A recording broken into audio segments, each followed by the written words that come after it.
Chuanrong, is the meal ready? I'm starving. The one speaking was her older sister, Jiang Chunfang. She had just come back from outside, probably in a hurry, her face covered in sweat. Jiang Chuanrong quickly replied that it was almost done and sped up her movements. It was the year 1980. More and more people were returning to the city, and she was one of them. Thanks to a recent policy change, she was finally able to come back from the countryside to Jean City, the place where she had grown up. However, there were too many people like her returning from the countryside, all hoping to find a job. Her family had neither money nor influence, and they were unwilling to spend much on a daughter. So, she could only stay at home for the time being. Still, since she was back, she couldn't just eat and do nothing. So, all the housework, cooking, cleaning, washing clothes, and grocery shopping fell on her shoulders. Even though her older sister was also staying at home, no one ever suggested that she help with the chores. 2 years ago, Jiang Chunfang had a temporary job, but for some reason, she didn't seem to be working anymore. Chuanrong didn't ask why. There weren't many people at lunch, just her sister, her mother, her younger brother and sister, and herself. Since not everyone was home, she usually made something simple for lunch. Meat dishes were saved for dinner when her father and brothers came back, if there was any meat to cook, that is. Today, she made stir-fried shredded potatoes with vinegar, sautéed bok choy, and a cucumber salad. She made enough for the 5 of them. After lunch, those who had school or work left, and the once lively house quickly became quiet, except for Jiang Chunfang, who went to take a nap. By the time Chuanrong finished cleaning the kitchen and tidying the living room, nearly an hour had passed. Just then, her sister woke up from her nap. After drinking a few gulps of water, Jiang Chunfang left the house without saying a word. Chuanrong was used to her sister's behavior and didn't think much of it. She had been home for a while now, yet she still had no idea what her sister did all day when she went out instead of working. But since their mother never asked, what could she, the quiet younger sister, possibly say? Once everything was in order, she finally had a moment to sit down and catch her breath. This was the only time of day when she could calm down and think about things. Time had passed quickly. It had already been more than a month since she returned home to the city. At first, she had been happy to come back, but the coldness and quiet rejection from her family soon made her realize the truth. This home did not really welcome her back. Not even her own parents. She still remembered the day she returned. That night, the family argued loudly about where she should sleep. There were many people in the family, her parents, 2 older brothers, 1 older sister, 1 younger brother, and 1 younger sister. The younger ones were twins, the same age. Although the family was large, the rooms were limited. Their apartment was fairly big for a shared building, but it still had only 3 rooms. They had to divide one of them into 2 small spaces. Her parents, Jiang Jingping and Niu Xiaojun, slept in the main bedroom. The eldest brother, Jiang Jianye, and his wife, Lu Yuzhen, took another room. The 2 smaller divided rooms were shared by the second brother, Jiang Jianshu, and the 5th brother, Jiang Jianlin, as well as the eldest sister, Jiang Chunfang, and the youngest sister, Jiang Chuanqing. Her return broke the fragile balance of their living arrangements. She remembered her father saying she could temporarily sleep in her eldest sister's bed until they found another solution. But her sister's strong objection had truly frightened her. She couldn't understand it. 3 years ago, when she left for the countryside, her sister had spoken so gently, comforting her, saying their parents would never forget her, would never let her suffer, that life there would be just like home, and so on. But after she went to the countryside, everything turned out completely different from what her sister had said. Still, she never complained. She just hadn't expected that when she came back, her sister would have changed so much. Later, she slowly realized that she had been foolish. She had taken her sister's casual words too seriously. After that, she became quieter and quieter at home. Even now, though she still slept in the living room on a makeshift bed made of stools and boards, she said nothing. What was there to say? To people who didn't care about you, words were useless. What truly changed her feelings toward her sister and her family, however, was a dream she had a few nights ago. In that dream, Her sister Jiang Chunfang was the main character, while she herself was just a supporting figure, a stepping stone for her sister's success. In her dream, she had just returned to the city and couldn't find a job, so she decided to take the college entrance exam. Unexpectedly, she was accepted into a top university in the capital. Just as she was filled with joy and ready to start her new life as a college student, Jiang Chunfang persuaded her mother to join forces. Through pressure and persuasion, they convinced her to give up her valuable university spot in exchange for a single bottle of face cream. Before Jiang Chunfang left for college, an accident occurred, and she ended up with a beautiful stone that the girl had once found while working in the countryside. That stone turned out to contain a mysterious space. After taking both her university place and the space, Jiang Chunfang showed no gratitude toward her in the dream. After graduating, Jiang Chunfang's career flourished. She eventually married a high-ranking official in the capital. Though she occasionally helped her family, it was enough for the Jiang family to live comfortably and proudly. But she, the one who had lost everything, was completely forgotten. When she died at 40 from exhaustion and illness, all she received was a light remark. "My second sister had a hard life. She was pitiful, but I should thank her for helping me before." Nothing more was said. Thinking of this, her fists tightened. When the dream ended, she woke up immediately. At first, she thought it was just a dream. But strangely, it was so vivid that she remembered every detail clearly. After a few days, she began to feel that the dream might actually be real. There were two reasons. First, she had just started thinking about taking the college entrance exam. She hadn't decided yet, but she knew that if she couldn't find a proper job, she would probably sign up. Second, there was the beautiful stone mentioned in the dream. The stone that should have been lying quietly in her suitcase had disappeared. Yes, out of curiosity, and to test whether the dream was true, she had hesitated for days before finally, late last night, when everyone was asleep, she carefully dropped a bit of her blood onto the stone. And just like in the dream, the stone turned into a small space that now rested quietly in her mind. The space was not large, about 10 cubic meters in size.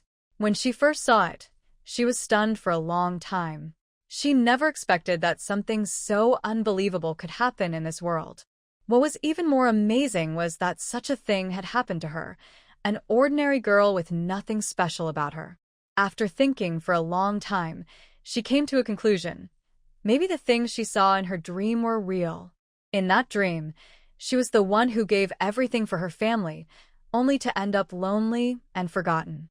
She was also the one who gave her older sister, Jiang Chunfang, a magical space and a chance to go to college, a tool for someone else's success.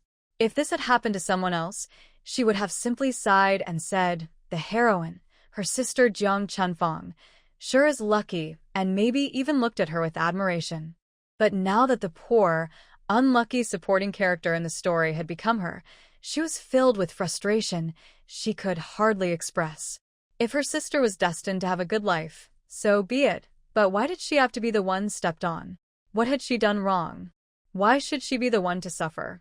She was a person too, with her own pride. If someone had to play the role of a tool, it definitely wouldn't be her. Since she already knew the story and its ending, she decided to follow her own plan. As for her sister, she could do whatever she wanted. She didn't believe that without her, Jiang Chunrong, her sister would end up worse than in the dream. From what she had seen in the past months since returning, her sister seemed carefree every day, doing nothing serious, yet their parents never said a word. Of course, maybe they talked about it in private, she just didn't know. Compared to her, a quiet and unnoticed presence in the family, her sister's treatment was far better. Not to mention that she had been doing all the hard work at home lately. Even in her dream, she had given so much for this family, yet no one had ever thought about her feelings. That alone showed her place in their hearts. Since no one else would care for her, she would have to care for herself. Maybe heaven had shown her that dream out of sympathy, giving her a chance to change her fate, and she wasn't going to waste it. Once she made up her mind, things became simple. On the surface, she still lived as before, following her usual routine. But only she knew she had changed. Since she had decided to take control of her life, it was time to act. There was still a little over a month before the college entrance exam. She could wait a few days before registering, but the most important thing now was to buy some textbooks and study materials. Before she went to the countryside, she had already graduated from high school. Although nearly 3 years had passed, she had always been one of the top students in her class. That was one of the reasons she used to believe in the things she saw in her dreams. With her grades, after some review, it was quite possible for her to get into a university in the capital. But now, things were different. She didn't even have enough money to buy a few exam preparation books. When she returned from the countryside, she barely had any money left. Her mother did give her some money for groceries, but it was very little, sometimes not even enough to buy the cheapest vegetables. She had no choice but to use what little savings she had left, and before long, her pockets were empty. She was truly short of money. At the time, she didn't think much about it. She just felt that family members shouldn't be so calculating with each other. But she hadn't considered that her mother had lived in the area for decades and knew the prices of food and daily goods by heart. How could she not know how much money was needed for groceries each day? The reason she gave so little was because she had other intentions. Now, thinking back and comparing it with what she had seen in her dream, Jiang Chunrong realized that her mother had already been scheming against her back then. She remembered that before she went to the countryside, it was supposed to be Jiang Chunfang who went. Her sister was at the right age and didn't have a proper job, just some temporary work that she did on and off. No one really knew what she was doing. In the end, the two of them took turns persuading her, making all kinds of promises as if they cost nothing. She was soft-hearted and didn't want to make things difficult for her mother and sister. Since the conditions sounded good, she thought going to the countryside wouldn't be so bad. Who would have thought that after she left, except for the first month when they sent her 5 yuan, she didn't receive a single cent from home for the next 3 years. Her sister did occasionally send letters, describing how hard life was at home and how much she was struggling. At first, Jiang Chunrong had some resentment, but after reading those letters, her anger faded. Now that she thought about it, it was a pity her sister didn't become an actress. Back then, she had been too naive. She believed everything they said without a doubt. She thought they were all one family and didn't need to keep things so clear. But she hadn't realized that while she treated them as family, they treated her as someone to be used. Still, who would have thought that the same mother could treat her 2 daughters so differently? The difference between how she treated the elder and the younger was like night and day. No one could have expected that. But after being reminded in her dream and thinking it over, she realized there had always been signs. Now, she was no longer blinded by them. Her mind felt much clearer. Maybe she was simply not meant to have a close bond with her parents. From now on, she would live for herself. In her past life, when she died miserably, that could be seen as repaying her parents for raising her. Although she couldn't prove whether the things in her dream had really happened, she had a strong feeling that they were real. She remembered the pain and loneliness she felt in that dream, so deep and vivid that it was impossible to ignore. She shook her head, forcing herself not to think about the painful memories anymore. Right now, the most important thing was to buy all the books she needed for her exam preparation. She thought for a while. Even if she stopped helping her family with grocery money, she only had 30 cents left. Only 30 cents. How pitiful. She was a young woman who had just returned from the countryside. Her parents hadn't asked her a single question, hadn't shown any concern, and hadn't even thought about getting her a decent set of clothes to replace her worn-out ones. Nothing. Absolutely nothing. And now, with only 30 cents in her hand, she couldn't buy anything at all. That morning, after breakfast, she cleaned up the dishes and leftovers in the living room and carried them to the kitchen. Just as she was about to start washing, she suddenly heard voices coming from Jiang Chunfang's room. The voices weren't loud, but Jiang Chunfang always spoke in a strong tone, so she could still catch parts of the conversation. "Mom, give me 20 yuan. There's a new khaki dress that's really popular right now. It looks so pretty. Xiao Xiang from our courtyard wore one a few days ago. I can't let her outshine me." "What? Only 10 yuan? What can I buy with that?" No, I need 20. Mother Jiang.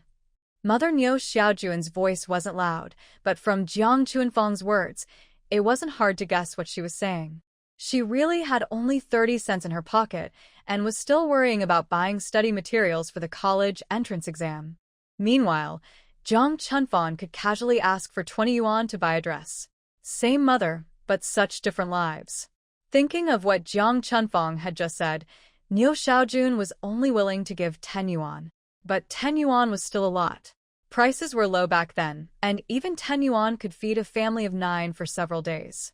Remembering how stingy Niu Xiaojun had been when giving her money for groceries before, she felt a chill in her heart. Some things really couldn't be thought about too deeply. Ever since that strange dream, the more she thought about it, the more she realized something was wrong with how this family treated her. While she was lost in thought, bits of conversation drifted over from the other side. I don't care, I want 20. If I can't wear that dress, people will laugh at me. Mom, can you really stand to see them make fun of me? Mother Jiang hesitated. That's too much. After some back and forth, they finally agreed to lower the price from 20 to 18 yuan. Mom, next time you can't give me less. Look around our housing area. Girls my age all have nice clothes. I only got one new outfit this year. Hearing Jiang Chuanfang's complaining voice, she felt numb. Maybe this was who her mother, Niu Xiaojun, truly was. In that dream, she just hadn't realized it. A faint, mocking smile appeared on her lips. She stopped paying attention to the mother and daughter's argument and focused on her own thoughts. Just now, an idea had come to her. If she couldn't afford new books, why not check the recycling station? Jinshi was a big city, so there must be plenty of recycling stations with all kinds of things. Yes, why hadn't she thought of that before? She had only been thinking about buying new books. As long as it didn't affect her studies, new or old books didn't matter. With her mind made up, she finished washing the dishes and came out to see Niu Xiaojun and Jiang Chunfang still sitting in the living room. She even managed a small smile at them. She had figured it out. If they didn't treat her like family, she didn't need to either. No one needed to blame anyone anymore.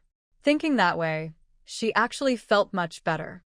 Maybe they hadn't expected to see her suddenly, because both their faces looked a little uneasy. Jiang Chuanrong noticed it, but didn't say anything. She took the grocery money from her mother, counted it carefully, and was surprised to find it was 20 cents more than yesterday. That was unusual. Her mother was actually willing to give her extra money today.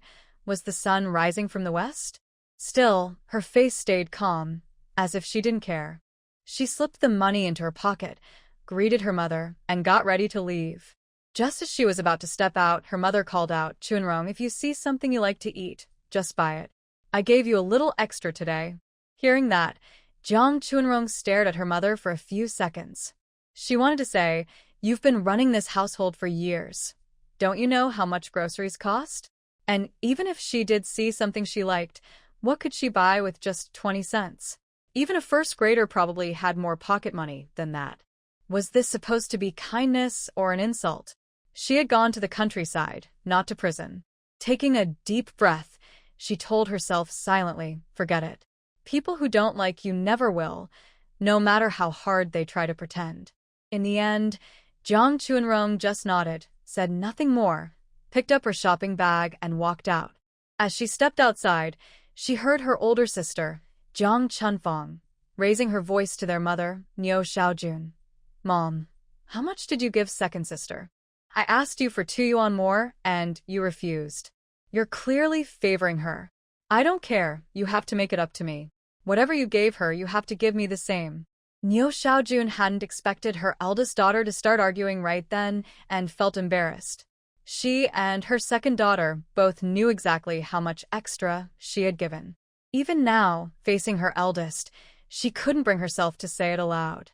If she did, it would only show her hidden bias against her second daughter, and she didn't want anyone, not even her favorite child, to see that. Enough, she said. You're the older sister. How can you argue with your younger one over this? Go do what you should be doing. After speaking, she glanced toward the door, watching her second daughter's back as she left, wondering if Chunrong had heard any of it. As Jiang Chunrong stepped out the door, a cold smile appeared on her lips. She was a little curious about how her mother, Niu Xiaowan, would have the nerve to tell Jiang Chunfang how much pocket money she had just given her. Then she heard her mother's answer. See, her mother wasn't clueless at all. She understood everything. If she truly didn't, why didn't she tell Jiang Chunfang exactly how much she had given? She wanted to show how much she loved her daughter, yet didn't want to actually spend money or make an effort. No wonder things had turned out so awkward. She probably even felt a bit embarrassed to say it herself. That was truly her mother. After leaving the house, Jiang Chunrong didn't go to the usual market she often visited. That market had opened in the past 2 years. It was close to the residential compound, and most of the customers were neighbors from nearby. It had fresh vegetables, fruits, and all kinds of daily goods, but the only downside was that the prices were a bit higher than elsewhere. Once she stepped out of the compound gate, she decided not to shop nearby today. She had heard some older ladies chatting before, saying that if you walked about 50 minutes south from their compound, you'd reach the edge of town. Every morning, local farmers brought their produce there to sell. They had not only vegetables but also eggs, duck eggs, and other homemade goods. Everything was fresh and much cheaper. She planned to go there today to check it out. If it was good, she could go there regularly. As for the long distance and the time it might take, possibly affecting her housework, she didn't care at all. In the past, she had treated the house as her own responsibility, taking care of everything carefully. Whether it was washing clothes, cooking, or cleaning every room, she had always done it perfectly. But now she gave a cold laugh. Whoever wanted to do it could do it. She wouldn't. Aside from what she absolutely had to do, everything else could wait. Once she made up her mind, Jiang Chunrong acted right away. After choosing her direction, she quickly walked straight south. It was still early, and the sun wasn't too strong. She walked quickly, and in less than 40 minutes, she reached the area near the edge of town that she had heard about before. As expected, she saw a few farmers sitting along the roadside, selling their goods. She walked closer and looked carefully from one end to the other. Most of what was being sold came from their own gardens: chili peppers, eggplants, greens, water spinach, cabbages, green onions, garlic sprouts, and even cilantro and spinach. The variety was rich, no less than what she could find at the new market near the residential compound. Besides fresh vegetables, some people were selling chickens, ducks, and geese they had raised at home, and many were also selling eggs. There were also farmers displaying handmade items like baskets, winnowing trays, and brooms. After walking around for a while, Jiang Chunrong had an idea. She quietly observed for a bit, then squatted down in front of an elderly woman's stall. The woman looked to be about 60 and had only a few kinds of vegetables: cabbage, greens, and celery. "Grandma, how much are your greens?" she asked. The old woman's face lit up with a warm smile. "Young lady, it's your first time here, isn't it? I don't recognize you. Come take a look. These vegetables were picked early this morning. They're as fresh as can be." After chatting for a while, Jiang Chunrong stood up with several bags in her hands. She had bought all the vegetables she needed, and it was getting late, so she hurried back. Carrying the heavy bags, she thought about how kind the old woman had been. The woman had even given her some green onions for free, telling her to come again next time. When she returned to the residential compound, it was already past 10:30. Usually by this time, she would have already cleaned all 4 rooms of the house, plus the living room and balcony, wiping every corner with a damp cloth. Since she came back, the house had always been spotless and bright. Although few people noticed her hard work, she never minded. She simply thought, "This is my home. If I work a little harder to keep it clean, that's only right." She never cared about who did more or less. Starting today, she looked around at the messy beds in every room, the clothes piled at the head and foot of the beds waiting to be washed, and the tables covered with all kinds of scattered items. After a quick glance, she stopped paying attention to it. In a hurry, she went to the kitchen to start the fire and cook. Several people would come home for lunch, and her mother would be back from work at 11:30. If she moved too slowly, lunch might not be ready in time. She first rinsed the rice and started cooking it, then sat on a small stool to clean the celery she had just bought that morning. While picking the celery, She thought about what had happened earlier that day. Her mother had given her 2 yuan and 20 cents. There were 9 people in the family, and they only had 2 yuan a day for groceries. Money was already tight, so ever since she returned from the countryside, she often had to use her own small savings to help buy food. On her way home, she had done the math. Of the 2 yuan and 20 cents her mother gave her, the extra 20 cents was her own money, not part of the grocery budget. And from the 2 yuan meant for groceries, she had managed to save another 10 cents. She could only save that much because she had spent over an hour going to the edge of town to buy cheap vegetables from an old lady. Otherwise, with just 2 yuan, it would have been impossible to buy enough vegetables for 9 adults at the nearby market. There were no small children in the family. Everyone was grown. Even the youngest brother and sister were 16, both with big appetites. If she cooked too little, there wouldn't be enough for everyone. Thinking about the 30 cents she had saved today, she couldn't help but feel happy. That meant, including the 30 cents she had left after helping with household expenses before, she now had 60 cents in total. 60 cents. Jiang Chuanrong could hardly believe that after more than a month back in the city, she, a nearly 20-year-old young woman, didn't even have 1 yuan to her name. If others knew, they would laugh at her. She remembered how that morning, Jiang Chunfang had asked their mother for 20 yuan to buy a dress. The comparison made her smile bitterly. Truly, comparing yourself to others only brings frustration. From the fact that Jiang Chunfang could so easily ask their mother for 20 yuan, it was clear that the family's finances were not as tight as her mother made them seem. Since she returned from the countryside, the family's food, clothing, and daily life all seemed rather shabby, at least in her eyes. She didn't believe for a second that there wasn't something suspicious going on. Maybe they were just trying to fool her, thinking she was naive. 6 cents wasn't much, but even a small amount could make a difference. It was still better than having nothing at all. And that little money had taken her a long time to save. After picking the celery, the kitchen soon turned into a busy mess again. Fortunately, she was used to housework and worked quickly, managing to finish cooking lunch just before her mother came home from work.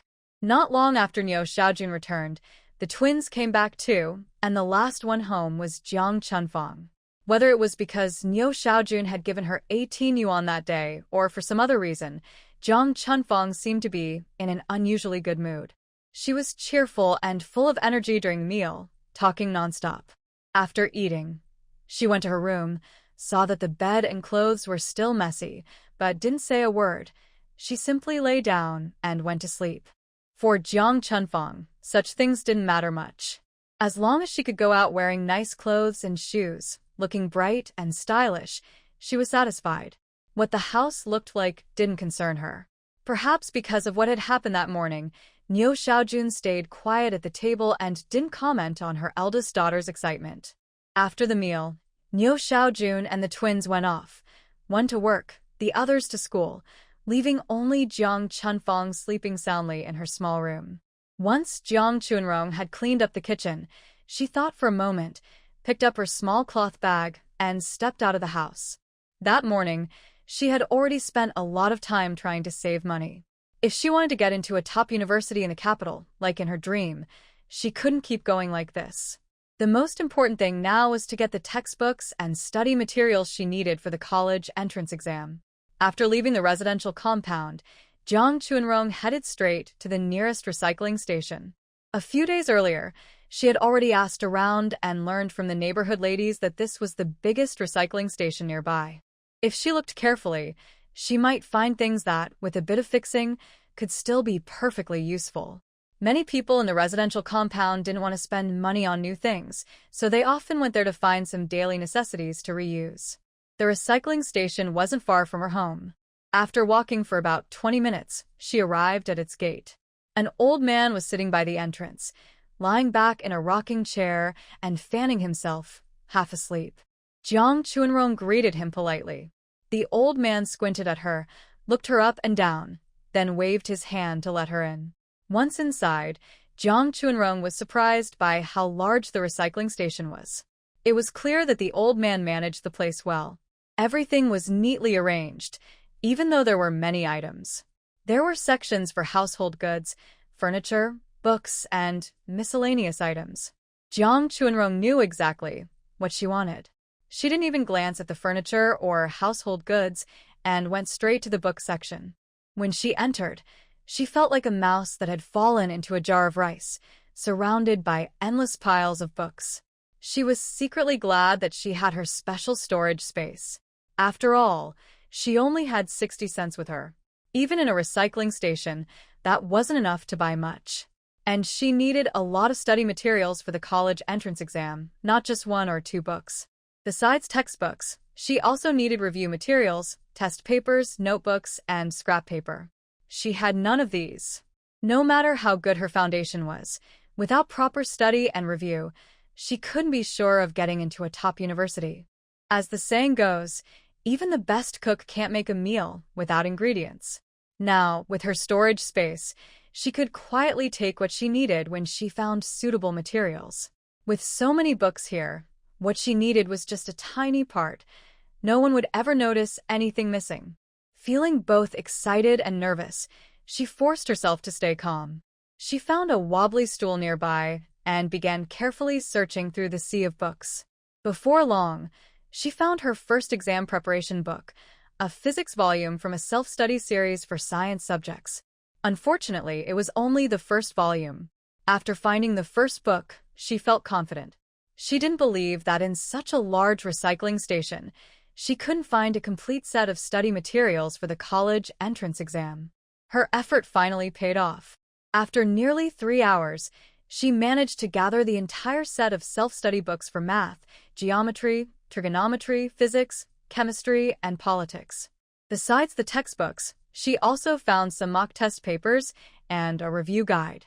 She picked out more than 10 blank notebooks that hadn't been written in, which were very important to her. With these notebooks, she now had a place to do exercises and could study more effectively. While searching, she even came across a few old thread-bound books that looked ancient. She couldn't tell if they were real or not, so she quickly stored them away to have someone identify them later. After quietly putting all the books into her storage space, she finally felt relieved. With these study materials and her solid foundation, she believed that with careful preparation, she had a good chance of getting into a university. Looking up at the sky, she saw it was getting late. She casually took out 2 books to hold in her hands and walked toward the recycling station's gate. The old man there was already up, sitting by the door, and looking at something. He remembered the young girl who had been inside for a long time and had checked on her a few times. He thought she really loved reading, spending an entire afternoon among piles of old, worthless books.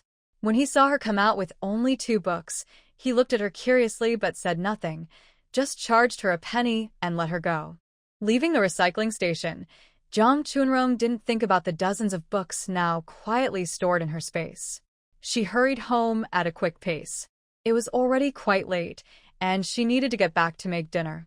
Although she no longer cared much about household chores, she still took dinner seriously. Dinner was when the whole family came home, so she had to cook a large amount with several dishes. Sometimes they even had a meat dish, which took more time. It took her nearly 20 minutes to get home. When she opened the door, the house was empty. When she went out that afternoon, Jiang Chunfang was still sleeping in her room, and now she didn't know where she had gone. After putting down her bag, she quickly started making dinner. She first steamed the rice, then began cleaning the fresh vegetables she had bought from the old lady that morning. Her mother had only given her 2 yuan today, which meant there would be no meat dishes. If they wanted to eat meat, her mother would sometimes give her extra money, but more often, her mother would get up early to buy pork belly from the nearby market and leave it in the kitchen for dinner. Lunch was usually something simple. Since there was no meat today, dinner was prepared quickly. She made a big pot of vegetables fried in pork fat, celery with dried tofu, a cold spinach salad, and a spicy stir-fried pickled long beans. The pickled beans had been made earlier and were perfectly flavored, fresh and slightly sour. While cooking, she added some chili and pepper, making the dish look especially tasty and refreshing. Not long after she finished cooking, the family members who worked or studied began to return home. Her father, Zhang Jingping, came back first, followed by her mother, her older brother, and his wife. Lu Yuzhen came home a bit later than usual. Normally, when she arrived, her mother-in-law would still be on her way back. She worked in a textile factory, standing for 10 hours a day. Except for short breaks or quick trips to the restroom, she had to stay by the weaving machine all the time. It was truly exhausting, but there was no choice. Jobs were hard to find, and everyone wanted an office job. Neither her husband's family nor her own had the connections to help her get one. So she just had to endure it. After all, many people still envied her for having a stable job at the factory. Before she even reached the door, she could already smell the delicious aroma of food coming from the Jiang family's kitchen. She had to admit, her younger sister-in-law, who had recently returned to the city, was really good at cooking. Even simple dishes smelled wonderful when she made them. She was hard-working and thoughtful, always keeping the house spotless and rarely speaking much, just quietly taking care of everything. Lu Yuzhen pushed the door open. Seeing her father-in-law and mother-in-law inside, she simply nodded in greeting and went straight to her room. Although their room was small, at least it was a private space, much better than those who only used a curtain to divide the area. Her family wasn't well off, so marrying into the Jiang family was already a good match for her. The room had no windows, and even during the day, it looked a bit dim. Now it was evening, and the room was completely dark. She reached out and pressed the switch on the left wall. With a click, a 15-watt bulb lit up, filling the room with a soft glow. But as soon as she saw the room clearly, her eyes froze in surprise. Every morning after they left, Jiang Chunrong would always clean their room until it was spotless. The bed was neatly made, dirty clothes were gathered and washed, the messy table was tidied up, and even the floor was spotless. But today was completely different. The room looked exactly the same as when they had left in the morning. She remembered that in her rush to leave earlier, she had accidentally kicked one of her slippers to the door. Now that slipper was still lying quietly in the same place, as if silently mocking her. After a long day of work, she was exhausted and only wanted to have a quiet meal, take a bath, and rest comfortably in bed. But to her surprise, Jiang Chunrong hadn't done any of the usual chores today. A wave of irritation rose in Lu Yuzhen's heart. She turned around, ready to go to the kitchen to find Chunrong and ask why she hadn't cleaned their room or washed their clothes. But just as she lifted her foot, she stopped. It didn't seem right to say that. After all, she and her husband were perfectly capable of doing things themselves. It wouldn't look good if she openly asked her sister-in-law to do their chores. There were many people in the family compound, and gossip spread quickly. Even a small argument could become the talk of the next day. Conflicts between sisters-in-law were especially easy for others to criticize. Besides, ever since Jiang Chunrong returned to the city, she had been busy every day. The elderly neighbors often saw her rushing around without a moment's rest. Everyone in the compound knew what kind of person she was. Lu Yuzhen didn't need to say a word. Don't end up losing more than you gain. She thought for a moment and wondered to herself, could it be that Chunrong was delayed by something today, or maybe she just forgot? Well, if she really forgot, it's understandable to miss it for a day. She forced down her irritation, set her shoulder bag casually on the table, and began tidying up the room. There were plenty of things to clean. Yesterday's clothes, her husband's smelly socks, his underwear, and her own work uniform from the day before. Looking at the pile, she thought, should I wait until after dinner to go wash them in the laundry room? With so many clothes, it would take at least an hour to finish, and that's only if she could get a spot right away. If someone else was already using the space, it could take more than 2 hours. Before, after work and dinner, she could take a quick shower and relax comfortably in bed. But now, she had to drag a big basin of dirty laundry to wash. The more she thought about it, the more upset she felt. Finally, she threw the basin and clothes onto the floor in frustration. That evening, at the Jiang family's dinner table, 9 people sat around a table that wasn't very big, packed so full of dishes that there wasn't a bit of space left. Mom, why is there no meat again today? We eat vegetables every day. My face is going to turn green. The one complaining was the youngest son, Jiang Jianlin. Being the youngest, he was spoiled by his parents and always said whatever came to mind, never caring about anyone's reaction. Yeah, Mom, it's not like we can't afford it. Can't we have something tasty for once? This time, it was Jiang Chunfang, another child favored by their mother, who joined in. Even though she was in a good mood today, since her little brother mentioned meat, she couldn't resist adding her own comment. It didn't take much effort, just a few words. After all, who doesn't like meat? Their mother was just too stingy. Eat, eat, eat. That's all you know. Do you ever think about how many mouths there are in this house and how much we go through every day? You think money grows on trees? Just eat your food and stop complaining. After being scolded by Niu Xiaojun, the two didn't dare say another word, though they kept muttering under their breath. The others, seeing that even the youngest son had been scolded, stayed quiet too. The dinner table fell silent once more. Lu Yuzhen was distracted during the meal, her mind clearly elsewhere. From time to time, she glanced at Jiang Chunrong. She was still debating whether to ask her question in front of everyone or talk to her privately when someone suddenly spoke up. Second sister, did you not clean the room that my older sister and I share today? It's still messy inside. The speaker was one of the twins in the family, Jiang Chunqing. She had always liked cleanliness, unlike Jiang Chunfang, who only cared about looking neat when going out and didn't pay much attention to other things. Before she returned home, Jiang Chunqing had already noticed the difference between their rooms. They were complete opposites. Jiang Chunqing's side was spotless and tidy, showing that she cleaned carefully every day. Jiang Chunfang's side, however, was the opposite. As long as it didn't affect her daily life or rest, she sometimes went 10 days or even half a month without tidying up. But since Jiang Chunqing came back, things had changed. The girl who used to clean everything herself now only gave orders. And today, she hadn't even gone into her parents' room, let alone cleaned it. It was quite bold of her to bring this up in front of everyone. Was she trying to blame someone? No matter what Jiang Chunrong thought, Lu Yuzhen became instantly excited when she heard the question. Perfect timing. Just when she was wondering how to bring it up, the third girl had said exactly what she wanted to say. This was an opportunity she couldn't miss. She quickly followed up on Jiang Chunqing's words. Yes, second sister, our room hasn't been cleaned either. She was careful not to mention the laundry. After all, as the older brother and sister-in-law, it would sound bad if they admitted they expected their younger sister, who had just returned home, to wash their clothes.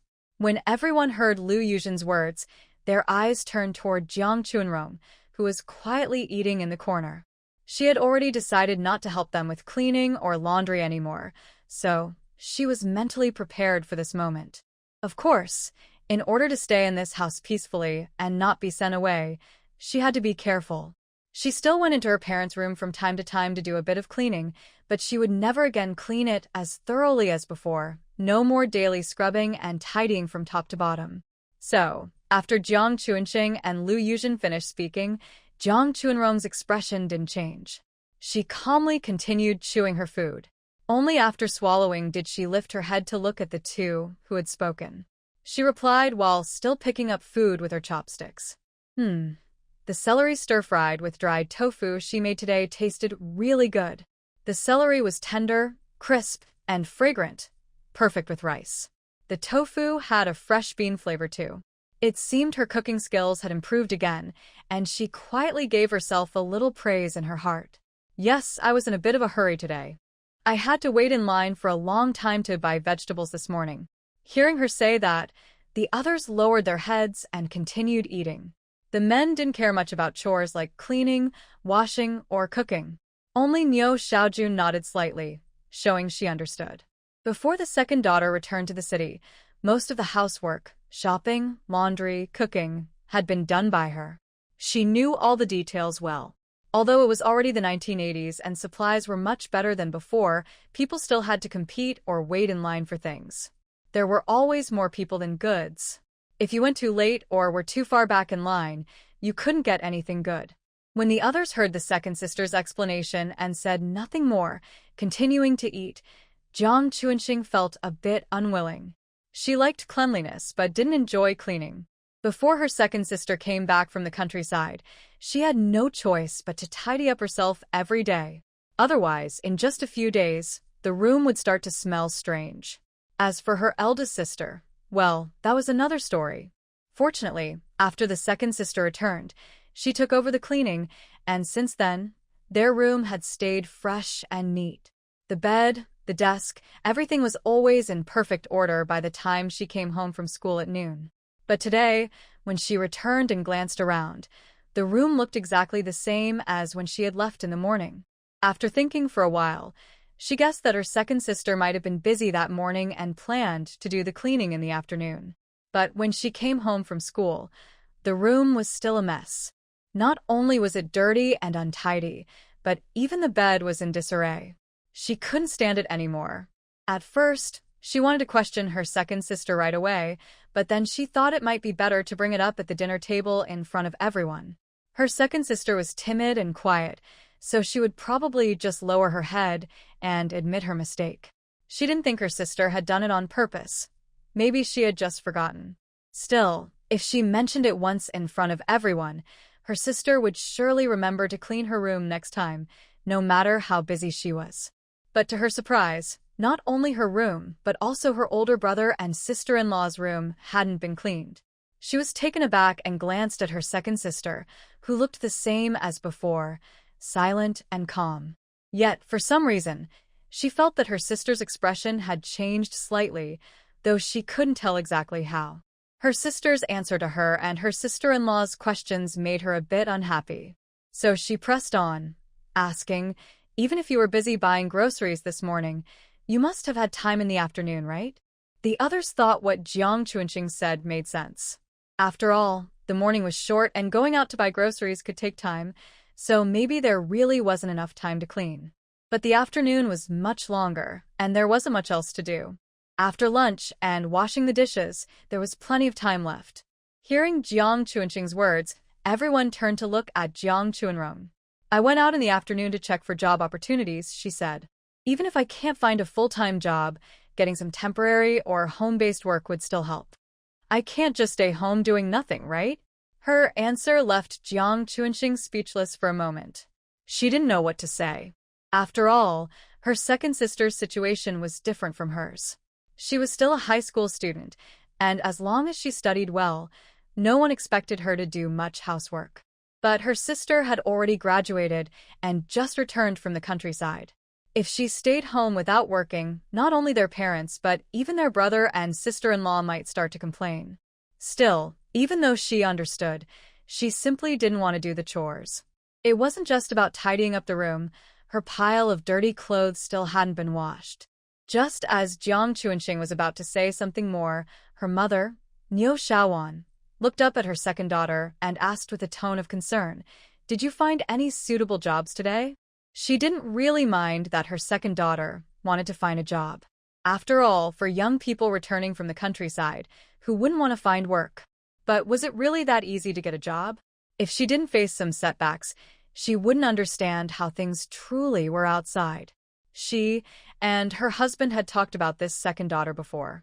Their family wasn't rich, but they could still afford to support one more girl. Of course, she had her own reasons for saying that. Ever since the second daughter came back, she had been freed from most of the housework. After work each day, she could just sit down, drink tea, chat, and spend time with her beloved children. It was a kind of comfort she hadn't enjoyed in years. If the second daughter found a job and went out to work, who would take care of the chores at home? Would she have to do them again? After enjoying such peaceful days, she really didn't want to go back to endless housework. She hadn't had an easy life for so many years. At her age, she deserved some rest. She thought about her eldest daughter, already grown, good-looking, and though she didn't have a proper job yet, with her looks, finding a good husband shouldn't be too hard. But the second daughter? She was hardworking, sensible, and did every household task perfectly. The only problem was that she looked too plain.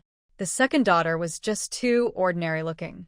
Even if she got married, she probably wouldn't find a very good match. In her heart, Niu Shaowan wanted to keep her second daughter at home for a few more years, so she could also enjoy a quiet life. Besides, her eldest son and his wife had been married for almost 2 years and still didn't have a child. It could happen any time. When that day came, as a grandmother, she would surely need to help out. And if the second daughter was still at home, that would make things much easier for her. Her work and life would not be affected at all. After carefully planning everything, she finally spoke to her husband about it. Of course, she didn't tell him everything directly. She only said she felt sorry for their second daughter and wanted her to rest at home for a year or so. Work wasn't urgent, she said. It would be fine to take her time and wait for a suitable job. Hearing this, the man nodded, feeling comforted. He thought his wife was kind and thoughtful. After that talk, the couple didn't bring it up again. As for their second daughter's mention of finding a job, she didn't stop her. Nowadays, finding a job was hard. Their family hadn't used any connections, and she knew her daughter didn't have much money. Under such conditions, getting a job was almost impossible. If it were that easy, there wouldn't be so many young people waiting for work in the city. Niu Xiaojun didn't take her younger daughter's words seriously. She believed that after facing some difficulties outside, her daughter would naturally change her mind and focus on home again. It would only take a few days, nothing serious. In past years, whether it was her younger daughter or her elder daughter-in-law, they all did their own chores. So what if they had to do a bit more now? It's easy to talk lightly when the burden isn't on yourself.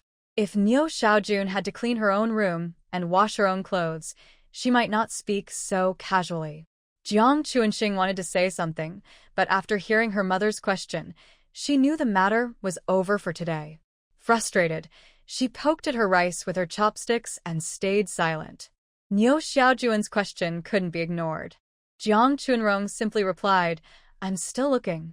I haven't found anything suitable yet." After speaking, a faint look of disappointment appeared on her face. She lowered her head and said no more. Everyone saw her expression and understood that she was eager to find a job, but since jobs were scarce, what else could she do? For a while, only the sound of chopsticks and bowls filled the table. Lu Yuzhen, seeing her sister-in-law's disappointment, also looked visibly disheartened. If even her sister-in-law couldn't avoid trouble, how could she, as a daughter-in-law, expect any better? She thought of the large basin of clothes still waiting to be washed and sighed inwardly.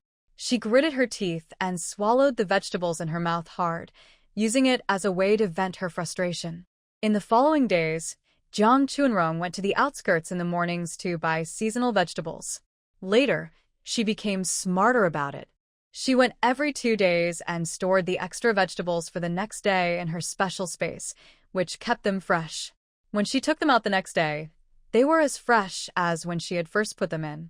Since she didn't have much money at first, going every 2 days was already a bit tight. But as she slowly saved up, she could stretch it to once every 3 days. In the afternoons, she spent all her time reviewing materials for the college entrance exam. Every few days, she would go into her parents' room to tidy up a little, but she never entered the other rooms again. How clean those rooms were had nothing to do with her. During this time, she also went to the city's college entrance exam committee to confirm the registration dates and important details. After that, she stayed home, studying while waiting for the registration period to begin. After this period of intense study, she had become familiar with all the subjects from her 3 years of high school. She believed that before the exam arrived, she would be able to review everything thoroughly. She was confident she could achieve a good result in the upcoming exam.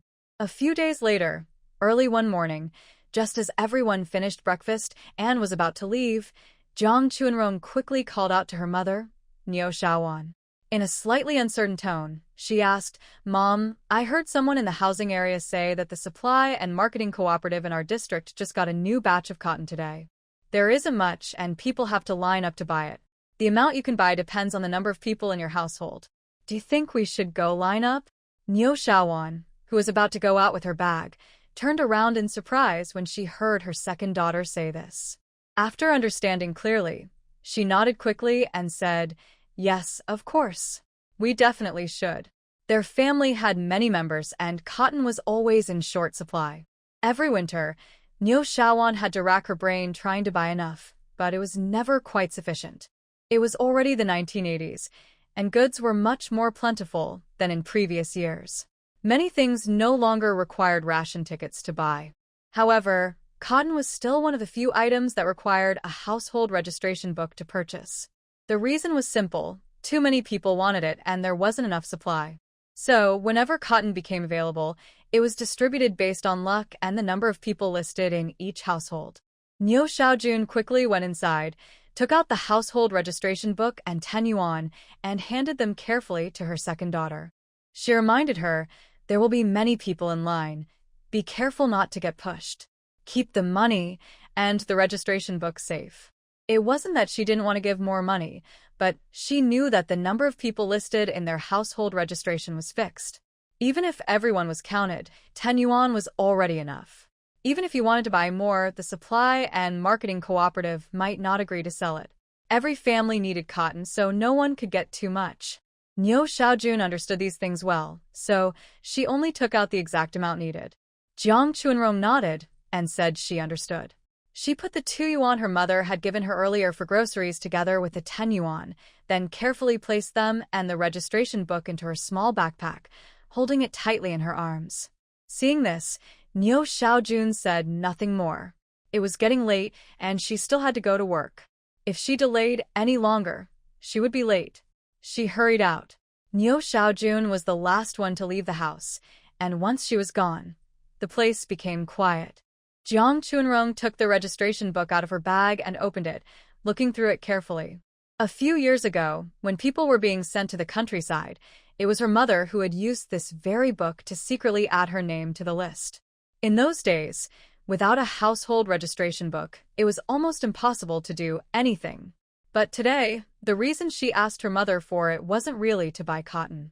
She didn't have the time or energy to do something nice for the family. The real reason was that college entrance exam registration had begun. To be safe, she had asked around many times and finally confirmed that the story she told her mother about the supply and marketing cooperative selling cotton was true. Otherwise, if her mother found out she had lied, it would be easy for her to get caught. Since she couldn't leave the family for now, she had to be careful not to make mistakes. If her mother started to suspect her, it would make everything she wanted to do later much harder. That was not the kind of life she wanted.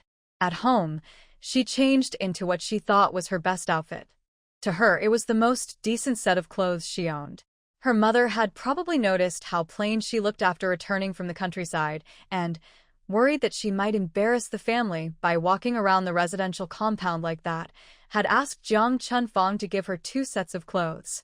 Whether Jiang Chunfang had taken the chance to ask her mother for money to buy new ones was unknown. After changing, she picked up her usual shoulder bag, locked the door, and quickly headed to the college entrance exam registration office. She had been there once before, so she knew the way well. It wasn't the first day of registration, so there weren't many people. When she arrived, only 2 others were filling out their forms. After waiting a short while, it was her turn. She had already asked about the required documents and the registration process before, so she worked quickly. In no time, she had filled out several forms and handed over her household registration booklet. The staff carefully checked everything, nodded in confirmation, and wrote her name on the registration list. Seeing this, Jiang Chuanrong finally let out a sigh of relief. There was no fee for the exam registration. Over the past few days, she had been saving a little from the grocery money each day and had managed to save nearly 2 yuan. It hadn't been easy for her, though it wasn't much. Just as she was finishing up, she heard one of the staff members greet someone behind her with a smile. "Xiaoqin, you're here to register too?" As Jiang Chuanrong was putting away her documents, she glanced back casually. Behind her stood a young woman, probably in her early 20s, with bright and confident looks. Her hair was tied high in a ponytail, and she wore a bright yellow fitted dress. In the early 1980s, when colors like that were still uncommon, the dress looked especially striking. The fabric was fine, at least worth 30 yuan, clearly showing she came from a well-off family. She also wore a pair of white plastic high-heeled sandals. "Yes, Uncle Wei. My father asked me to come register again," the girl said, looking a little embarrassed. She knew her own situation well. Back in high school, her grades had never been very good. She had mostly drifted through her days, but her father had high expectations for her. He insisted that she must get into a university. Last year, she had already failed once. When it was time to register for the college entrance exam this year, her father started urging her again. He had been reminding her for several days, and she had no choice but to come once more today. She had already made it clear to her father that this would be the last time. If she failed again after taking the exam twice, she wouldn't have the courage to try a third time. Seeing her determination, her father reluctantly agreed. She didn't expect to run into someone she knew this time.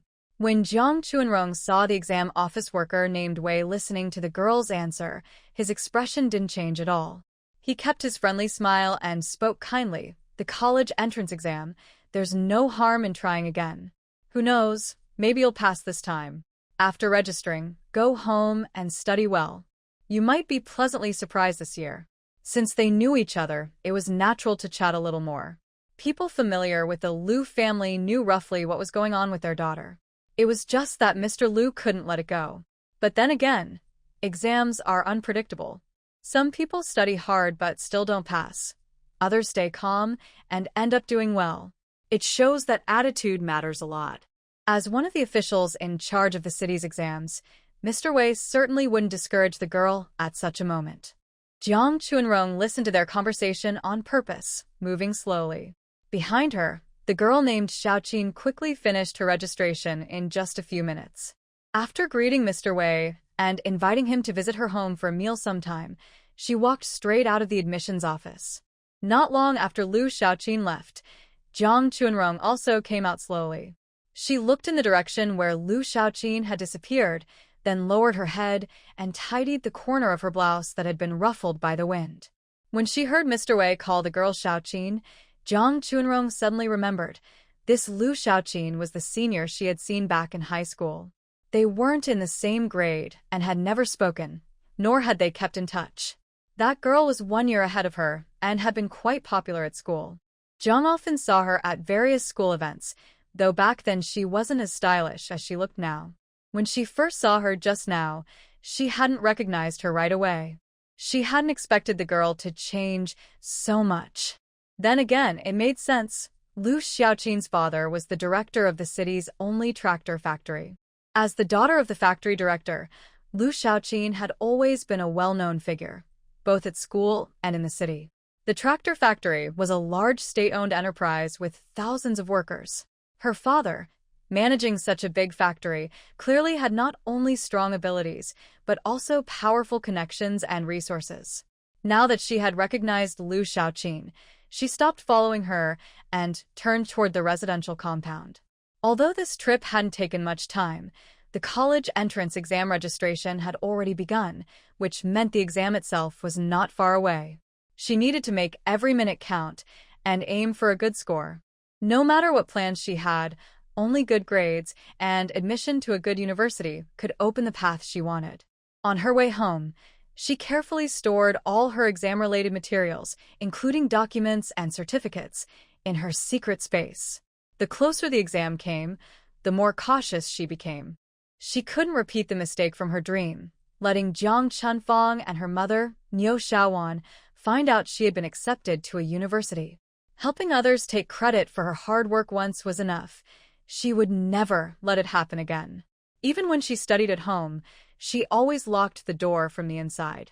Whenever someone came back, she would quickly hide all her books and notes in her space, leaving no trace behind. As for what she had told her mother that morning, that she was going to the supply store to buy cotton, she already had a plan for that. When she got home, she took the household registration book out of her space and placed it on the bedside table in her mother's room. Then she walked back to the living room. It was still not yet 10 o'clock. She thought for a moment lunch would be simple today, so starting to cook around 10:30 would be fine. Even half an hour of study would be worthwhile. She had just sat down and was about to take out her notes and pen when suddenly someone knocked hard on the front door. Startled, she immediately gave up the idea of taking out her books. She turned quickly and walked toward the door. When she came in earlier, she had planned to study for a while, so she had locked the door from the inside. She didn't expect anyone to knock on the door so soon.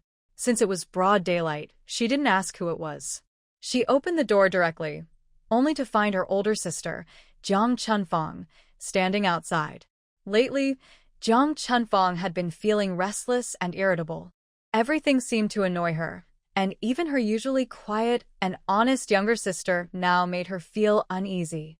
She had come home early that day simply because she was bored outside. But when she reached the door, she found it locked from the inside in the middle of the day. That small thing instantly made her anger rise. When her sister opened the door, Jiang Chunfang spoke sharply, as if accusing her. "Chunrong, why are you locking the door in broad daylight? What are you hiding?" Her tone was harsh and unpleasant. But Jiang Chunrong didn't react much. Her face tightened slightly, and she looked at her sister seriously. "Big sister, what are you talking about? I just heard that a girl in the next building was home alone during the day when someone broke in. I got a little scared, so I locked the door without thinking." After explaining, she turned and walked toward the living room. She knew she couldn't keep studying now. After a moment's thought, she decided to make lunch instead. In the kitchen, she glanced toward the living room and saw that her sister had gone back to her own room. Only then did she take out the vegetables she had bought yesterday and sat down on a small stool to prepare them. As she worked, she thought about her sister's reaction. Something felt off. She knew that Jiang Chunfang usually ignored her, except for that one night when their father had arranged for her to stay in her sister's room and bed, which had made her sister angry. Since then, they had mostly kept out of each other's way. But today, her sister seemed unusually upset, speaking sharply and acting unlike her usual self. And it wasn't even 10 o'clock yet. Normally, with her sister's lively personality, she wouldn't come home before lunchtime. In the 2 months since she had returned to the city, she had never seen her older sister come home this early. Could something have happened that she didn't know about? While she was in the kitchen, she couldn't help thinking about Jiang Chunfang. Meanwhile, Jiang Chunfang had gone back to her room. She lay on the bed with her eyes closed, pretending to sleep. But she couldn't really fall asleep. She had woken up late that morning, and now she wasn't tired at all. She was just bored. Lying there, she suddenly thought of her younger sister again. She felt that something about herself today was strange. No matter how she looked at her quiet, reserved sister, she just felt uneasy. She was curious and wanted to ask herself what was wrong. She had never been good at hiding her thoughts, especially from this second sister, who had the lowest place in the family. She never cared much about her. She always said whatever came to mind and never tried to hide her true nature. After all, she didn't think her sister was worth the effort. After thinking it through, she suddenly sat up, got out of bed, put on her shoes, and went straight to the kitchen. At that moment, Jiang Chunrong had just finished sorting the vegetables and was about to take them to the washroom to clean. Unexpectedly, she heard footsteps coming from the living room, heading toward the kitchen. She was a little puzzled. The sound must be from Jiang Chunfang. In this house, Jiang Chunfang's usual places were only the living room and her own bedroom. She ate in the living room, slept in her room, and spent most of her other time outside. As for the kitchen, she rarely came there. And chatting with her? Jiang Chunrong didn't think they were close enough for that. So, why was she coming over now? Before she could figure it out, Jiang Chunfang appeared at the kitchen door. She stood there, looking down at Jiang Chunrong in silence. She didn't say a word, just stared quietly. When Jiang Chunrong was about to ask what her sister wanted, Jiang Chunfang finally spoke, her tone sharp and questioning. "Chunrong, have you been doing something lately? Or has something unusual happened to you?" For some reason, she felt that something was off about her younger sister. She couldn't tell exactly what it was, but a voice inside her kept saying that things weren't as they should be, though she couldn't explain how they should be either. So, she could only ask in a vague way. She knew her second sister well, timid, quiet, and not fond of talking since childhood. She spoke like this because if something strange or interesting had really happened to her sister, she would probably tell her. But when Jiang Chunrong heard Jiang Chunfang's words, her heart suddenly skipped a beat. She forced herself to stay calm and not let her face show any change. She kept reminding herself, "Stay calm, deal with this first, and think about the rest later." A few seconds passed, maybe 5, maybe more. She couldn't remember clearly. She just reacted out of instinct, answering Jiang Chunfang mechanically. With a puzzled look, she asked back, "Big sister, what do you mean? What unusual thing? Every day I just go out to buy groceries, cook, or look for job opportunities. Did you hear something?" After asking, Jiang Chunfang stared at her second sister without blinking, watching every reaction. Seeing that her expression and answer didn't seem fake, she still felt uneasy and pressed further. "When you went out to look for work, nothing special happened?" Jiang Chunrong looked even more confused, but still answered obediently, "Sis, what do you mean by something special? Does job hunting count as special?" Her face showed pure confusion. Seeing this, Jiang Chunfang began to think she might have been overthinking. She gave a short hum, and soon after, a loud sound came from the front door as it closed. In the kitchen, Jiang Chunrong finally let out a deep breath after hearing her sister's footsteps and the sound of the door closing. Her body, tense from nervousness, leaned weakly against the counter behind her. After a while, when her emotions settled, she began to think carefully about what Jiang Chunfang's visit really meant. She replayed her sister's words in her mind again and again, and the more she thought about them, the more serious her expression became. Ever since she had that dream and decided to follow it by taking the college entrance exam again, she had been extremely cautious, trying not to reveal even the smallest clue. She believed she hadn't shown any sign that could make others suspicious. Before Jiang Chunfang looked for her today, no one in the family questioned her recent behavior. This means she was considered normal by others at home, and no one informed Jiang Chunfang about anything. However, Jiang Chunfang behaved very strangely just now. It's important to know that Jiang Chunfang usually doesn't focus her attention on her. From what she has seen, it's unlikely that Jiang Chunfang herself discovered anything. Neither her family members told her, nor did she find out on her own. The only possibility is that she sensed something subconsciously. This is the main reason her face looked so unhappy when she considered this possibility just now. Maybe Jiang Chunfang's actions were just a subconscious feeling or instinct. She remembered her previous life in her dreams. After she got her college spot, Jiang Chunfang somehow left school early and insisted on inviting her to a nearby countryside picnic. She also required everyone she invited to bring something they liked. At that time, she had just returned from the countryside a few months earlier, and her mother was unlikely to give her extra money. She was very short of cash and didn't have anything valuable or rare. The only thing she thought was somewhat special was a colorful stone she found in her previous rural area. She knew Jiang Chunfang had invited many of her high school friends besides her. She was just a young girl and didn't want to seem too poor in front of her peers. So, she brought the only item she thought was decent, a colorful stone she had picked up. When they arrived at the picnic spot, Jiang Chunfang immediately asked everyone to show what they brought. Sure enough, when she saw her stone, Jiang Chunfang quickly asked to see it, claiming she liked it and wanted to borrow it to look at. She kept the stone tightly in her hand for the rest of the time. Later, during chopping wood, Jiang Chunfang accidentally cut her hand. Her blood dripped onto the stone, and after the blood was absorbed, her space ability was activated. She is sure that Jiang Chunfang in that dream was unaware of this, and even she herself didn't know about the space inside the stone. Looking back now at Jiang Chunfang's actions in that previous life, she feels it was some kind of mysterious connection, guiding Jiang Chunfang to do all these things. Otherwise, if Jiang Chunfang truly knew the real purpose of that stone, she would never have gone so far to do some outdoor cooking in the suburbs and invite so many classmates. Opening that stone to reveal a space in front of everyone is quite risky. If it gets exposed, she would regret it for the rest of her life. If her guess is correct, everything makes sense. But if that is the reason, she feels uneasy inside. Jiang Chunfang is really lucky. Not only is she loved by her parents at home, but it seems that heaven is also watching over her.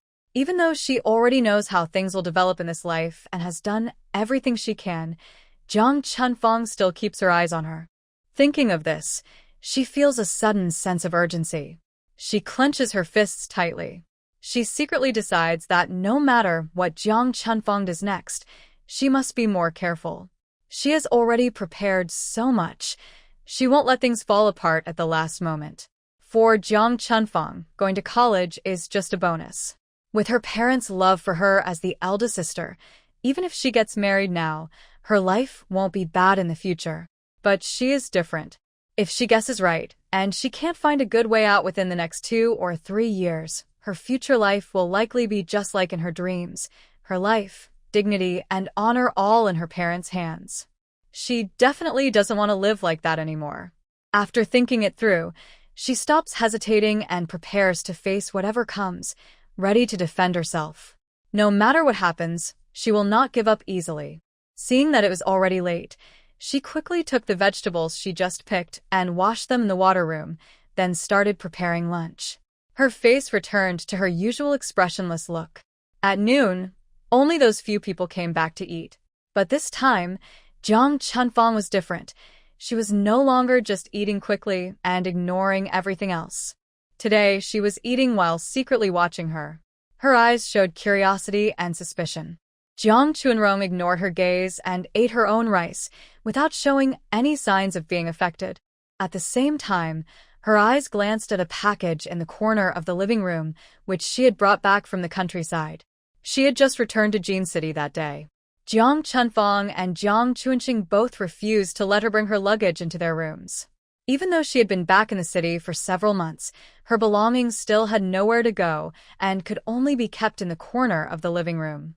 The living room was cluttered, so normally her bag wouldn't attract much attention. However, Jiang Chunrong was aware of her belongings and noticed that her bag had been rummaged through. She suspected that her older sister still hadn't given up. Since she hadn't learned any useful information from her, she had now decided to search her bag. But since she had a space of her own, the bag was just for show and kept outside. Most of the meaningful items had already been moved into her space. Inside the bag were just 2 worn-out sets of clothes she had worn while working on the farm during her rural work. There was nothing else of importance. After dinner, everyone was busy with their own tasks. She started cleaning the living room and washing the kitchen utensils. Once she finished tidying everything, she noticed that Jiang Chunfang, who usually would have woken up from her nap and gone out by now, was still in her room with the door wide open. She wasn't sure if she was asleep. Jiang Chunrong frowned. In normal times, after Jiang Chunfang left, she could lock the door from inside and review her exam preparation materials in the living room. Afternoons were long and complete, and most of her daily study tasks were done then. If Jiang Chunfang stayed at home during her nap in the future, she wouldn't be able to review at home, which would greatly delay her progress and might even affect her final exam results. Although the exam was still more than 10 days away, if she could review and reinforce what she had learned during this time, it would greatly help her. Thinking of this, she sneered coldly. She didn't expect Jiang Chunfang to have a hard time and not want her to do well. But everyone has their own way. Since she was occupying the house and watching her, she would see if she was willing to accept the supervision. Recently, she had been going out frequently under the pretext of looking for a job. Now that Jiang Chunfang was at home, she had to go out even more. But her reasons for going out still depended on what she chose to say. Otherwise, given Jiang Chunfang's current strong disapproval of her, she might try to stir trouble even at dinner. But even if she has bad intentions, she is not easy to deal with. After thinking carefully, she wiped her hands, grabbed her bag, and went straight out of the house. What she didn't know is that as soon as she stepped out, Jiang Chunfang quickly got up from her bed, bent down to put on her shoes, and hurried to the balcony. She crouched there, watching her second sister leave the residential area. Jiang Chunfang hesitated for a moment, wondering whether she should follow her to see what her second sister was up to lately. She also didn't know what was wrong with her recently. Everything seemed fine, but these days she felt more and more anxious. She always felt this had something to do with her second sister, but her sister was usually very transparent at home, following rules every day, and hadn't done anything out of the ordinary. She couldn't understand where this strange feeling came from, but if she followed now, it might be too late. After thinking for a moment, she stomped her foot and went back to her room to lie down again. Even going out to play with friends made her feel restless. It was better to stay at home these days. Maybe she was just overworked before. A few days of rest might be enough. At this moment, Jiang Chunrong, who had just left the residential area, didn't know about Jiang Chunfang's inner thoughts. She headed southwest. Before leaving home, she had already decided on her destination. Since she couldn't study at home, she couldn't give up during these 10 days before the college entrance exam. Finding a good place to study was very important. She thought for a long time and finally remembered a place. When she went to buy vegetables near the rural-urban fringe, she vaguely passed by a simple shed. That shed was probably for passers-by to rest, but for her, studying there would be a good idea. The area around the shed was open, with grass and fields as far as she could see. If there were any bad people nearby, they could be seen from afar. Once she decided, she didn't hesitate. Less than half an hour later, she arrived at that place. From that day on, Jiang Chunrong started her outdoor college entrance exam study sessions. She also noticed that from that day, Jiang Chunfang spent most of her time at home. Of course, she didn't know whether Jiang Chunfang was still at home after she left. But at least during her time at home, Jiang Chunfang rarely went out. Most of the time, she stayed either in the living room or in her own room. She didn't know what she was doing, but her temper seemed to be easily triggered. Every day, her face looked gloomy. Even a small matter could set her off like a firecracker. But Jiang Chunrong didn't care about this. She continued her studying and cooking as usual. She ignored the occasional glances Jiang Chunfang cast her way, showing no special reaction on her face. Everything was as normal as it could be. So, with many small setbacks, the days finally reached 2 days before the college entrance exam. After some outdoor review sessions, Jiang Chunrong's studying had gone very well.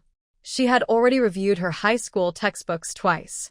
2 days before the exam, Jiang Chunrong went to the college entrance exam office in Jincheng to pick up her exam admission ticket. When she received her ticket again, she felt a strange excitement.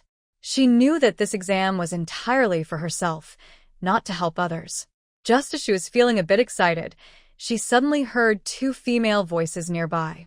"Xiao Qin, come get your admission ticket too. How's your studying going? I heard your dad found you a tutor, so you should be able to pass this year." "Ugh, what can I do? It's just so. I get watched over by the teacher and my parents every day while studying. But passing the exam isn't something I can just decide to do." "Hey, Xiao Qin, if you don't pass, it's okay. Your dad can just arrange a job for you at the tractor factory. That works too, right?"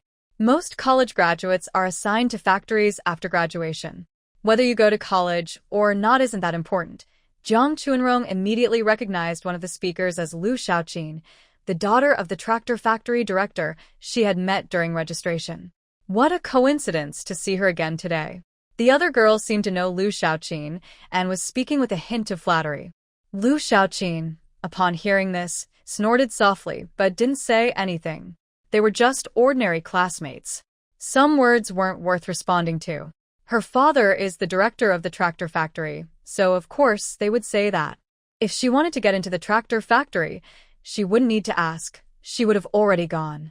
As the factory director, her father insisted she take the college entrance exam for 2 years in a row, which shows that a college degree would be much better than her current high school diploma for getting into the tractor factory or other state-owned factories. Her future prospects and career development would be very different. But going to college isn't just something she can do easily. Talent and luck are both necessary. Maybe the girl saw Liu Xiaoqin's cold expression and wasn't interested in talking further. She awkwardly stopped speaking and didn't say more. After exchanging a few polite words, they each went their own way. When Liu Xiaoqin returned home, her mother was preparing lunch. Zhu Guli saw her daughter come back and knew that this morning she had gone to the exam registration office to pick up her exam admission ticket, which would be used in a few days. She quickly put down her basket and asked with concern, "Xiaoqin, you got your admission ticket, right? Nothing happened, did it?" Her parents were very worried about her college entrance exam. Her daughter had said before that she didn't want to take the exam again after this time. It would be too embarrassing. No one takes the exam twice.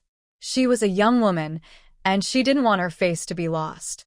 Knowing that this might be her last chance to take the exam, Zhu Guli was very attentive to her daughter's exam results and preparations. She checked everything herself, worried about any mishaps. Lu Xiaoqin understood her mother's concern.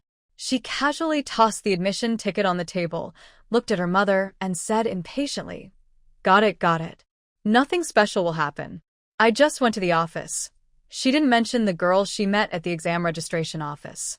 But her eyes flickered, and she finally asked, "Mom, do I have to take this exam? Do I have to go to college?" Lu Xiaoqin had never been fond of studying. Even in high school, her progress was shaky and difficult. When she was in high school, even under her parents' strict supervision, her grades were only average. She didn't understand why, as a girl, her parents were so eager for her to take the college entrance exam and become a university student. Of course, she knew that being a college student was good. Nowadays, college students are highly valued. For example, her father works at a tractor factory. Once someone is assigned a university degree, they are usually placed in an office job. Not only do they earn a high salary and enjoy good benefits, but they are also respected by others. Everyone would give a thumbs up when they hear about it. As the daughter of the factory director at a large factory with thousands of workers, she also felt proud. Just because her father works there, people would look at her with respect. She didn't think she was much lower than those college students. But her parents have spoiled her since she was young. Yet, when it came to the college entrance exam, no matter how much she cried or begged, they refused to change their minds. Even her most loving mother sided with her father this time, which made her feel quite lost. Now that her father was not at home, she finally spoke her mind. Recently, her father had hired a private tutor to help her prepare for the exam. This morning, she was allowed to take a half-day off just to pick up her exam admission ticket. When Zhu Guli heard her daughter speak like this, she saw that neither the teacher nor her husband was present. Thinking about how her daughter had been cooperating with the tutor's review but often seemed distracted or moody, she sighed softly. She gently pulled her daughter to sit on the sofa in the living room. It was clear she wanted to have a serious talk with her. Lu Xiaoqin followed her mother and sat beside her on the sofa. Zhu Guli stroked her daughter's smooth black hair and, after a moment, spoke earnestly. "Xiaoqin, we're not forcing you to go to this university. With our family situation, even if you don't go to college, we can still support you with food and clothes. But you know you're our only child. Your mother and I only have you. Your father has been the director at the tractor factory for over 10 years. He's getting older and retirement isn't far off. Besides your father, we don't have reliable relatives or friends we can count on. Your father's idea is that before he retires, your job will be secure. But after he retires in a few years, what then? When he's gone, people will forget about him.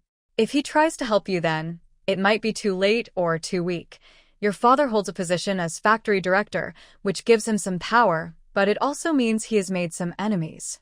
This is the main reason your father didn't let you join the tractor factory. He was worried that after he retires, he wouldn't be able to protect you there. Having been the factory director for many years, he probably knows some things about the factory that he can't say openly. Because of this, I can't go into more detail about factory matters, but it's clear that your father didn't arrange for you to work at the tractor factory for a reason. However, if you get into university and become a college student, whether in Tianjin or elsewhere, working in a state-owned large factory or government office, your father can help you plan your future before he retires. Xiaoqin, you're growing up. Your father can't always protect you. There will come a day when he can't watch over you anymore. Only by becoming a university student and planning your future can you have a stable path ahead for many years. If you only have a high school diploma, it will be difficult for your parents too. Your father is the director of a big factory. If he arranges for you to work in a small factory, it wouldn't look good for either of you, whether you want it or not. He could help you get into another large factory, but since you only have a high school diploma, even if you get a good job, it would mainly be because of your father's influence, which isn't very secure. When your father retires, your good days at the factory will end. Especially since your father often attends meetings organized by the government and large factories, he knows the latest trends. In the future, being a university graduate will be a basic requirement for important positions in large factories and government agencies. If you want to have a stable career, becoming a university student is an essential step. When Liu Shaoqin heard her mother's words, she frowned. She wanted to say she wasn't interested in these things. But she also knew that her mother's words made sense. Right now, she is enjoying the protection her parents give her, both financially and in daily life.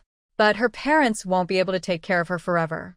When that day comes, will she still be able to hide under her father's wing and enjoy her current life and the attention she receives?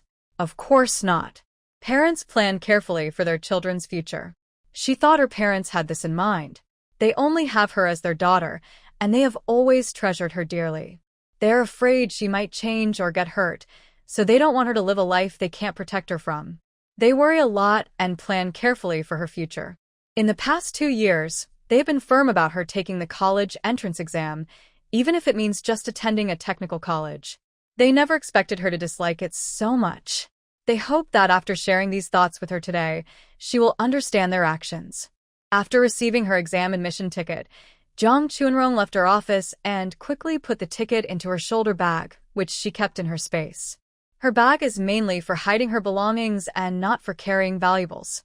She keeps her textbooks, exam ticket, and other important items like savings in her space, which is her safest and most private place.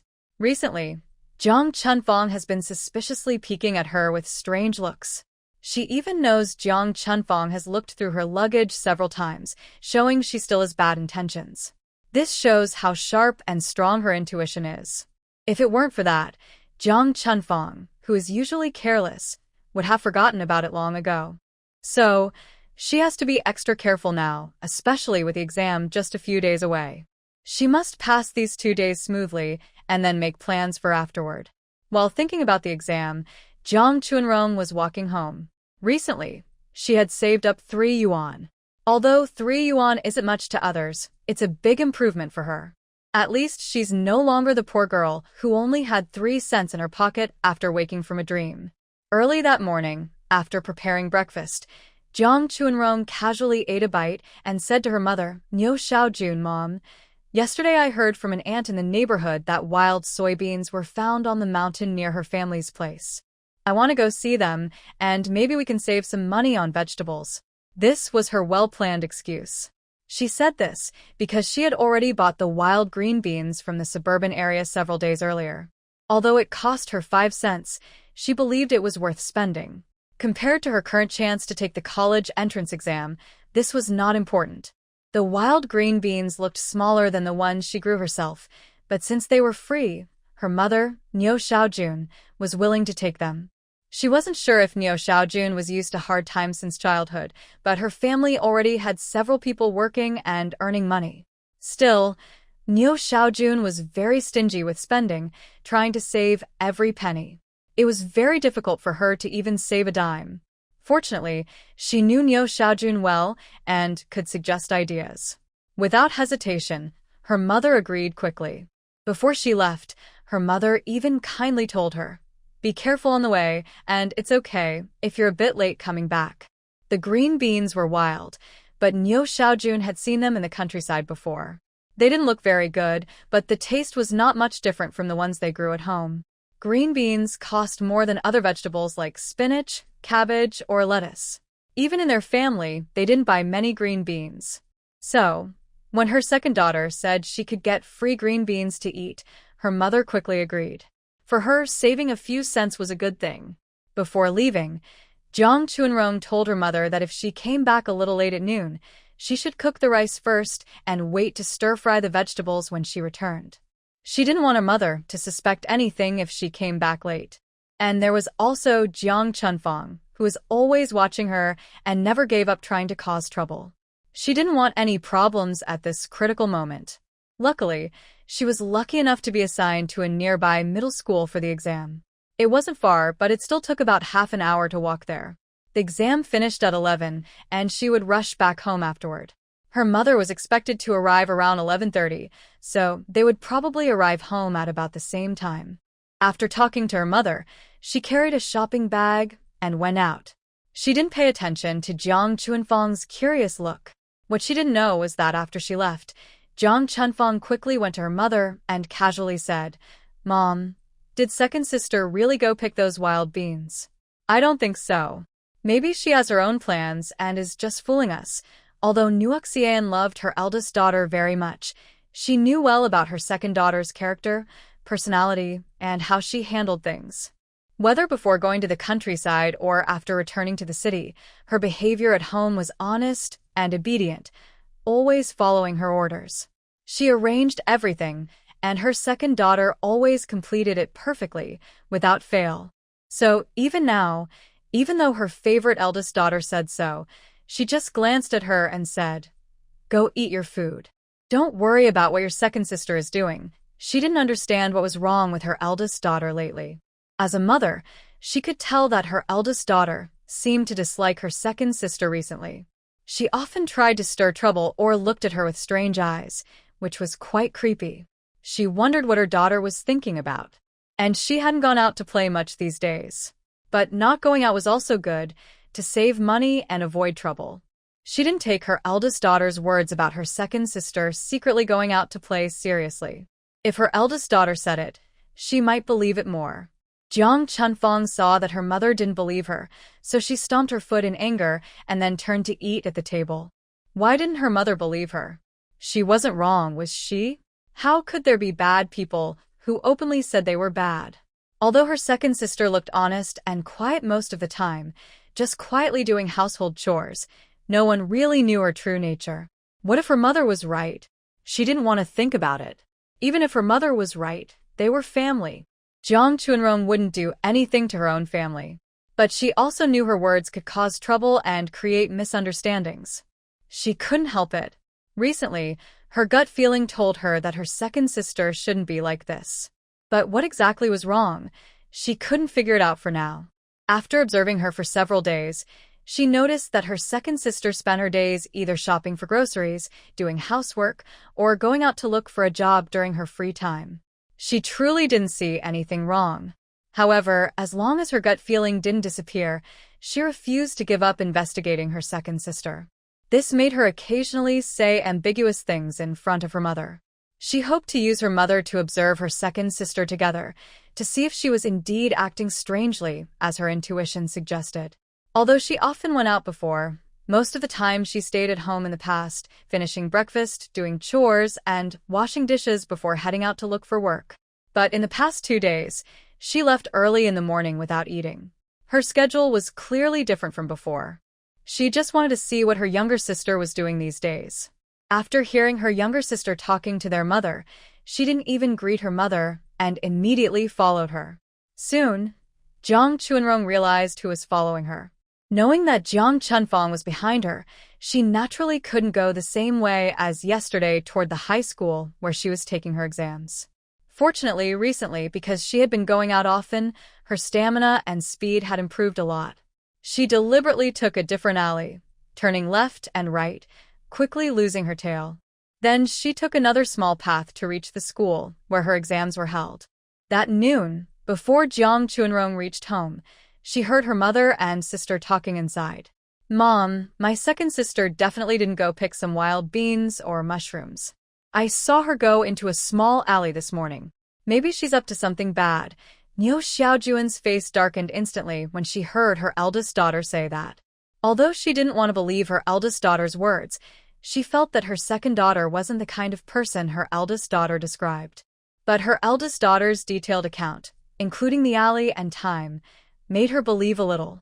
While she hesitated, waiting for her second daughter to come back so she could question her properly, she suddenly heard her calling at the door. "Mom, I'm back. Today was lucky. I not only picked some wild beans but also found quite a few mushrooms." Then she pushed the door open. Jiang Chunrong was carrying a net bag filled with many things. These were all bought earlier from a farmer in the rural urban area nearby. The mushrooms were from the mountains nearby and looked very fresh. She put them directly into her space to keep them fresh. Now, when she took them out, they still looked very fresh. Seeing her eldest daughter's words had made her face look a little unhappy, Niu Xiaojuan's expression softened considerably. Seeing the pile of things in the second child's hands, she no longer felt any resentment and smiled happily. "Today we didn't harvest much, that's okay. For lunch, Let's make stir-fried snow peas with mung beans.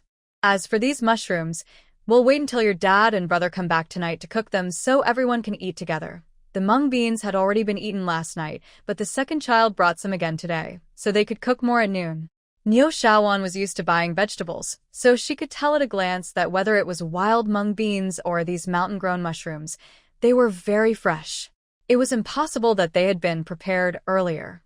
This meant the second child couldn't have gone off to do something mischievous, as the eldest daughter claimed. So she didn't ask further. Thinking about her eldest daughter's recent behavior, she felt a bit unhappy. It's really wrong to lie and falsely accuse the second child. But since she loved her eldest daughter the most, she only planned to remind her when they were alone. Spring Rome is her sister. After all, she shouldn't throw dirty water on her sister's name. If her sister is in trouble, shouldn't she be proud of her? Even if Neo Shawan didn't value the second child much, she didn't want her reputation to be damaged. The 2 days of the college entrance exams went by smoothly, thanks to Jiang Rongrong's early planning, preparation, and careful handling, especially with Jiang Chunfang watching closely. It finally passed without major issues. When she finished the last exam, she finally felt completely relieved. From then on, she could handle everything related to the exams on her own. She even wrote the address for receiving the college admission notice on the exam office form. This was a carefully considered decision. She couldn't have the admission letter sent directly to her home. Although she wasn't working now and spent most of her time at home, if a neighbor or someone she knew saw it, it could cause trouble. So she made this plan, just in case. After that, Jiang Chuanrong returned to her usual routine, but Jiang Chunfang, perhaps because she had been watching her for a long time, didn't notice anything unusual. She wasn't patient, and within a few days, she was out early and back late again. Even though Neo Shawan told her several times, it didn't work. Jiang Chunfang continued her way. That day, after breakfast, Jiang Chuanrong left the house. She needed to go to the admissions office in the morning to fill out her college application form. Usually, such things could be done at school if it was available, but since she graduated from high school several years ago, she had to go to the admissions office to complete it. She felt confident that she had prepared well for the college entrance exam, and her performance on the day was quite good. For her choice of school, she decided to apply to the same university in Beijing as in her previous life, just to be safe. Although this university is not as famous as the top 2 in Beijing, it is still very good. When she arrived at the admissions office, there weren't many people inside, so she was soon called. Carefully, she filled out her application form, double-checked everything, and then submitted it before leaving the office. She looked at the time. It was still early, about 9 o'clock. It was too early to go home now. After thinking for a moment, she decided to take a walk nearby and also check out the local factories and mines for job opportunities. Recently, she had been going out often, claiming she was looking for work. Because of her preparation for the college entrance exam, she hadn't gone out for a long time, which she knew wasn't good. She was always cautious in her actions and couldn't afford to be careless. She visited 2 factories, but neither was hiring at the moment. Unknowingly, she kept walking forward and accidentally reached the tractor factory area. The tractor factory was a well-known company in Jinshu City, established over 30 years ago. Next to the factory was the factory workers' residential area. She looked around but decided not to go further, or she might be late for dinner. Walking back from here, even briskly, would take about 40 minutes. Just as she was about to head back and end her walk, a few young girls, around 18 or 19, suddenly appeared at the corner across the street. They were dressed very fashionably, clearly from well-off families. She didn't pay much attention at first, but gradually, their casual chat caught her interest. "Ching, have you decided which university to apply to this time? I heard you did pretty well. Your admission is almost certain." "Oh, that's nothing special. I think I still have a good chance at a junior college." The girl speaking was modest in words, but her tone was full of pride, which was easy to notice. "Oh, Shally, don't praise me. How did you do? Did you fill out your college application forms these days? I applied a few days ago. My parents didn't want me to study far away, so I chose a local university. It's close to home, and I can come back on weekends. Hey, do you think Director Lu's daughter, Lu Xiaoqin, can get into college this time?" She's already taken the exam twice. If she can't make it this time, it would be really embarrassing. Yeah, but what about the director's daughter? She's not better than us. We all got in on the first try, unlike her. Who knows? With her grades, I doubt she will make it. Hey, I heard something. One girl, perhaps knowing some secret information, quietly moved closer to the others.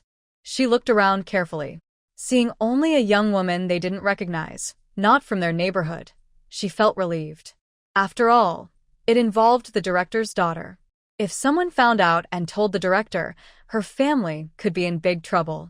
The director was important, and they didn't want to offend him openly. I heard Lu Xiaoqin didn't do well this time. My distant cousin's family lives near her. After the college entrance exam, she had a big fight at home. She was throwing things and yelling, and everyone in the building heard it. She's been hiding at home lately. I knew it. Her grades are so bad, and she keeps trying but can't pass. She deserves it. The girls were about the same age as Lu Xiaoqin, but their family backgrounds were much worse. Usually, Lu Xiaoqin was very proud of herself, her clothes, her manners, everything. The boys only had eyes for her. This made the girls feel very annoyed. But since Lu Xiaoqin's father was the director of the tractor factory, they didn't dare to speak openly or offend her. They kept their feelings inside. They were surprised that Lu Xiaoqin, who had always been lucky, failed the college entrance exam twice in a row. This made them feel a little better. So, what if she was the director's daughter? In the future, they would be college students. A university student is much more valuable than her, Lu Xiaoqin, a high school girl. In the future, they will no longer be in the same world. Young girls often have a strong sense of comparison. The few girls who were always under Lu Xiaoqin's control suddenly turned around and started to mock her behind her back. They also vented years of frustration and anger. All of this was heard by Jiang Chunrong as she passed by. Originally planning to go back, Jiang Chunrong slowed her steps after overhearing their chat. After listening to the whole conversation, she thought to herself how small the world is as she heard news about Lu Xiaoqin again. From their attitude, it seemed Lu Xiaoqin had failed her exam again. When she finished listening, the girls had already walked far away. Jiang Chunrong stayed for a while, quietly thinking.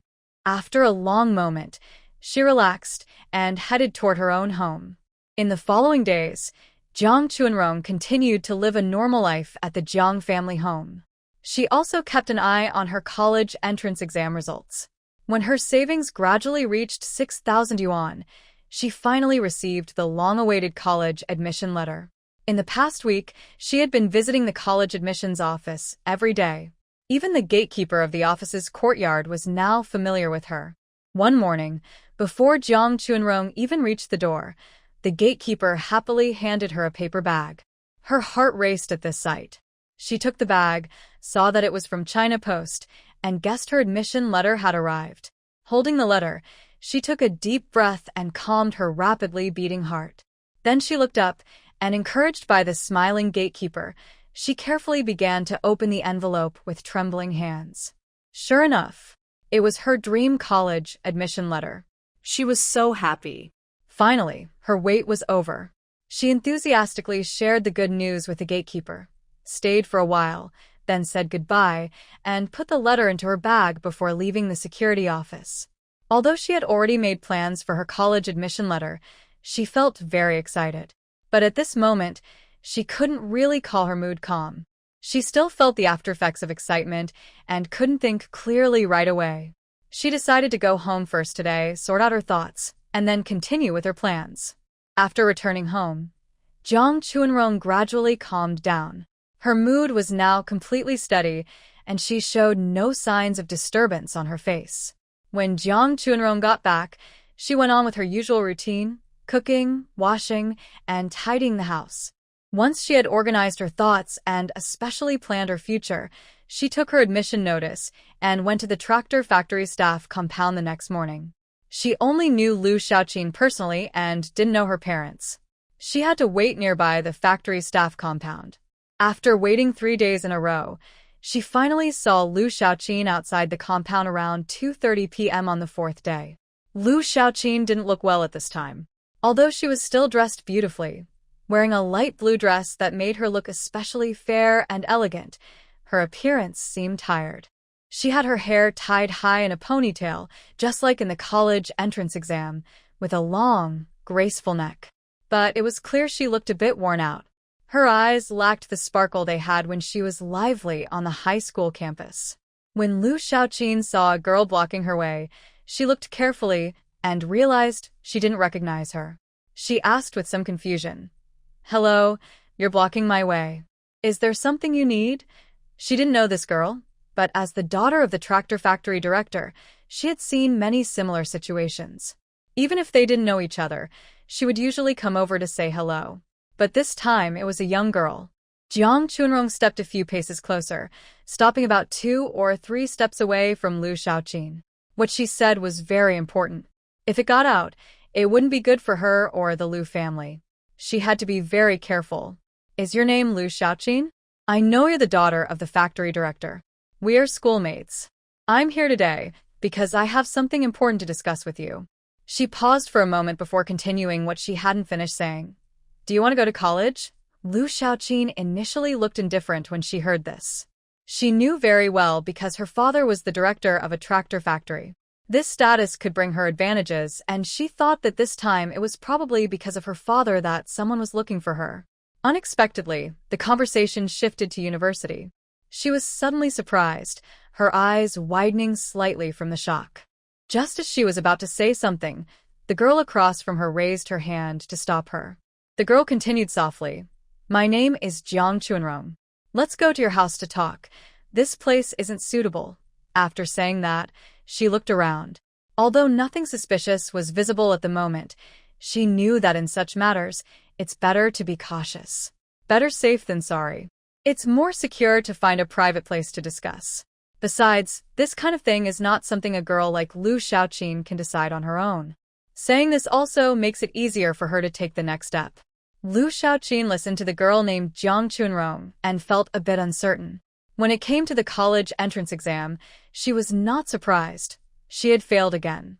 Looking at the people she knew around her, those who received acceptance letters were all smiling happily, some even showing off. Especially her mother's colleagues in the office, who kept talking about other children getting accepted, intentionally or not. This made her parents feel very upset these days, especially her mother. Her mother looked tense every day, as if someone owed her money. Although she had a feeling before the exam that she might not pass again, she still held on to a little hope. But disappointment came so quickly. It didn't even leave her much time to dream. She didn't expect this girl to ask her how important going to university was. And she even said she wanted to take her home. She subtly observed the girl. She was just an ordinary girl, introducing herself as someone who had once attended number 1 high school. It seemed there was nothing unusual. Most importantly, that question, "Do you want to go to university?" was too tempting. Even if there were some risks, she was willing. Besides, she was just a girl. So she didn't hesitate for long and nodded in agreement. Since this involved the college entrance exam and university, it was not suitable to discuss it here and now. Let's go back to her house and talk later. Just like that, 2 young girls of similar age walked into the tractor factory's residential area, one after the other. The tractor factory is a well-known large company in the city, and its economic performance has been good for many years.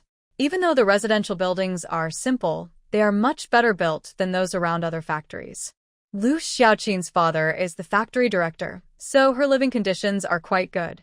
After they entered the residential area, not long after, they heard a series of friendly greetings, which made Jiang Chunrong realize the special treatment and attention Lu Xiaoqin, as the daughter of the factory director, has received over the years. "Xiaoqin is back. You look really nice in that outfit today. Xiaoqin, it's so hot today. You should go home early and avoid the heat outside. Your mom and Director Lu will worry. Yes, go back quickly. Hey, I have a bottle of cold soda at home. Xiaoqin, come to my place and take some home to drink." Everyone was greeting Lu Xiaoqin warmly, taking the initiative to talk to her. Lu Xiaoqin, however, responded with a casual nod, sometimes saying no need or thanks, showing she was used to such scenes. She was preoccupied with her own thoughts and didn't care much for these neighbors who liked to flatter. At this moment, she was eager to leave quickly, as if her legs had wheels. The women were friendly, and when they returned to Lu's house, about 10 minutes had passed. They sat down to rest before regaining their composure. Lu Xiaoqin went to the kitchen to get a bottle of soda for Jiang Chunrong, while Jiang Chunrong took this moment to observe Lu's family living conditions. Lu's house was a rare large apartment from the 1980s, about 100 square meters, with 3 bedrooms, a living room, a kitchen, and a bathroom. The living room was very spacious, probably around 20 or 30 square meters, with good lighting and north-south layout, making it look very roomy. Although her own house also had 3 bedrooms and a living room, it was nowhere near as large as Lu's. The difference was obvious. Most of the doors to the rooms were closed, so she couldn't see inside. But just the living room alone made her feel envious. Most importantly, Lu's family had a private bathroom. Currently, most of the old apartment buildings, called tube houses, are built without bathrooms to make construction easier and to maximize living space. Residents have to go to nearby public toilets, which is very inconvenient, especially at night. The sanitation is also poor. Unlike Lu's family, who have a spacious house with multiple rooms and a private bathroom system, Jiang Chunrong just finished observing Lu's house when she saw Lu Xiaoqin come out of the kitchen holding a bottle of North Ice soda. "Here, have a bottle of soda to cool down." Lu Xiaoqin had to leave suddenly to visit her grandmother, so she went out in the middle of the afternoon. Usually, she would be taking a nap at this time. It was a lucky coincidence to meet this girl. But thinking about what Lu Xiaoqin had said before, maybe it was not just a coincidence for her. She was also pondering Jiang Chunrong's previous actions when she noticed that Lu Xiaoqin only drank half the soda to cool off a bit and was about to speak. Jiang Chunrong, being in a hurry and not wanting to waste time at Lu's house, finished her soda quickly and continued the conversation without hesitation. "Hello, Lu Xiaoqin. Let me introduce myself again. My name is Jiang Chunrong. I went to number 1 high school. We are schoolmates, but you are 2 grades ahead." Lu Xiaoqin listened carefully to her introduction. She already knew most of this information but was eager to hear about the thing I mentioned earlier about the college entrance exam. "Because it is very important, I hope you can call the decision-maker in your family now, preferably your parents, to come back." After speaking, she frowned slightly. If Lu Xiaoqin went out to find her parents, would it be okay for her to sit alone in Lu's house? It might be a bit inappropriate. After all, Lu's family is not ordinary, and if something unexpected happened, it would be hard to explain. While she was thinking about these things, Lu Xiaoqin, upon hearing her words, looked down and thought for a moment. Although she believed most of what this girl just said, she also thought that since Jiang Chunrong knew she was the daughter of the tractor factory director, she probably wouldn't dare to come here to play tricks. So, what Jiang Chunrong was saying now must be true and reliable. Otherwise, her father, as the director of the tractor factory, could easily investigate or deal with someone with just a word. Jiang Chunrong saw that Lu Xiaoqin didn't respond immediately after hearing her words, but seemed to be thinking about something. She didn't react right away. Her eyes shifted, and she quickly took out the university admission letter she had received earlier from her shoulder bag, which was actually stored in her space. She waved it at Lu Xiaoqin. "By the way, I forgot to tell you, I got into Beijing City University and I just received the acceptance letter." After saying this, she quickly put the admission letter back into her bag. Seeing the letter, Lu Xiaoqin's heart skipped a beat, and she held her breath for a moment. Now, she finally believed, completely believed, what this girl had told her. In this era, university students are very valuable and rare resources. No one would joke about their university admission letter or university spot. Thinking of this, she no longer delayed. She stood up quickly and headed toward one of the rooms. She entered, casually closed the door, and soon heard Lu Xiaoqin talking from inside. Seeing this, Jiang Chunrong was momentarily stunned but quickly reacted. It turned out that Lu Xiaoqin's parents' room had a telephone installed. But considering her father's position, she felt relieved. As far as she knew, Lu Xiaoqin's father was a leader at the tractor factory, but Lu Xiaoqin was an only child. Both parents had steady jobs, only one child, so the family burden was light, and their financial situation was likely quite comfortable. Plus, with his high-ranking position as factory director, he had some privileges and benefits, which they could enjoy early, so it was understandable. Not long after, the door from inside opened, and Liu Xiaoqin quickly came out. Her face was slightly flushed, no longer the calm expression she had when she first saw her. Since the phone call was connected, the two didn't say much and just waited quietly for Liu Xiaoqin's parents to return.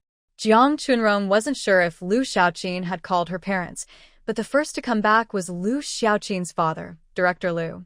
She didn't know Director Liu, but after waiting about 10 more minutes in the Liu family living room, a middle-aged man suddenly entered. He was tall, well-built, with regular features and a typical square face. Look carefully, and you can faintly see the shadow of Liu Xiaoqin's face. It seems Liu Xiaoqin's appearance leans more towards her father. Director Liu's full name is Liu Guofeng. When his daughter called, he was in his office handling documents. On the phone, his daughter said there was an important matter about her college entrance exam that she needed to discuss with him. She asked him to come back immediately because someone at home was waiting to talk to him. She didn't say much else and simply hung up. Because it involved his daughter's college plans, this has been a worry for him and his wife over the past 2 years. Although he didn't know exactly what was going on, he could tell from his daughter's trembling voice during the call that she was very upset. This made him move faster. Almost immediately after hanging up, he put the documents he was working on back into the folder. He then told his secretary he needed to go out for a while. If anything urgent came up, she could call his home. He hurriedly left the office and went back to the residential area.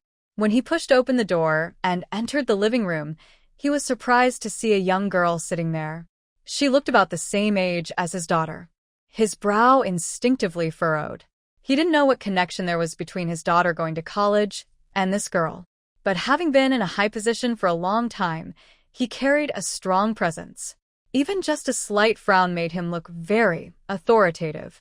Liu Xiaoqin had spent a lot of time with her father and knew that many of his subordinates were afraid of him. Worried that her father might scare her away, she quickly went over and gently held his arm, acting a bit spoiled as she said, "Dad, why so serious? Come on, let me introduce you. This is Jiang Chunrong. We went to the same high school. Sit on the sofa and chat." Although Jiang Chunrong hadn't told her everything, she wasn't naive. As the daughter of the tractor factory director, she had basic manners and intuition. She knew that today's matter was probably not a bad thing. In fact, it might even be a very good thing for her. So she was eager to show kindness. Seeing his daughter like this, Liu Guofeng instinctively relaxed his brow. His daughter, although not very good at studying, was good in other ways. From her taking the initiative to help the girl, he could tell that today's situation probably had some reason behind it. The young girl nodded as a greeting and then headed straight toward the sofa. As soon as Director Liu entered, Jiang Chunrong stood up. She waited until the father and daughter finished talking before calmly preparing to explain herself. Although Director Liu looked quite authoritative, clearly someone who had been in a high position for a long time, she was not his subordinate, so she didn't feel intimidated by him. If things went well, it would be a fair deal. Neither side would be superior to the other. Strictly speaking, the buyer was not only him. Her university was well known and highly sought after. After getting a closer look, she confidently introduced herself. "Hello, Director Liu. My name is Jiang Chunrong. Like your daughter Liu Xiaoqin, I also took the college entrance exam this year and was lucky enough to be admitted to Beijing City University. Here is my admission letter." She then took out the admission letter she had previously displayed, shook it slightly, and then casually put it back into her bag. Next, she explained the reasons and circumstances of her visit. Since Liu Guofeng was experienced and had seen many things, he noticed that this girl carried herself with the confidence of a leader. Even when meeting him, she remained calm, spoke clearly, and acted methodically, which made him start to admire her. After hearing her introduction, he paused briefly. His sharp mind quickly guessed her purpose based on her background, her family situation, and her rural experience. Jiang Chuanrong briefly explained her background, her main purpose for coming today, and her reasons. Director Liu was not an ordinary person, and she never intended to hide her true thoughts or play tricks in front of someone like him. Instead, she honestly and openly shared her ideas, showing her sincerity to cooperate. Especially when mentioning her goal, she didn't feel embarrassed as a young girl under 20 openly discussing a deal. After hearing her intentions, Lu Guofeng didn't show much reaction, but his daughter Lu Xiaoqin, standing nearby, became excited. She quickly sat back beside him, wrapping her arms around his, holding on tightly. Lu Guofeng glanced lightly at his daughter. As an experienced father, he understood her reasons without needing words. He gently patted her arm to comfort her. This young woman took the initiative to visit today and was the first to contact her daughter, showing she has made up her mind and is unlikely to change her attitude easily. From her words and actions, it's clear she is young but thoughtful. She has considered everything carefully before coming and is not indecisive or likely to give up halfway. She understands her family cannot support her financially and knows how to use her strengths to plan for herself. She has a clear idea of her future studies and life goals. Most importantly, she knows what actions will benefit her most. Even with the temptation of college, which most people find hard to refuse, she is able to stay focused and move forward step by step, holding on to her true intentions. This is very rare. She is a very impressive young girl. After hearing Jiang Chuanrong's thoughts, Lu Guofeng did not immediately agree. Instead, he looked at her carefully for a few seconds. After a long pause, he asked softly, "Miss, this is university, especially the one you got into. Even in the capital, it's a good school. Are you sure you want to give it up?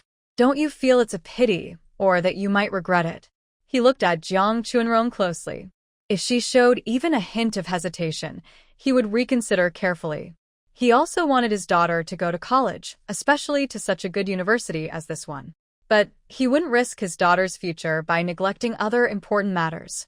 If he did, the risk would be too high. After thinking carefully, he wasn't sure whether he would agree. Just after he finished speaking, Jiang Chuanrong seemed to have expected him to ask this question. Without hesitation, she replied, "Director Liu, before coming here, I thought about this many times. I know what I want for my future. I'm just giving up this year's college entrance exam, but I haven't given up my dream of going to university. Given my current situation, if I can delay my college start by a year and gain benefits beyond my current ability, I think it's worth it. I know what I want, so please rest assured. This matter is only known to the three of us here, no one else." Hearing her answer, Lu Guofeng nodded slightly. She is indeed a smart girl. She can resist temptation, has clear goals, and knows what she wants. Having received the answer she wanted, Lu Guofeng didn't ask any more questions. He thought for a moment, then looked up at Jiang Chuanrong. "Jiang, this is an important matter. I need to wait for the child's mother to return so the three of us can discuss it carefully. Would it be convenient for you to come back here 2 days later in the same afternoon?" Jiang Chuanrong nodded in response. Such a big matter. Even though Director Liu often makes decisions as the head of Factory 1, he still needs to discuss it thoroughly with Lu Xiaoqin's mother. Since she agreed to take out the college admission notice, she will also expect something in return. This is a large expense, and he can't decide on his own. Although his daughter was standing nearby, watching him eagerly, her meaning was clear. They had said everything that needed to be said today, and Jiang Chuanrong had no intention of staying longer at Lu's house. After a brief greeting to the father and daughter and confirming the next meeting time, she left the Lu family's gate. Although Director Liu hadn't explicitly agreed to the deal just now, based on Lu Xiaoqin's behavior and his lack of a direct refusal, it was likely to succeed. The big issue in her heart was resolved, and Jiang Chuanrong felt much lighter as she headed home. When she first met Lu Xiaoqin, she had a vague idea in her mind. After the second meeting, she became more certain about her plan. Just like Lu Guofeng asked, would she regret giving up this year's college admission notice? Honestly, she felt a little regretful, but compared to what she would gain, it was insignificant. If she secretly decided to give up everything at home and go to university in the capital, she might have a chance. But from her parents' attitude over the years, it was clear they didn't love her much. Although there was some financial aid at university, it was only basic support. If her family didn't provide any financial help, her life at university wouldn't be easy. Money isn't everything, but without it, life becomes very difficult.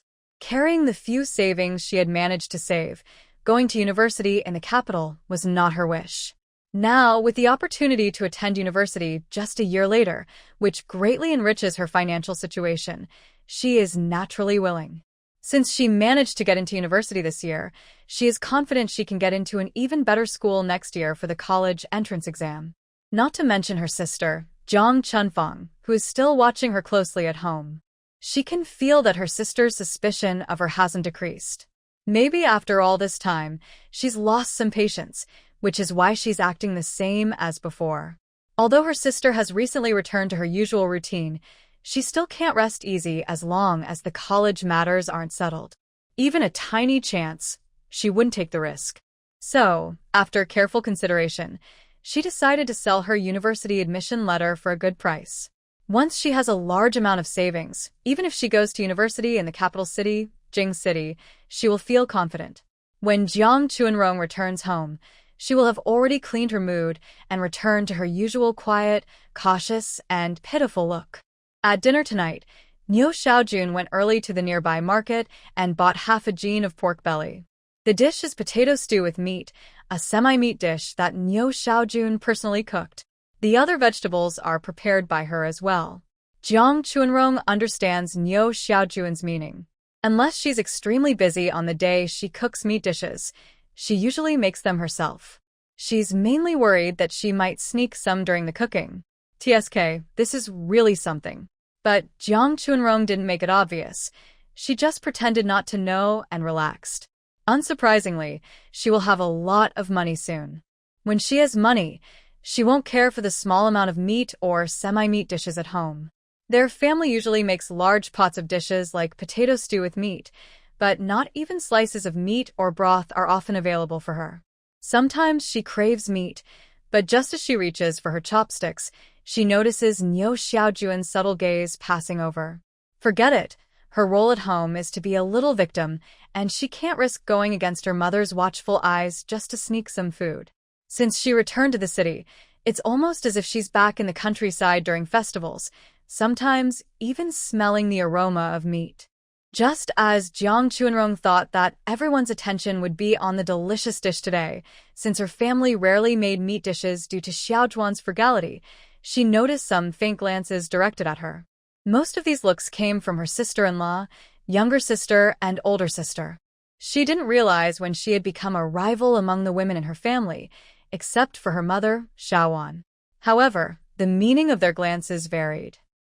Liu Yuzhan has been having a very difficult time lately. Since her second sister-in-law returned home, she had enjoyed a period of ease, with meals served and clothes taken care of. But she never expected that her good days would end so quickly. Before, Chuanrong had said she was busy looking for a job and couldn't take care of their personal hygiene. She thought it wouldn't take long before her sister-in-law gave up. Finding a job is very hard now, with many young people waiting for work, and their family conditions make it almost impossible. It's been over a month now, and she still hasn't given up. Every day, she either goes out or comes back, and she hasn't cleaned their room even once. Now, after work, she not only tidies up the house but also washes clothes for herself and her husband. Although it's summer and the clothes are light, making it easier to wash, it's already August. After September, the weather will turn cold, and she won't want to wash clothes in freezing weather. Because of this, she often complains to her husband, but he is careless and doesn't care much about it. Moreover, her wife doesn't even cook dinner anymore. She just washes their clothes. It's such a small thing, but he doesn't want to talk to his second sister about it. He simply can't bring himself to say anything. He remembers that before, his second sister said she was looking for a job. Finding a job is a big deal. A young woman like her spends every day at home washing clothes and washing dishes. Without a proper job, it will be hard for her to find a good husband in the future. Jiang Jianya doesn't pay much attention to his wife's complaints. Lu Yuzhen mentioned a few times that the man didn't respond, so she stopped bringing it up.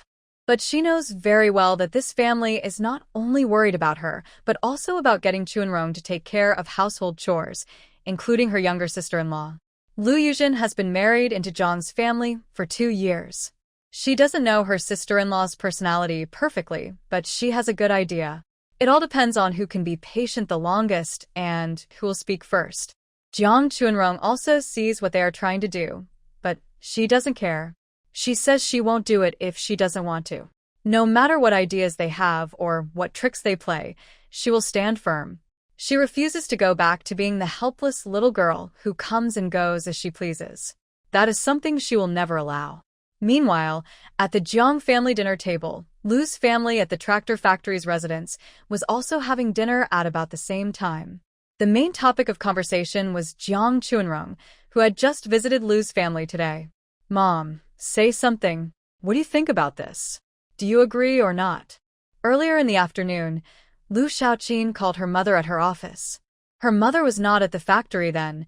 She was at another factory for a meeting and couldn't be reached for a while. Her mother's colleague asked if there was an urgent matter, and he could pass on the message. Lu Xiaoqin hesitated. How could she tell him about this? She could only stammer and ask him to tell her mother to come home quickly after work, because there was something important at home. She had to end the call reluctantly. Fortunately, her father was home. Since he was there, it wasn't a big problem. But her mother also has a lot of say in family matters. Her father didn't say much, but she could tell he hadn't made a decision yet and was waiting for her mother's opinion. Their family is small, just 3 people, but both parents are open-minded. When something happens, they discuss it together. Since she is young, she mostly just listens and follows orders. "Old Lu, have you asked someone to check on that girl's situation?" her wife asked. Hearing this, Lu Guofeng nodded gently while eating. The investigation findings matched what the young girl said, and everything checked out. Since this was such an important matter, Lu Guofeng naturally didn't rely solely on Jiang Chuanrong's words. After the girl left, he immediately returned to the factory. He asked his secretary to thoroughly investigate everyone in Zhang's family. When Jiang Chuanrong introduced herself earlier, she also shared her parents' names and the factory they worked at, all of which she told Lu Guofeng. She knew that if she didn't explain clearly, Lu's family wouldn't believe her. After all, this involved a large sum of money, and without full confidence, they wouldn't take such a risk easily. Zhu Guli nodded after hearing this. Lu Xiaoqin saw her father say this and relaxed her expression. "Mom, look, Dad said it's true. Jiang Chuanrong is telling the truth, and she and I even went to the same high school. How could she be lying?" Although she said this, she actually had no impression of Jiang Chuanrong at all. Not to mention they were in different grades in high school. Back then, Jiang Chuanrong was a popular figure, surrounded by many male and female classmates. She wouldn't have paid attention to a girl 2 grades below her, who was very ordinary and unnoticed. But the fact that Jiang Chuanrong went to the same high school made her subconsciously believe her a little. Seeing her daughter so eager, Zhu Guli sighed quietly. They, as parents, hadn't even considered this carefully. Such a big matter couldn't be decided so easily. But her daughter was already so impatient. Thinking about the girl the man mentioned who got into university, she wasn't surprised at her daughter's excitement. With her grades, even if she studied extra 2 years, getting into a local college in Jin City was already a big achievement. She probably never thought she would have the chance to go to the capital for university in her lifetime. Lu Xiaoqin loved to have fun and laugh, and she was bright and confident. If she could go to university in Beijing, that would be perfect. She had lived in Jin City for over 20 years and was tired of it. Her family was well off, and she never worried about money. All she thought about was, it's the capital, a place she never dared to imagine before. Now, if her parents agreed, she could go to university there. Thinking of this, her little heart beat faster, and her face showed longing and hope. The couple exchanged a glance, and they both gradually made a decision. Especially Lu Guofeng, who was considering something else. If the girl who came today gets into a local university in Jin City, even a college, it would actually cause him more trouble. After all, Lu Guofeng, can easily find out how well his daughter is doing academically. Otherwise, Xiaoqin wouldn't have taken the college entrance exam twice. Now, if his daughter could use that girl's spot to attend university in Beijing, she would be far away from home, and it would be up to her parents to decide where she studies. Plus, after graduating from a Beijing university, her job arrangements could also be handled locally in Beijing. Although he has been the director of Jin City Tractor Factory for a long time, Jin City isn't far from the capital, and he still has some old friends there. When his daughter graduates, it's easy to find her a stable job through connections. The investigation report about the Jiang family that he received from his secretary before dinner today eased a big worry in his mind. That girl is very smart and knows what she wants. Her family situation isn't very good either. Zhu Guli had something on her mind, so she put down her chopsticks after only a few bites. She looked seriously at her husband and asked cautiously, "Will the procedures be easy to handle later?" Although the girl got into a university in the capital, there are some formalities to go through. Even with her husband's status and connections, it might be a bit difficult. Lu Guofeng heard his wife's question and put down his chopsticks, frowning thoughtfully. "If you're not in a hurry, it can be done." The couple spoke vaguely, and Xiaoqin didn't understand the details. But from what her parents said, she could tell they agreed to let her take Jiang Chunrong's spot to go to school. She immediately jumped up happily. Yay. That's great. Seeing their daughter so happy, the couple exchanged a helpless smile. As parents, seeing her so joyful, they were willing to do anything, no matter the cost. The couple had already decided on this matter, and now they began discussing the details, especially the costs involved. They did not let their daughter participate and told her to go back to her room. She only needed to wait patiently. The Lu family was preparing everything carefully and steadily. Meanwhile, Jiang Chunrong stayed peacefully at home for 2 more days. That evening, she lay on a small bed set up in the living room, tossing and turning, unable to sleep. According to their previous agreement, she needed to visit again the next afternoon. She wanted to ask if they had made a final decision and whether they could proceed with the deal. Although she had a feeling that Lu's family would probably agree, she was still unsure. Lu's family only had Lu Xiaoqin, their precious daughter. She could tell that, even though Lu's family had only met Director Lu once, they clearly loved their daughter very much. And Lu Xiaoqin's biological mother loved her even more. Such a treasured girl, if she had the chance to go to college, her parents, who could support her, would have no reason to refuse. In today's world, getting into college and becoming a university student meant a stable future and a secure job. It also meant gaining respect in society. Lu Xiaoqin was young and easily tempted. Even her parents would find it hard to refuse such an opportunity. Plus, she kept this plan secret. Neither her parents nor anyone else at home knew about it. She was the only one involved, and the secret was very well kept. For Lu's couple, this was the best outcome. Of course, such things always carried some risk, but if they could keep the risk as small as possible, their worries would be much less. She tossed and turned for a long time, and just when she was starting to feel sleepy, she saw a vague shadow in her blurry vision. Her heart jumped, and she quickly opened her eyes. Sure enough, not far from her small bed, a dark figure was standing quietly. It scared Jiang Chunrong so much that she felt like her soul was leaving her body. Fortunately, she was usually calm and managed to control herself in time. Otherwise, other young girls might have screamed so loudly that the whole building would have heard. Suddenly, she remembered that there were still many people in the house, so she comforted herself. "Don't be afraid, don't be afraid." She let out a deep sigh and took a moment to calm herself, her heart still pounding wildly. Upon closer look, she realized that the person standing not far from her was her older sister, Jiang Chunfang. Even though Jiang Chunrong had always been a good person in the past, she couldn't help but feel a little annoyed and spoke up sharply. "Big sister, what are you doing? Standing here so late at night really scared me." Jiang Chunfang is usually bossy and domineering at home. Even now, in the middle of the night, her behavior scared her younger sister quite a bit, but she didn't feel any guilt at all. Recently, Jiang Chunfang had been watching her second sister closely because she felt uneasy. But after observing for a while, she found nothing unusual or wrong. Although that strange feeling still lingered in her mind, she hadn't gone out to meet friends in a long time. If she didn't go out, people might forget about her. Plus, she stayed at home every day. With her personality, unless she had something on her mind, she wouldn't stay indoors for long. She was probably feeling bored. So she went out again. Fortunately, in recent days, she made some new friends through her close friends, and her life was quite lively. That uneasy feeling never went away, especially whenever she returned home and saw her second sister.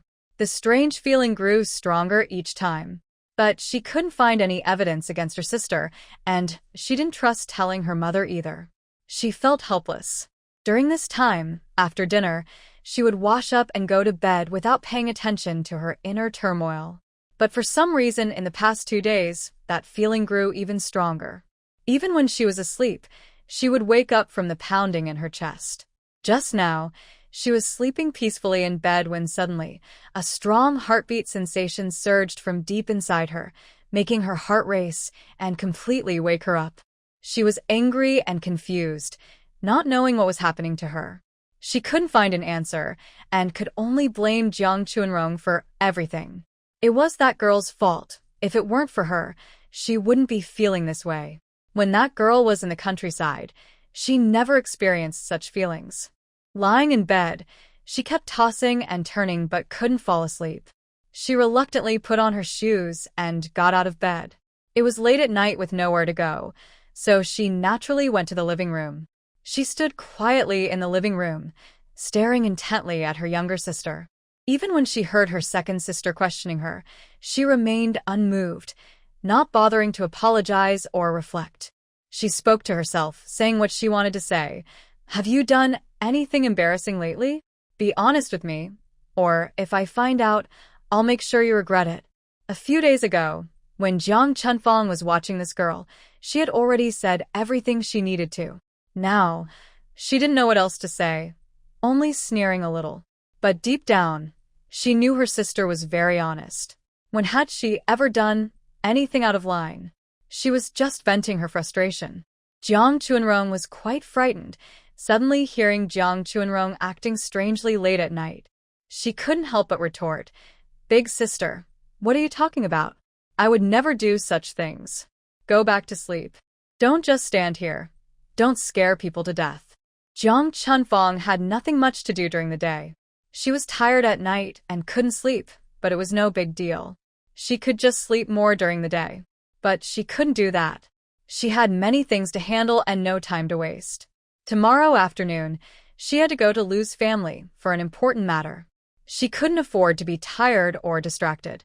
This was the first major thing she had done in many years, and she couldn't afford any mistakes. Knowing her sister was awake and still standing there was pointless, so she angrily turned back to her room. This caused Jiang Chuanrong, who was starting to feel sleepy, to suddenly lose all her drowsiness. She couldn't help but recall Jiang Chuanfang's recent behavior, her brows furrowing.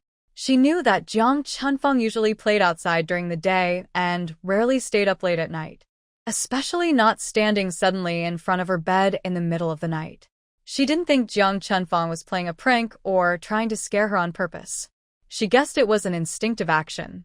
Could it be because she was worried about the admission letter from Lu's family tomorrow? Thinking of this, she realized that her earlier decision to sell this year's admission letter was the right choice. Given Jiang Chuanfang's recent suspicious behavior, she is truly worried and afraid she might fall back into her old ways someday. She has worked hard but gained nothing and has only ended up helping others. She snorted coldly, realizing that the warning from heaven to Jiang Chunfang was not only for her, but also a reminder to herself that she must be careful. Even till the very end, she cannot let her guard down. It seems that Jiang Chunfang is truly favored by heaven. She secretly flipped the bird and pointed it at the sky. Meanwhile, she kept thinking, from Jiang Chuanfang's reactions just now, it's clear that as the trading date approaches, her reactions become more intense. She must not stumble at the last moment. She once again tightened her mental resolve. It was late, So she forced herself not to think about anything and slowly fell asleep. Because she was disturbed by Jiang Chunfang the night before, the next morning Jiang Chunrong still woke up late. Usually, when her mother opened the door and came out of her room, she had already tidied up the living room. Today, Jiang Chunrong only opened her eyes when she heard the door. She quickly sat up on her squeaky bed. After a simple greeting to her mother, she quickly got ready and tidied up the living room briefly, then went to the kitchen to prepare breakfast. Because she was preoccupied, even though she appeared calm and steady on the surface, only Jiang Chunrong knew her heart was unsettled. She sometimes drifted off while eating. As for Jiang Chunfang, perhaps she was also tired from not sleeping well last night. When everyone was gathered around the table for breakfast, Jiang Chunfang was still sleeping soundly in her room and hadn't gotten up. No one called her. Everyone was used to Jiang Chunfang's behavior. You might say she's a grown girl, not young anymore, yet she spends her days aimlessly without trying to find a good job. Her family had mentioned it before, but unfortunately, Niu Xiaojun protected her fiercely. When they got angry, they said it was their family's money that raised her, and they had no right to complain. Her words made it hard for others to respond, so they just ignored it. Of course, Niu Xiaojun loved her eldest daughter very much. It's partly because the eldest daughter is the most beautiful among the three daughters. She secretly feels that even if the eldest daughter doesn't have a proper job, her good looks alone could help her find a good husband. There's no need to rush. She hasn't found a suitable son-in-law yet. However, Niu Xiaowan knows that in a girl's family, the younger she is, the more attractive she becomes in the marriage market. As she gets older, her chances decrease sharply. Recently, she has been asking around and has some clues. So, even if she feels a little unhappy about her eldest daughter, she doesn't say anything unpleasant. A girl like the eldest daughter, who looks like she can marry into a good family, will have a harder life after marriage than living at home. Now that the eldest daughter is relaxing at home, she thinks it's only right.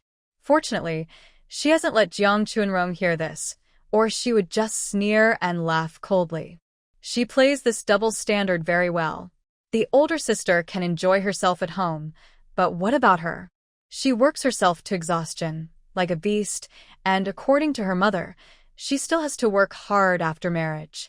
Isn't her daughter worse off than Jiang Chunfang?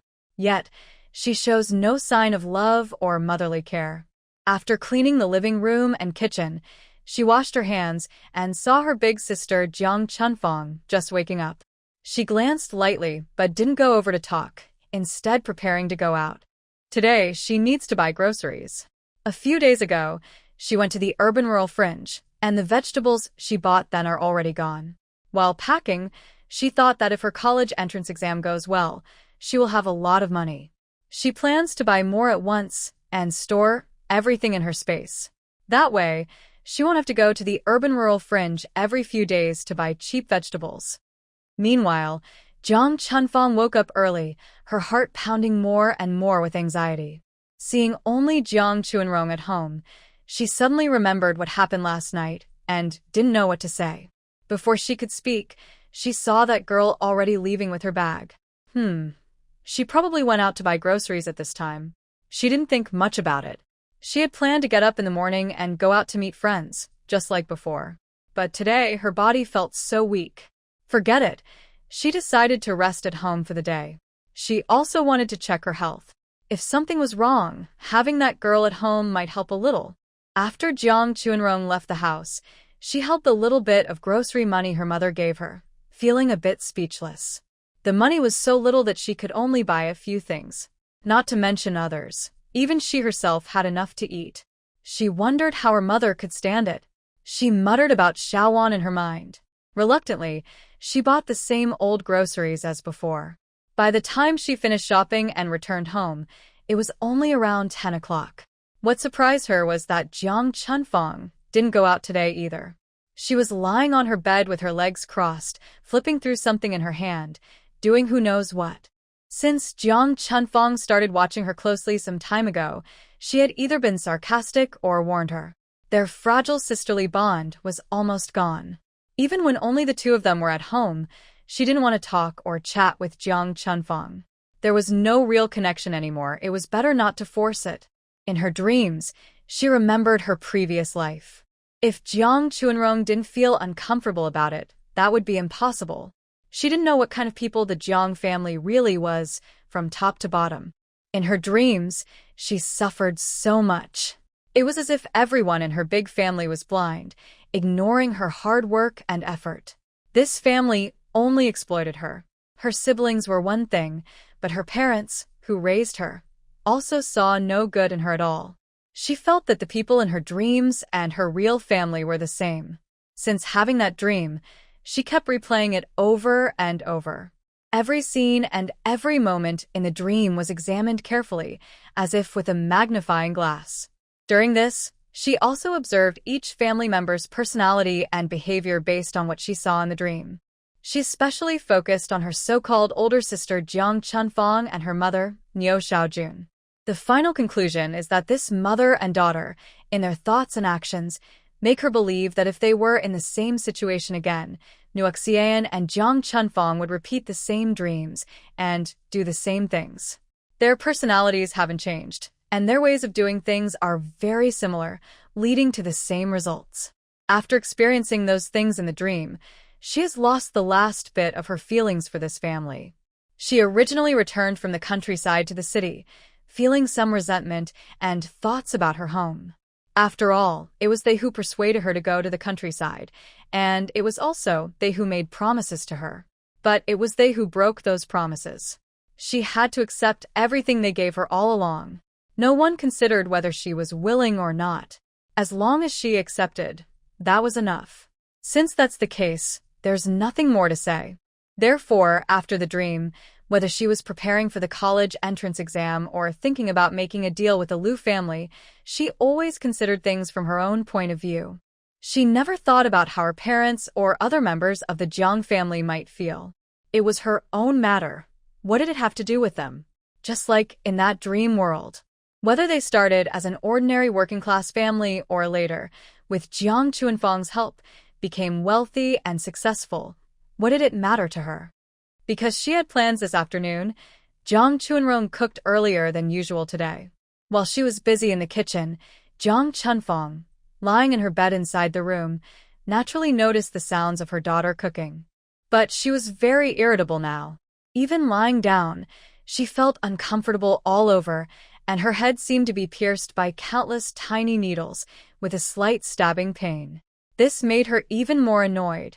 Today, she had plans with friends to go to a dance hall and dance together. But her body was acting up, making her feel helpless and weak. She angrily patted the bedboard. She was crying out in pain. What was wrong with this broken body? But she knew no one could answer her question. When Niu Xian returned, she found her eldest daughter was also at home, which surprised her a little. Oh, Fang is here? Did she just come back, or has she not gone out yet? She knew that her daughter had been mostly out for the past few days. She wouldn't come back before mealtime. Sometimes, she didn't come home for lunch at all. She just gave her a heads up in advance so she wouldn't wait for her to eat, and her friends could join. She privately muttered to herself, wondering which friend was so generous as to treat her daughter to a meal after all these years. Nowadays, state-run restaurants no longer use tickets, but the prices were still quite high. Most people couldn't afford to dine there. Jiang Chunfang was feeling annoyed, and when she heard her mother joking, she responded impatiently. I'm not feeling well. I'm just lying at home. Niu Xiaojun looked at her and saw that her older daughter indeed looked a bit tired and pale. If you're not feeling well, then rest well at home, she said casually, and then started eating her lunch. Jiang Chuanrong looked up from her plate, glancing casually at Jiang Chunfang. She saw her frowning and looking unhappy, clearly in a bad mood. She chose to ignore it and continued eating. At the same time, she was thinking about going to the Liu family this afternoon. Although the admission letter was a big matter, 2 days had passed, and she believed the Liu family had already made their decision. The sooner it was settled, the better. Some procedures, even with Director Liu involved, would require careful handling of connections and relationships to avoid any leaks. This was especially difficult. It was all because Liu Xiaoqin's grades were really poor. If she had better grades, it wouldn't be such a problem. Given Liu Xiaoqin's performance, it was surprising she even received an acceptance letter from the university in the capital. Not only people familiar with Liu Xiaoqin, but even those who didn't know her well, would be surprised. That university was in the capital, and most people in society held a strong admiration and longing for the capital city. Many students dreamed of studying there. But ultimately, it depended on how Liu Xiaoqin's parents handled the situation. Forcing explanations might attract unwanted attention or cause trouble. But those were not her concerns. She only needed to hand over the acceptance letter. Everything else was mostly irrelevant to her. This is the benefit of having caring parents who love their children. Otherwise, for someone like her, with so many people in the family, not only are the resources limited, but even something simple like drinking some meat soup depends on how others feel. The worst part is, after looking at everyone's reactions, she still ends up not getting to drink it. She thought to herself with a bit of self-mockery. At the dining table, Jiang Chuanrong was lost in her own thoughts, while Jiang Chunfang, feeling upset, kept glancing at her with a not-so-friendly look during the meal. It was as if she hoped to find some clues about her from her expression. Another person who cared about Jiang Chuanrong was her younger sister, Jiang Chuanxing. Recently, Jiang Chuanxing had also been suffering a lot. She not only had to study, but also had to clean up, wash her personal belongings, and do other chores. Her patience was almost gone, especially when she thought about her soft, tender hands, which had become rough after more than a month of hard work. This made her even more upset. As a young girl, if she had hands like old tree bark, how could she find a good partner in the future? Although she was still young, she had a lot on her mind. She had already thought everything through clearly. At the table, she kept glancing at her second sister, Jiang Chuanrong. The message was clear. She wanted her sister to take the initiative, not to wait for her to speak, and to quickly take on some of the household chores or her personal tasks. But Jiang Chuanrong didn't care about their little schemes and just focused on eating her rice. Lunch was quick. After finishing, those who had to work went to work, and those who went to school went to school. Soon, only she and Jiang Chunfang were left at home. Jiang Chuanrong was too lazy to pay attention to Jiang Chuanfang's hesitant expressions. After tidying up the kitchen and washing the dishes, she looked at the time. Only 1 o'clock. It was too early to go to Liu's house. No, going too early would make her seem too eager. That would be a big disadvantage for the deal, and she knew that well. But if she didn't go out, facing Jiang Chuanfang's annoying face at home was something she didn't want to do. After some thought, she decided to put on her bag and leave. Once outside the family compound, she didn't head straight toward the tractor factory. Instead, she took a small path nearby and walked forward. August was the hottest time of the year. At noon, the nearby trees constantly echoed with the chirping of cicadas and crickets, making the atmosphere even more restless. Passing by a small park, she thought it was best to find a shady spot to rest. Just then, a middle-aged man selling ice pops came by. She hurriedly called out to him, "Hey, sir, 1 ice pop, please." Although Jiang Chuanrong didn't have much pocket money, just over 6 yuan, she believed everything was only temporary. As long as her deal with the Liu family went through, she wouldn't hesitate to buy not just 1 ice pop but the whole box. She had only been out for a short while, yet her cheeks were already flushed from the heat. She needed to buy some cold drinks to cool down. Otherwise, going straight to the Liu family wouldn't look good. After eating an ice pop and resting for a while, she felt it was about time to go. She turned around and headed toward the tractor factory's residential area. Today was the day she was scheduled to meet Jiang Chuanrong again. The Liu couple both took 2 hours off work because of their daughter. Especially Zhu Guli, who was upset because she missed her daughter's call last time when she had to leave suddenly for a meeting. She hadn't met Jiang Chuanrong yet, which made her feel a little uneasy. Although her husband had better judgment, she still felt unsure since she hadn't seen her in person. That afternoon, the couple returned home for lunch and then took a half-hour nap. Around 2 o'clock, the family sat quietly on the sofa in the living room, waiting for Jiang Chuanrong to arrive. The most nervous person at the scene was Liu Xiaoqin. A few days ago, her parents agreed, and she was quite excited for a while. But as the scheduled time approached, she started feeling anxious again. She worried that this good opportunity might disappear suddenly, like a fleeting flower. For young people now, going to college is seen as a way to change their entire life. Since childhood, she had enjoyed the benefits of her father's influence and hoped that after he retired, she could continue to carry on the family honor. She really wanted that acceptance letter so badly. Now, she was feeling restless and unable to sit still. When she stood up from the sofa for the 5th time, ready to wander around the living room, her mother, Zhu Guli, finally couldn't hold back anymore. She sighed helplessly and gave her daughter a disapproving look before speaking sternly. "Enough. We are here for you." "Why are you in such a rush?" Lu Xiaoqin wasn't shy in front of her parents, but when she was close to them, she felt a little anxious and uncertain. She hesitantly asked, "Mom, do you think Jiang Chunrong will really come? Do you think she will regret it? Maybe after going home, she will realize things and change her mind about this. The capital university is such a good school. After graduation, she would become a government official. Who would want to give up such a great opportunity? The college entrance exam is unpredictable. She might get admitted this year, but not next year." That's how she saw it. The more she thought about it, the more anxious she became, feeling increasingly convinced she was right. Finally, her face started to turn pale. Seeing her daughter so worried, Zhu Guli sighed helplessly. She pulled her daughter close and gently patted her shoulder, then softly comforted her with sincere words. "Don't worry. We know Jiang Chunrong's family situation.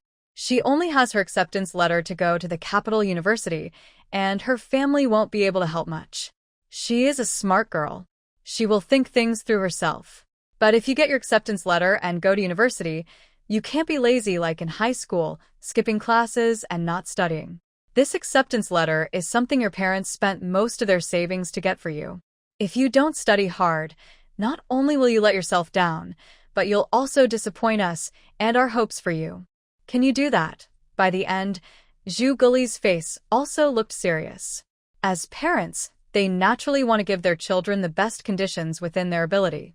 But if their daughter keeps losing interest after a few days of new toys or clothes, ignoring them again, that won't do. Going to university is a big deal. It's about her future for her whole life. She can't be reckless. They, as a couple, also wouldn't agree to her acting carelessly like before. That's why she wanted to remind her daughter before everything was finalized. Let her quickly settle down and prepare in advance. This way, she can perform well in college and learn real skills and knowledge. By doing so, the couple can also feel that their hard work over the years was not in vain. When Lu Xiaoqin heard her mother say this, she immediately straightened her face and solemnly promised, "Mom and Dad, don't worry. This time, I will turn over a new leaf and study hard in college. After graduation, I will find a good job, become a government official, and make you proud."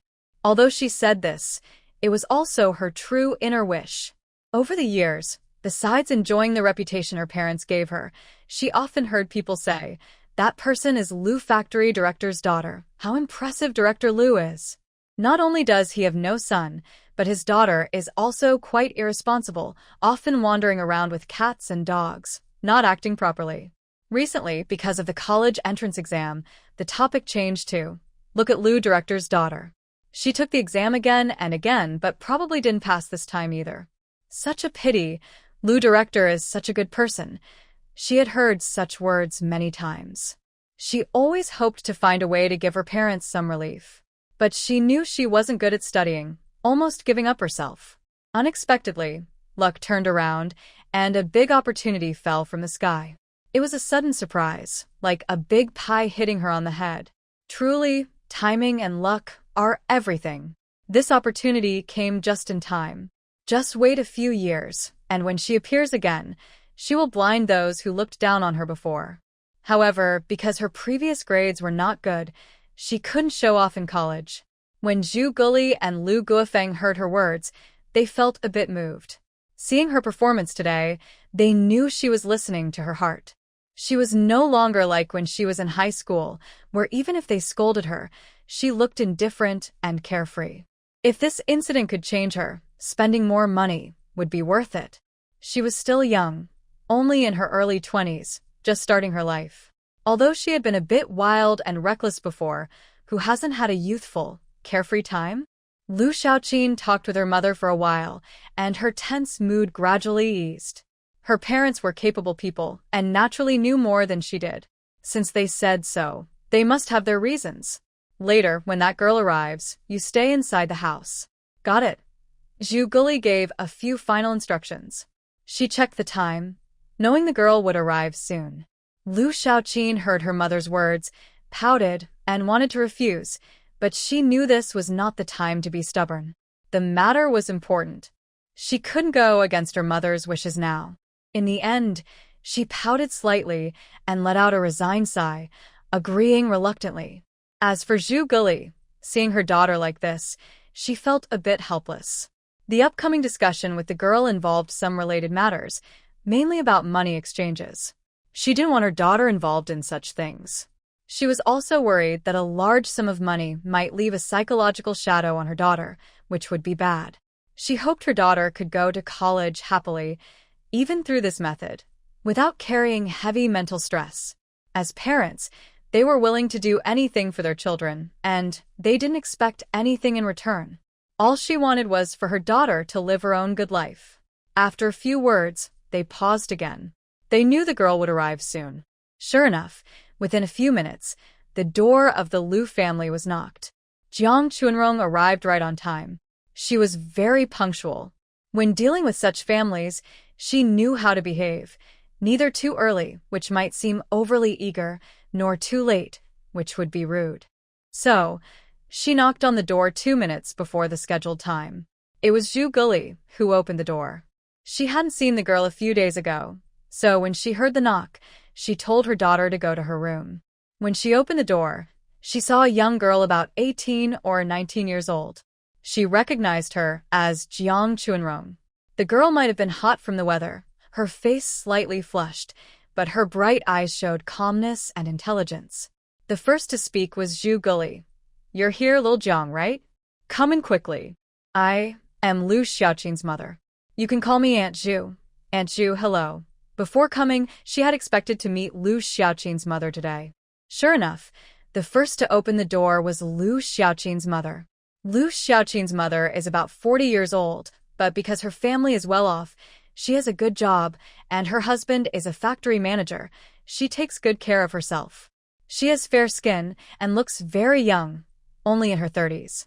There is a slight resemblance between her and Lu Xiaoqin in her facial features. She is very polite and gentle when dealing with others. The two quickly sit down in the living room. At this moment, Jiang Chunrong is holding a glass of chilled soda she took from the fridge in the kitchen. After handing the soda to the girl across from her, she silently observes her and nods slightly. This girl seems quite clever. "It's hot today, and I appreciate you making the trip, Xiao Jiang." Jiang Chunrong first makes some polite remarks. After taking a few sips of the soda, Jiang Chunrong places her cup on the coffee table. She looks up at Zhu Guli with a serious expression and smiles slightly. "It's not a problem, Aunt Zhu. It's only right." Seeing her catch her breath and recover, Zhu Guli no longer beats around the bush and gets straight to the point. "Xiao Jiang, I won't be polite with you. Auntie and Lu uncle have something to do later, so let's keep it brief and straightforward. Regarding what you mentioned before, after discussing with Xiaoqin and her father, we decided to accept your proposal. Do you have any thoughts?" Although Jiang Chunrong had a premonition that the Lu family would agree before coming, she was still anxious until she heard Zhu Guli say it herself. Now she feels more stable. But she remains calm, and even after hearing the good news, she shows no surprise or happiness on her face. She simply nods slightly to show she understands. Seeing Zhu Guli hand the question back to her, she thinks for a moment before speaking. "Aunt Zhu, since you and Lu uncle both agree, let's discuss the next step. I only care about 2 things. First, the price." She pauses briefly. From her investigation, Lu Guofeng and Zhu Guli are aware that the reason this girl took out her precious university acceptance letter to exchange is naturally related to money. Seeing her bring up this issue first, they nod in understanding. Actually, after confirming her thoughts with Lu Xiaoqin during their second meeting, Jiang Chuanrong has been thinking about this matter. She set the final price at 15,000 yuan. This decision was based on several factors she considered carefully. First, she thought about Lu family's ability to pay, the level and quality of the university, and its rarity. This was also the main reason she approached Lu Xiaoqin at that time. It's not that only Lu Xiaoqin failed the college entrance exam, but someone like her, an only child from a wealthy family with a father in a high position, is rare around her. After careful thought, she decided to set the price at this level. 15,000 may seem like a lot, but it's for a spot at a top university in the capital city. Lu factory director has been the head of the tractor factory in Jin City for many years. As far as she knows, his official monthly income is about 100 yuan. This means her asking price is roughly equivalent to Director Lu Guofeng's 10 years' worth of salary. When she told Lu's family the price, Lu Guofeng and Zhu Guli looked at each other and nodded. Although the price was a bit higher than what they had discussed earlier, they could accept it. After all, it's a university in the capital, and it's a very good one. Even though she spent nearly 10 years of her husband's salary, that's only his official income. Her husband, as a factory director for many years, also has other sources of income, including unofficial channels, which she didn't mention. These extra earnings are not a big deal for their family. The girl didn't ask for an unreasonable price, so it was quite reasonable. Zhu Guli thought for a moment and nodded lightly. Since the young girl is about the same age as her daughter, and the two adults are discussing this, it felt a bit like adults taking advantage of a younger person. After settling the main price, Zhu Guli signaled her to continue with the second question. Jiang Chuanrong, seeing that the other side agreed to her first request, let out a small sigh of relief. Then she asked her second question. Aunt Zhu, this is the last thing I want to ask. You know I can't go to university this year, but I will take the college entrance exam next year.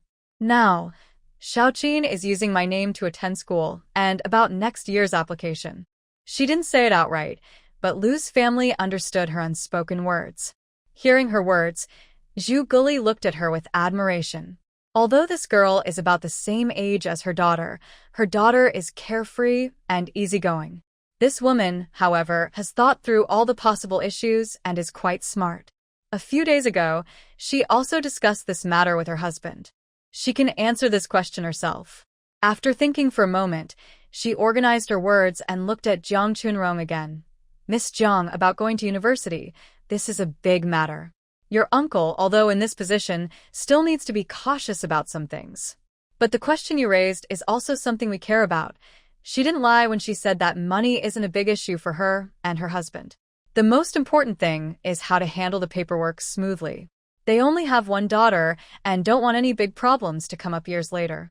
But some things, the more anxious you are, the easier it is to make mistakes. Worried that the girl might overthink, she explained everything in detail. We can handle this, but to be safe, we need to proceed step by step. We expect to finish all the paperwork by the end of the year. Would that be okay? Jiang Chuanrong nodded and agreed to her plan. She wasn't worried that the process would take too long or that the other side would go back on their word. She, being unprepared, wasn't afraid that they would be better equipped. Their daughter is using her official university admission spot. If she changes her mind, she could easily overturn this plan. If any trouble arises, the ones who will suffer most are her and her husband. She could tell that Lu Xiaoqin's mother was very reasonable.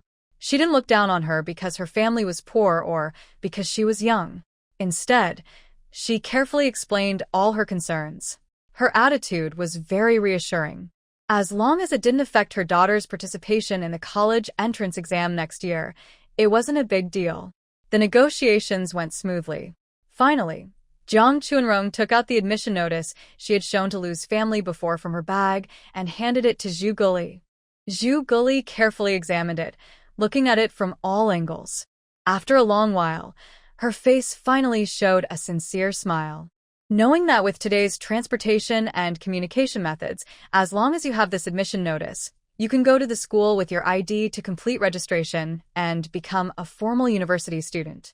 Half an hour later, when Jiang Chuanrong left the tractor factory's residential area, Her face couldn't hide her happiness.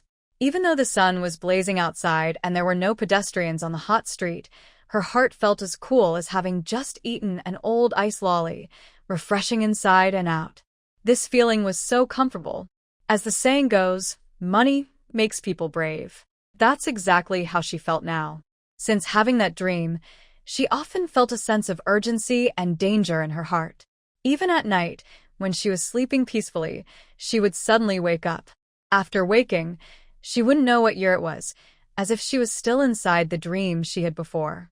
She was young, only about 40, but already exhausted from overwork and seriously ill, with little time left. She had a premonition that if she didn't change, her life would be just like in that dream. Her family members were all living good lives, but she seemed forgotten in the corner. Neither her siblings nor her parents showed her any concern or even pity. She was terrified of that kind of self, and also worried whether she would walk the same path again as in her dream. But right now, she held in her hand a real 15,000 yuan. That feeling in her heart completely disappeared. Deep inside, she let out a long breath of relief. She was no longer just a nobody in the Jiang family, at least she believed she was no longer. With this money, she had enough confidence. Even if she left the Jiang family now, she wouldn't have to worry about starving or being stranded with no way out. Remember, this was the 1980s. Even 10 years later, in the early 1990s, having 10,000 yuan was rare. This was because Lu's parents both had jobs and held high positions, and they only had one daughter. They were willing to spend everything for her college education. This was also one of the reasons she liked Lu Xiaoqin early on.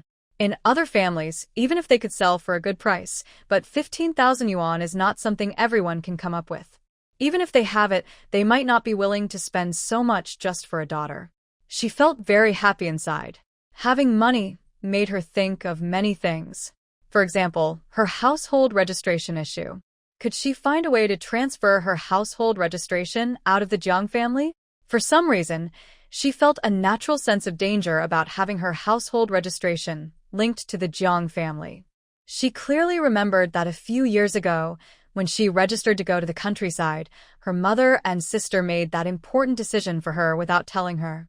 Her household registration was in Niu Xiaojuan's hands. If she or other members of the Jiang family found out even a little, she couldn't imagine what would happen. She didn't want to see that result. Right now, she didn't have anything that Niu Xiaojun and Jiang Chunfang could use against her, but who knew what the future held? Everything was uncertain.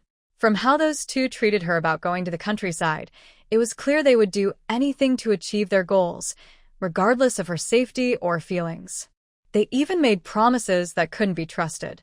But now she had a large amount of money. She had room to act, and the Lu family wouldn't dare to tell anyone about it. The risk of the information leaking out was extremely low. Still, she didn't like to leave her weaknesses or secrets in others' hands. Especially with people like Niu Xiaojun and Jiang Chunfang, who would do anything to reach their goals, ignoring family ties. And since Niu Xiaojun was her biological mother, she was naturally at a disadvantage. But she wasn't in a hurry now. She could plan things slowly. With this money, she had many options. She no longer had to feel helpless and frustrated, unable to do anything, just like 3 years ago when she went to the countryside. Back then, she was young and believed everything her mother and Jiang Chunfang told her. But this time it was different. She saw through their true nature. It was still early and Jiang Chunrong didn't go straight home. Instead, she found a quiet spot in a small park and sat quietly. She was lost in thought. She had never had so much money before. Her heart was pounding so hard that it took a long time to calm down. Before she felt completely at ease, she didn't want her family to notice anything, even the slightest hint. When the sunset fades, the air is no longer so hot. Guessing the time, it should be quite late now. She slowly walks home at a relaxed pace. Her mood is unusually calm and peaceful. She has 15,000 yuan, and this is in the 1980s. This much money belongs entirely to her, to be used as she wishes. She isn't worried about others taking it. In fact, she never planned to deposit this money in the bank. Not because she's worried about security, but because banks at that time didn't offer much interest.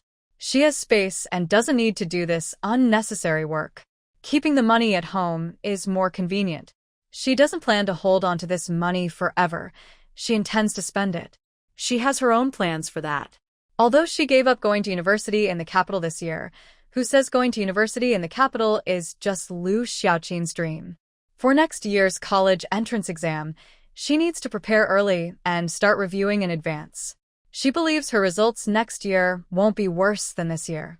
Since she's still young and has savings, even if she doesn't do well next year, she can try again. With confidence, she no longer wants her parents to control everything. If she gets into a university in the capital and leaves Jinshi City, she doesn't plan to come back. So, settling in the capital is her first goal after entering university. When that time comes, her savings will be very useful. Buying a house is a must. Buying her own house in the capital, a place she owns completely. This was something she never dared to imagine before. As she dreams about her future, she just entered the residential area and saw an older woman coming toward her. When she saw her, she called out loudly, "Oh, it's Chunrong.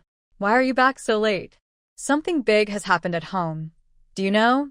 Zhang Chunrong recognized the woman as Mrs. Yi from downstairs, who was on good terms with her mother.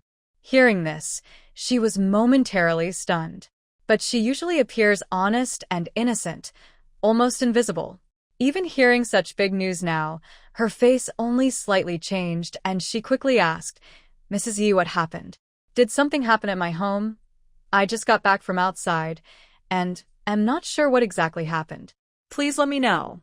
Aunt Yi is very talkative, so instead of asking Zhang Chunrong, she started explaining everything she knew all at once. This incident is not really a secret. In the early afternoon, Niu Xiaojun was called out of the factory and many people saw it. Since they live in the same residential area, some people recognized Niu Xiaojun. After learning what happened, she quickly told her family about it when she got home. Soon, many people in the building knew about it. It was all because of Jiang Chunfang. Somehow, she fainted outside and was rushed to the hospital. People who know her family situation also know her mother's work address. They hurried to the factory to find Niu Xiaojun. After hearing Aunt Ye's story, Zhang Chunrong simply greeted her and then rushed to the hospital without even catching her breath. Although she knew she might not be able to help much, she still had to go. Her mother cares so much about Jiang Chunfang. If she used this as a reason to complain later, it wouldn't be good. She didn't want to leave any trouble for the Jiang family. And why did Jiang Chunfang suddenly get sick? She's been spoiled by Niu Xiaojun since she was a child, and her diet has never been strict. There's no way she's suffering from malnutrition or anything like that. Plus, she saw her at noon today and she just seemed a bit emotional, not sick. She felt something was strange here. But since she didn't see her in person, she couldn't tell what was really going on. She still needed to go to the hospital and see for herself. She didn't have any good feelings toward Jiang Chunfang. But as long as she still lived in this family, she had to keep up appearances. She didn't like to be the center of attention. Their home isn't far from the hospital. It took about 20 minutes to get there. After confirming with the nurse that Jiang Chunfang was there, she quickly found her bed based on the room number. Everyone in the family had come after work, except Niu Xiaojun. Jiang Jianye and his wife, as well as Jiang Jianshu, were there. Her father probably didn't come because he had work at the factory. The other two younger ones probably didn't finish school or haven't come over yet. When she saw her, before anyone else could speak, Niu Xiaojun took the lead and started to complain. "Where did you run off to? Why are you only here now? Don't you know your older sister is sick?" Among them, only Jiang Chunrong is unemployed. This unemployed person arrived the latest. How could Niu Xiaojun not feel annoyed? Right now, the eldest daughter was lying in bed, and she felt very upset inside. Suddenly, she saw her second sister Jiang Chunrong arrive, which gave her a reason to vent her frustration. In her view, this daughter was just sitting at home doing nothing. As parents, they were lucky to support her. It was a blessing she had earned in her past lives. No matter how much work she was asked to do, it was her duty. Now, she was feeling unhappy and anxious inside but couldn't vent her feelings to others, so she could only pick her weakest and least noticeable daughter to complain about. But Jiang Chuanrong was no longer the little helpless girl she used to be. Of course, that was just her own assumption. She was a person with a lot of money, even more than all the money of the Jiang family combined. Maybe she had more than they did. I went out this afternoon to look for a job, so I wasn't at home and didn't know about my sister's illness. If I had known she was sick, I wouldn't have gone anywhere, and I would have kept an eye on her. But, Mom, I saw that my sister was fine at noon. How did she suddenly get sick? There must be some hidden reason, right? When Niu Xiaojun heard her second daughter's reply, she was a bit surprised and momentarily at a loss. She was about to say something, but then she heard her second daughter ask about the eldest sister's condition. Her eyebrows furrowed deeply again. She thought for a moment, but didn't say anything. She simply ignored her. Deep down, she felt a strange feeling. The second daughter, who was usually quiet and reserved, had started talking more today. She didn't know what was going on. Jiang Chuanrong saw that her mother wasn't paying attention to her, so she didn't say anything further. She had just changed the subject by asking about her sister's illness, mainly to avoid being scolded by her mother. She also didn't want her mother to treat her as a scapegoat or a punching bag. Everyone was their own little princess, after all. Although she still lived in this family, she no longer wanted to endure the old days of suffering in silence. She looked at the hospital bed and saw Jiang Chunfang lying silently with an 4-drip in her hand. It seemed like she was sleeping. She paused, feeling a bit strange. However, she noticed that the others were not in good condition either, so she didn't bother asking questions. With so many doctors and nurses around, there was no need to bother them unnecessarily. She wasn't shy about speaking up. She turned and headed to the nurse's station. After asking around, she finally learned what was going on with Jiang Chunfang. It turned out that around 3:30 in the afternoon, Jiang Chunfang suddenly fainted while meeting with some friends, without any warning. Her friends were very frightened. They hadn't done anything wrong. Jiang Chunfang had been fine earlier and wasn't feeling unwell. It had nothing to do with them. Her friends, unsure of what was happening and afraid of being blamed, hurriedly split up. Some took Jiang Chunfang to the hospital, while others went to notify Niu Xiaojun at Jiang Chuanfang's mother's factory. After understanding the full story, Jiang Rong was stunned, and her mind was overwhelmed with shock. She remembered hearing the nurse say Jiang Chunfang fainted around 3 p.m. or so. At that time, what was she doing? She was at Lu's house. She had just finished exchanging the college entrance exam quota. That meant she had just completed the deal with Lu's family and received 15,000 yuan, while Jiang Chunfang had fainted at the same time. Was it just a coincidence that they both fainted at the same moment? Thinking of this, her heart pounded wildly. She also felt a bit worried about something going wrong. After all, in her eyes, Jiang Chunfang was the biological daughter of that unlucky fate. The 2 biggest opportunities for a biological daughter had been taken away one by one, and now she was even sick. She wasn't sure if this was good or bad for her, but this gave her a rough idea. She had just learned from the nurse that, after examination, Jiang Chuanfang's body was fine. The 4-drip was just normal glucose solution. They didn't know when she would wake up. Maybe soon or maybe. At this point, the nurse stopped talking. Such matters were not something they, as medical staff, could speak about casually. Only family members can truly understand the situation. However, Jiang Chuanrong knew that, given the care heaven showed for Jiang Chunfang, it was unlikely she would stay unconscious for long. Probably, it was just a warning or a lesson. As for how much Jiang Chunfang could feel, that was another matter. Sure enough, her thoughts were correct. Before reaching the hospital door, she heard her mother's gentle and caring voice from inside. She paused at the door, not rushing in immediately. Her mother's kind heart was fully devoted to Jiang Chunfang. "How are you, Fang? Are you feeling uncomfortable anywhere? Tell Mom. If you're not feeling well, we'll treat it. We must get this illness cured. Is there anything you want to eat? Do you want meat or some thick soup? If you want, I can make it for you when I go home. Or, how about brown sugar boiled eggs, and your favorite braised pork?" If you like it, I might not find it today, but I promise to make it for you tomorrow. Nyo Xiaojun was so excited she didn't know what to say. She had learned from the doctor that her daughter had fainted unexpectedly. The doctors couldn't find any reason, and even hinted that they didn't know when she might wake up. Hearing this, she was so frightened she almost fainted herself. Jiang Chunfang was very beautiful and had been loved dearly since she was a child. Her mother had high hopes for her, but she never expected that at such a vibrant age, she would faint without reason, and the doctors couldn't find any cause. They couldn't even tell when she might wake up, which made her panic and feel helpless. She even started to think the worst. What should she do? Recently, she had already found a suitable match for her daughter and was planning to arrange a meeting soon. Why did she have to faint now, at such a critical moment? While she was worried and unsure what to do, she suddenly heard a mumbling sound. She realized her eldest daughter had woken up. This was such good news. Nyo Xiaojun almost burst into tears of joy. It's so good that she's awake.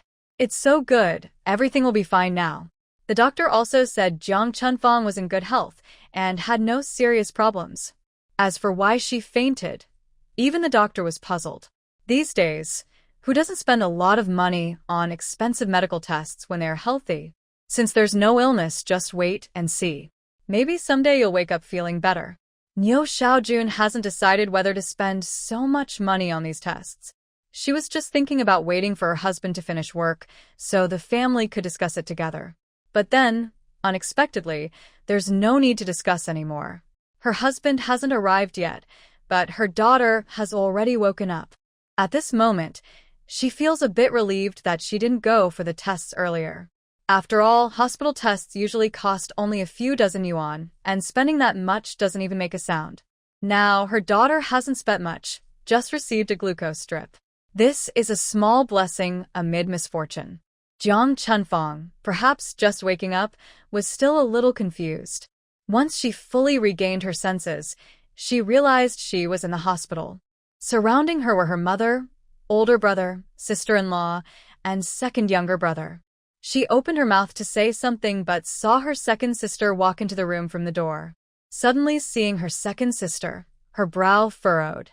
For some reason, she felt a strange sense of loss and panic, as if something important was slipping away from her. This feeling spread from deep inside her heart. It made her feel heartbroken, anxious, and even caused tears to flow uncontrollably. She didn't know what was happening to her. She just kept wanting to cry. Nyo Xiaojun also panicked. She was fine just a moment ago, so why was her daughter suddenly crying again? She quickly went over to comfort her. Holding a tissue, she wiped her daughter's tears and hugged her. Fang, don't cry anymore. Mom is here. You're healthy, no illness. The doctor said there's nothing wrong with you. Soon we can go home directly. Don't be sad. Nyo Xiaojun thought her daughter was worried she had a serious illness, which made her cry in fear. Jiang Chunfang was also suddenly overwhelmed by this feeling. Under her mother's comfort, she gradually calmed down. The strong feeling in her chest slowly faded away. In the end, it only left her with a faint sense of regret and loss. She wasn't sure what she had lost, but she felt a gentle sadness lingering in her heart. Jiang Chunfang was usually a carefree person. This feeling was different from the constant heartbeat she had been feeling recently. It was faint, almost like it didn't exist. After experiencing the situation, she actually felt a bit happier. Great, at least she no longer had to be affected by those feelings. Although she didn't quite understand what she was feeling sorry about, she had nothing to regret. She was good-looking, loved by her parents, had friends, and even him. What was there to regret? In an instant, she pushed these feelings out of her mind.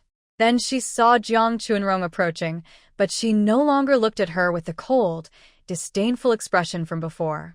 However, she had never been close to her second sister, especially after the experience of going to the countryside. Although she later wrote a letter to explain, a 16-year-old Jiang Chunrong could accept it, but a 19-year-old might not. Back then, she believed everything her sister said with her whole heart. They could never go back to how things were. But she never thought about reconnecting with his sister. In her view, This sister was quiet, timid, and average-looking. Compared to her, she was like heaven and earth. Her future prospects would definitely not be as good. Why should she bother to get along well with someone like her? Even if she was her own sister, there was no real need. She even thought her sister should be the one trying to flatter her. Maybe once she became successful, she could help her. Of course, she only enjoyed her sister's flattery. Whether she would help or not, she still needed to think about it. Nyo Xiaojun saw her eldest daughter gradually calming down. Her mood also relaxed a bit. Just as she was about to say something, she saw Jiang Chunfang start counting on her fingers and listing dishes. "Mom, I was really wrong this time. You just said you would make something delicious.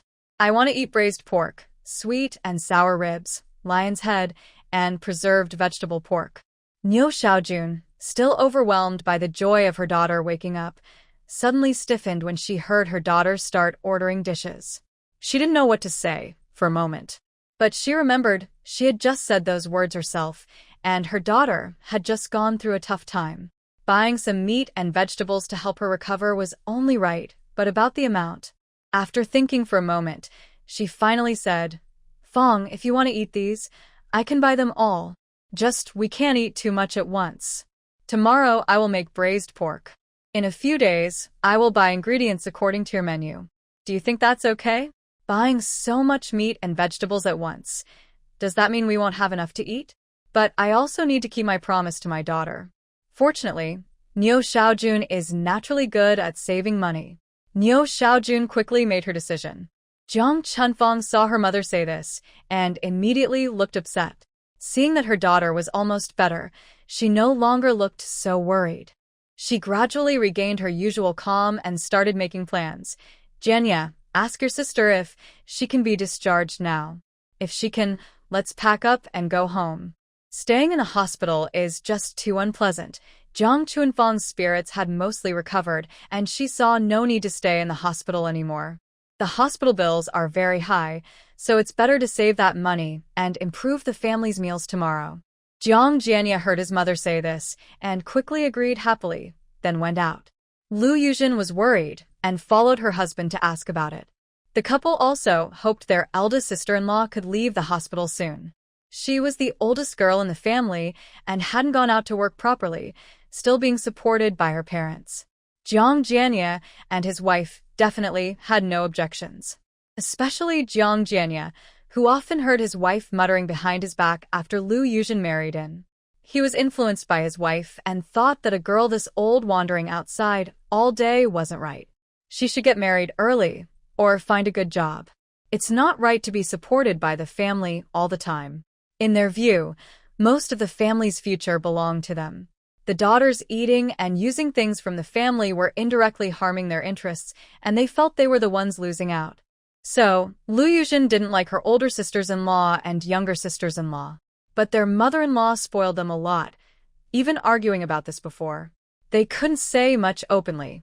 Later, when they asked the doctor hesitated and said it would be best if she stayed in the hospital for observation overnight. This was the first time they encountered such a patient in their hospital. They were a bit confused. After many years of working, I have never encountered such a situation. The patient showed no obvious external injuries, and thorough internal examinations revealed no abnormalities. In fact, the patient appeared very healthy. Even the most common issue, anemia, was not present.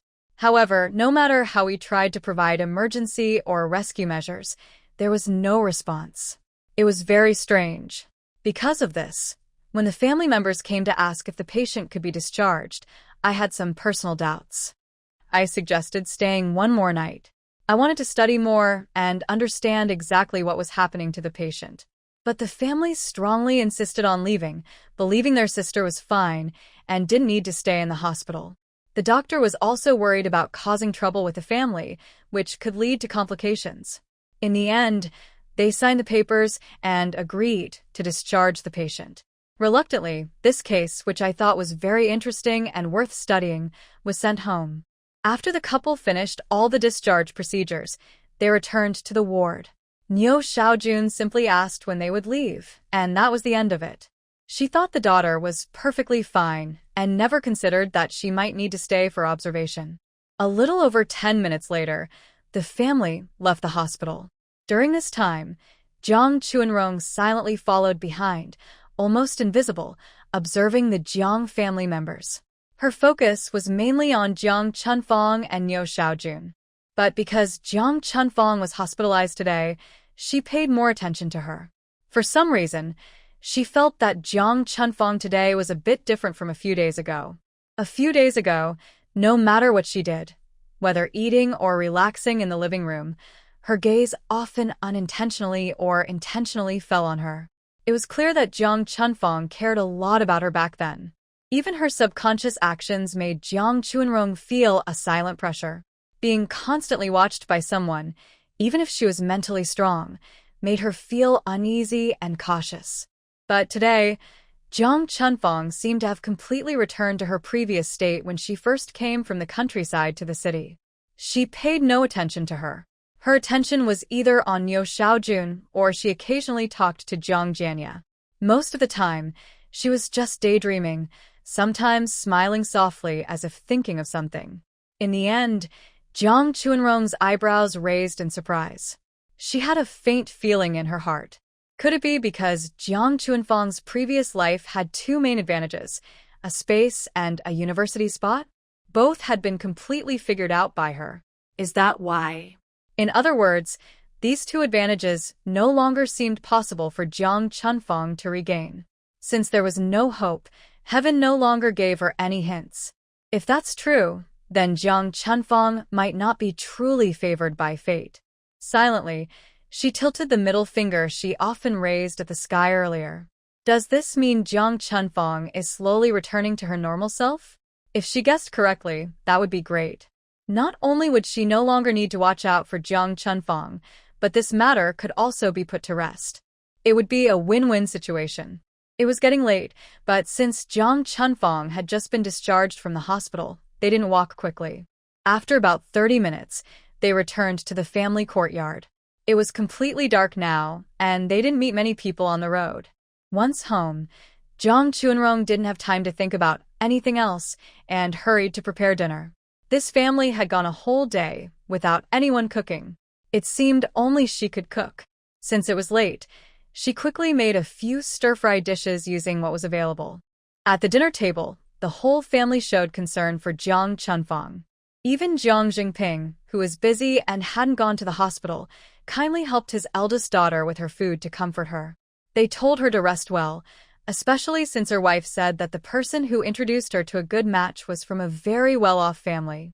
The eldest daughter couldn't afford to mess up at this important time. Because Jiang Chunfang suddenly fainted, Niu Xiaojun suggested she rest at home for a few more days to recover.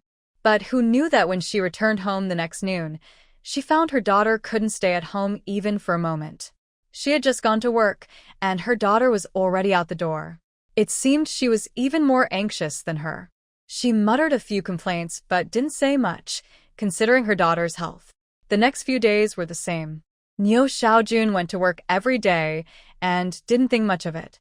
But Jiang Chuanrong, who stayed at home every day, noticed something unusual about Jiang Chunfang.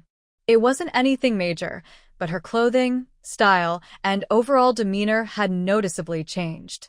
After the dream she had, she was no longer the naive young girl she once was. She roughly guessed some things. Could it be that her older sister is seeing someone? This is quite interesting. Having been in this family for so long, she could easily tell what her parents were thinking, even if she was a bit slow. But none of this was her concern. She just needed to quietly watch how Niu Xiaowan and Jiang Chunfang competed with each other. From her perspective as an observer, her sister was pretty and was favored by Niu Xiaowan since they were young.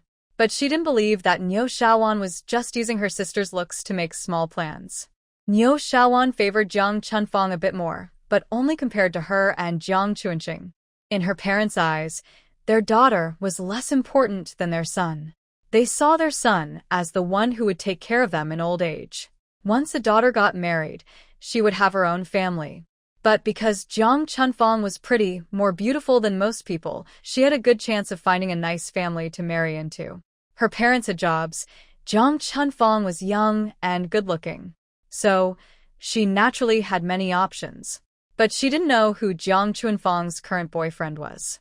She had just returned from the countryside and wasn't sure if Jiang Chunfang had made friends during her time away. She had heard from Niu Xiaowan that Jiang Chunfang's friends were similar, no steady jobs, average family backgrounds. Wealthier families had already arranged good futures for their children. In her family, Jiang Chunfang was still unemployed because she was a girl. Her parents loved her, but they would never spend a lot of money to buy her a good job. Even if they agreed, her brothers wouldn't. Because jobs nowadays weren't easy to get and often cost thousands of yuan. For families like theirs, saving that much would take years, even if they didn't spend a penny. If they bought a job for her brother, that would be different. If she were a daughter, she wouldn't stay at home for more than 2 years. After getting married, wouldn't that money just go to waste? Only if the family is very rich or has few children who are very loved would this be possible. I wonder how good the family of Jiang Chunfang's current suitor is? Based on her understanding of Niu Xiaojun, if he doesn't meet her expectations and requirements, it might be hard to get her to agree. Over the years, Niu Xiaojun and her husband Jiang Jingping have spent quite a lot of effort and money on Jiang Chunfang. They naturally hoped to get some benefits from her marriage. That evening, while she was thinking about waiting to see when the mother and daughter would start arguing, Jiang Chunrong had another dream. This time, the main character was not her older sister Jiang Chunfang, but her sister-in-law Lu Yuzhen. In the dream, Lu Yuzhen soon became pregnant. She worked at a textile factory as a female worker, which was very hard work. She had to stand for at least 10 hours a day, and if she worked overtime, it was even longer. It took several years after they married for her to get pregnant, so the baby was very precious. Niu Xiaojun and her husband Jiang Jingping also looked forward to this baby very much. So, when Lu Yuzhen suggested that Jiang Chunrong go to work at the textile factory while she rested at home, everyone in the family agreed, without any objections. They even praised Lu Yuzhen for being clever and coming up with such a perfect solution. But no one asked her if she wanted to go or cared about her opinion. They once again made decisions for her, without her input. From then on, Jiang Chunrong started working at the textile factory. Her work there was different from others. She did the same tasks as the other workers, but her full salary was given to her sister-in-law. That means she worked hard every day, but didn't see a single cent of her wages. When she got home, she still had to cook, clean, do housework, and even help her sister-in-law take care of 2 babies. Yes, Lu Yuzhen was pregnant with twins. She worked at the factory for 2 years, and after that, she no longer needed to go, not because Lu Yuzhen was kind, but because her 2 children were too noisy and Lu Yuzhen couldn't handle taking care of them at home anymore. She finally convinced her husband to sell her textile factory job and get some extra money to work in the factory office. This allowed her to return home. But you think that once she's home, everything is fine? That's too naive. Her return home isn't a blessing. It means she still has to wash clothes, cook, do housework, and take care of the 2 young children. Since she started working, Lu Yuzhen has completely become a hands-off mother for the kids. When she gets home, she only glances at them and leaves everything else to Jiang Chunrong. Even at night, Jiang Chunrong is the one who puts the children to sleep. Lu Yuzhen's skin remains fair and lively, with a rosy face, but she has exhausted herself for her family and her children. She looks young but has become worn out and tired, appearing older than her actual age, even more like a middle-aged woman in her 40s. At this point, she doesn't even think about getting married again, let alone finding a new job. She can only stay trapped in the Jiang family's muddy pit.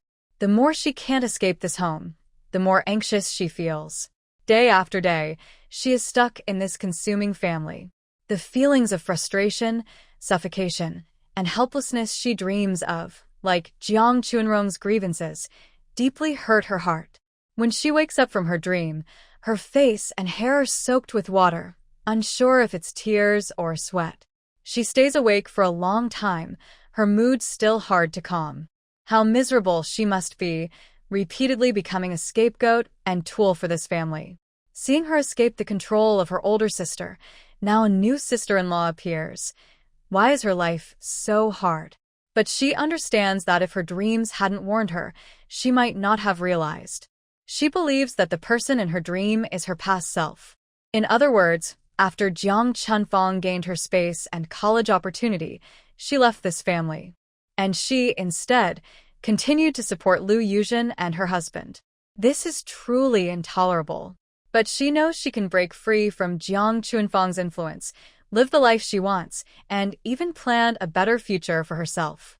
She believes that her sister-in-law's plans will definitely fail. Even if they succeed, she must destroy them.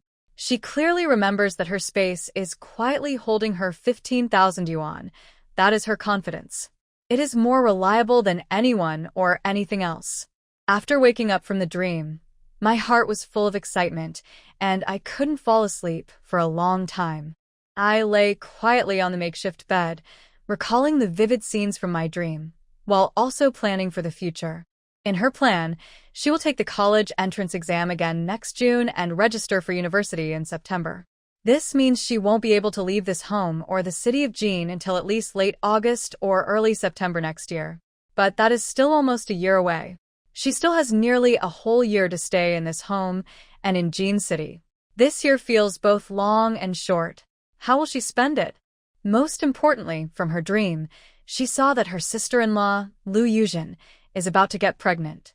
If she can't find a good reason or excuse for herself during this time, even if she tries her best to avoid the fate from her previous life, the road ahead will be very difficult and uncertain. Lu Yuzhen's pregnancy is a big deal for the Jiang family, as she is their first grandchild. From her dream, her parents are very focused on this pregnancy. If Lu Yuzhen, citing health issues, asks her to help cover her work at the textile factory for a while, she can't refuse strongly. She hasn't forgotten that she still has a leverage over her mother, the household registration, hukou. Until her hukou is fully transferred and she completely leaves the Jiang family, she doesn't want to, nor can she, openly break ties with them. Thinking of how to come up with a perfect excuse before her sister-in-law gets pregnant has become her top priority. This thought made her even more anxious. It's really one problem after another. Just when she solved the issue with Jiang Chunfang, her sister-in-law, another problem arose. Should she find a job before her sister-in-law confirms her pregnancy to prevent her from making any demands? But then she remembered that Jiang Chunfang is still at home now. What if Jiang Chunfang, after securing a spot at university and a place in the space, becomes interested in her job opportunity? What should she do then? She could refuse, but what if her mother insists she give the job to Jiang Chunfang? Could she accept that? Her mother has always favored her older daughter. If this time is the same as before, she doesn't want to take that risk. She will leave home for university next year, but there is still a long year ahead. She frowned, deep in thought. After a while, she came up with a not-so-good idea. Then she carefully considered it, thinking back and forth, and after a long time, she slowly went to sleep. The next morning, Jiang Chunrong got up early. Although she was awakened by a dream during the night and took a long time to fall asleep again, she woke up early because she had something on her mind. After getting up, she thought about the dream from last night, tasted her lips, and felt a bit helpless, thinking, I was planning to see how Jiang Chunfang and Niu Xiaojun would compete, but unexpectedly, something sudden happened and the scene from the dream appeared. It seems I need to change my plan. But for now, she decided to think more about it later. It was already late, and she needed to hurry and prepare breakfast for the family. Calming her mind a little, she got up and tidied her small bed from last night. She hurried to make breakfast. That morning, the Jiang family's breakfast was as calm as usual. But Jiang Chunrong didn't feel as indifferent as she appeared. She was lost in her own thoughts, occasionally glancing at Jiang Chunfang across from her. Jiang Chunfang was just eating breakfast, somewhat distracted. After looking at her a few more times and pondering, an idea gradually formed in her mind. She was observing Jiang Chunfang to understand whether, after the previous issues with space and university quotas, Jiang Chunfang had fully returned to her usual state, especially whether her attitude towards her had changed. She also wanted to understand Jiang Chunfang's emotional state. She hoped to notice any clues from her behavior, actions, or expressions. Jiang Chunfang had enjoyed her parents' love since she was young and was never shy about anything at home. For example, at the dining table, she would never compete with her brother or younger brother for meat or dishes. She knew that such behavior was not favored or allowed by her parents. But Jiang Chunfang didn't have this problem. She could freely enjoy the privileges usually reserved for boys at home. She might even argue or fight with her younger brother Jiang Jianlin over a piece of meat. And what about her mother, Niu Xiaojun? She would generally stand on a fair and balanced position, not clearly favoring one over the other. This shows that, at least in how she treats Jiang Chunfang, Niu Xiaojun's preferences are very clear. Because of this, Jiang Chunfang usually doesn't hide her feelings at home. She is bold and very sincere. When everyone in the family is at work or school, Jiang Chunfang is the last to leave the house today. She knows this isn't because she doesn't want to be the first to go out or because she's in a hurry, but because she waits until her parents and others leave before she can dress up freely. For example, now Jiang Chunfang is wearing a white short-sleeved top with lace trim and a light yellow pleated skirt, looking very youthful and pretty. She is wearing plastic sandals on her feet. She saw these sandals at the supply store, and they cost about 10 or so yuan.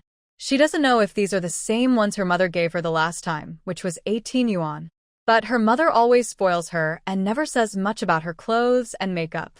Besides her outfit, Jiang Chunfang's appearance today also draws a lot of attention. She seems to have applied something on her face, making her skin look very white and bright. She looks quite different from usual, especially because of the lipstick on her lips. It's important to remember this is the 1980s, not later times, where wearing lipstick was not common. Many women secretly criticize those who wear lipstick, thinking they are improper or untrustworthy. But young girls love it, and young men also like how young women dress. Jiang Chunfang, who is naturally beautiful, looks even more eye-catching after her makeover. She stands out like a crane among chickens. She watches Jiang Chunfang gracefully walk out of the room and then lowers her head, lost in thought. At first, she wasn't very interested in whether Jiang Chunfang was dating anyone. It wasn't her business, and it didn't matter if she suffered or enjoyed happiness. They just didn't bother each other. But last night's dream made her realize clearly that Jiang Chunfang needs to get married soon. Whether it's because the woman in her dream was Jiang Chunfang, which made her feel uneasy, or because Jiang Chunfang at home is like a ticking time bomb for her. Only after she got married could she fully focus on her own affairs. Today, Niu Xiaojun was doing inventory in the factory warehouse, and she finished work a little late. As she dragged her tired body around a corner, she suddenly heard a voice coming from the other side of the alley wall. At first, she didn't pay much attention, but somehow, when she heard the person speaking mention someone she knew very well, she was surprised. Her heart skipped a beat, and she instinctively stopped, moved closer to the wall, and listened carefully. "Really, you still don't believe me? I saw it with my own eyes. That Jiang family girl, Jiang Chunfang, the one who looks very pretty. She's got a boyfriend." The speaker was probably worried about being overheard, so they lowered their voice and continued. "Hey, you haven't seen how close they are. It made me blush just watching. I think. You know what I mean. Is that so? I didn't expect that Jiang girl to be so beautiful and to find such a guy. What a shame, like a flower in a pigsty. Who knows who he is? But he doesn't seem like a good person, kind of rough and unruly. Maybe Jiang Chunfang just likes that kind of guy. We don't really know, but it could also be that he was after her, because she's from the Jiang family. After being with him, Jiang Chunfang might just become a broken shoe. It's no big deal, so what if she's pretty?" Hearing this, Niu Xiaojun was so angry her eyes seemed to smoke. Her teeth almost ground to pieces. She wanted to shout at them, curse the shameless people behind her, and ask if they had any manners. But she didn't know who was on the other side of the wall, and such things that could ruin a girl's reputation were too serious to ignore. If it were anything else, she might let it go. But she would never allow anyone to bully her family. Especially since she had already arranged a meeting to introduce her daughter, Jiang Chunfang, to someone, and the time was set. If more trouble arose and things got ugly, it would be a loss for her family. She couldn't afford to lose face over this. She endured and held back her anger, forcing herself to swallow the harsh words she wanted to shout. After her mood slightly calmed down, the two people just now stopped talking at some point. Then, footsteps sounded, and everything fell into complete silence. Nyo Xiaojun stood dazed in place for a while. Then she staggered a bit and headed home. She didn't believe what those two had just said. Her eldest daughter, whom she raised with great care, couldn't possibly be dating someone who looked like a troublemaker. Moreover, her daughter was always close to her. How could she be seeing someone without telling her, her own mother? No, it was impossible, absolutely impossible. But deep inside, she had a secret feeling, quietly whispering to her. Maybe what those two said wasn't entirely impossible. After all, Chunfang was out every day, not working, and no one knew what she was really doing. Even if she was dating someone outside, if she didn't want her mother to know, how could she find out? Thinking that her daughter might have a secret boyfriend outside, she suddenly felt anxious. Her steps quickened a little. She had to go back quickly, get home, and ask Chunfang directly, was she really seeing someone she didn't know? How could she do this? She had already planned her daughter's future. If she followed her plan, her daughter's life would be much better than other girls in their neighborhood. The more she thought about it, the more anxious she became. When Nyo Xiaojun pushed open the door and returned home, Jiang Chunrong saw her mother looking somewhat lost and distracted. She quickly stepped forward to comfort her. "Mom, what's wrong? Are you feeling unwell?" Nyo Xiaojun kept her worries inside. She didn't care much about her second daughter's concern and waved her hand to let her busy herself. Just as she was about to turn away, she looked back and hurriedly asked, "Has your eldest sister come back?" Jiang Chunrong heard her mother's question. Her eyes flickered briefly, but her face remained calm. "Mom, my eldest sister hasn't come back yet." Hearing that her eldest daughter hadn't returned, Nyo Xiaojun's face darkened. She quickly continued to ask, "When did your sister leave in the morning? What time does she come back at night? Has she shown any unusual signs?" She asked carefully, thinking it through.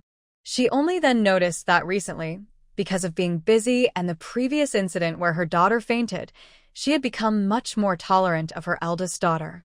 She even relaxed her rules about how her daughter used her pocket money. Suddenly, she felt a bit regretful. She realized she hadn't paid enough attention to her eldest daughter. The most honest child at home was the second daughter. Asking her seemed the best choice. When Jiang Chunrong heard Nuxian ask this, she was a bit confused, but she was used to being obedient. She honestly told Nuxian everything she knew. "Elder sister, it's nothing, just that after you all leave each day, she goes out a little later." Hearing this, Nuxian quickly asked, why does she wait a while before going out? If her eldest daughter really had a boyfriend, she wouldn't be out so early. Before, her daughter usually went out with them. Hearing this, Jiang Chunrong's face frowned, showing she wasn't sure if she should say more. Nuxian saw her second daughter's confused look and suddenly felt a jolt. Could she have discovered something? Could her eldest daughter really be hiding something at home? But she didn't dwell on it long. Jiang Chunrong then cleared her doubts. Elder sister didn't do anything, just at home.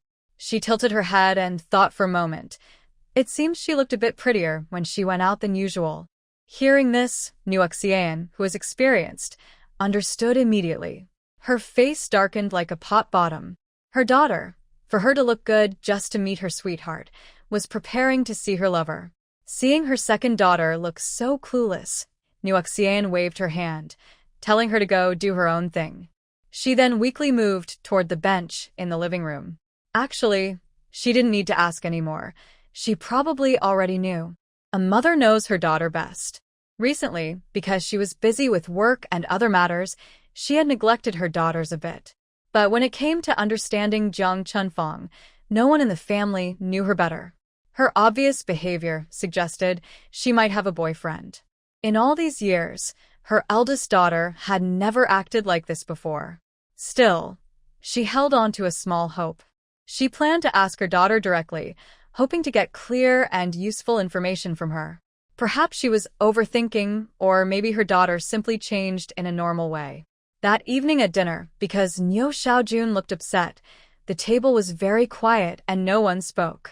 Jiang Chunfang, just before dinner at Zhang's house, was in a good mood, humming a little tune as she happily pushed open her door. Niu Xiaojun probably thought it wasn't the right time to talk or didn't want others to know about Jiang Chunfang's situation. She didn't say much before eating. Throughout the meal, her face looked very unhappy, and everyone at the table was silent and tense. After dinner, the Jiang family went for a walk or a stroll. In August, the weather was very hot and uncomfortable. Staying at home at this time was also hard. The others left, but Jiang Chunrong couldn't leave.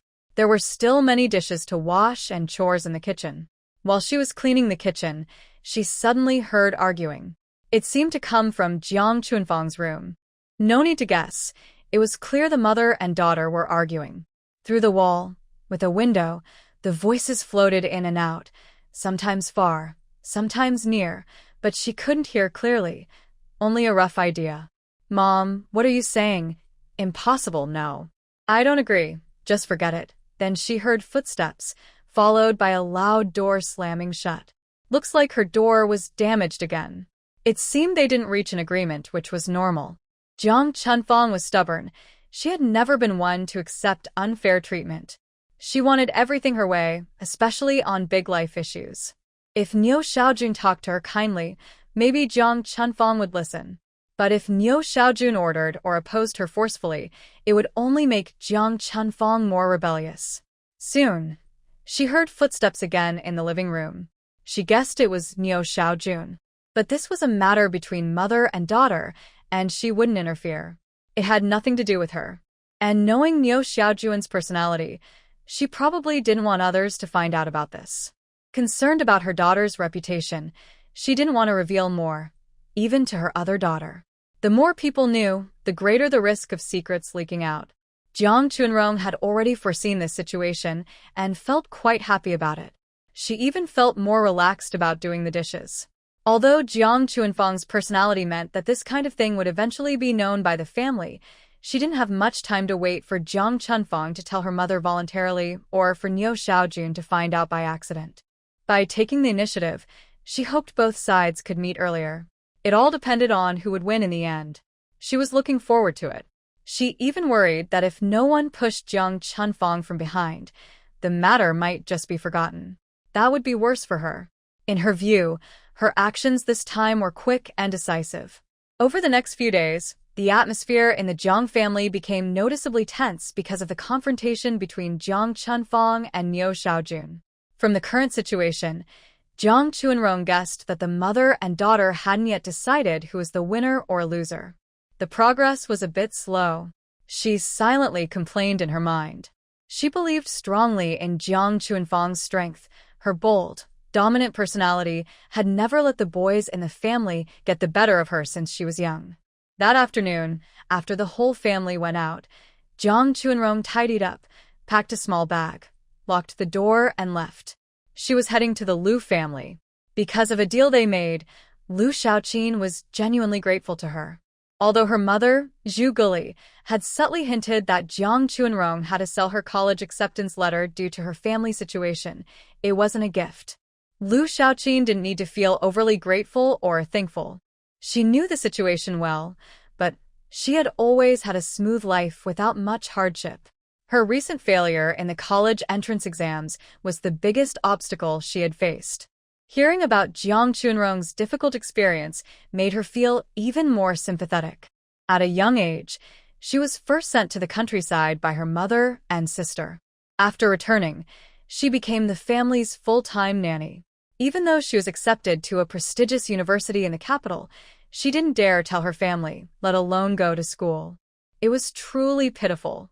Thinking with empathy, she believed that if she were Jiang Chunrong, she could never make as many plans and take as many actions as Jiang Chunrong does. She steadily worked step by step, carefully planning for herself. She doesn't complain or give up easily. For such an independent and strong girl, Liu Xiaoqin truly cannot feel any dislike. Instead, she feels a mix of complicated emotions, pity and sympathy for Jiang Chunrong's family background and personal experience, as well as admiration for her young age, bravery, cleverness, careful planning, and success.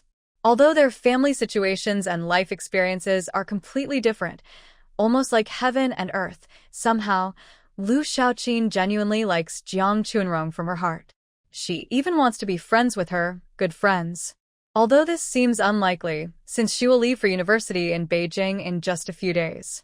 And Jiang Chunrong will stay in Tianjin. Despite that, Lu Xiaoqin repeatedly invited Jiang Chunrong to visit her home. Recently, because of school matters, her parents have been in a good mood. Although they are busy handling enrollment issues, they are both stressed and happy at the same time. One of her big life events has been settled. Because of Lu Xiaoqin's invitation and a recent dream she had, Jiang Chunrong decided to visit Lu's house this afternoon. When she arrived at Lu's home, it was around 2 p.m. Lu Xiaoqin was very happy to see Jiang Chunrong come over. She quickly warmly welcomed her inside, then playfully said, "Why are you coming so late? It's so hot today. You should come when it's cooler. Hope you didn't get too hot."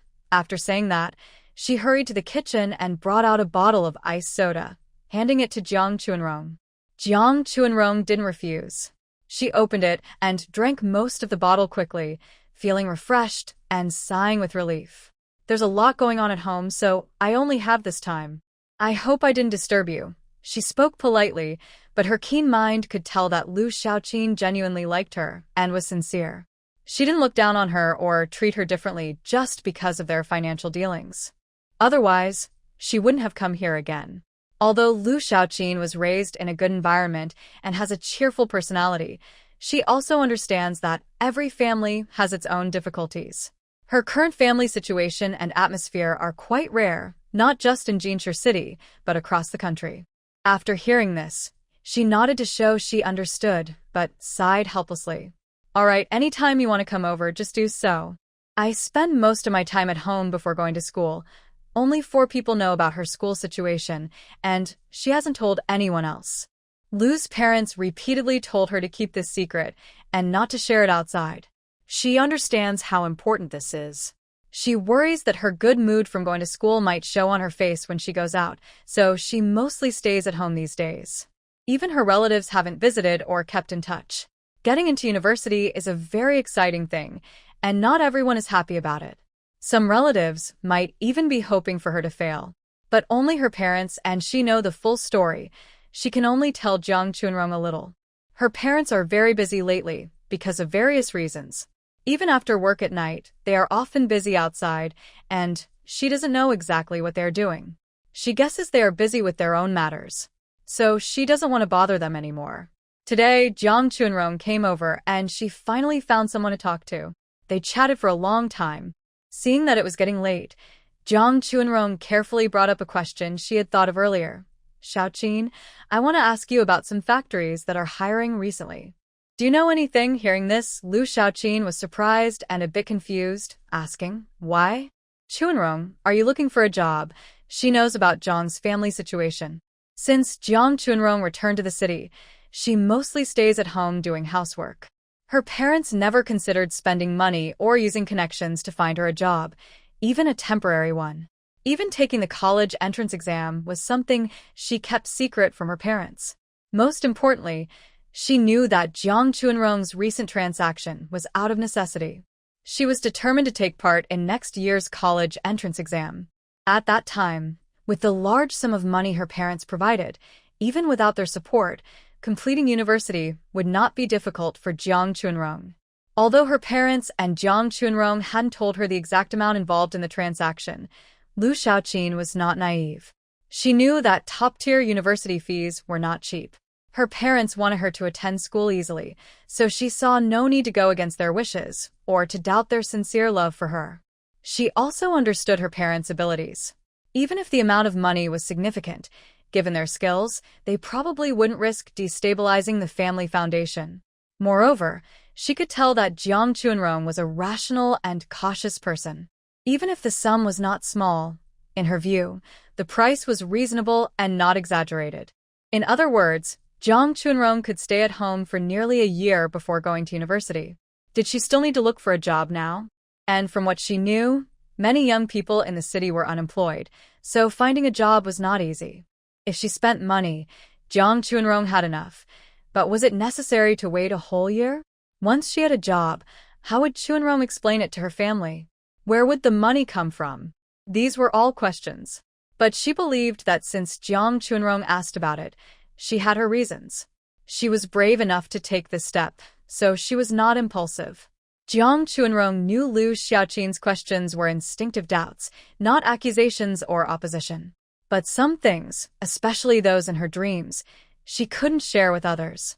She simply explained that her family was going through some issues, and if she could find a job, that would be great. After she finished speaking, worried that Lu Xiaoqin might overthink or act on her own, she quickly clarified, "Please don't do anything about this. I was just asking. If there are any job openings or exams, I'll go to participate.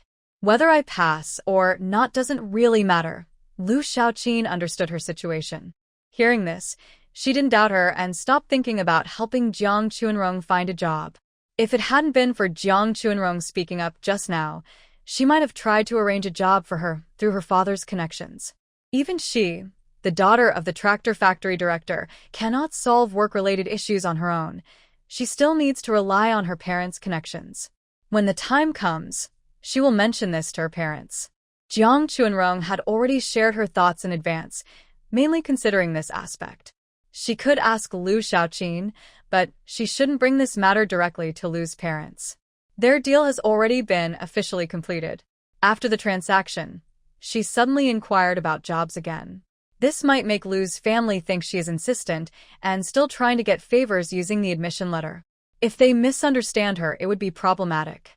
Her original intention was not like that, and she didn't mean to do so. If she only wanted to find out which factories are hiring, she probably wouldn't need to rely on Lu's parents for this information. Even if Lu Xiaoqin couldn't confirm the details, it wouldn't matter much to her. She didn't place all her hopes on Lu Xiaoqin. She just thought that Lu Xiaoqin, being in that position, had access to more channels and earlier information than she did. This way, she wouldn't miss out on job opportunities and would have more time to prepare. Hearing Jiang Chunrong say this, Lu Xiaoqin frowned and thought for a moment. After a while, she finally spoke to Jiang Chunrong. "Chunrong, I need to find out more about the job openings. Recently, I've been at home, so I might be a bit behind on the latest information." Hearing this, Jiang Chunrong quickly stepped forward to interrupt. "Xiaoqin, don't go out just because of me. Just listen to Uncle and Auntie. Stay at home these days and don't go anywhere." She didn't want her issues to disturb Lu Xiaoqin's normal life. If something went wrong because of her, she couldn't bear the responsibility. Hearing this, Lu Xiaoqin smiled and shook her head, explaining, "No, you misunderstood. I have an aunt who works at the City Women's Federation. She knows everything about the factories in the city. I was planning to visit her soon because I'm about to start school. My mom also mentioned it a few days ago, and she will probably go with me." Hearing that Lu Xiaoqin went with her mother, Jiang Chunrong finally relaxed. Since Lu's parents decided to take Xiaoqin to visit at this time, it must be trusted relatives, so she didn't say much. And as Lu Xiaoqin said, with Director Lu's connection, her aunt is probably not an ordinary worker at the Women's Federation in Jinshi. When Jiang Chunrong left Lu's house, it was already late. As she reached outside her family courtyard, she saw a young, fashionable woman walking from across the street. But her figure looked so familiar. Who could she be? Jiang Chunrong was a bit confused, wondering to herself. As she got closer, she realized it was Jiang Chunfang. Who else could it be? Before she could speak, Jiang Chunfang saw her and greeted her first. "Chunrong, where have you been? Why are you only back now?" Although she said this, there was no blame in her tone. Jiang Chunrong noticed that her older sister was in an unusually good mood today, bright and lively, with shining eyes like a clear autumn lake, full of words she wanted to say. Jiang Chunrong found it strange that Jiang Chunfang was so warm and friendly today. This was very unusual. Usually, when at home, Jiang Chunfang would just glance at her and then ignore her, never paying much attention. Today, it was different, which felt a bit strange. But Jiang Chunrong knew about Jiang Chunfang's recent situation. As they walked toward the courtyard, they talked casually, and she secretly inquired, "Sis, I can tell you're in a good mood today. Did you meet something nice?" Jiang Chunfang, perhaps because she was so happy, was eager to share her feelings, even with her usually less favored sister. Hearing this, she couldn't help but speak her mind. "Oh, Chuanrong, you should go out more even if you have nothing to do." Then she remembered her sister often went out, but whether she was looking for a job or something else, it was two different things. Suddenly, the conversation shifted. "Yeah, you just came back to the city. Maybe you don't have many friends. When you have free time, sister will take you out. I'll introduce you to some friends. Once you have friends, you won't feel so bored every day." Jiang Chunrong continued based on Jiang Chunfang's words. "So, sister has made friends outside? Of course. I have lots of friends outside." But she added, "You need to understand that not all friends are equal. Some friends, when you meet them, are truly rare and special. That's a kind of fate you can't find easily. Once you lose that chance, it's hard to find someone similar again. So, you must cherish it." Hearing this, Jiang Chunrong's eyes flickered. Her words seemed to hint at something. Could she be talking about her boyfriend? After entering the residential compound, they were all long-time neighbors, very familiar with each other. Both women naturally paused their conversation. Jiang Chunrong was lost in thought about what Jiang Chunfang had just said. It was clear she had a good relationship with her new friend. Seeing her sister so smitten, it was obvious she was falling in love. TSK, this is something outsiders should know. With her current state, even if Niu Xiaojun wanted to intervene, it would be difficult. When they got home, Jiang Chunrong immediately started busying herself. She had returned late today, and if she delayed any longer, she wouldn't make it in time. She stopped Jiang Chunfang from continuing her story and headed straight to the kitchen. Meanwhile, she was pondering Jiang Chunfang's recent actions. This young girl, especially one like Jiang Chunfang who hadn't faced many hardships growing up and was always protected by her mother, was perhaps too naive. She didn't understand how cruel the world could be. Just when she thought mother and daughter might argue again today, she was surprised to see that after Niu Xiaojun came home from work, her mood was much better than the past few days. She didn't look angry or upset, as if she was in a bad mood earlier. Jiang Chunrong was quietly surprised. What was going on? It seemed like mother and daughter had resolved their issues. She kept observing, trying to find out what was happening. At the same time, her eyes occasionally glanced at Lu Yuzhen. If we say that Jiang Chunrong's main goal now is to have Jiang Fangfang get married early so she can better plan her next moves. Her focus during the following period is on Lu Yuzhen. In her past life, this woman enjoyed all the good things. Someone helped her with work, 2 children were taken care of by others, and she didn't have to worry about anything. Every day, she only needed to speak, and everything was easy to handle. Life was very comfortable then. What made her most upset was that the 2 nephews she had cared for diligently in her dreams showed no gratitude. Instead, they loved and respected their biological mother, who had only been with them for a few days. It's important to know that those 2 children had been personally cared for by her at night since they were born. Even during the nearly 2 years when she replaced Lu Yuzhen working as a female worker at the textile factory, she worked during the day and took care of the children at night. She endured exhaustion day and night without any rest. It's easy to imagine how her health, at 40, would have suffered. Yet, despite this, Lu Yuzhen often complained at home that the children weren't well cared for. Thinking about Lu Yuzhen in her dreams, she felt a natural disgust. She couldn't understand how someone like her could exist. She worried that soon, those 2 children might be reborn into Lu Yuzhen's belly. She cast a disgusted glance toward Lu Yuzhen's stomach. It seemed she needed to act faster, better early than late. Some things couldn't be delayed. That evening, the dinner at the Jiang family table was surprisingly harmonious. After eating, everyone went about their own business, but she noticed Niu Xiaojun knocking on Jiang Fangfang's door. She understood that mother and daughter were probably talking again. She didn't know what the outcome of this talk would be. That night, Niu Xiaojun and Jiang Jingping's room. In recent days, Niu Xiaojun had been anxious about her eldest daughter's dating prospects. Today, she even asked her old friends to postpone the matchmaking date they had previously set. Thinking of this, Her heart ached. It was a family she had long looked forward to, but before it even started, it was already complicated. She wondered if they could arrange another meeting smoothly later. I keep thinking about that stubborn girl. Otherwise, everything was going well with the matchmaking, but she suddenly changed her mind. She kept tossing and turning, unable to sleep, which also made Jiang Jingping nearby find it hard to rest. So, they started talking casually. Do you think our plan to meet tomorrow will work out? When Nuxian said this, she felt a bit worried again. It's all my fault. If I hadn't spoiled that girl so much, she wouldn't be so reckless and unaware of her limits. Because their eldest daughter was beautiful and loved by her family, they always hoped she could enjoy more comfort at home. But since she was young, life hasn't been easy for her. Over time, she developed a bold personality. She's fearless and doesn't listen to her parents' advice. This is a problem. Well, it's too late to change anything now. You should go see her tomorrow. If that young man is good. Jiang Jingping wanted to say he thought the guy was good, but then what? Even if he was good, could he surpass the family that her daughter liked before? Suddenly, he found it hard to say those words. If that family's match was settled, not only would their daughter's future be better, but their whole family might also get some help.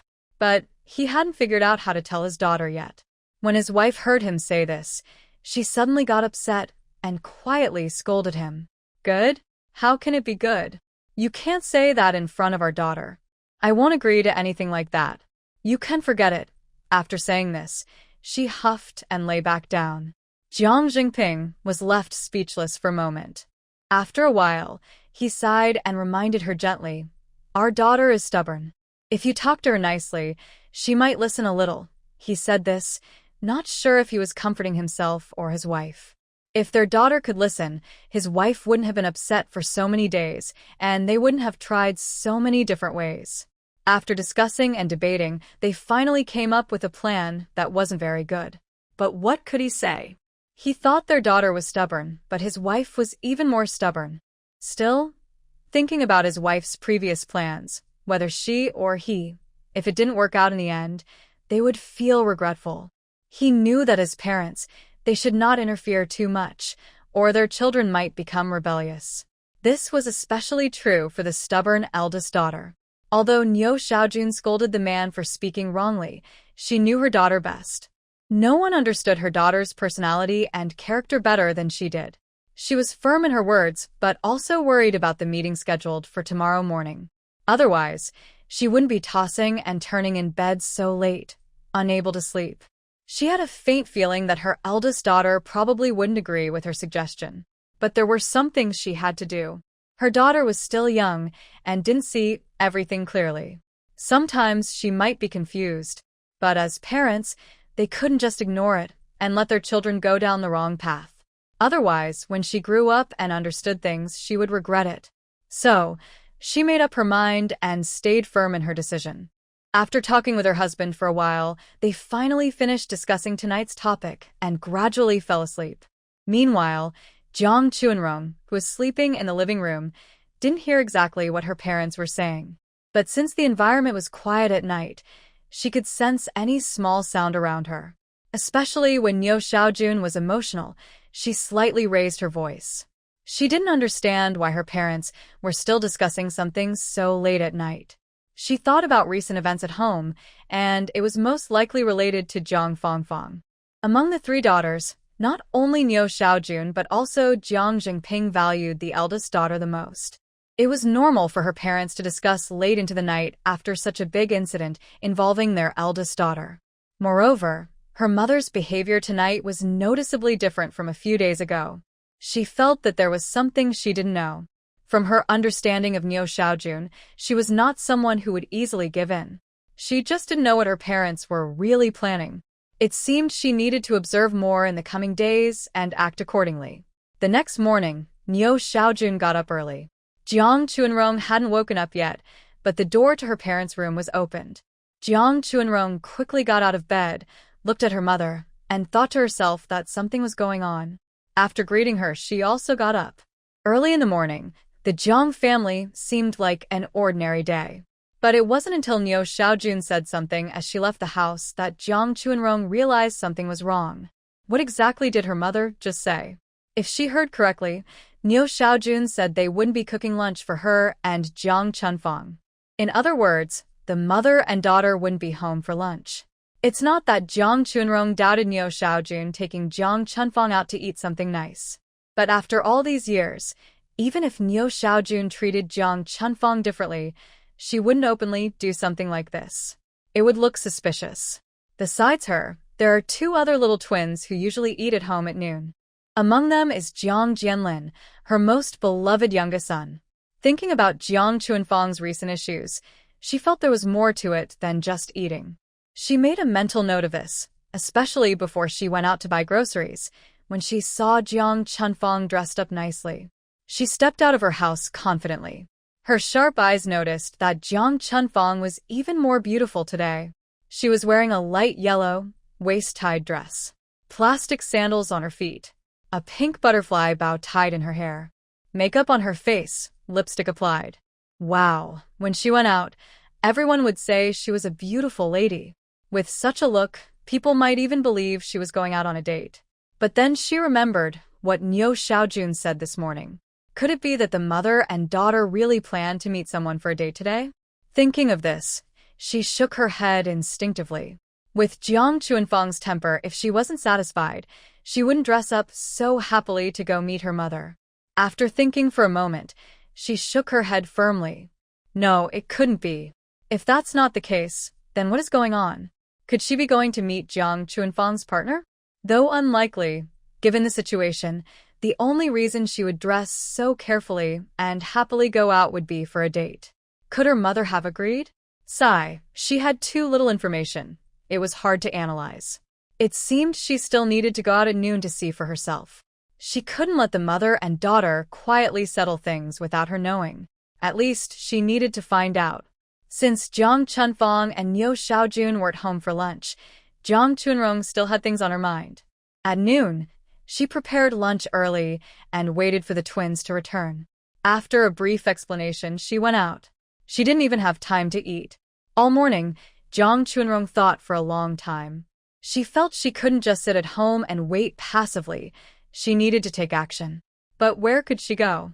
She couldn't just wander the streets aimlessly like a lost soul. She left the family compound and wandered aimlessly along the street. Meanwhile, at the state-run restaurant, Neo Xiaowan and Jiang Chunfang had already chosen a seat and sat down. Neo Xiaowan didn't want more people to know about today's matter. So, they didn't eat in the main hall but reserved a private room. Even if something happened, no one would know. Mother and daughter sat in the room for a while. They agreed to meet at 11:30 a.m., but it was already 11:35, and the other person hadn't arrived.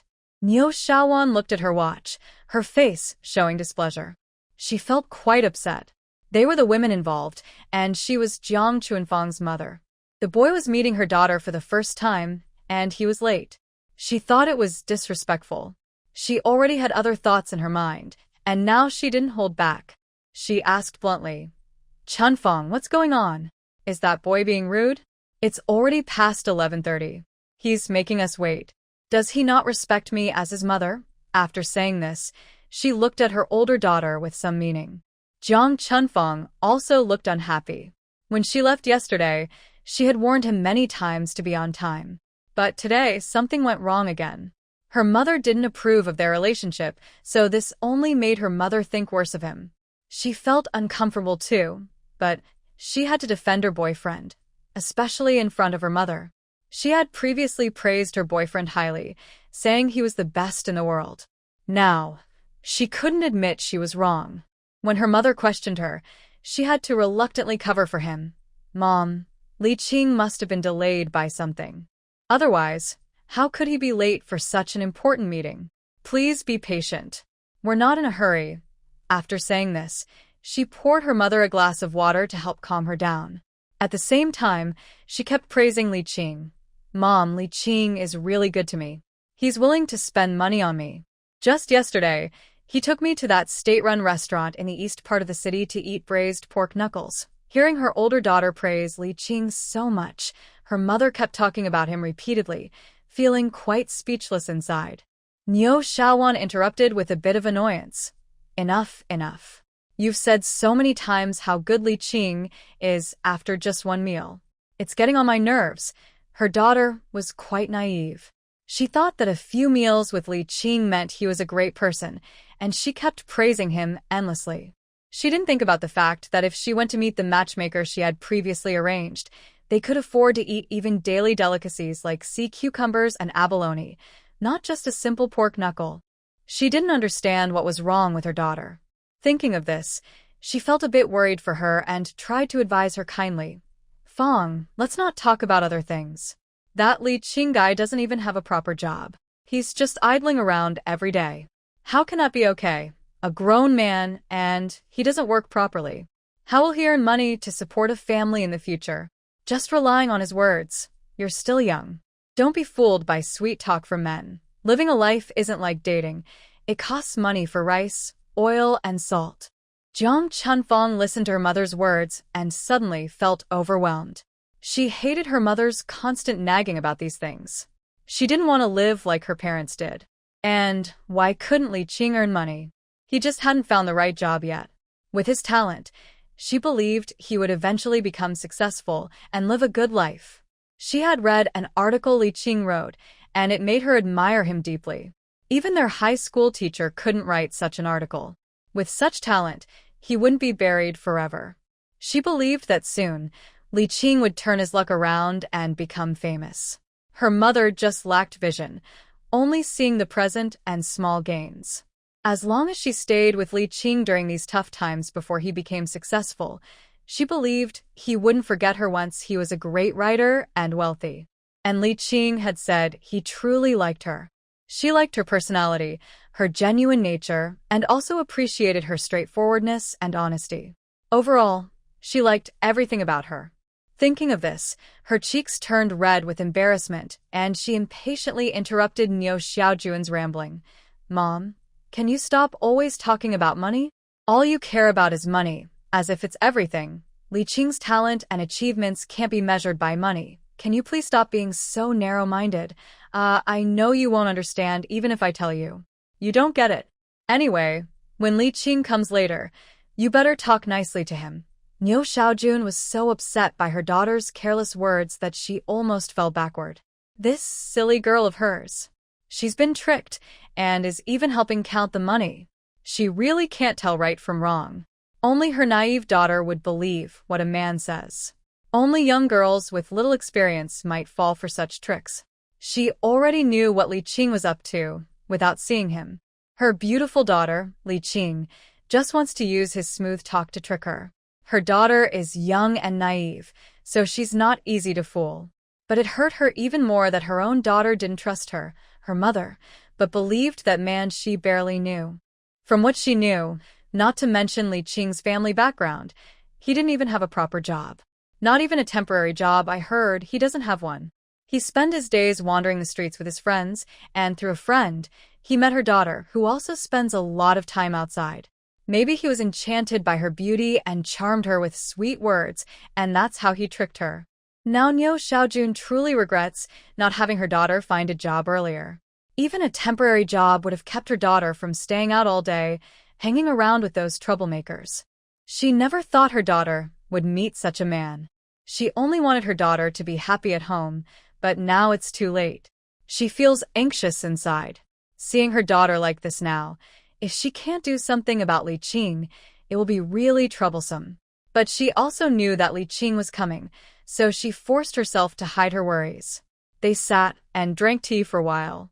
The private room door was gently knocked a few times. Then Niu Xiaojun saw a young man enter, wearing a floral shirt and sporting a slicked-back hairstyle. The man looked about 23 or 24 years old, with fair features. His eyes were neither big nor small, but they occasionally sparkled with a sharp glint. As for his clothing, in Niu Xiaojun's opinion, it was quite flashy and hard to look at directly. She didn't know if all young people these days like such styles, but the shirt's pattern was very loud, something she wouldn't wear herself. This young man was dressed more brightly than a young girl. But when he saw his daughter, her eyes lit up immediately, and she quickly went to greet him. Brother Qing, you're here. Nuxiajuan saw her daughter acting so unimportant and shot her a stern glare. She used her eyes to stop her daughter from doing anything more. Jiang Chunfang was not stupid. She knew her mother was here, so she didn't dare to push too far. She sulkily sat back down on the bench next to her mother. As for Li Qing, he had a gentle smile on his face the whole time after entering. When he saw Jiang Chunfang being called over to sit, his expression didn't change at all. He still smiled warmly. Only after Jiang Chunfang sat down did he turn back to Nuxiajuan, still smiling, and slightly bowed to greet her. Hello, Auntie. My name is Li Qing. Sorry for being late. I wanted to buy a roasted chicken from that street shop, but there were many people in line, so I arrived a bit late. He placed the bag he was holding on the table. Nuxiajuan looked at the steaming bag, her face stiff, and said nothing. Meanwhile, Jiang Chunfang, unable to bear her mother's cold attitude toward her boyfriend, quickly stepped in to smooth things over. Mom, you see, I told you that Brother Qing wouldn't be late without reason. He's taken me to that roasted chicken shop before. The chicken is really delicious. I wanted you to try it too. See, I always listen to what Brother Qing says. Hearing her daughter's words, Nuxiajuan felt even more upset inside. Just one roasted chicken was enough to make this annoying man take her daughter away. She suddenly realized she hadn't noticed before how unimportant her eldest daughter was. A few kind words from a man could easily fool her. Was her previous parenting too flawed? Now, Nuxiajuan began to reflect on how she had raised her daughter all these years. They have never shorted their eldest daughter in food and drink since she was young. But now, whenever she sees a man, she acts as if she has never seen the world before. She can't stand it. It's just a roasted chicken, after all. As for her rushing to compete for face with this man named Li Qing, it's unnecessary.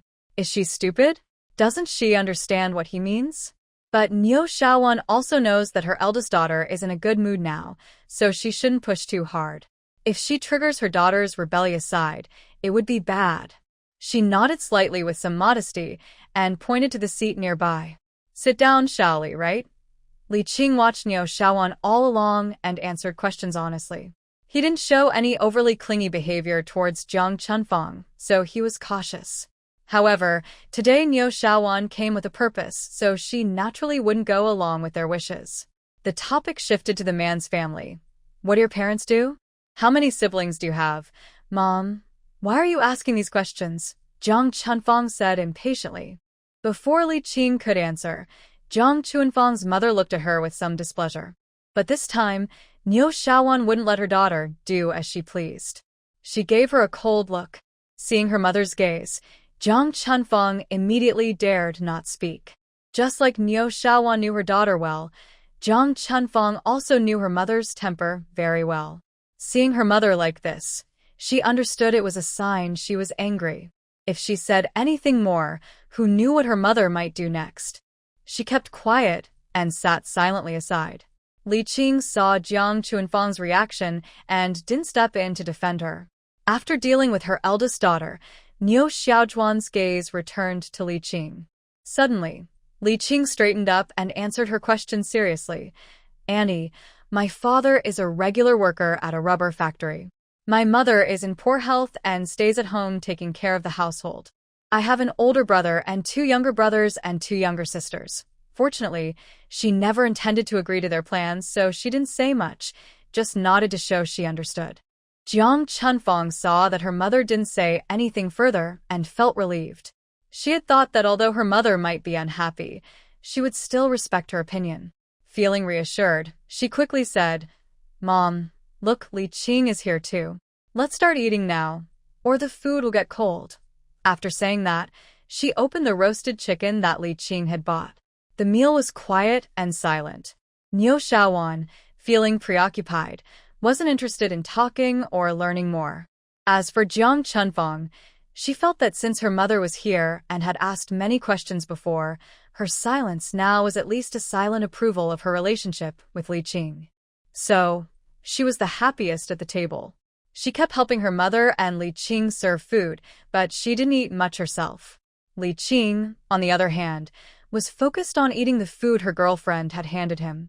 He was thinking to himself. He wasn't as naive as Jiang Chunfang. His family background was such that if anyone, even her mother, heard about it, they would frown and show disapproval. But surprisingly, her mother, after hearing about him, didn't say anything to embarrass him or make things awkward. Li Qing wondered why she was so calm. Maybe she was very satisfied, so she didn't criticize him further. Or maybe she simply didn't like him and didn't want to get involved, which was very unlikely. It was more probable that she didn't accept him. It seemed that Jiang Chunfang's parents didn't approve of him. That was understandable. Anyone who cared about their daughter wouldn't want her to marry into a family like his. Li Qing was aware of his own background and family situation. But since Jiang Chunfang had asked him to meet her parents, he couldn't avoid it. As for her mother's attitude after the meeting, that was something Jiang Chunfang needed to think about. She should stand up for herself, and he would support her quietly from behind. Her mother's attitude was just as he expected, so he didn't say anything. After finishing the meal, just when Li Qing thought it was over, Jiang Chunfang's mother unexpectedly asked her daughter to go to the nearby supply and marketing cooperative to buy some fruit candies. Li Qing knew that Jiang Chunfang's mother wanted to speak with him alone, and he didn't stop her. Since she wanted to talk, he thought he might as well listen. It was probably about the usual things. Sure enough, as Jiang Chunfang left, Niu Shaowan looked serious and spoke honestly. "Young man, I know you're a good person, but our Chunfang has been spoiled since she was young. She doesn't do much work and doesn't know much about life. She's not suitable for a family like yours. Also, some things she can't see clearly now because she's young, but as parents, we can't pretend we don't notice. I definitely won't agree to her marrying into your family. Luckily, you haven't been here long, and now that you're leaving, it won't affect either of you much. That's also our attitude, and I won't say more. Just understand that." After saying this, she got up and left the room, heading out of the restaurant. She went straight to the supply store to find her daughter. Of course, she didn't really want her daughter to buy those candies. It was just an excuse to distract her. After Niu Shaowan left, Li Qing sat quietly in the room for a long time. Finally, he let out a faint, half-smile and stood up, walking out of the restaurant. What he was really thinking, however, was not clear to others. That afternoon, Niu Shaowan told her eldest daughter to stay at home and not go anywhere. Jiang Chunfang thought her mother had accepted Li Qing. She didn't pay much attention to her mother's strange behavior and simply nodded in agreement.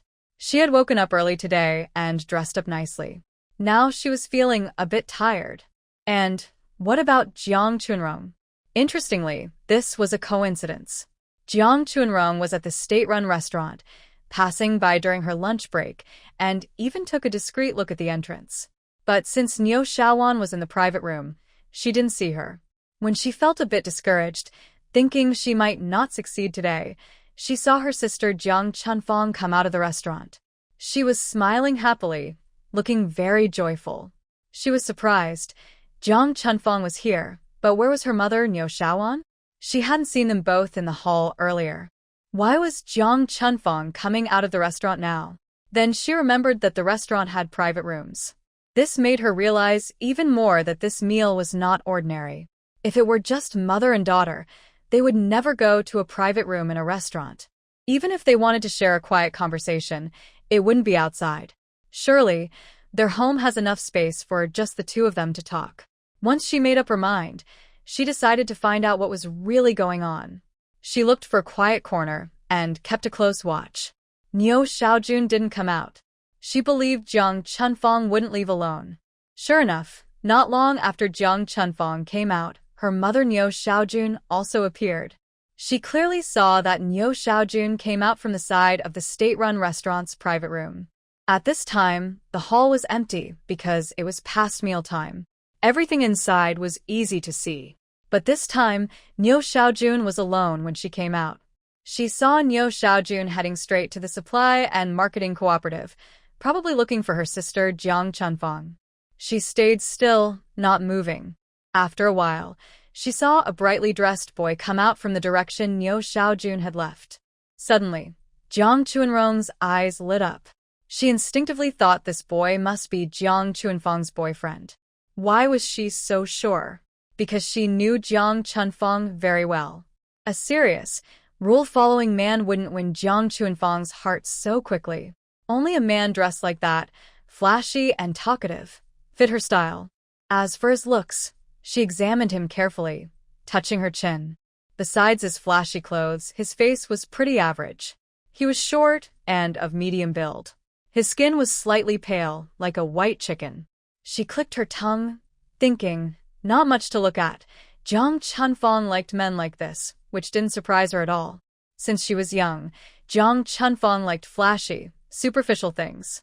Her taste in men was the same. After the man left the restaurant, he kept walking straight ahead, probably lost in thought, not noticing anyone following him. Jiang Chunrong didn't know what she was feeling, but she quietly followed him all the way. Until he turned into an alley, she stopped. She tilted her head and pondered for a while, then turned back. Today was truly a worthwhile day. I met Jiang Chunfang's partner and learned about their approximate home address. It was a great success. I felt very satisfied. I looked up at the sky, estimating that it was getting late, so I hurried back home.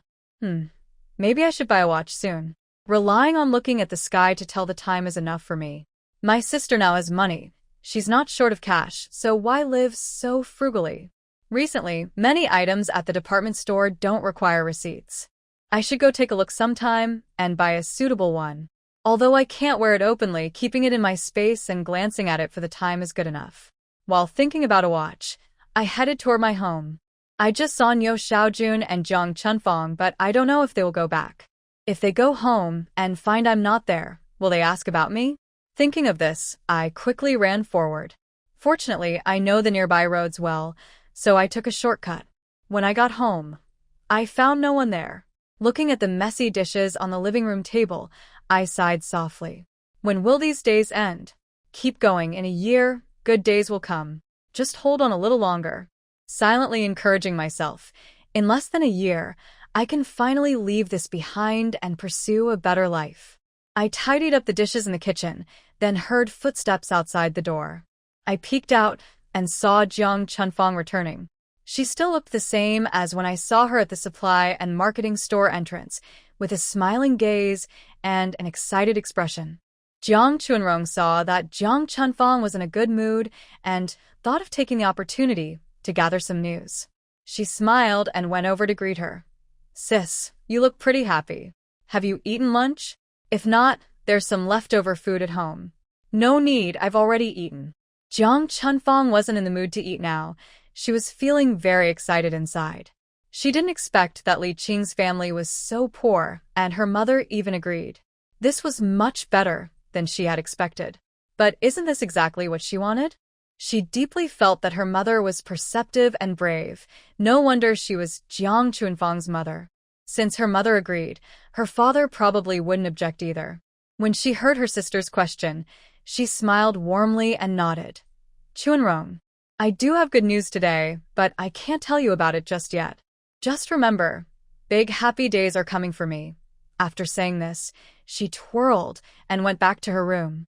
Although Jiang Chunrong didn't know exactly what kind of man Jiang Fengfang was talking about, seeing Niu Xian's gloomy face when she came out of the restaurant, she knew things weren't as easy or relaxed as Jiang Fengfang claimed.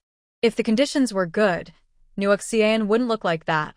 But Jiang Fengfang might still be kept in the dark about some things. However, you can't hide the truth forever. Niu Xian was probably wondering how long she could keep it a secret. Sure enough, the next noon, Jiang Fengfang came home angry. She didn't care about anything else and loudly questioned Niu Xian. Mom, what did you say to Li Qing? I tell you, if you want me to break up with Li Qing, forget it. I will never agree. I only want to marry Li Qing in this life. If you keep pushing me, I'll show you. Niu Xian had just finished work and was sitting in the living room resting. She was still thinking about her eldest daughter, but before she could figure it out, her daughter was already home. She started yelling loudly, and her voice was so loud that even the neighbors in the next buildings could hear. Living in a narrow apartment building has its downsides. Every little thing in each household is heard clearly by others. And Jiang Fengfang, who was furious, didn't care about anything. She forcefully pushed open the door when she returned.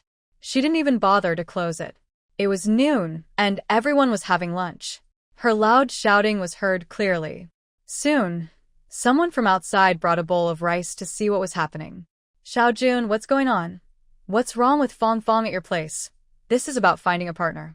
I said that nowadays, leaders promote marriage freedom, and as parents, we shouldn't force arranged marriages. Yes, now the country emphasizes respecting personal choices. We parents can't stick to old ways anymore. Xiaowan, you need to think openly. You're still a worker. How can you lack such awareness? In just a moment of distraction, those gossiping women blocked her at the door with a few words. Hearing their words, she felt a surge of anger and frustration, like a bitter taste in her mouth, unable to rise or fall. She was so angry her vision blurred. Her throat felt hot, and her face turned a dark purple. She couldn't speak for a long time. She knew these women had influence, so she didn't dare offend them. Otherwise, within a day, rumors about her daughter would spread all over the neighborhood. Her eldest daughter hasn't even discussed marriage yet, and she definitely wouldn't agree to that, Li Qing. Her daughter is so beautiful, she hopes to marry her into a good family. Then she could promote her own husband and sons. She couldn't let these gossiping women ruin her plans. Even though she was furious and wanted to tear their nosy faces apart, she could only force a smile and pretend. "What are you talking about? Nothing's wrong. Our family is quite open-minded. Kids just talk nonsense sometimes. Don't take it seriously. By the way, Sisterly, I heard your grandson crying. You should go check on him. Mrs. Zhang's sister Qian, I smell something burning in your kitchen. You should go see what's wrong." Xiaowan is quite a character. With just a few words, she managed to dismiss those women. After a while, she slowly returned to the living room. She sat on a stool and took a deep breath. Jiang Chunrong, who had been watching nearby, secretly smiled. When Jiang Chunfang rushed in earlier, she had come out of the kitchen. She also saw the open door. Xiaowan was stunned at first, but she didn't show it. She wouldn't be kind enough to let this matter be known to the Jiang family. Only in this way could the whole neighborhood know, making it more lively. Only then could she force Niu Xiaojun to accept Li Qing as a good son-in-law. Jiang Chunfang enjoyed wealth and all kinds of benefits in her past life, but this life made her experience the hardships of the world. Without seeing the many faces of life, how could her life be considered complete? She sneered silently. Although the few aunts were persuaded to leave by Niu Xiaojun, no one could stop their gossip. Just wait. Within the afternoon, the family courtyard will be filled with all kinds of rumors about Jiang Chunfang. She wasn't sure if this was her original intention. Yesterday, she saw Jiang Chunfang's suitor in a floral shirt, clearly not a good person.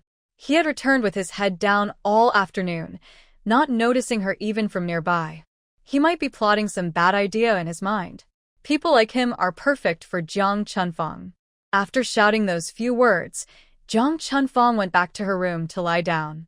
She also heard the chatter of the ants coming to watch the excitement, but she didn't go out. She had secret thoughts in her heart. If others in the family courtyard found out, would her mother agree to her relationship with Li Qing? As a young girl, she naturally didn't want her reputation to be damaged. But if she had to choose between her reputation and marrying Li Qing successfully, she would choose Li Qing without hesitation. She was going to get married someday and wouldn't live here for long. Over time, these rumors would naturally fade away. At this moment, Niu Xiaojun was exhausted. She was wholeheartedly thinking about her eldest daughter, hoping she could have a smooth life, avoid detours, and live a peaceful, prosperous life. Although helping her family was the best, she truly cared for her daughter. She never expected her daughter to be so ungrateful, to fall for someone like Li Qing, who only appeared impressive on the surface. Is Li Qing really a good person? She had more life experience than her daughter and could see through Li Qing's tricks at a glance. If her daughter married him, her life would be ruined. But she saw that her daughter was determined to marry Li Qing. Now she suddenly understood her husband's sighs and feelings of helplessness last night. As children grow up, many things are beyond their control. Even after all these years, from being spoiled as a child to becoming a seemingly obedient older daughter, it is still the same. At noon, the atmosphere at the Zhang family dinner table felt as if it had frozen. Niu Xiaojun was a bit disappointed with her daughter, but she hadn't completely lost hope. She still believed her daughter might be temporarily confused and that there was still a chance for her to come back. She was in a good mood now and couldn't let go of her hope.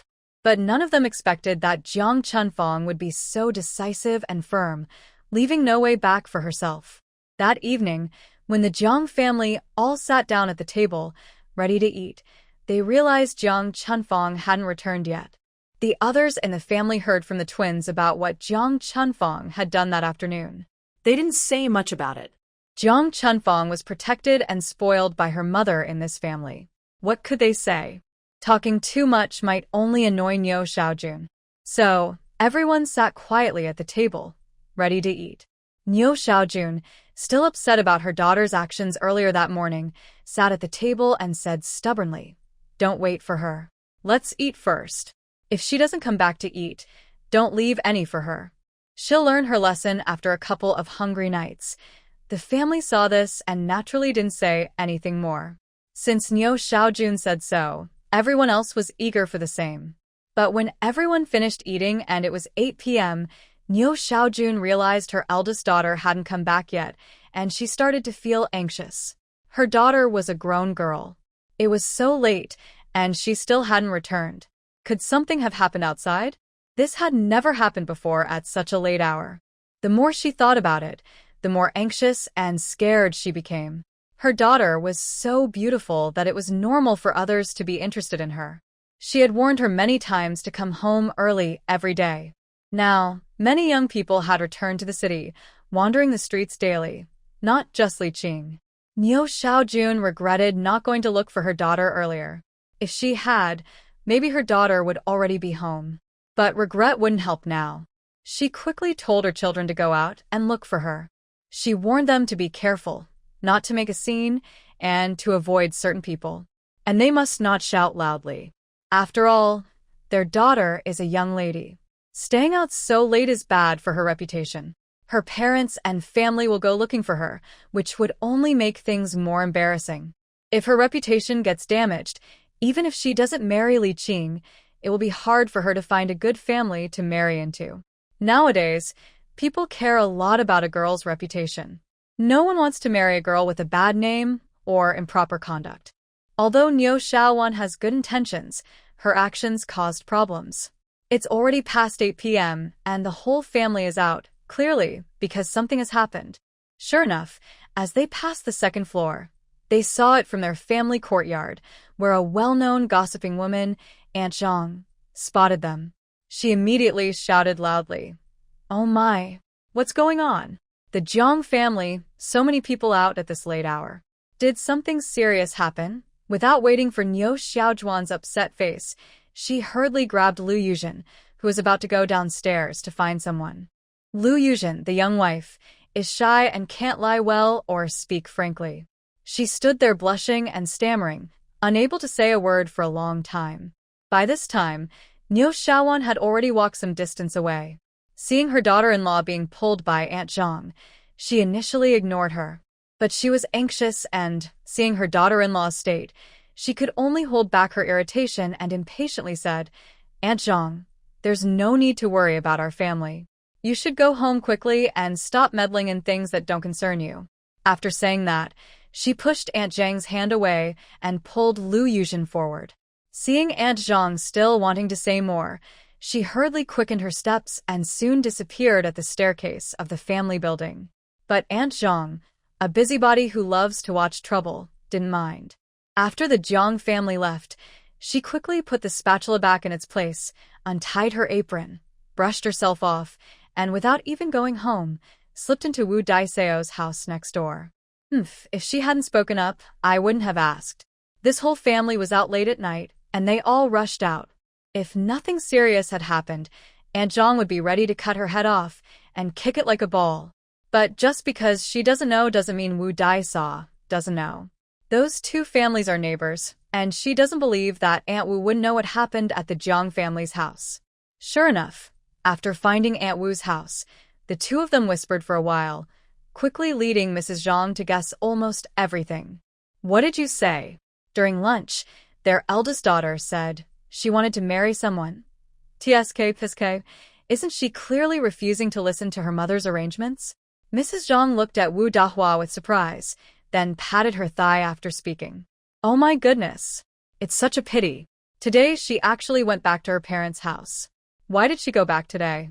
She missed out on such a big event. But it's not too late now. Do you think Fengzi ran away with someone? Nuxian, I don't understand why she's so proud every day. Now look at that beautiful girl. She ran away with someone. All these years of raising her, and she still hasn't learned her lesson. Oh, dear, this is really great. She was spoiled since she was a child, more than her brother. Thought she might climb to a high position someday. But now, she hasn't climbed high, and she's being laughed at. It's so late, and the whole family went out looking. What good news could there be? This isn't impossible. It's already so late. Who's a young girl or bride outside at this hour, still fooling around? You don't know, during lunch, our family was eating, and her voice was so loud that the whole building could hear. Only you weren't home, so you didn't know. I think that girl is too unruly. Exactly, just because she's pretty, she goes around doing whatever she wants. Wu Dahua and Zhang Xueya, both over 50, have been influenced by old ideas all their lives.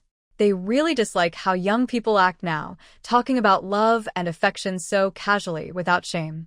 Although they don't know exactly what happened at the Zhang house, they are seasoned gossipers and can easily piece together the story. The Zhang family all went out together, 2 people at a time, searching near the residential area. Jiang Chuanrong was arranged to go with her younger brother, Jiang Jianlin. This arrangement made sense. It was getting late, and if Jiang Chuanrong and Jiang Chuanxing, the 2 young girls, went out alone to look for someone, not only would others worry, but even Niu Xiaojun wouldn't feel at ease. Jiang Chuanxing was paired with Jiang Jianshu, the second son of the Jiang family, while Jiang Chuanrong, as the older sister, took Jiang Jianlin along to search nearby places and spots where Jiang Chunfeng might go. Jiang Chuanrong didn't have much to say to her younger brother. They exchanged a few words briefly, and then silently continued walking forward. Jiang Chuanrong thought this was better. It was more convenient for her to think things over. She didn't expect Jiang Chunfeng to come up with such a move. Not only did she leave without telling anyone, but she also didn't come back at night. For young girls like her, this was a big deal. Jiang Chunfeng, being an unmarried girl, not returning home so late would ruin her reputation if others found out. It would be very difficult for her to marry into a good family afterward. But it showed that Jiang Chunfeng was determined to marry Li Qing. She was trying to negotiate and bargain with her mother. She wondered whether Niu Xiaojun, after experiencing her daughter's actions, could finally give up the idea of marrying her off to a wealthy family. She thought that, given Niu Xiaojun's temper, it might be difficult. But such things are unpredictable. It all depends on what Jiang Chunfeng can do next. However, she really couldn't see what was so special about Li Qing that he could make Jiang Chunfeng stay out all night after only a short time dating. Right now, their family was frantically searching everywhere, but it was mostly just a way to comfort themselves. She believed that with their way of searching, they probably wouldn't find her. Since Jiang Chunfeng decided not to come back, she wouldn't be wandering the streets so late. And she was doing this for Li Qing. She didn't believe Li Qing would know about it. At this moment, Jiang Chunfeng might be fooling around with Li Qing somewhere. As for where to find Li Qing, her eyes flickered.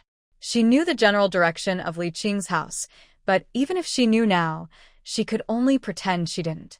And what about Niu Xiaojun? Based on her feelings when she saw her at the entrance of the state-run restaurant, although she saw Li Qing, she probably didn't know exactly where Li Qing's home was. Niu Xiaojun never planned to become relatives with Li Qing's family. Since that's the case, she wouldn't bother asking too much. The two walked around for about an hour. Just as Jiang Chuanrong was thinking about whether to go back and check if the groups over there had any results, they had already walked quite a distance. Suddenly, Jiang Jianlin couldn't hold on anymore. Jiang Jianlin is currently in the first year of high school. His grades are not great, but sitting in the classroom every day is tiring. Now, after walking for over an hour to find his older sister, he was exhausted. He felt that just being able to come out and look for his sister was enough to be proud of himself. It was already past 9 p.m., and going back now would be too late. He had school tomorrow. Without saying much, he turned around and headed back the way they came, saying as he walked, "Second sister, let's go back. Maybe Mom has already found our older sister. We're just wandering around here like headless flies." He didn't wait for Jiang Chunrong to reply, and quickly walked ahead. Seeing this, Jiang Chunrong smiled silently, slightly amused. Well, since her mom's most beloved younger brother wanted to go back, she naturally had no reason to refuse. She came out just to deal with Niu Xiaojun. She didn't really want to stay out late, but she had no choice. Moreover, they were outside searching tirelessly for Jiang Chunfang, who might be somewhere happily enjoying herself. At this moment, Jiang Chunfang was sitting quietly on a small bed at the guest house, just as Jiang Chunrong said. She was honestly staying in the room. She wasn't foolish. She wouldn't wander outside late at night. Earlier in the evening, when she decided not to go home, she had already discussed with Li Qing about where to go that night. Now, it's the 1980s. Staying in guest houses or inns no longer required referral letters or even marriage certificates.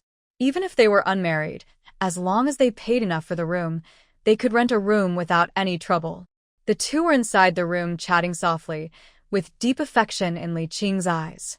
He looked at Jiang Chunfang with some moved feelings and asked, "Chunfang, are you really not going back tonight? Maybe your mom and they're looking for you." Jiang Chunfang felt a bit shy when she saw Li Qing looking at her, and her cheeks turned slightly red. But she still made up her mind and nodded firmly, without hesitation. "Brother Qing, I am willing to do anything for you. Don't worry, my mom loves me very much. After this, she will definitely agree to us being together." Li Qing was deeply touched by her words and tightly held Jiang Chunfang's hand. With affection in his eyes, he said, "Chunfang, you are so kind. When I become successful in the future, I will never forget what you did today. I am very moved. I never thought you would go this far for me. Rest assured, even if I become a top person someday, I will never let you down." After saying this, he seemed to feel it wasn't enough. He extended his right hand, facing Jiang Chunfang. "I, Li Qing, swear here that if I ever become unfaithful to Jiang Chunfang, I will be struck down by lightning." Before he finished, Jiang Chunfang was moved to tears and covered Li Qing's mouth with her hand. Her eyes were slightly red, and she hugged Li Qing tightly. "Brother Qing, no need to swear. I believe you. I have always believed in you." After saying this, the two hugged each other tightly. Meanwhile, Jiang Chunrong and Jiang Jianlin returned home, but the door of the Jiang family was still tightly locked. They were both quite tired, especially Jiang Jianlin. After entering the house, he sat down heavily in the living room chair.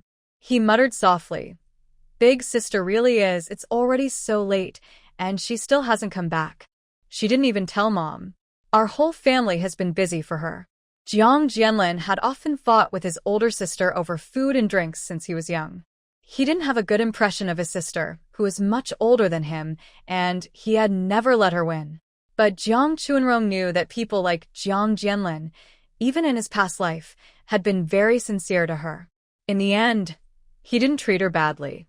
This shows that Jiang Jianlin's true nature is like this. When they returned home and turned on the lights, not long after, the door was pushed open again. This time, Jiang Chunxing and Jiang Jianshu, the brother and sister, came in. Before entering, they saw the lights on in the house and knew someone had returned. They were still wondering who returned first. When they saw it was Jiang Chunrong and Jiang Jianlin, they didn't say anything. They exchanged glances. Then they both sat down to rest. Their parents hadn't come back yet. Although they returned early, if they just went to bed now, Nuxian might get angry. Jiang Chunfang was Nuxian's favorite daughter. Since Jiang Chunfang hadn't come back, their mother was probably very worried. They couldn't risk causing trouble, so they decided to sit quietly in the living room and wait. Once Nuxian gave the word, they would go inside. They left in a hurry this evening, and now they were all thirsty. When they got home, They immediately drank a lot of cold boiled water. After calming down, they felt a bit better. They all sat in the living room, waiting for others to return. Next, Zhang's eldest son and his wife came back. Zhang Jianye and Lu Yuzhen. Compared to their two groups' messy state, Zhang Jianye and Lu Yuzhen looked much more relaxed. Some might think they went for a walk outside the neighborhood. Jiang Chunrong glanced at Lu Yuzhen but said nothing, just looked away. When they returned, they didn't talk much. Since they came alone, it meant they didn't find Jiang Fangfang. But they didn't know if their parents had found her. When Nuoxian and Jiang Jingping returned, it was already past midnight. Before leaving, Nuoxian had repeatedly told her children not to make loud noises when searching or coming and going. What they didn't know was that Granny Zhang, who had been watching them, saw everything. Granny Zhang was worried about the Jiang family situation. It was hot in summer, so she found a mat and lay quietly by the door, occasionally glancing up when she heard footsteps. She recognized everyone from the Jiang family.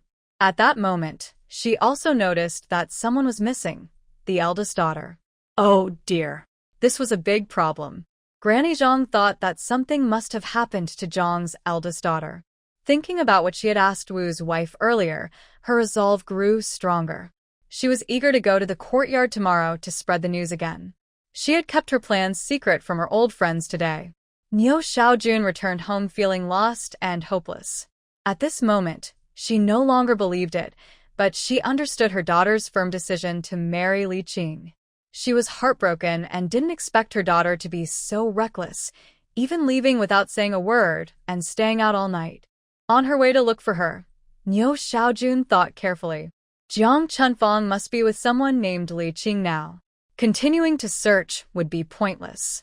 Since her daughter was determined to walk down an irreversible path as parents, what could they do? Her daughter wasn't working now, and she had no idea what she did during the day. So many things could happen during the day and night. She could stop her now, but could she stop her forever? If the sky is going to rain and her daughter is going to marry, it seems she can't change her mind. For the first time, she realized her eldest daughter was so stubborn and willful. She acts without thinking, leaving no way back. When she got home, she saw her children waiting in the living room. She waved her hand, telling them to go to their rooms and rest. She couldn't let her eldest daughter's actions make everyone else wait. Tomorrow, these children had work or school and their own things to do. She couldn't delay others' plans. But when she returned to her room, her carefully maintained calm finally broke. Her eyes started to turn red. And her husband, Jiang Jingping? After a night of thinking, he had also come to a conclusion. He sighed softly and patted his wife's back to comfort her. Our daughter is grown up and has her own ideas. If we try to stop her forcefully, given her personality. He shook his head. His meaning was clear. Their eldest daughter was spoiled and stubborn. Trying to change her now was impossible. A few years ago, when she was a little younger, he had subtly reminded his wife. This girl, being from a good family, should learn the rules and do her chores. Otherwise, when she grows up and gets married, she'll have a hard time. But Niu Xiaojun didn't see it that way. She only thought her daughter was beautiful and would marry well in the future. Why bother with all those chores? My daughter is different from other girls.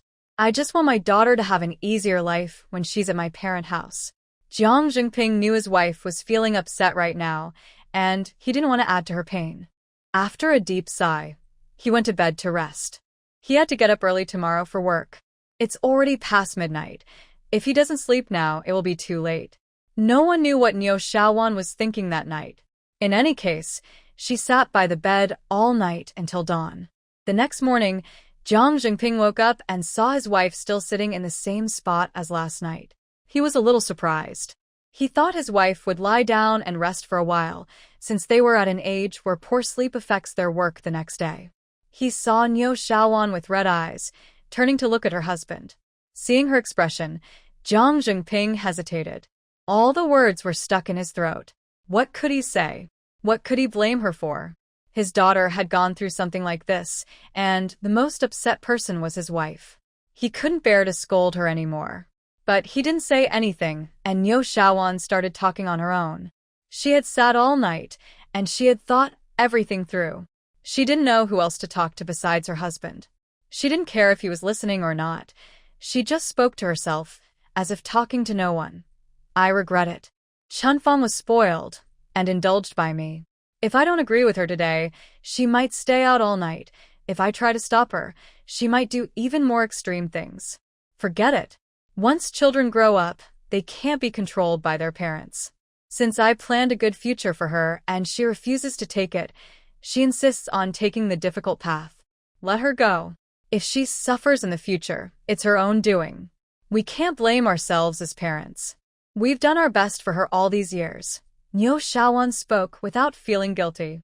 This family has good resources and nice things, and besides her 3 sons, the one who benefits the most is Jiang Chunfang.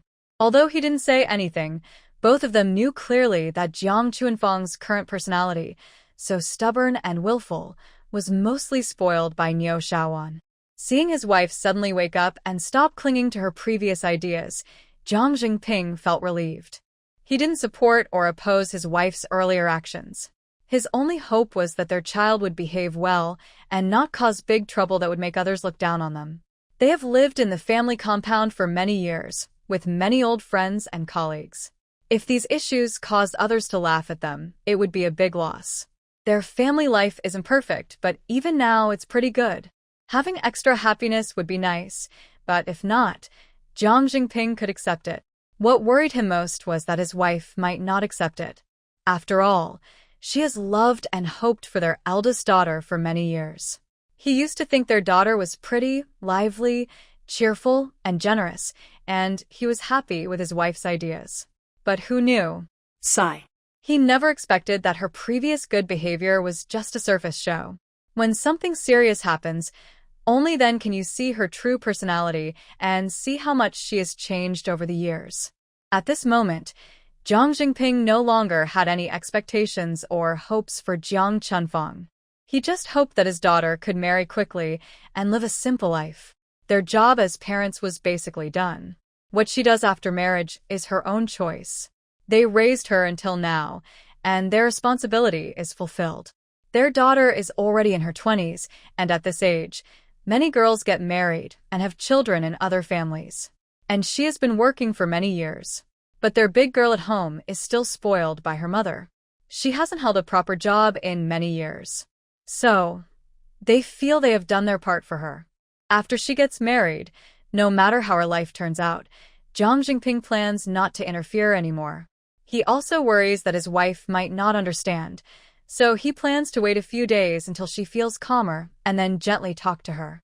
But unexpectedly, she has already come to terms with it herself, saving him a lot of trouble. Although my wife's previous ideas were not wrong, times have changed. With a daughter like her, so uncontrollable, he even worries that even if she marries well, it might not be good for their family. He fears that causing bigger trouble could lead to losing more than he gains. Jiang Jingping has lived a long life and still hopes to enjoy a peaceful retirement. He doesn't want his family or his life to become a mess because of one daughter. He raised his daughter well, but he doesn't expect her to help him. He just hopes she doesn't cause trouble. After last night's events, Jiang Jingping has completely given up any unrealistic hopes about his eldest daughter. Since his wife has come to understand this, things become easier. Jiang Jingping glances at his wife, who is busy dressing. After a moment of thought, he seems to make a decision and speaks to her. Take care of the eldest girl's marriage quickly. Don't delay anymore. She's not young anymore. He is worried that her reckless behavior might cause gossip or trouble in their community. He doesn't want to lose face in front of others. He cares about his reputation. He has lived a peaceful life and doesn't want to ruin it because of a daughter. As for Niu Xiaojun, after a night of thinking, she finally convinced herself to let go and stop worrying about her eldest daughter. But even after understanding this, she was still surprised when her husband suddenly told her to marry off their daughter soon. She looked at him in shock. She considers herself open-minded and has loved her daughter for many years, but just one night of thinking changed her attitude. She didn't expect her husband to make such a quick decision. In just one night, he wanted her to marry off their daughter. However, Niu Xiaojun was still hesitant about deciding to marry Jiang Chunfang off immediately. She knew very well that once her daughter was married, her life would be set. There would be no way to change her future. My daughter is only 21 years old. At such a young age, she is about to marry someone like Li Qing. Li Qing doesn't have a proper job and has no steady income. And what about my daughter? She has grown up and hardly ever worked. How will this couple manage their life together? In the future, life might feel as bitter as soaking in yellow lotus water. Endless suffering. Thinking of this, she feels very worried. She previously tried to persuade her daughter kindly, but it was no use. However, her eldest daughter wouldn't listen. What else could she do? Now, hearing the man speak like that, she realizes he wants to give up on her daughter. She understands that his decision is based on weighing the pros and cons. Her daughter's personality makes her hard to control. There are too many unpredictable factors. Not just them, as parents, anyone trying to manage her daughter would find it difficult. But hearing the man say that, she still feels a bit reluctant. Niu Xiaowan hesitated for a moment before speaking hesitantly. Old Jiang, maybe we should wait a bit longer. Our daughter is still young, but isn't it too soon? Actually, after the matchmaker introduced the young man and the girl, both sides felt it was suitable and they would marry soon. For families like theirs, where the girl has only talked privately with the man for a short time, it's not common. Her words are just an excuse. Jiang Jingping clearly knew what his wife was thinking. He paused, buttoning his coat, and looked deeply at her. He simply said, "Do as you see fit. Just don't regret it later." Then he got up and left. Hearing this, Niu Xiaowan stared blankly at her hands. She was stunned for a long time, unable to react. Does she regret? If she regrets anything, it's that she let her daughter make friends freely and didn't pay enough attention to her. She regrets not stopping her daughter from associating with someone like Li Qing. But she doesn't regret her previous plans for her daughter. She believes her plans were the best for her. Only now, an unexpected situation has occurred. Unexpected things are uncontrollable. How could she, Niu Xiaowan, have foreseen all this? That morning, the atmosphere at the Jiang family's dining table was very serious. During the meal, only the clattering of dishes and bowls could be heard. Jiang Chuanrong glanced at her mother, Niu Xiaojian, whose face looked tired and pale. It was clear she hadn't slept well last night. Indeed, Jiang Chunfang was her most cherished daughter, the one Niu Xiaojian had loved and cared for all her life. Suddenly, she did something so bold. Niu Xiaojian felt both worry and disappointment. She hadn't slept well that night, which was very normal. For Niu Xiaojian, besides being upset about her daughter's actions, she was also worried about rumors spreading among the neighbors. If others heard, it could cause trouble for their family. Not only would her daughter lose face, but it would also be bad for their family's reputation. Her daughter was her precious jewel, raised with love and care for many years. Yet, she acted so stubborn and reckless, not caring about her own dignity or her parents' reputation. Jiang Chuanrong silently snorted. Only Jiang Chunfang could do something so daring. If it had been anyone else in the family, Niu Xiaojian might have kicked them out of the house. Except for her sons, of course. She wasn't sure how her parents planned to handle Jiang Chuanfang's actions this time. She looked again at Jiang Jingping, who had now calmed down and appeared normal. He lowered his head and ate breakfast quietly, lost in thought. It seemed she would need to stay home more these days. After such a big event, she had to keep a close eye on everything. She couldn't miss the negotiations and arguments between Jiang Chunfang and her mother. She knew deep down that Jiang Chuanfang's actions were a way to pressure her parents, mainly to force Niu Xiaojian to agree to her marriage with Li Qing. Although her methods were extreme and intense, they might actually work. She wondered if Jiang Chunfang would come home today. She quietly thought about the vegetables in the space. A few days ago, she had gone to the outskirts of the city to buy a lot of vegetables. They should last for a week at home. Now that she had money, she no longer had to worry about every penny, unlike before when she only had a few coins and was careful with every purchase. Now she was in a good position. She didn't even need to buy more vegetables. Even buying a month's worth of meat wouldn't be a problem. She had bought plenty of vegetables this time. In the next few days, she could stay at home without going out. However, to keep up appearances, she couldn't just stay inside all the time. After finishing her meal, Nyo Xiaojun didn't pay attention to the subtle glances from her other children at the table. Of course, she knew what they were thinking, but she didn't care. After dinner, she went back to her room, grabbed her usual canvas bag she carried to work, and changed her shoes, ready to leave. Although she hadn't slept all night yesterday and looked very tired, Nyo Xiaojun was a hardworking person. Even if she was exhausted, she would still go to work. She couldn't let her personal problems affect her job. Whether she took half a day or a full day off, it was money lost for her. So, even if she wasn't feeling well and was in a bad mood, she still planned to go to work. But despite that, she was worried about her daughter. She didn't know where Chunfang had slept last night. Was she with Li Qing? Thinking of this, her face tightened. If Li Qing were here now, she would really want to scold him badly. Lost in her thoughts, she had just left their building and hadn't turned the corner when she overheard some family members chatting in the courtyard. Their voices were not loud, but she could hear clearly. Is it true? That big girl from the Jiang family really ran away with someone. Yes, I saw it myself. Last night, she went out and was gone all night. The whole family was out looking for her. They only came back after midnight. If you don't believe it, ask Aunt Wu. Yesterday noon, their eldest daughter was shouting inside the house about who she wanted to marry. I think it's because Nyo Xiaojun looked down on her and didn't want her to choose her own partner. I think that girl is really reckless. She was shouting in broad daylight and her parents didn't agree, so she ran away. TSK, this is really… Yes. I never expected Nyo Xiaojun's daughter to be such a person. It's a shame she used to brag about her daughter being so pretty. Nyo Xiaojun listened to every word without missing a single one. Suddenly, she felt her blood pressure rise, her face turning red. Her whole body trembled. Her fists clenched tightly, making creaking sounds. She never expected that in less than a day, rumors about her daughter running away with someone would spread in the neighborhood. This was exactly what she feared. Last night, when she sent her children out, she warned them repeatedly. She told them not to leave any traces. Suddenly, she remembered that when they went out last night, her daughter-in-law was seen by Wu Dahua on the second floor. With Wu Dahua's talkative nature, she must have been spreading rumors in the neighborhood. Thinking of this, Nyo Xiaojun couldn't hold back anymore. She let out a loud cry and rushed out.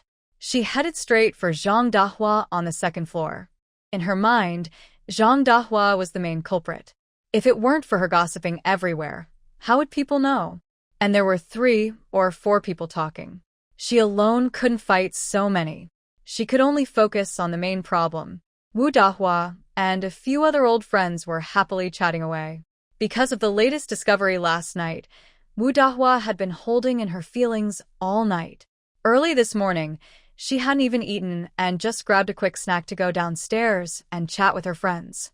Although she knew that this was the route Nyo Xiaojun took to work, Wu Dahua was not afraid of anything. And she was speaking about real events, not making things up. What if Nyo Xiaojun heard her? Wasn't she just stating the facts? So, even knowing she might be overheard, Wu Dahua was fearless. She spoke more excitedly, raising her voice even more, which was exactly when Nyo Xiaojun caught her. Nyo Xiaojun let out a loud cry and rushed out, heading straight for a woman sitting at the corner of the building. This woman was Wu Dahua, who had pulled Lu Yuzhen last night. They were sitting on small stools, chatting casually, when Nyo Xiaojun suddenly charged at her from above. Her height gave her an advantage. It made it easier for Nyo Xiaojun to act. She grabbed Wu Dahua's hair and started slapping her face, which was full of wrinkles. At the same time, she kept shouting, Dahua Wu, Ikersiu. You who always talk nonsense, I told you to stop talking rubbish. I had a good daughter, but what have you turned her into? I told you to stop meddling, to stop talking about my daughter. Nyo Xiaowan became very angry, hitting and shouting insults at the same time. Meanwhile, Wu Dahua was so caught up in her story that she didn't notice and was immediately hit by Nyo Xiaowan. Because Niu Shaoan was very fierce and had a good stance, Wu Dahua quickly fell behind and suffered a lot. When she felt a hot pain on her face, she realized what was happening and let out a cry, wanting to get up and fight back. But Niu Shaoan was already sitting on her, making it hard for Wu Dahua to turn over. Wu Dahua, feeling pain all over, didn't hold back her words. Niu Shaoan, you wicked woman. What did I say? Wasn't I speaking the truth? Your daughter isn't a good girl. She stays out all night and doesn't come home, probably fooling around with some wild man. I saw it with my own eyes. Behind our backs, she's probably been in bed with many men. Wu Dahua's face was burning with pain from the slap, but she couldn't hold back and started blaming Jiang Chunfang with dirty words. As neighbors upstairs and downstairs, they all knew about Niu Shaoan. Since she was a child, everyone loved her the most because she was pretty. They wanted her to marry a good family, climb higher and make her proud. They hoped for more benefits and advantages. No one was unaware of her intentions in the family compound. Everyone knew the details. Niu Shaoan, feeling insulted, was furious when she heard Wu Dahua talk about her daughter like that. She grabbed Wu Dahua's mouth and used all her strength. She shouted, I told you to stop talking nonsense. I told you to stop talking nonsense. My Chunfang has been a good girl since she was little. And now, what have you made her out to be? I will beat you, you mean person. I will beat you, you mean person. I told you to stop talking nonsense. I told you to stop talking nonsense. At this moment, Niu Shaojun was also furious. Besides repeating those few words over and over, her mind was buzzing, and she couldn't think of anything else or know how to explain to Chunfang. Then she started hitting Wu Dahua hard, slapping her repeatedly. Niu Xiaojun's movements were quick and fierce. Wu Dahua's face was soon badly bruised and disfigured. Meanwhile, there were a few other people sitting nearby. They had also been involved in teasing Zhang's daughter just now. So, now things felt a bit awkward. At the same time, they were relieved that Niu Xiaojun hadn't turned on them. Otherwise, it would be them lying on the ground, being slapped by Niu Xiaojun again and again. They weren't as bold as Wu Dahua. Usually, they liked to gossip behind Wu Dahua's back, talking about people they didn't like in the community, but they still cared about their reputation. Unlike Wu Dahua, who was more open and carefree, they valued face. Moreover, if they caused a big joke or trouble, their husbands would hold them accountable. Now, they all looked a bit embarrassed, standing to the side, wanting to say something but not knowing how to start. They just watched Wu Dahua being beaten so badly, feeling quite sorry for her. Since they had just been gossiping with Wu Dahua behind her back, it felt wrong to do nothing now. If they just stood by and did nothing, it would seem unkind later. So, one of them hesitated and stepped forward nervously, speaking awkwardly. Xiaojun, let's talk nicely, okay? Wu Dahua, the way she's been hit, maybe it's enough now. She thought Wu Dahua would take at least 10 or 15 days to recover from such a beating. It was about time. Another person, hearing the first speak, quickly stepped forward too, worried that Wu Dahua might cause trouble later. They didn't want to get involved with this troublemaker. They really didn't want to get into more trouble. They all live in the same neighborhood, neighbors. Isn't this a bit unsightly? The other two saw these two talking and quickly stepped in to interrupt. Yes, Xiaojun, we're all from the same community. We'll see each other often in the future. It's better to settle things now. We've already fought and argued enough. The last person was the one who had the least involvement earlier. She didn't want to cause more trouble, especially not to the factory. These people tend to cause trouble. If her husband got involved, she wouldn't be in a good situation either. Seeing Xiaojun's wild behavior, everyone was worried but knew they shouldn't make things worse. This last person was smart and stepped forward quickly, but she knew her limits. She didn't try to pull Xiaojun away, just moved closer and spoke softly. Xiaojun, if there's a misunderstanding, you should explain. It's not good for Chunfang's reputation if this continues. Don't you think? She understood Xiaojun's outburst was because of her daughter. Her meaning was clear. If Xiaojun kept acting like this without explaining and Wu Dahua spread rumors, no one would know what was really happening. Right now, the most important thing was to clarify what happened to her daughter. They could help explain and clear things up. As for Xiaojun after a big fight, She was tired. She was panting heavily now. Fighting is exhausting, after all. Her right arm was sore and aching terribly. After the initial impulse, she gradually calmed down. She realized she had been impulsive.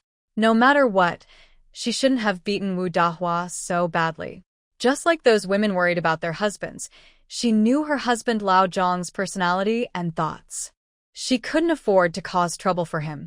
But now that she had already fought, what's the use of regretting? Luckily, the person who spoke earlier gave her a way out, offering a chance to back down.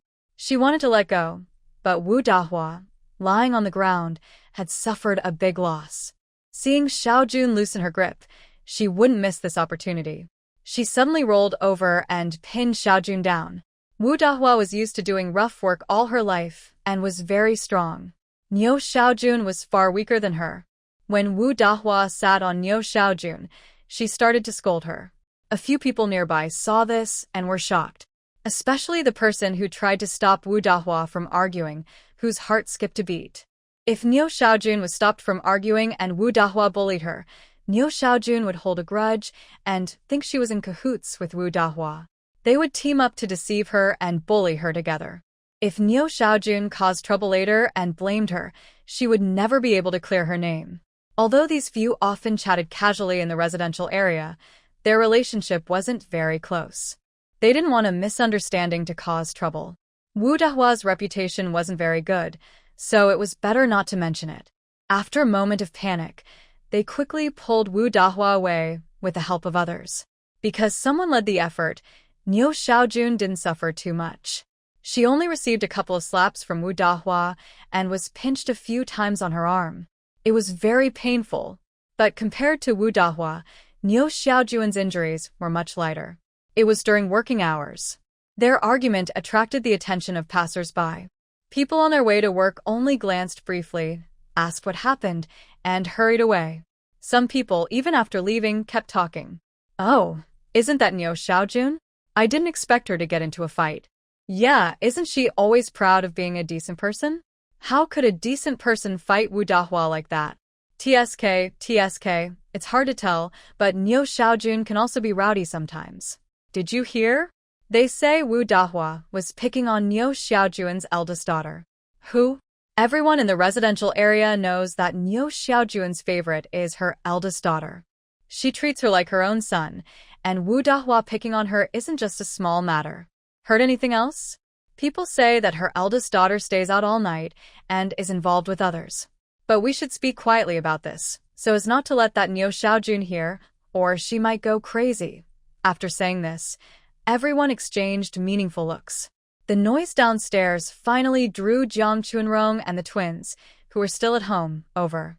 Seeing her mother and Wu Dahua in such a state, Jiang Chunrong's face couldn't help but show her shock.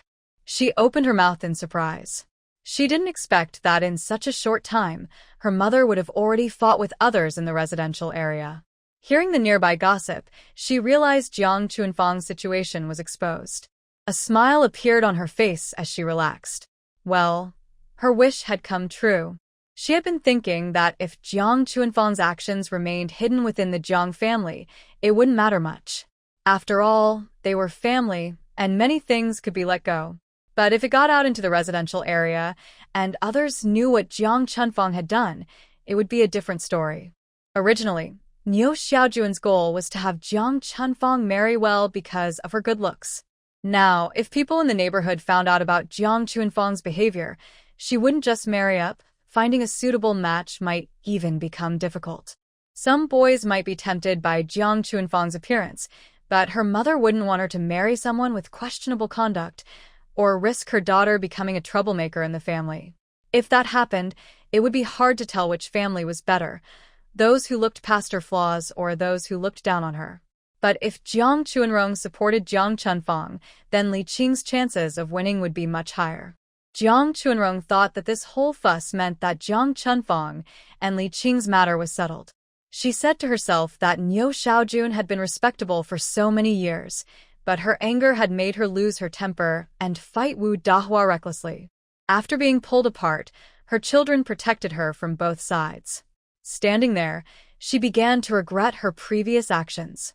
Although she knew that the gossip about Jiang Chunfang couldn't be hidden anymore, she had already guessed that her eldest daughter's situation was out in the open.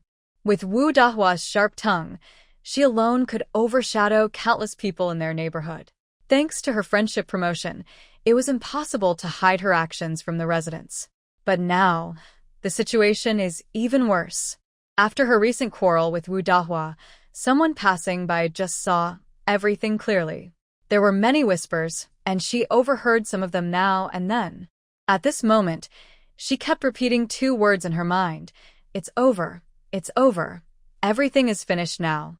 Her daughter, her beautiful, cherished daughter, who had been raised with care since childhood, was now ruined. If she had any lingering hope before, accepting Jiang Chunfang and Li Qing's matters, that hope is gone now. Now, she didn't want to accept it, but she had to. The neighborhood is so big that it wouldn't take long for others to find out what she did. Not just the neighborhood, even the factory might learn about her actions. She felt completely hopeless. Her last bit of luck and hope were shattered. She felt weak all over, unable to summon the strength to continue fighting Wu Dahua. Her body was limp. If her children hadn't supported her arms, she might have fallen flat. She also understood that Wu Dahua had already been spreading rumors around the neighborhood. Now she had beaten Wu Dahua so badly, how would Wu Dahua smear her daughter in the future? Wu Dahua was helped up by a few others, who carefully advised her. They were worried about making the situation worse or affecting their own reputation.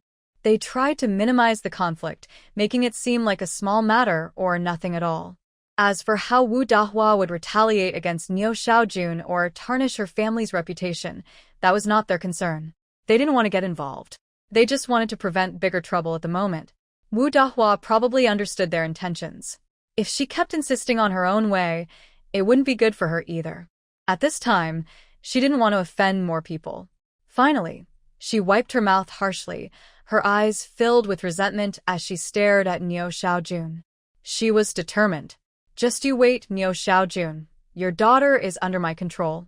If she can still marry from her family's neighborhood, my name, Wu Dahua, would be written backwards. Today, Wu Dahua was just chatting with her old friends, sharing her honest opinions without lying or slandering. But afterward, things got complicated. The people around saw that the situation had calmed down and quickly took the person away. Jiang Chuanrong and Jiang Jianlin, pulling Niu Xiaojun, struggled to get home. Once they settled Niu Xiaojun into a chair in the living room, Jiang Chuanrong looked at her mother's swollen face, thought for a moment, and hesitated before speaking. Mom, maybe I should ask Jianlin to go out for a bit. You take half a day off this morning? Jiang Chuanrong's suggestion was not meant as a joke for Niu Xiaojun. But Niu Xiaojun's current state was not good. Her hair was messy, her cheeks were red from Wu Dahua hitting her, and they were slightly swollen. There were also bruises near her lips. Anyone seeing her would immediately guess something had happened and would want to ask. But Jiang Chuanfang's situation was not something to be proud of. If someone asked deeply, how would her mother answer? Although everyone now knew what Jiang Chunfang had gone through, hiding it further didn't seem very useful. But she thought Niu Xiaojun wouldn't want to be questioned or confronted directly. That would be too embarrassing. So, she made this suggestion. Niu Xiaojun was still a bit stunned after hearing her daughter's idea. She was silent for a long time before slowly turning her head. She gently touched her cheek and the corner of her mouth. Ugh, she sighed. Wu Dahua was strong and healthy, used to hard work, and quite powerful. Her strength was greater than most men's. Wu Dahua's 2 slaps had caused Niu Xiaojun to suffer, leaving clear marks on her face. At this moment, Niu Xiaojun's mind was still foggy and swollen. After a while, she understood her daughter's meaning. She thought about it and realized it was too late to go to work now. With her current appearance, going to the factory would only lead to questions. No one knows how much they will be laughed at then. Thinking of this, he nodded gently. He agreed to his daughter's suggestion. Seeing this, Jiang Jianlin didn't say anything. He put down his school bag and quickly went out to his mother's factory. Jiang Jianlin was familiar with his mother's workplace. He was young and quick on his feet. Soon, he went to the warehouse to ask for a day off for his mother. Then, he quickly returned home. He was still a bit overwhelmed by what had happened in the past 2 days. Just a short time ago, his older sister had become famous in the neighborhood. This was really surprising. Although he was only 16 years old, he understood the situation around him. His sister's reputation was now ruined. It would be hard for her to marry into a good family now. But these things weren't something he needed to worry about as a young teenager. He thought about it briefly, and then pushed it out of his mind. His parents were there to handle everything. He didn't need to get involved. And with his sister's looks, even if her reputation was damaged, it wouldn't be too hard for her to get married, even if something more serious happened. But finding a good family to marry into? That was uncertain. He didn't care much about these matters. He was more interested in what his second sister could cook for lunch. And now it was getting late to go back to school. He decided to tell his mother later. Meanwhile, Jiang Chunrong, after Jiang Jianlin left, quickly went into the kitchen and started working. While washing dishes, she suddenly heard noise from downstairs. Realizing what is happening, she hurriedly called her younger siblings and went downstairs together. The kitchen was still messy, with dishes and cups everywhere. It was a complete mess. But she didn't have time to worry about that now. She lit the stove, took out a small pot, and cracked 2 eggs into it. Niu Xiaozhuan's face hadn't been easy to forget for a while. She needed to cook 2 eggs for her mother to help her relax. That would help her feel better faster. Otherwise, given Niu Xiaozhuan's usual attitude at work, she would definitely go to work tomorrow. With her clear, frightening face, it wouldn't look good. If she didn't cook the eggs for her, who knew how serious things might get? Jiang Chunrong was busy with her work, while her mind kept recalling the scene when she first saw Niu Xiaojun. She clearly understood that what happened this time was completely different from the dream she had before. If it weren't for her previous dream, Jiang Chunfang would probably be happily holding her college acceptance letter, ready to go to the capital for university. But she didn't do that because she was bored and met Li Qing through a friend. Without knowing Li Qing, Jiang Chunfang wouldn't have fought with her mother to be with him. She wouldn't have stayed out all night. Her whole family wouldn't have gone out searching for Jiang Chunfang late at night. And Wu Dahua wouldn't have found out about her family's situation and started spreading news about Jiang Chunfang in the neighborhood. None of this would have happened. Her family still seemed peaceful and happy. Niu Xiaojun was still a proper, respected, and admired woman, with a daughter who got into a good university in the capital. But all of this changed because of her early preparations. Because of one dream she had. If asked whether Jiang Chunrong regrets now, she would definitely shake her head. She does not regret anything. How could she regret? She even thought, why didn't she have that dream earlier? Maybe if she had, she wouldn't have to go to the countryside in place of Jiang Chunfang. Maybe by now, she would already be studying at university, instead of being 19 and still secretly planning how to leave the Jiang family. Leaving everyone behind. Successfully starting her own life. Although Niu Xiaojun now looks lost and heartbroken, she knows that all of this is only because the person involved is Jiang Chunfang, not her, Jiang Chunrong. If it had been her, her mother wouldn't have been so angry and fought with Wu Dahua, the well-known gossip in the neighborhood. Offending Wu Dahua with her sharp tongue, she knew, would lead to endless gossip about her in the community. Since Niu Xiaojun has been living upstairs and downstairs with Wu Dahua for so many years and has maintained a peaceful appearance, it shows she is quite wary of Wu Dahua. She doesn't want to offend such a petty person easily. Despite this, Niu Xiaojun is willing to do anything for Jiang Chunfang. Even though Jiang Chunfang seems to have lost her reputation and better prospects, Niu Xiaojun feels disappointed but can only make this difficult choice. But her love over the years is real. If Jiang Chunfang ever struggles to get by or faces a desperate situation, she will seek Niu Xiaojun's help. She doesn't know how Jiang Jingping, her father, would decide, but based on her understanding of Niu Xiaojun, it's unlikely she would ignore Jiang Chunfang. It seems that no matter what Jiang Chunfang faces, Niu Xiaojun will always support her. This is a big difference between her and Jiang Chunfang. In her previous life, no matter what she encountered, Niu Xiaojun seemed to ignore her. She felt like a stray wild child, so different from the rest of the family.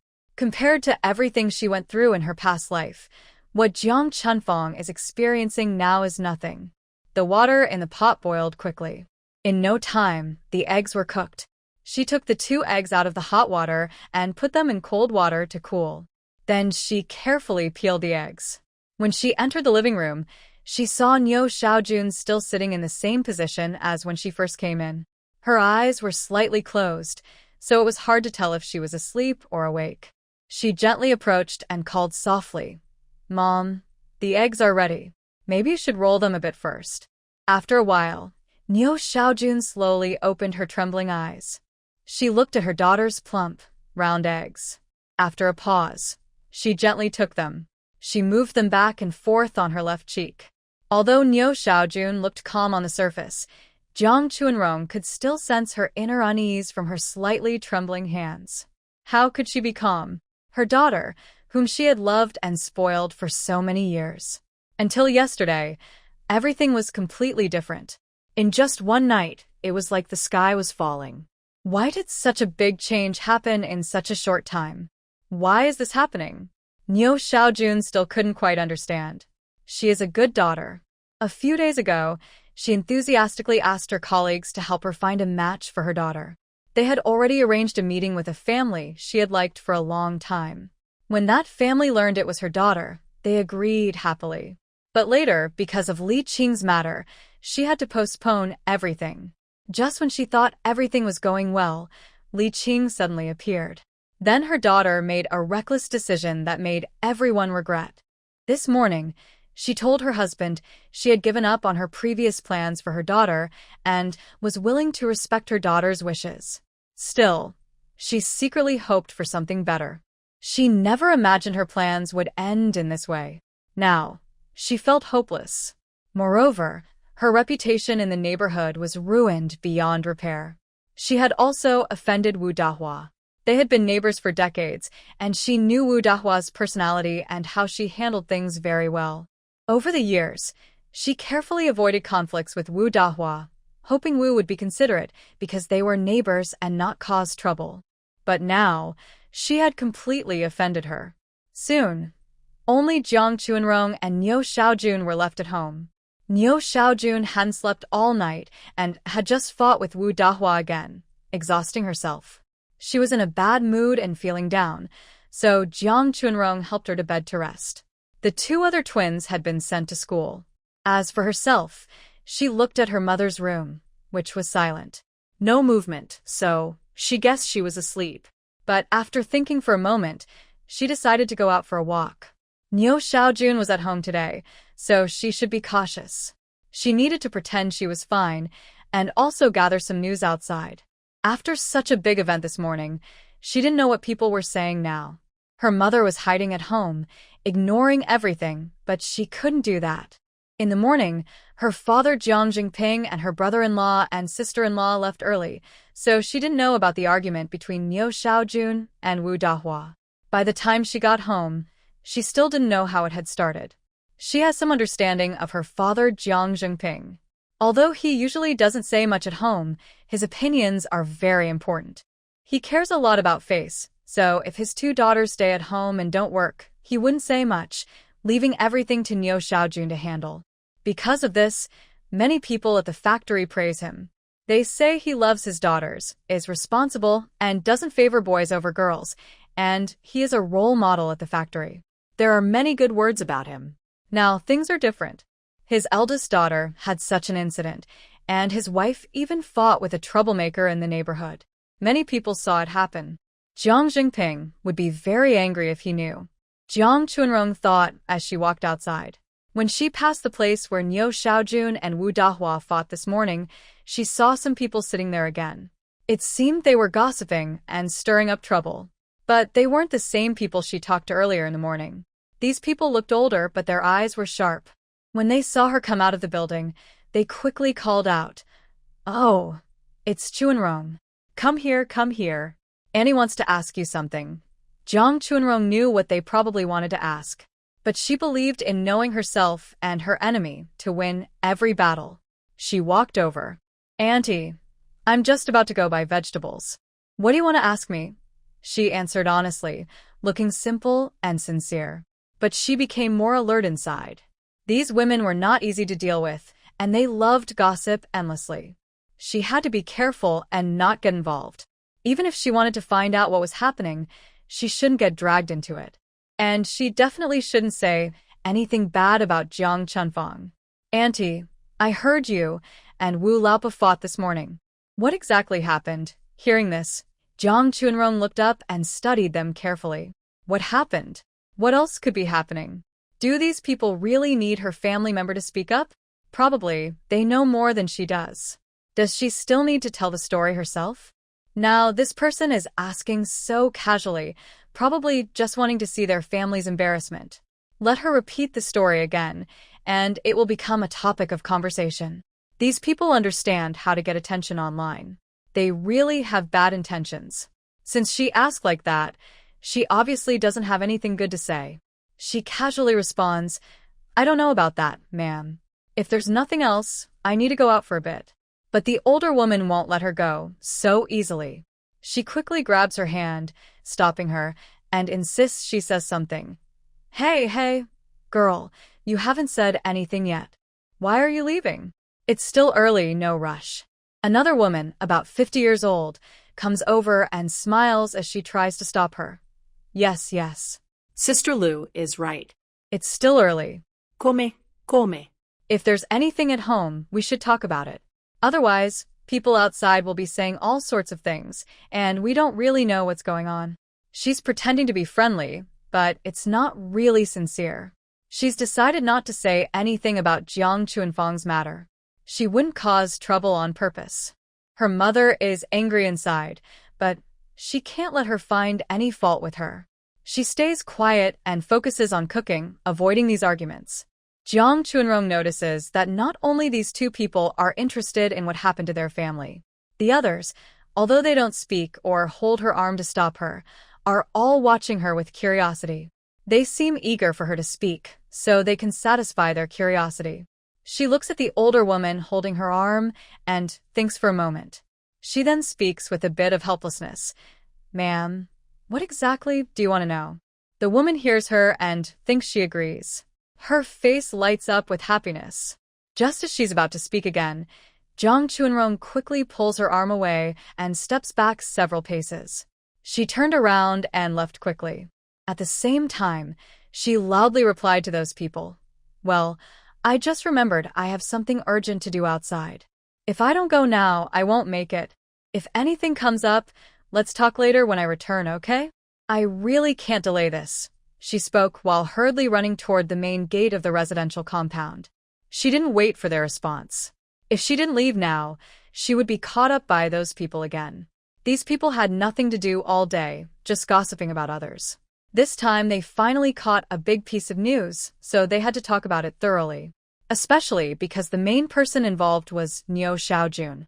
She was usually not involved in much gossip or scandals in the residential area. That made people more curious. Someone like her was always interesting.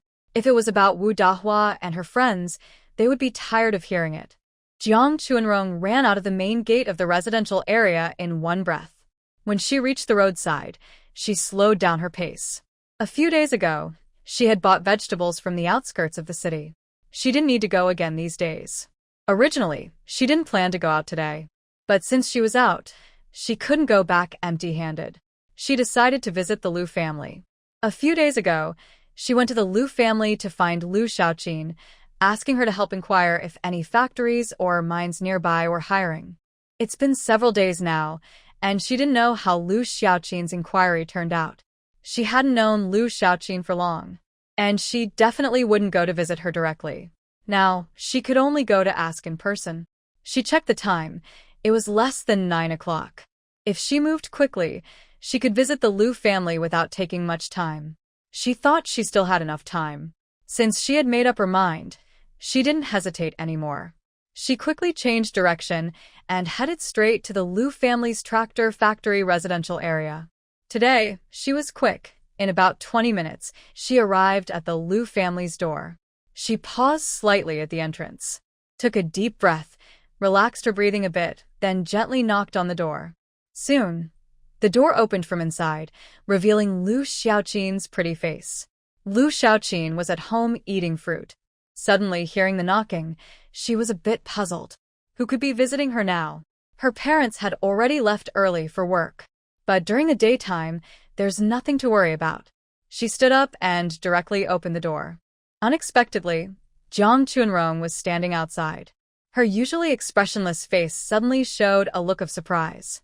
At the same time, she opened the door wide and pulled Jiang Chunrong inside. Then there was a loud bang as she shut the door again. She pulled Jiang Chunrong toward the living room while muttering, Chunrong, why did you take so long to come? I was waiting at home and got anxious. If it weren't inconvenient for me to visit you, I would have come to your house already. Jiang Chunrong saw Lu Xiaoqin start talking immediately after seeing her, and she felt a little warm inside. Although they met by chance, she thought their deal was already settled. This transaction was considered completely finished. Honestly, she didn't owe her anything. But she didn't expect this young girl to be grateful and sensible. Knowing her difficult situation, she was willing to help within her ability.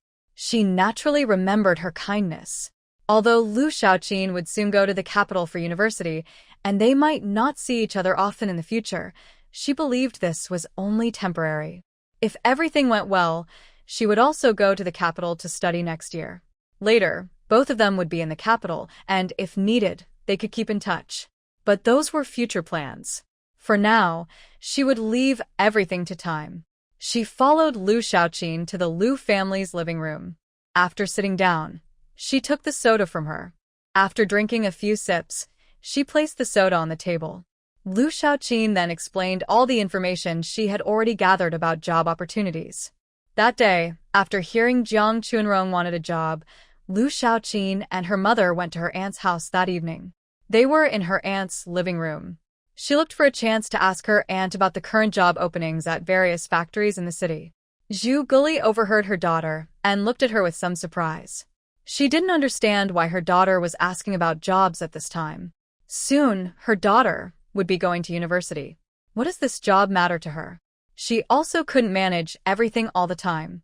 For these harmless matters, it was better to let her daughter handle them. She believed her daughter was sensible. Since she was young, her daughter had not made any serious mistakes on important issues. Small disagreements were not a problem. As for Lu Xiaoqin's aunt, after hearing her niece's question, she thought for a moment, looked at her niece carefully, and didn't say much. She had heard her older brother mention this matter of her going to school. But honestly, it was a bit complicated. As Lu Xiaoqin's aunt, she wouldn't tell outsiders about this. Only because her brother and sister-in-law had a good relationship did her brother tell her sister. Other relatives wouldn't easily share this information. The recruitment information from various factories isn't exactly secret. And if someone isn't qualified, knowing early doesn't help much. If they can't do it, they can't. At most, they might get a chance to participate or have more time to prepare. In the end, the results of the factory exams would decide everything. Only after passing could she officially become a factory worker. This kind of information isn't kept strictly secret by the factory. So Lu's aunt didn't hide anything and told her niece all she knew. Lu Xiaoqin listened, her eyebrows furrowing. She sat there lost in thought. There was no other reason. Although her aunt's information was about recruitment, it wasn't for immediate start. It would take some time. She wondered if Jiang Chunrong could wait that long. Since her aunt only had this much information, it seemed most likely that there was no more. The person who knew the most about this was her aunt. If even she didn't know, it meant there probably weren't any clear job openings nearby. Compared to these with fixed dates, that was a distant hope. Feeling a bit helpless, she sighed. There was nothing she could do about it. Now, there were many educated youth returning to the city, and everyone wanted to find a job. But there were only so many factories. The factory originally needed to hire for certain positions, but those positions were filled internally, so there was no need to publicly advertise the jobs. Since information about job openings that reaches the public is limited, fewer people know about them. Lu Xiaoqin understands this environment very well. She knows that the information her aunt has is likely planned by the factory in advance. Most people outside the factory probably won't get any hiring news. Although she is somewhat dissatisfied with the limited information, for Jiang Chunrong, it still provides a useful clue. If she can find a job quickly, that would be perfect. If not, these few pieces of information are still good options for her.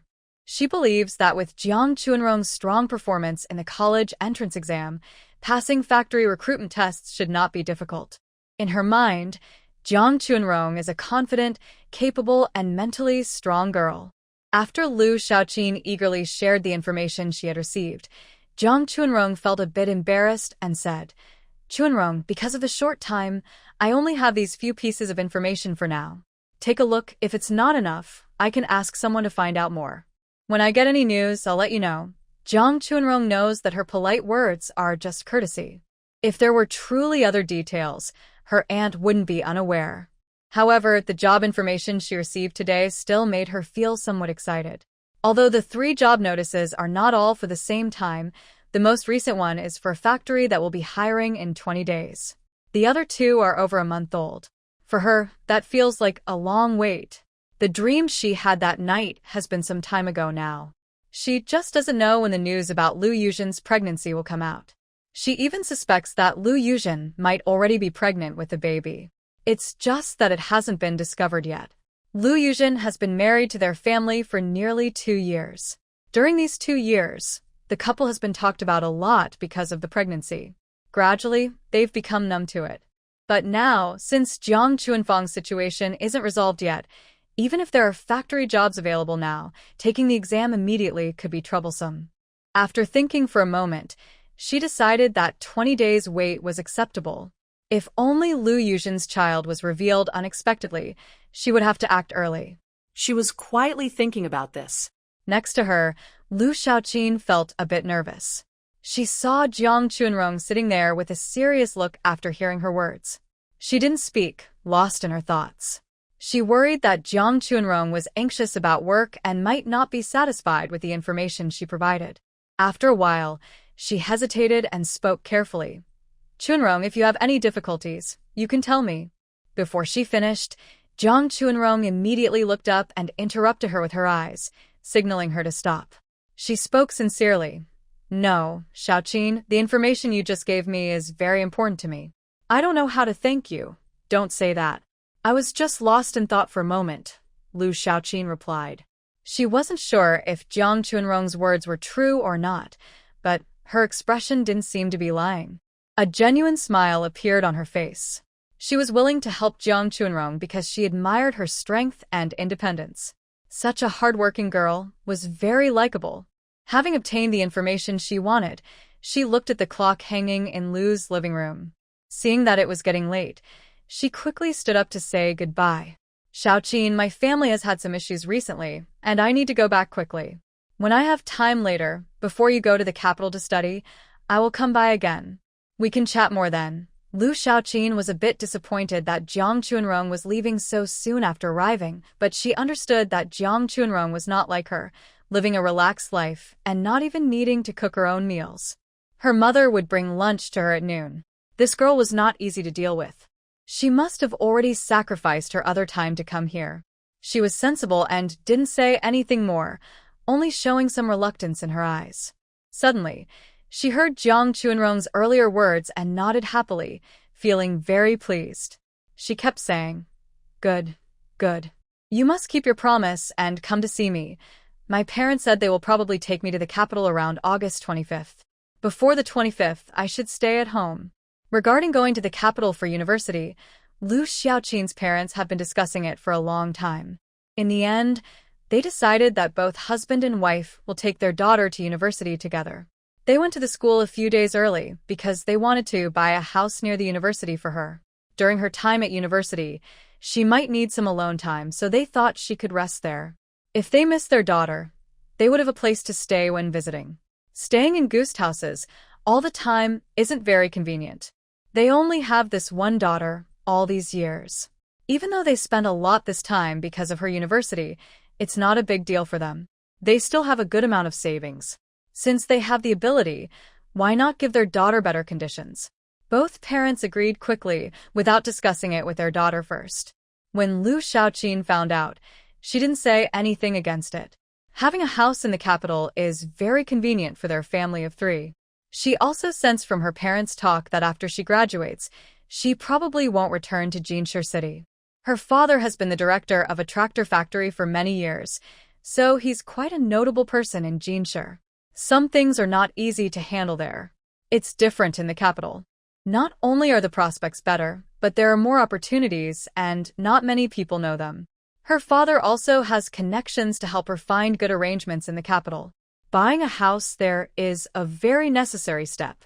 Since they will buy one sooner or later, why not do it early? Every time Lu Xiaoqin dreams of her future life in the capital, she feels so excited, she can't sleep at night. She knows all this is thanks to a girl named Jiang Chunrong. Without her choice, her life wouldn't be better than it is now. So, even though their family paid a high price to get Jiang Chunrong's university acceptance letter, she sincerely feels grateful from the bottom of her heart. As for Jiang Chunrong, seeing Lu Xiaoqin's expression, she couldn't help but show a genuine smile. Zheng solemnly nodded and smiled, saying, "Since I've said I'll come, I will. But I can't say exactly when yet." Lu Xiaoqin listened and nodded understandingly. I understand. Come whenever you're free. If I'm not home, remember to leave me a note." That was the only problem at that moment. Getting in touch was very inconvenient, especially for families like Lu Xiaoqin's and Jiang Chunrong's, who didn't have direct contact. Their communication was mainly between the 2 young women. Although Lu Xiaoqin's family had a phone, calling now costs money, whether making or receiving calls. And the charges weren't cheap. Plus, Jiang Chunrong had to go to the post office to make a call, which was even more troublesome. So Lu Xiaoqin didn't bring up this issue. She knew there wasn't much time before the end of August. During this period, she would mostly stay at home if nothing unexpected happened. Their family planned to go to the capital early, partly to look at and buy a house, and partly to buy various supplies their daughter would need for college. Although they could buy things in Jinshi, it was still somewhat inconvenient. Whether at the supply and marketing cooperative or the department store, Zhu Guli, being an elder in Jinshi, had some acquaintances there over the years. If they bought a lot at once, someone might notice.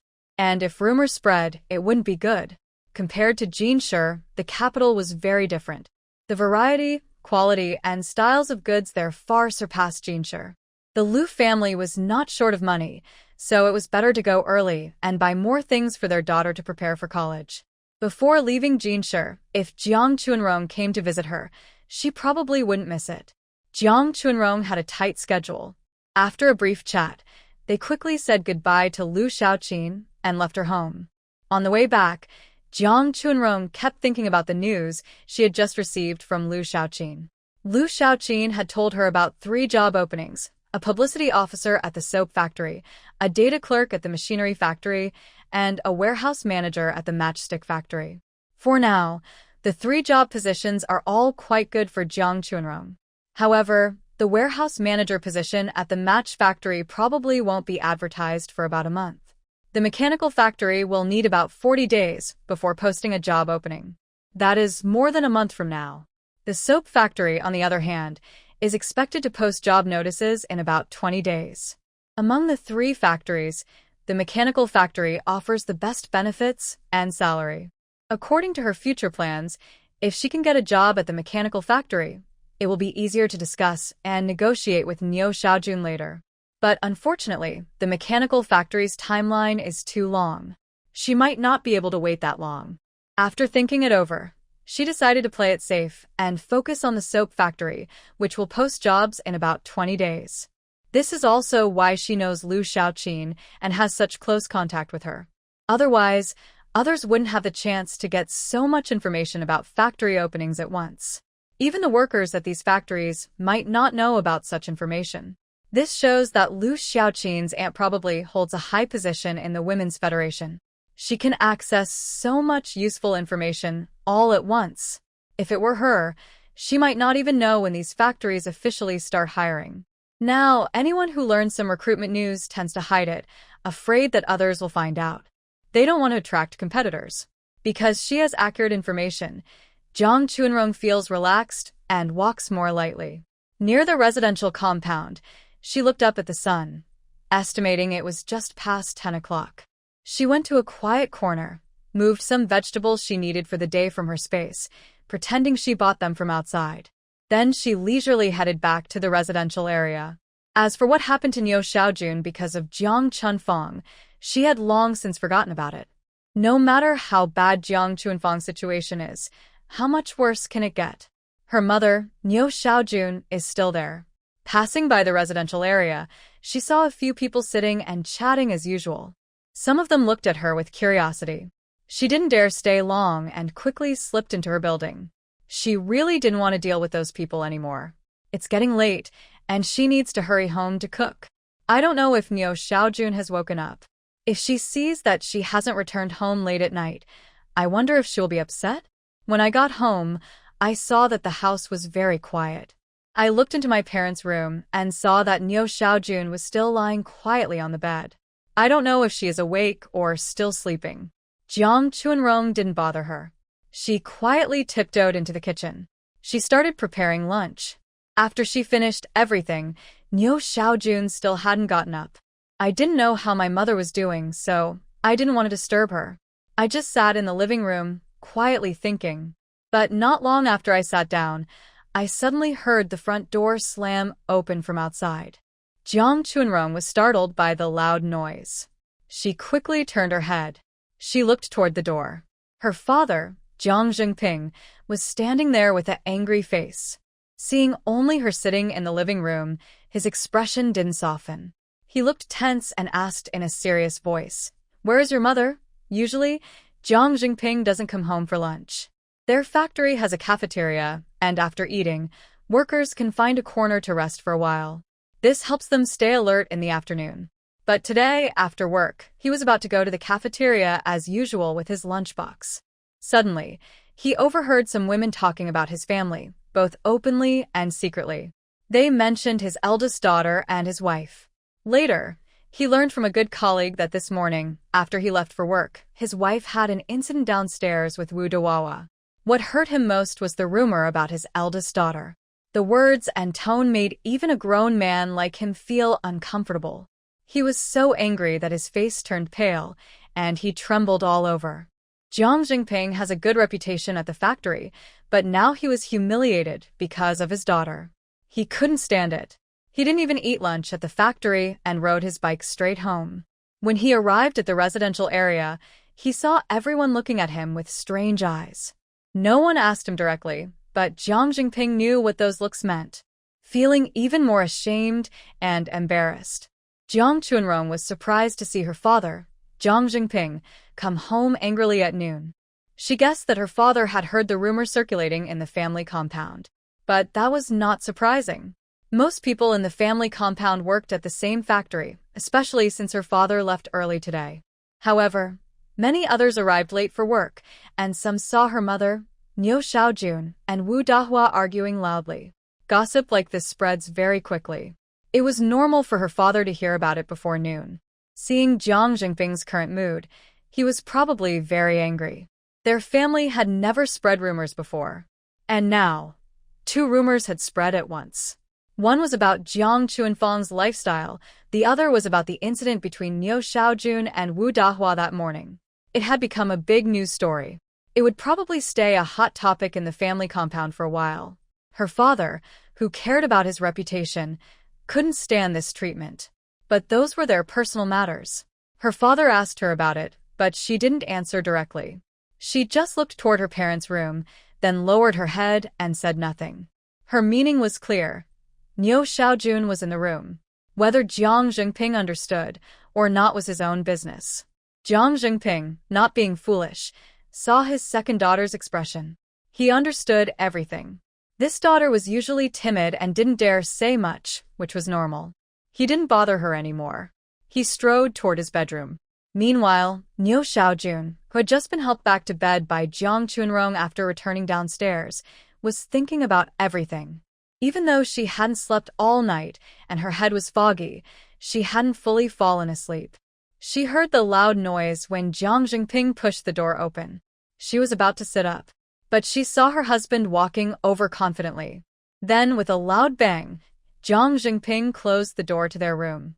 The repeated loud door slams finally woke Niu Xiaojun completely. She remembered the argument she had with Wu Dahua in the family compound that morning and the gossip about her eldest daughter that had spread around.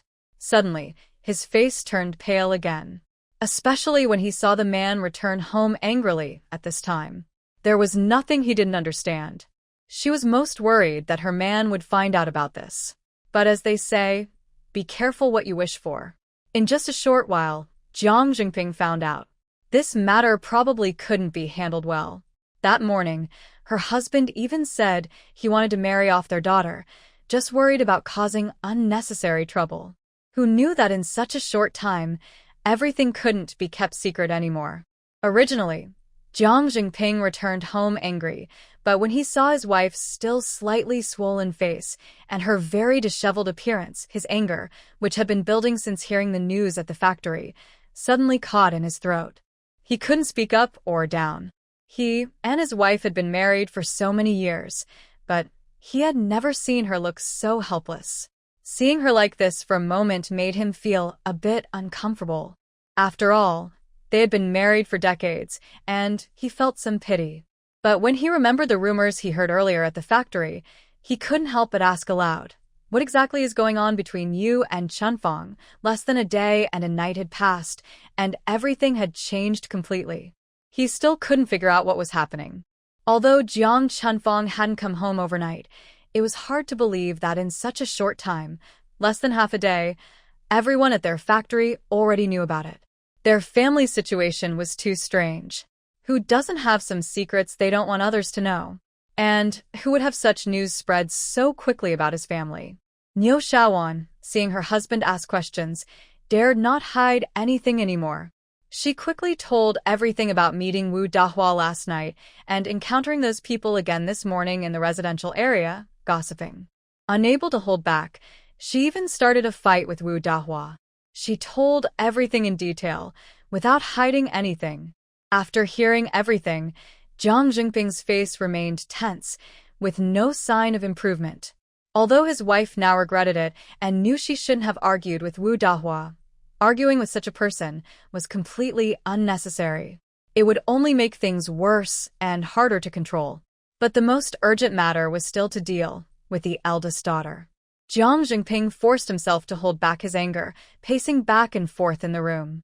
After a long silence, he finally spoke, holding back his anger, his voice low and firm. The matter I mentioned this morning can't be delayed any longer. When the eldest girl comes back, we'll settle it right away. Hearing this, Niu Xiaojun's face stiffened. From his tone, she could tell there was no room for argument. Although his words were almost the same as what he said in the morning, his attitude was completely different. This time, he wasn't giving her a choice. He had made up his mind. Their eldest daughter must be married off soon. Usually, Niu Xiaojun made most of the decisions in the family. Her husband rarely questioned or opposed her, quietly following her lead. But this time was different. He had decided on his own. Niu Xiaojun understood clearly. She couldn't refuse anymore. She had no choice but to lower her head and softly agree. Even if he hadn't said it, she knew that in their current situation, ending things quickly was the best way to protect the family. They didn't have just one child. There were 5 more, including 3 sons. And the sons were what Jiang Jingping valued most. As for the eldest daughter, if she could marry into a good family because of her looks and help her parents later, that would be ideal. If not, once she was married, it wouldn't affect the family much. Now that Jiang Jingping had made this decision, it was because their eldest daughter's future was already ruined, and it was her own doing. No one had forced her. Since she made her own choices, she had to face the results. Whatever her life became, it was what she brought upon herself. She couldn't blame anyone, not even her parents. Once Jiang Chunfang was married, the gossip would soon fade, and with time, their family could recover from the damage. Although Niu Xiaojun knew this was the best solution for the family, she still felt heartbroken for the daughter she had loved for so many years. Lowering her head, tears slowly filled her eyes. Her dear eldest daughter. She once had such a bright future. But because of one wrong step, everything was now lost. Why doesn't she hate or blame? It turns out that her eldest daughter is her pride in this neighborhood. Even at the factory, everyone mentions her beautiful eldest girl when talking about her children. But now, things are different. Her eldest daughter's current behavior is actually the deepest betrayal to her.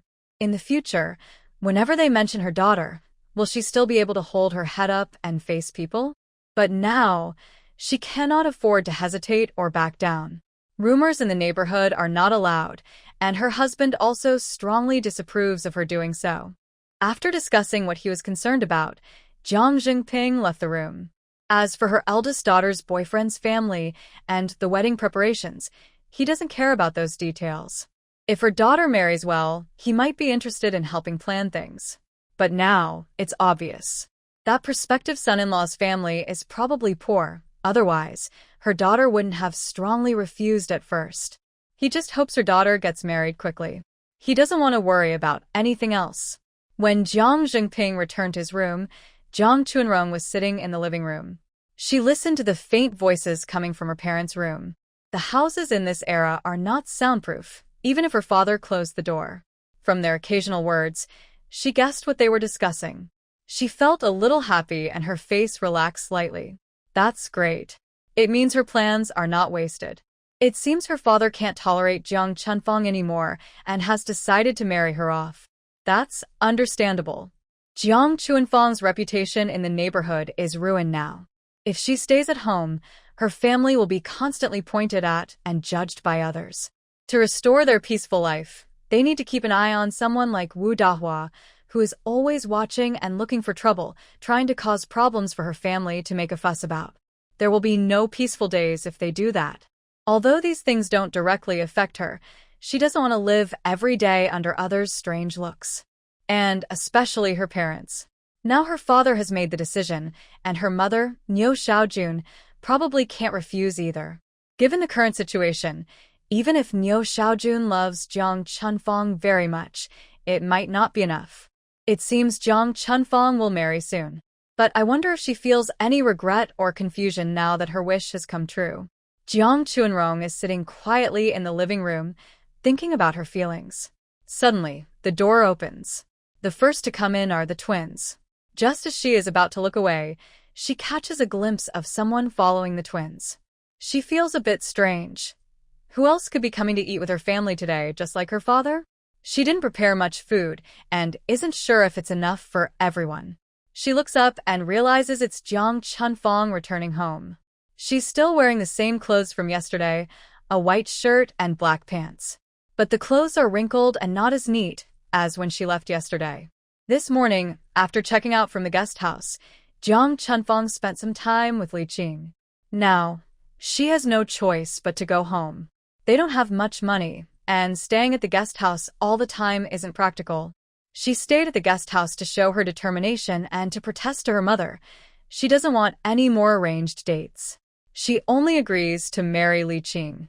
Since she has made her stance clear, there's no need to stay at the guest house anymore. The daily rent is expensive, and they can't afford to waste money like that. Thinking about what happened with Li Qing yesterday, she blushes with sweet embarrassment. When she gets back to the family compound, it's around noon. The women who like to chat outside have gone to lunch. The yard is quiet, and no one else saw her. Just as she approaches her building, she encounters the twins.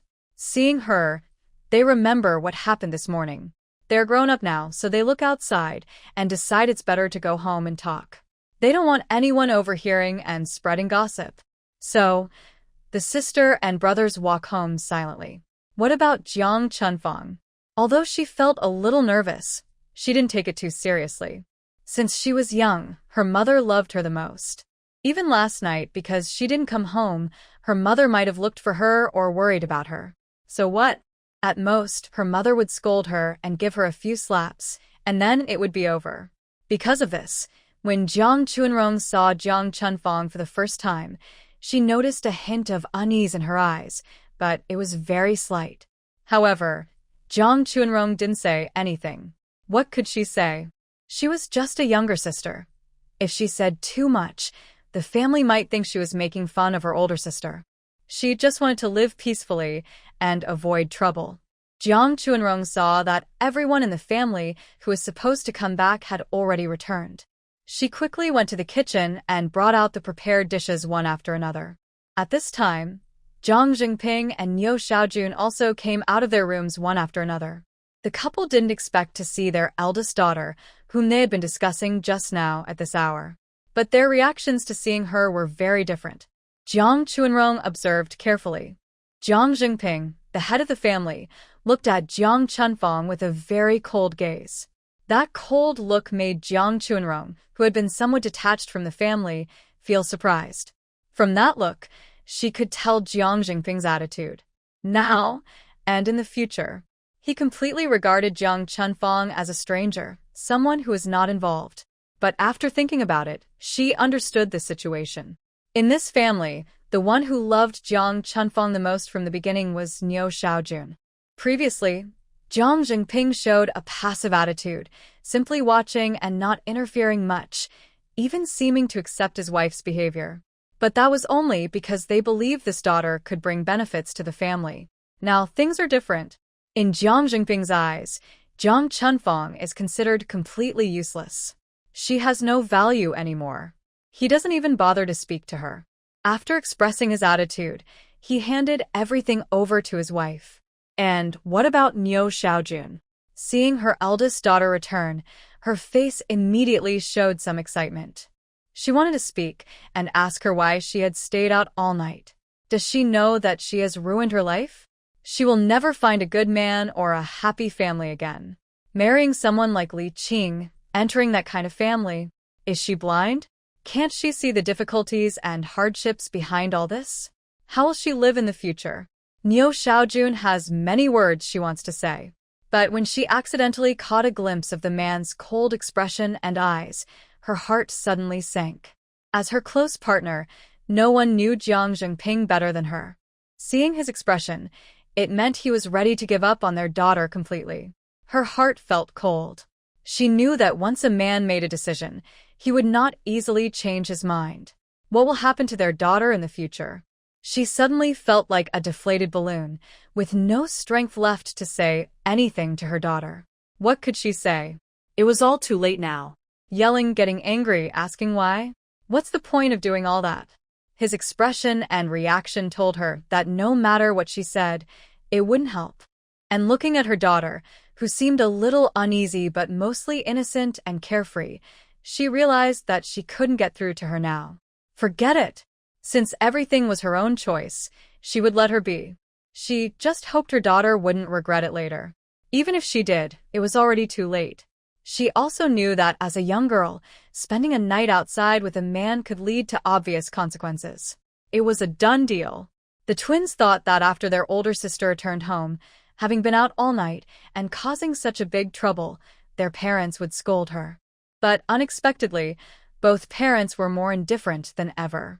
Even their father, when he saw their older sister, acted as if he hadn't seen her at all.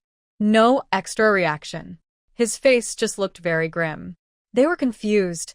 Could it be that their older sister was truly their parents' favorite? After such a big incident, how could she escape any blame? But they were still young and couldn't worry about so many things. When her second sister brought the food, she quickly picked up her own portion and started eating quietly. Even if the world were falling apart, there would still be someone standing tall. But it wasn't their turn. As for Jiang Chunfang, when she saw her mother, Niu Xiaojun, for the first time, she looked surprised. She didn't expect that after just one day apart, her mother's face would look like that. Niu Xiaojun had rolled over 2 eggs that morning, rested most of the afternoon, and applied some ointment, so her facial scars looked much better than before. She opened her mouth to ask about it, but then remembered her previous actions and immediately held back what she wanted to say. She still didn't know what had happened at home because of her. She was worried that if she said too much now, her parents might be upset. She had thought she would face scolding, blame, or even a beating. She was mentally prepared for all of that, but she didn't expect her parents' reactions to be so much more than she imagined. A wave of relief washed over her. Could it be that her parents saw her determination to marry Li Qing and agreed to her request? If that was true, it would be wonderful. If they agreed, She wouldn't have to bother anymore. She was already with Li Qing. What could her parents do if they didn't agree? Her previously anxious expression relaxed instantly. She even started imagining her future with Li Qing. The family sat quietly during the meal. Jiang Chunrong noticed that Niu Xiaojun and Jiang Jingping didn't eat much today. It seemed that although the couple had made their decision about their daughter, they still loved her deeply after so many years. It wasn't that they had no feelings. It was just that reason outweighed emotion. After finishing the meal, the twins and Jiang Jingping went back to work and school one after another. Niu Xiaojun stayed at home, taking a day off to rest in the afternoon. Jiang Chunfang was in a very good mood because of her thoughts. After eating, she pushed her bowl aside and went to her room for a nap. She was exhausted from last night to this morning. She needed to rest well and regain her strength. Otherwise, her body wouldn't be able to handle it. As for Niu Xiaojun, after her husband and the twins left, she went back to her room and lay down again. She quietly reflected on her thoughts. Since the man had made a decision, she naturally had to follow his wishes. Also, today Jiang Chunfang had already returned home. She needed to think carefully about how to talk with her daughter. Niu Xiaojun lay quietly on the bed for more than 2 hours. Although she was very tired, she just couldn't fall asleep. She mentally reviewed her plan of action for the coming days. After feeling everything was in order, she slowly got up. She called Chunfang into her room. Meanwhile, Jiang Chunrong, who had been in the living room, watched all of this. Although the college entrance exams had ended and the results were out, she had her own plans and arrangements. She intended to take the exam again next year. This time, she was not as hasty as last year, and her preparations were more complete. She wanted to start early, review in advance, so she could aim for better scores and a better school. Although the university she got into this year was good, it still lagged behind the top 2 universities in the country. Since she had the ability and conditions to get into one of the best universities, she naturally wanted to work hard for it. There is a big difference between universities. If she could succeed in entering those 2 schools, her future and prospects would be limitless. Today, because Niu Xiaojun and Jiang Chunfang were both at home, she didn't want to do her own things openly. Instead, she was just making some matches in the living room. This work was something she had previously taken from the street office to keep Niu Xiaojun busy. Although the manual work paid little, she earned only a few cents a day. At least her parents, especially Niu Xiaojun, could see her attitude. She was doing chores at home and not working outside for money, but she was dedicated to the family. Even helping with household expenses was good. Recently, the family had many issues, and although she didn't plan to stay long in this home, as long as she was here, she had to plan her days carefully. She thought Niu Xiaojun would call Jiang Chunfang aside for a long talk. But unexpectedly, before long, Jiang Chunfang happily opened the door and came out. Seeing her in the living room, gluing a matchbox, she even smiled kindly at her. Then she quickly went back to her own room. Not long after, she changed her clothes and went out. No need to ask, just by looking at Jiang Chunfang, I knew she was going to share good news with Li Qing.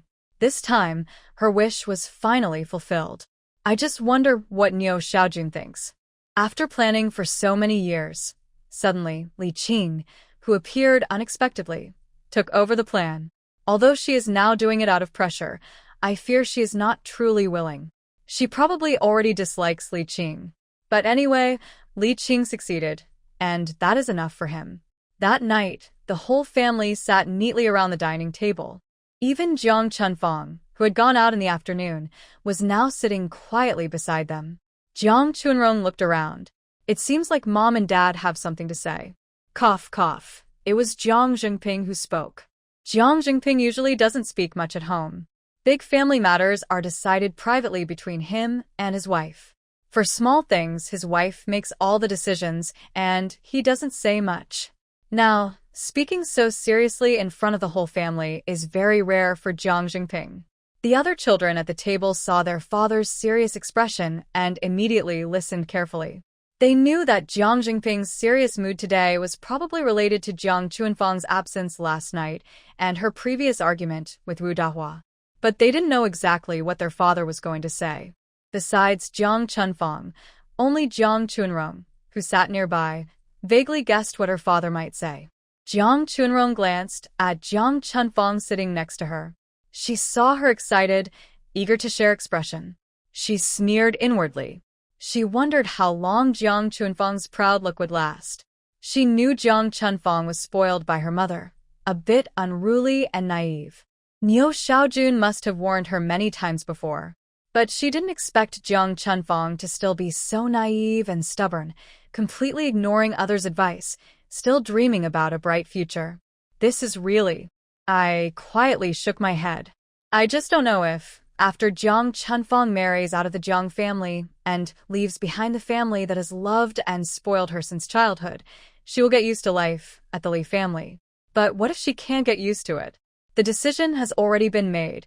It all depends on Jiang Jingping's attitude. I guess even if Niu Xiaojun tries to help, her support will be limited. And the family isn't just Jiang Chunfang's children. Her 3 brothers are also watching closely, especially the eldest brother and his wife. In recent years, Jiang Chunfang has been living at home, eating and drinking without doing much housework before she left. It's impossible that her siblings didn't have opinions about this, particularly Lu Yuzhen, the daughter-in-law. Seeing her sister-in-law behave this way at home, who wouldn't be upset? Basically, Jiang Chunfang doesn't work or contribute, just eats and drinks. The ones most affected are her sons. Whether from a traditional point of view or Jiang Jingping's attitude, the family's future inheritance will likely be divided equally among the 3 sons. But Jiang Chunfang's current behavior is like taking advantage of her sons at home. This is mainly because there's only one daughter-in-law in the family right now. So, there's no big fuss yet. If all 3 sons married, even if Niu Xiaojun loved her dearly, she would have to consider the opinions of the other 2 daughters-in-law. I just observed her carefully. Compared to her older brothers, she clearly shows little emotion towards what happened with Jiang Chunfang and Niu Xiaojun in the past 2 days. In fact, she seems to be secretly interested in gossip. Jiang Chunrong, on the other hand, understands Lu Yuzhen's attitude towards Jiang Chunfang well. After all, such a difficult, untouchable, and unmanageable sister-in-law. She spends quite a lot every day. Who can really like her? Now that the sister-in-law's reputation is ruined at the family compound, what does it matter to Lu Yuzhen? She is Jiang's daughter-in-law. No matter what, her parents-in-law are still supporting her. And if this sister-in-law causes a big fuss, the family might take some action against her. That would be entirely beneficial for her, with no downside. She even hopes for it. So, when Lu Yuzhen saw her father-in-law acting so unusually, she knew it was related to what happened yesterday. He listened carefully. After Jiang Jingping cleared his throat twice to get everyone's attention, he didn't beat around the bush. He spoke directly and clearly. Everyone has heard about your mother and Chunfang. After saying this, Jiang Chunrong noticed that Jiang Jingping, when mentioning Jiang Chunfang, looked at her older sister for the first time since yesterday's events. Then, he quickly looked away. Since Chunfang asked for this, we will go along with her wishes. Your mother should have told you. Please handle this matter quickly. After saying this, he turned to the other children. There are a lot of rumors about our family in the neighborhood. You should go to work if it's time, go to school if it's time, and not let this matter affect you. After Chunfang gets married, things will slowly settle down. But I want to remind you, I don't want this to happen again. If it does, don't blame me for being harsh. Our family can't take this anymore. After speaking, he looked at the unmarried children. For a while, Jiang Jingping felt his warning was enough. He didn't say anything more. Today, his words were also meant to warn the other children. He has 6 children in total. His eldest daughter embarrassed him badly, and he didn't want that to happen again. Otherwise, he wouldn't be able to stay in this neighborhood anymore. If only 1 or 2 children caused trouble, it might be an accident, but if more did, it wouldn't be an accident, it would be a family problem. Seeing that his children nodded seriously, he finally relaxed. He no longer paid attention to what had already happened. The important thing was what would happen next. Everyone present, except Chunfang, understood the seriousness of the situation without needing their father to say more. This kind of thing was not good for them, especially those who were not married, who were most affected. When Chunfang heard her father speak like this, she couldn't help but smile. Her mother had also told her similar words this afternoon. But that was not as official as her father's decision, made openly in front of everyone. This was the moment when everything truly settled down. That's great. Her relationship with Li Qing was finally confirmed. They would soon be able to be together openly and honestly. On the other side, Jiang Chuanrong and Lu Yuzhen were just as happy. Although Jiang Chuanrong was pleased, she knew she couldn't be like Jiang Chunfang, the silly girl, and openly show her feelings at this time. She simply lowered her head quietly. A small smile appeared at the corner of her eye. In this way, she and Jiang Chunfang shared the same hope, each achieving what they wanted. Though the process was a bit difficult, the final result was good. Jiang Chunfang married and left the Jiang family, giving her plenty of time to plan her own future. After all, only she and Jiang Chunfang didn't have proper jobs in the family. Jiang Chunfang was unpredictable every day. You never knew when she would suddenly appear without warning. This uncontrollable factor made Jiang Chuanrong very annoyed. It was impossible to predict. It made her hesitant to do things, and very inconvenient. Before this incident, even though her father didn't say much, Jiang Chunfang knew she was very valuable in her parents' eyes. If she strongly demanded something, her mother, Niu Xiaojun, probably wouldn't refuse. But now, things were different. Even though Niu Xiaojun still loved Jiang Chunfang, it was only her personal feeling, not something official. And Jiang Jingping, and the other children? Once a daughter married out, she was like water spilled on the ground. If Niu Xiaojun gave something trivial, she might do so. But for big matters like work, the entire Jiang family from top to bottom, old and young, would never let Jiang Chunfang get it. She understood this situation well. As for Lu Yuzhen, before her father-in-law signaled to speak, she was already guessing what he wanted to do today. She had a faint premonition. After her father-in-law finished speaking, she immediately understood. A smile of happiness appeared on her face. This was good news. Jiang Chuanrong and Lu Yuzhen were still thinking about Jiang Chuanfang's marriage when Jiang Chunfang suddenly spoke, causing everyone present to slightly change their expressions. "Mom and Dad, I'm getting married. How much dowry are you planning to give me?" The person who reacted most strongly to Jiang Chuanfang's words was Niu Xiaowan. There's no other reason. This afternoon, she had just talked to her eldest daughter about her marriage. At that time, Jiang Chuanfang's reaction was just as her husband had described, very excited. She looked very happy and grateful. Not long after, she couldn't wait to leave the house.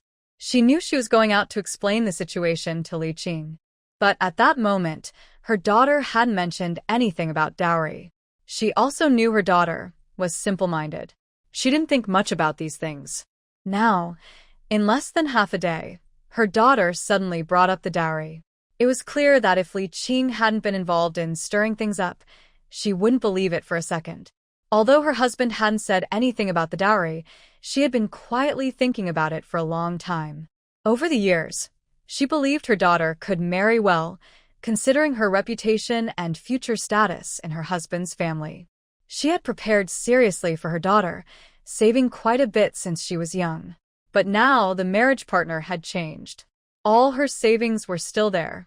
How should she prepare? How should she handle this? She hadn't decided how to talk to her husband yet. She planned to discuss it privately in a few days. Even she knew she couldn't prepare the same way as before for her daughter. If she did, not only her husband but also the other children, especially her sons and daughters-in-law, wouldn't agree. Her daughter was pretty, and they didn't ask for much bride price, which was already fair to her eldest son. No family could afford to give so much dowry. If her daughter married into a higher status, it would make sense. In the future, she could help her family, and her sons wouldn't complain. But for her eldest daughter, it's not about helping her family. She might even become a burden or drain on them. Everyone in the family understood this clearly. Jiang Chuanfang's choice of a man is quite clear from her attitude, and other family members probably can guess as well. However, Niu Xiaojun didn't expect her daughter to openly ask about her dowry in front of everyone. If she asked privately, she might consider giving more makeup or gifts. After all, She loves her daughter very much. Although she can't follow the previous standards exactly, she would feel guilty if she gave too little. And if she gave a bit more, others in the family wouldn't know, and it wouldn't affect her much.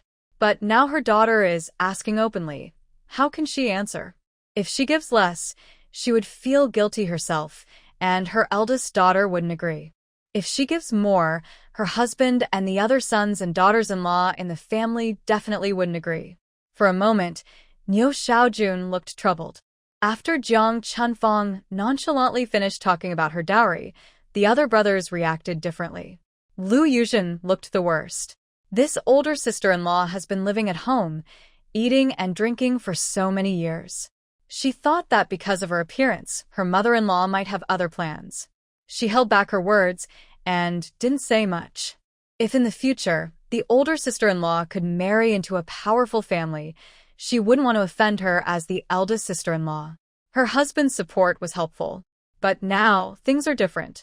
The older sister-in-law has contributed nothing to the family over the years, and her standards for eating and drinking are high. Since getting married, she hasn't helped the family or her husband at all. And now she even wants to take her dowry. That's just a dream. In her dreams, everything is possible. Lu Yuzhen wanted to say something but knew that in this situation, as a daughter-in-law, she shouldn't speak first. Under the table, she gently nudged her husband beside her. The message was clear. Let her husband, Jiang Jianya, speak. He is the eldest son and has a lot of influence.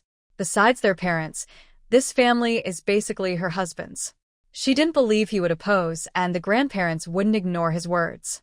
If Jiang Chunfang takes away a large part of the dowry, the loss wouldn't just be for their couple. It would also greatly affect Jiang Jianshu, Jiang Jianlin, and others. They are all sons, and in the future, the family property will be divided among the sons. Moreover, the second sister, Jiang Jianshu, is at the age to get married.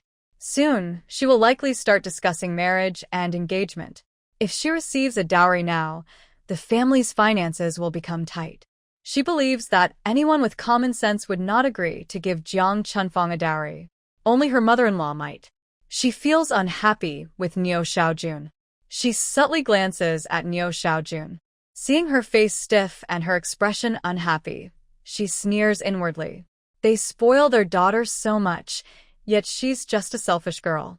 Her mother-in-law is blind and cannot see what kind of person her eldest daughter really is. Even now, it's obvious she's a girl who, before marriage, only cares about her future husband and ignores her family, just a selfish girl. And her mother-in-law?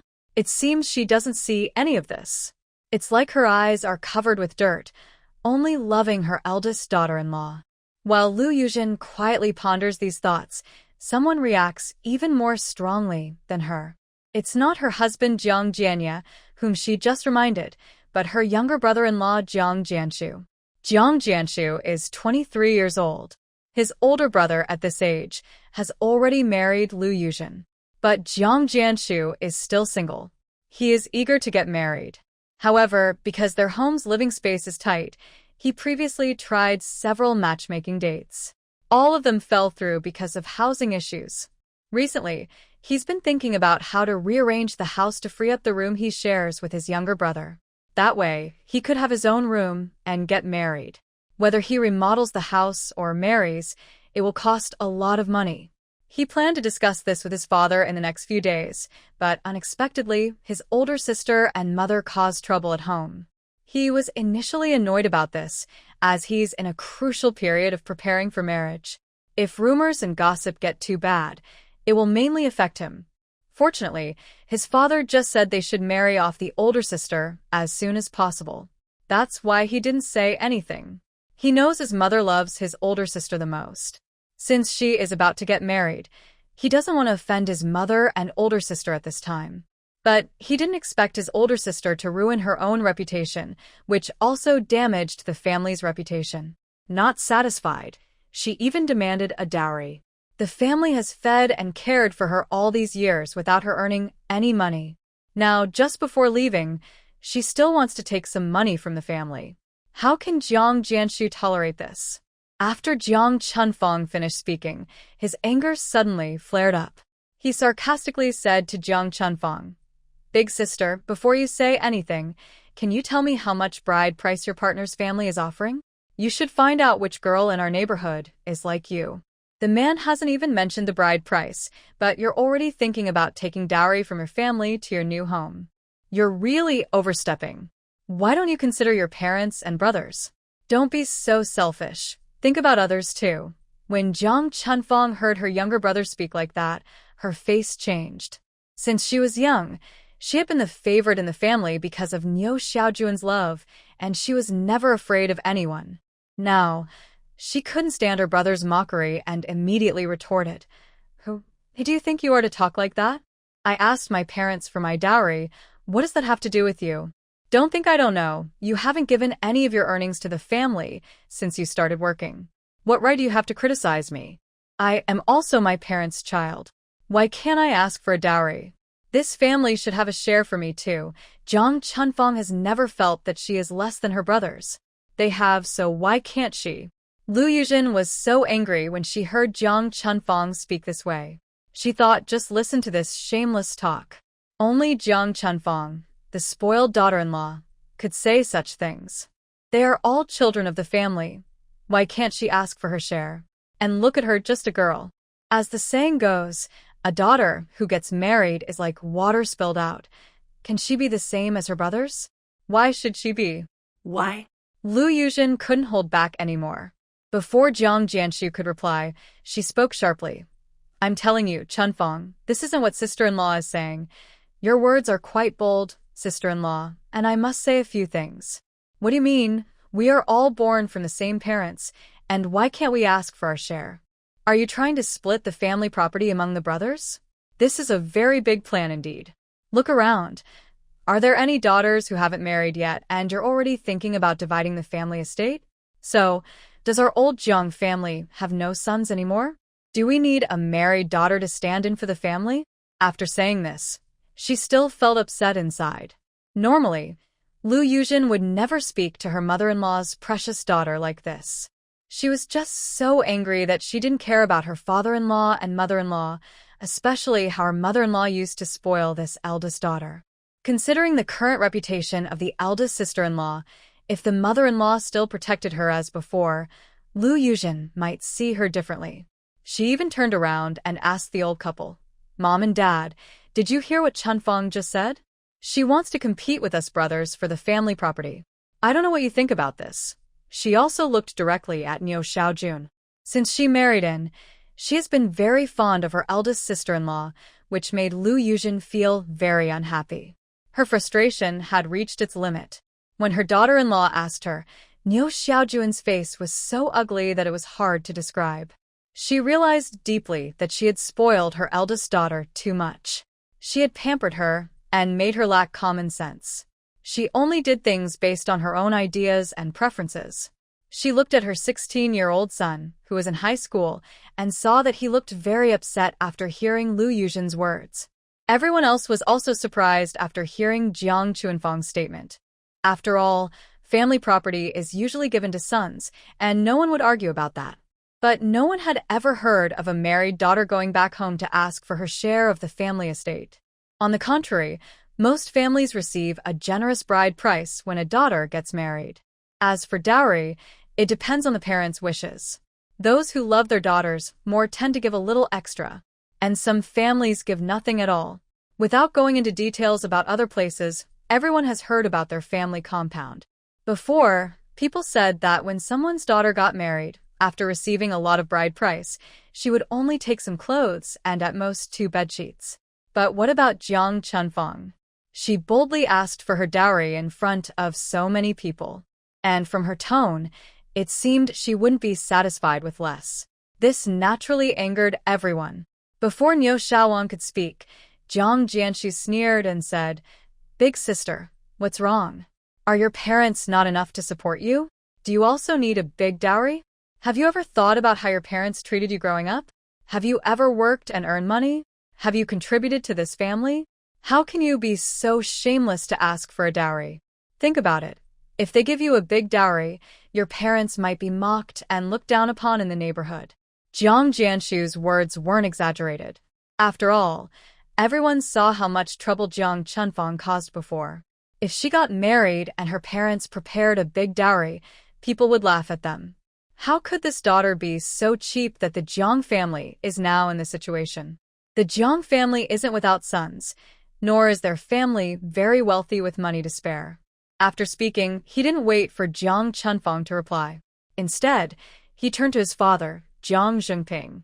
Dad, we need to keep an eye on how much bride price the Li family will give us.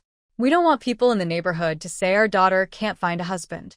As for the dowry, it depends on how much the Li family offers. We can discuss it later. What do you think? Jiang Jianshu skipped his mother, Niu Shaowan, and directly asked his father. He knew that their mother had always loved the eldest sister the most. He was worried that at this moment, she might not understand the situation clearly. After Jiang Jianshu finished speaking, everyone else in the room, except Jiang Jingping and Niu Shaowan, stared intently at him. Then they looked at Jiang Jingping.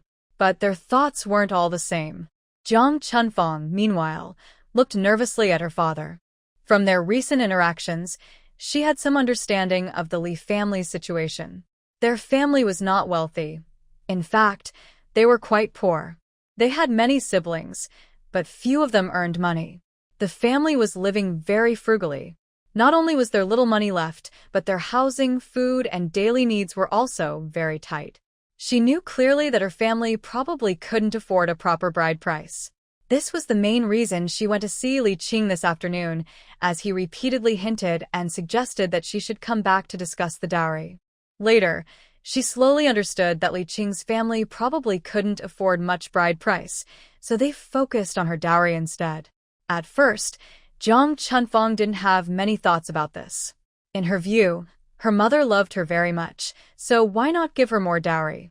She was a daughter but also a child of the family. Her biggest life event was getting married, and she thought her parents giving her some dowry was normal. But after she said that, everyone in the family, whether it was Jiang Jianshu, Lu Yuzhen, or others who hadn't spoken, showed different attitudes. Anyone with a bit of sense could see what they were thinking. It was only then that she realized that, regarding the dowry, everyone wasn't as she had thought.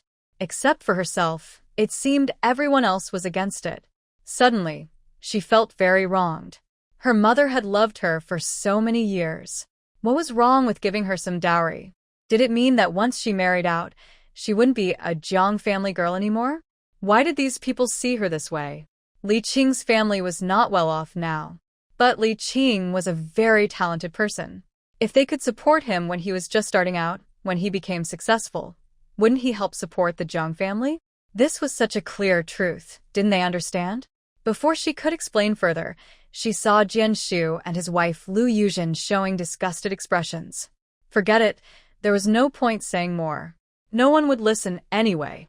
Better not to humiliate herself. But she also knew clearly that if her parents didn't give her a dowry, and she had no extra money, life at Li's house would be very hard, just as her mother had repeatedly warned. Now her heart was starting to beat faster. If the whole family was against it, could her mother still help her? Seeing her father about to speak, she began to feel nervous. Apart from Jiang Chunfang, everyone else mostly shared similar ideas. What about Jiang Jingping? He is wise and experienced, so he naturally saw through his children's thoughts. He didn't delay. With a few words, he clearly expressed his own opinion. The second child is right. In a few days, we should find a good day to talk with the Li family. We'll discuss the bride price and dowry clearly. Once everything is settled, we can choose a date to get married. Jiang Jingping isn't very concerned about the dowry his eldest daughter wants. In his view, once the groom's family provides the details of the bride price, they can take some of it as the dowry for his daughter. There's no need for complicated matters. It's also unlikely they would use their own money to buy a dowry for their daughter. What kind of family are they? How could they do such things? Right now, Jiang Jingping just wants to quickly settle the issues caused by the mother and daughter. He doesn't want his family to do anything inappropriate that might attract gossip or disapproval from others in the neighborhood. As for the heavy dowry his eldest daughter desires, it depends on how much the groom's family can give as bride price. If they offer more, he wouldn't mind giving a little extra. If the bride price is less, then they will prepare accordingly. It's impossible for their family to cover the costs for the daughter's large dowry, which would cause him embarrassment and shame. After all, he has 3 sons. Although he and his wife have been working for many years, they have many children and a heavy burden. Besides marrying off the other 2 sons, they also need to find jobs for them. They also need to save some money for their own retirement. In his view, the family's money shouldn't be spent on a daughter who is married out. How his daughter lives in the future is her in-laws' business, which is the Lee family. It has nothing to do with their family. If the daughter lives well and often comes back to visit and show respect, he will smile. If she doesn't come back, it's not a big deal. Some daughters in the neighborhood marry out and don't visit their parents for many years. He has long made his attitude clear about this eldest daughter. Next to him, Neo Xiaojun, even if the man didn't say anything, probably guessed his thoughts. Sure enough, after he finished speaking, his thoughts were quite similar to what she had guessed. She looked a bit pale, but she didn't say much. What did she say? Right now, everyone in the family is here. She should say some supportive words for her daughter.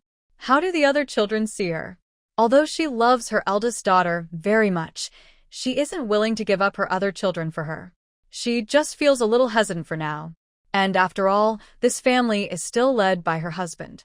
Since her husband has made the decision, she has no reason to disagree. He also understands that his way of doing things is the best and most correct for their family.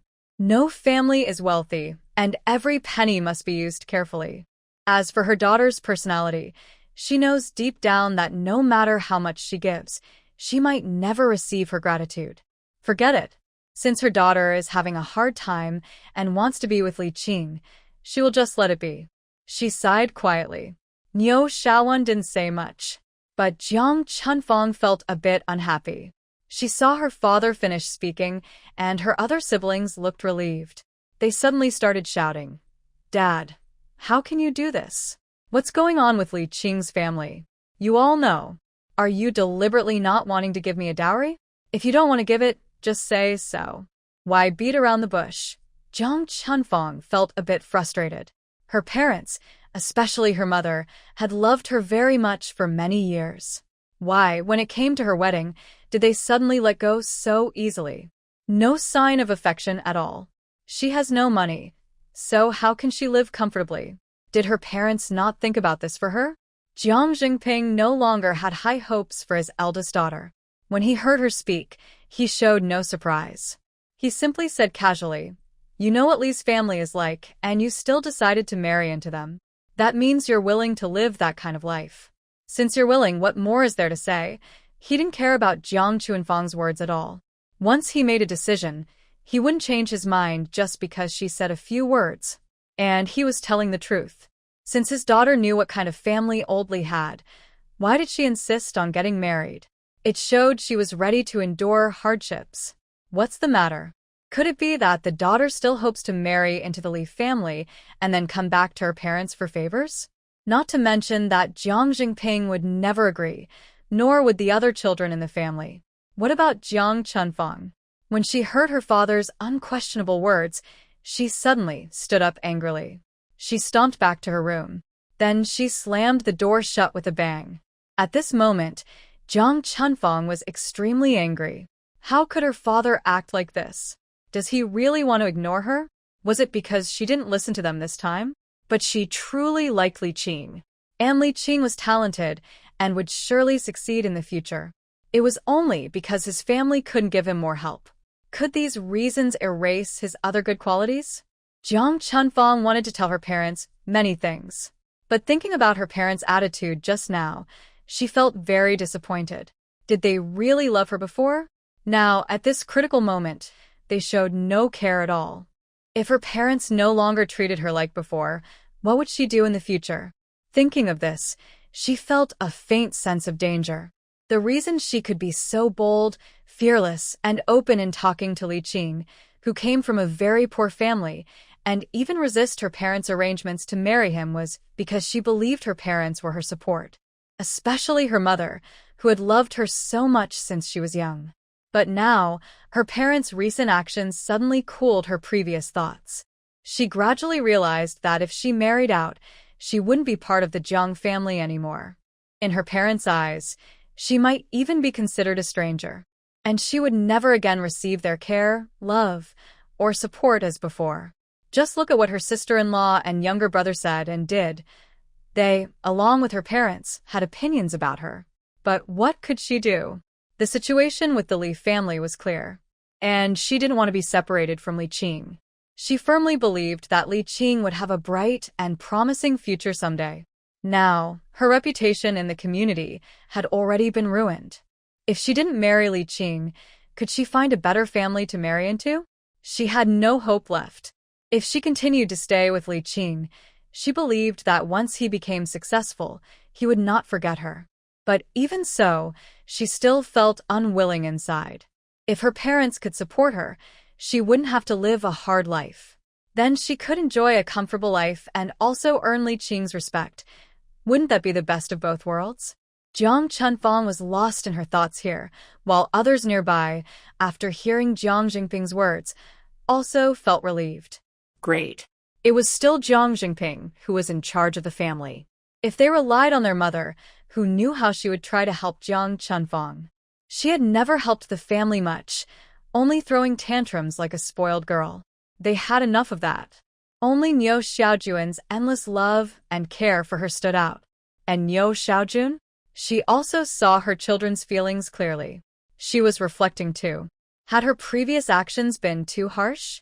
That was why her children now felt some resentment and dissatisfaction, although they hadn't said it openly.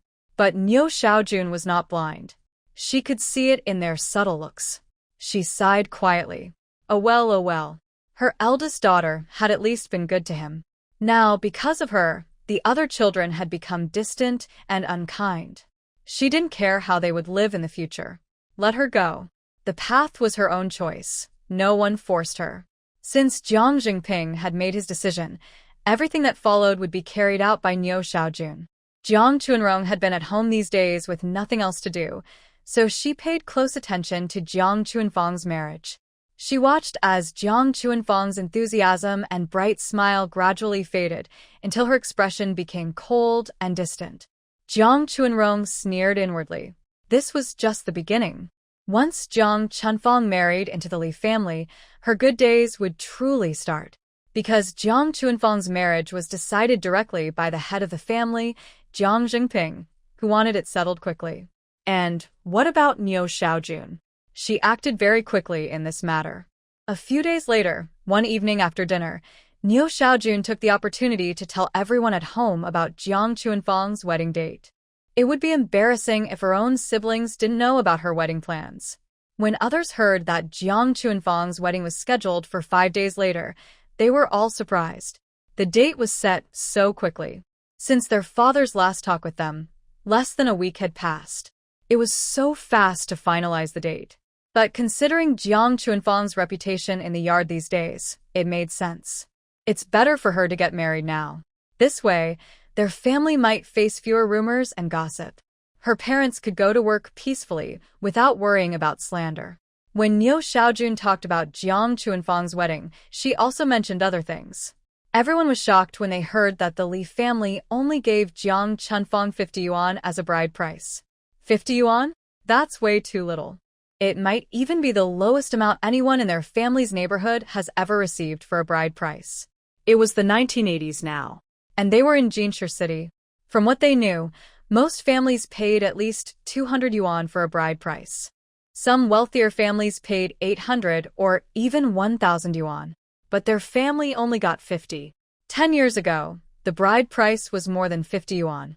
When Jiang Chunfang heard about the 50 yuan bride price, maybe because she had faced too many setbacks recently, she started to feel a bit embarrassed. She knew 50 yuan was too little. It would be shameful to tell others. But what could she do? What could she do?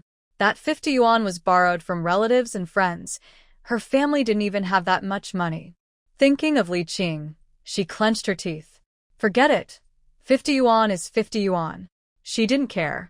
As long as Li Qing could become successful in the future, those who looked down on him now would regret it someday. After Xiaojun Niu finished talking about the bride price, She looked at the man and the other children beside her. The matter of bride price and dowry should be discussed by the whole family. Now, Xiaojun no longer wants to make the decision alone. This way, she won't be blamed if anything goes wrong. Sure enough, before she finished speaking, Jiang Jingping hadn't said a word. The first to lose patience was Jiang Jianshu. Jiang Chunrong looked at her second brother with a slightly surprised expression. She wondered silently, does second brother want to get married? Why is he so involved in Jiang Chunfang's wedding this time? But then she thought about his age and it made sense. A young man who just turned 24 after the new year. At this age, not many in the neighborhood are still unmarried. Wanting to get married is normal. Mom, Dad, since we've already agreed that the dowry for big sister depends on the amount of the bride price, and now the bride price is 50, so how much our family will give should be decided by you. Actually, Jiang Jianshu didn't think much of the 50 yuan. Because he knew his father Jiang Jingping's thoughts, he said this. His father wouldn't give more than Jiang Chunfang's bride price as dowry. And 50 yuan is too little. He didn't care about that. A difference of a few yuan doesn't matter much. He was just pretending to be generous.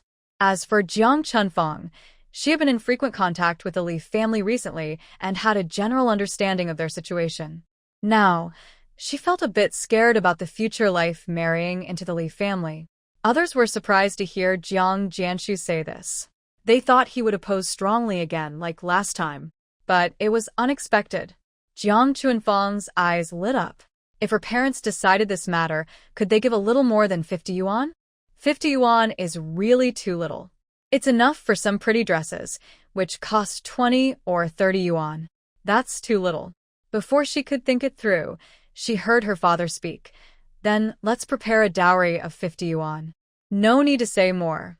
50 yuan made him feel so embarrassed that he couldn't bring himself to take it. In the end, he decided to let her take everything. It was like raising this daughter for nothing. Niu Xiaojuan's face remained stiff throughout. She was already shocked by the 50 yuan dowry from the Li family and didn't know what to say. She had expected the Li family to be in trouble, but not to this extent. They only gave 50 yuan as bride price. How could she show her face if she told others? In the past, she praised her daughter, but now she was faced with harsh reality. When asked about it, she was too embarrassed to say the exact amount. Now she somewhat understands how her husband felt at that time. It's better to marry off this daughter soon.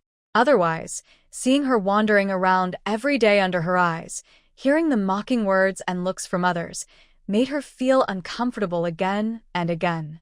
Recently, Niu Xiaowan had interacted with the Li family a few times and found their way of doing things quite hard to accept. The wedding day was coming soon. Her husband said they would give the bride a dowry of 50 yuan. She didn't want to bother too much. Her daily work was already tiring enough, and she didn't want to take leave for her eldest daughter's wedding, lest others gossip about her. So she decided to give the 50 yuan directly to her daughter. Let her choose what she liked, and buy it herself. The rest she kept as her savings. As parents, they had nothing more to give. At this point, Niu Xiaowan said she was not disappointed. That was impossible. Repeatedly, through questions, inquiries, and mockery from colleagues, neighbors, and friends, she gradually hardened her heart. She no longer loved or pitied her daughter as she once did. Looking back, she realized how much she once loved this girl, but now, because of her, she had suffered so much ridicule and doubt. As for Jiang Chunfang, she hadn't argued or caused trouble at home. But under Jiang Jingping's insistence, she didn't get any more benefits. During this time, Jiang Chunrong was mainly focused on Jiang Chunfang's wedding and the factory job recruitment. She had no acquaintances at the soap factory. I am not sure when the soap factory will post job notices outside the factory. To avoid missing anything, she has been going to the factory area every morning and evening to look around. She calculated that it has been nearly 10 days since she last left Lu's house. There are about 10 days left before the factory starts hiring. During these 10 days, she must stay alert and not let anything related to the soap factory slip by. Her biggest worry is that her daughter is about to get married, and her family no longer has Jiang Jingfang. Many things will become easier once she is gone. Life is passing quickly while Jiang Chunrong is very nervous. Soon, the big day of Jiang Jingfang's wedding arrived. On the night before the wedding, Niu Xiaowan couldn't sleep, tossing and turning in bed. Her thoughts were restless. Although she had been mocked for her eldest daughter's choice of a husband recently, she still felt some resentment toward her daughter. But thinking that her daughter would be married off tomorrow and that it would be hard to see her again afterward, she felt sad. She loved her daughter very much. By this time, her anger had eased quite a bit. She remembered giving her daughter 50 yuan to buy things for the wedding. She wasn't sure how much money she still had left. She wondered how she would manage in the days to come. This made her very anxious.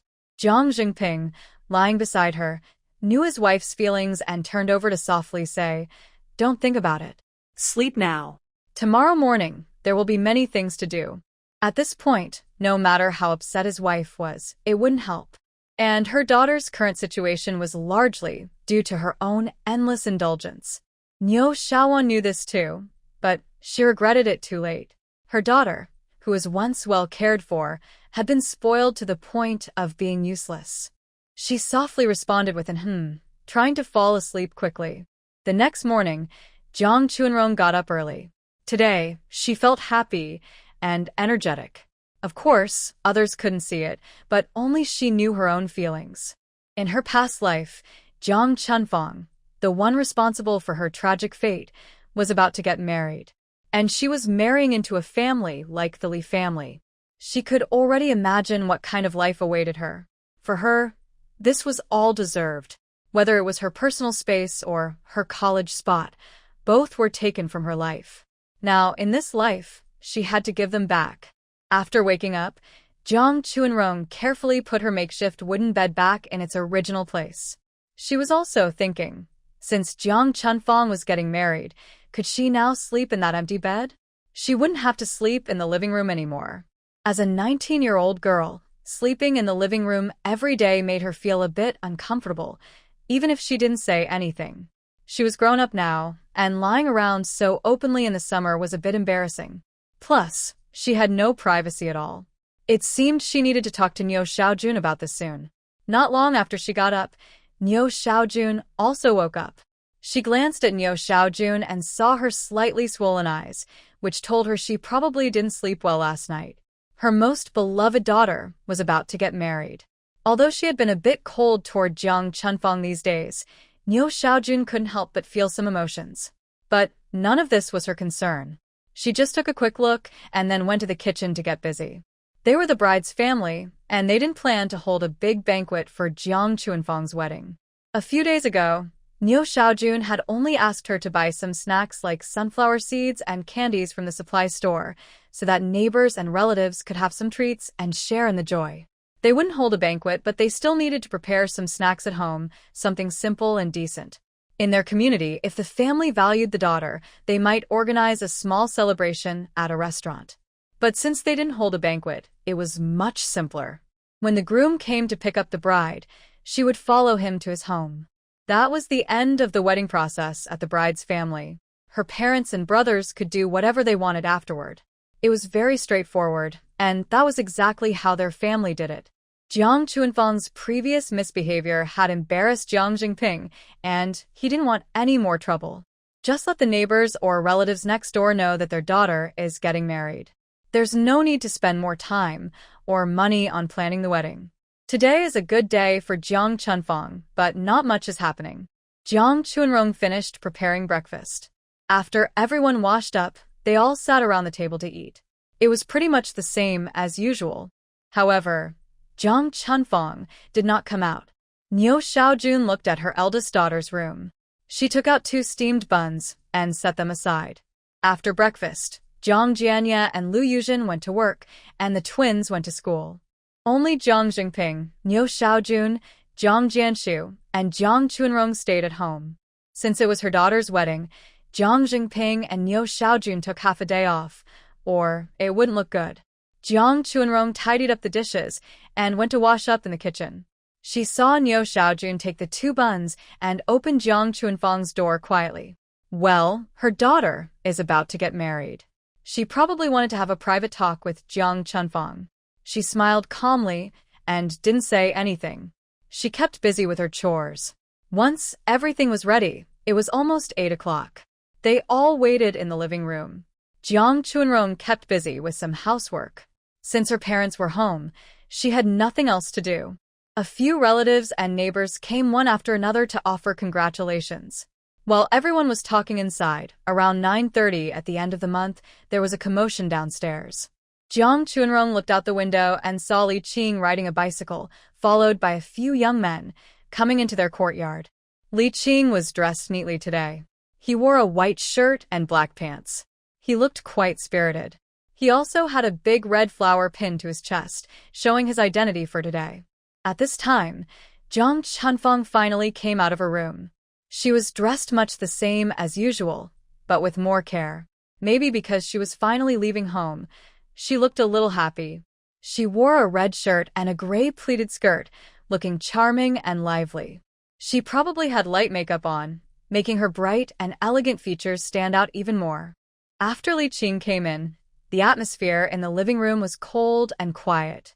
Jiang Jingping and Niu Xiaojun both looked down on this son-in-law and showed no extra expressions on their faces. They didn't say a word. Li Qing also knew he was not welcome in the Jiang family, so he didn't say anything. Anyway, he just wanted to marry this beautiful wife and bring her home. As for the Yu family, if they wanted to stay in touch, they could.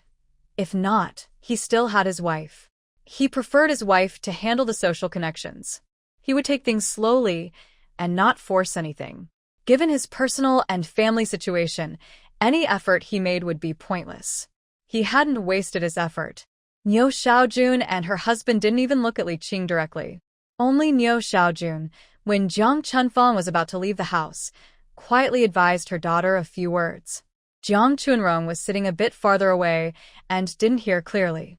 It seemed she was being told to focus on her life and behave well in the future. She sneered inwardly. With Jiang Chunfang's personality, could she really be living a good life? As for Jiang Chunfang, she kept a calm and indifferent expression when she heard her mother's advice. It was unclear if she took it to heart. From her expression, it seemed she still held a grudge about the insufficient dowry from her family. She turned and left with Li Qing. Throughout the whole time, Jiang Jingping didn't say a word. Today, he was just a figurehead at home. Maybe it was just to keep the neighbors quiet. If his daughter got married and he wasn't there, it wouldn't look good. After Jiang Chunfang got married, the Jiang family suddenly felt much quieter. One day, Jiang Chunrong, taking advantage of Niu Xiaojun being home at noon, told her about wanting to move to Jiang Chunfang's house to sleep. Niu Xiaojun looked at her daughter's usual sleeping corner, thought for a moment, and nodded. Their second daughter was already grown up, and it didn't look proper for her to keep sleeping in the living room. Before, if there was no space, it was understandable.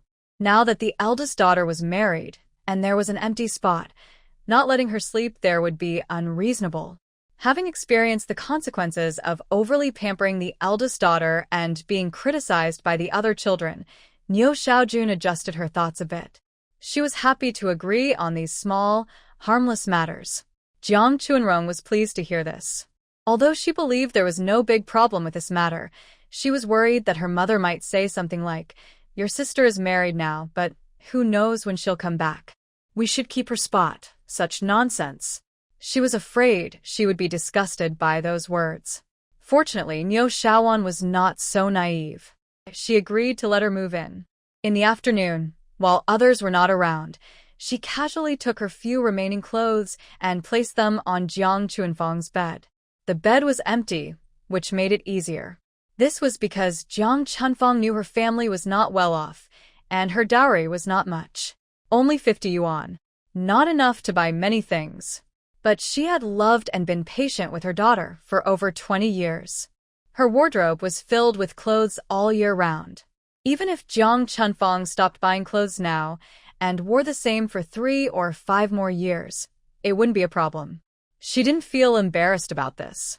The day before her wedding, she packed all the clothes in her room, including those in the wardrobe, into 2 boxes.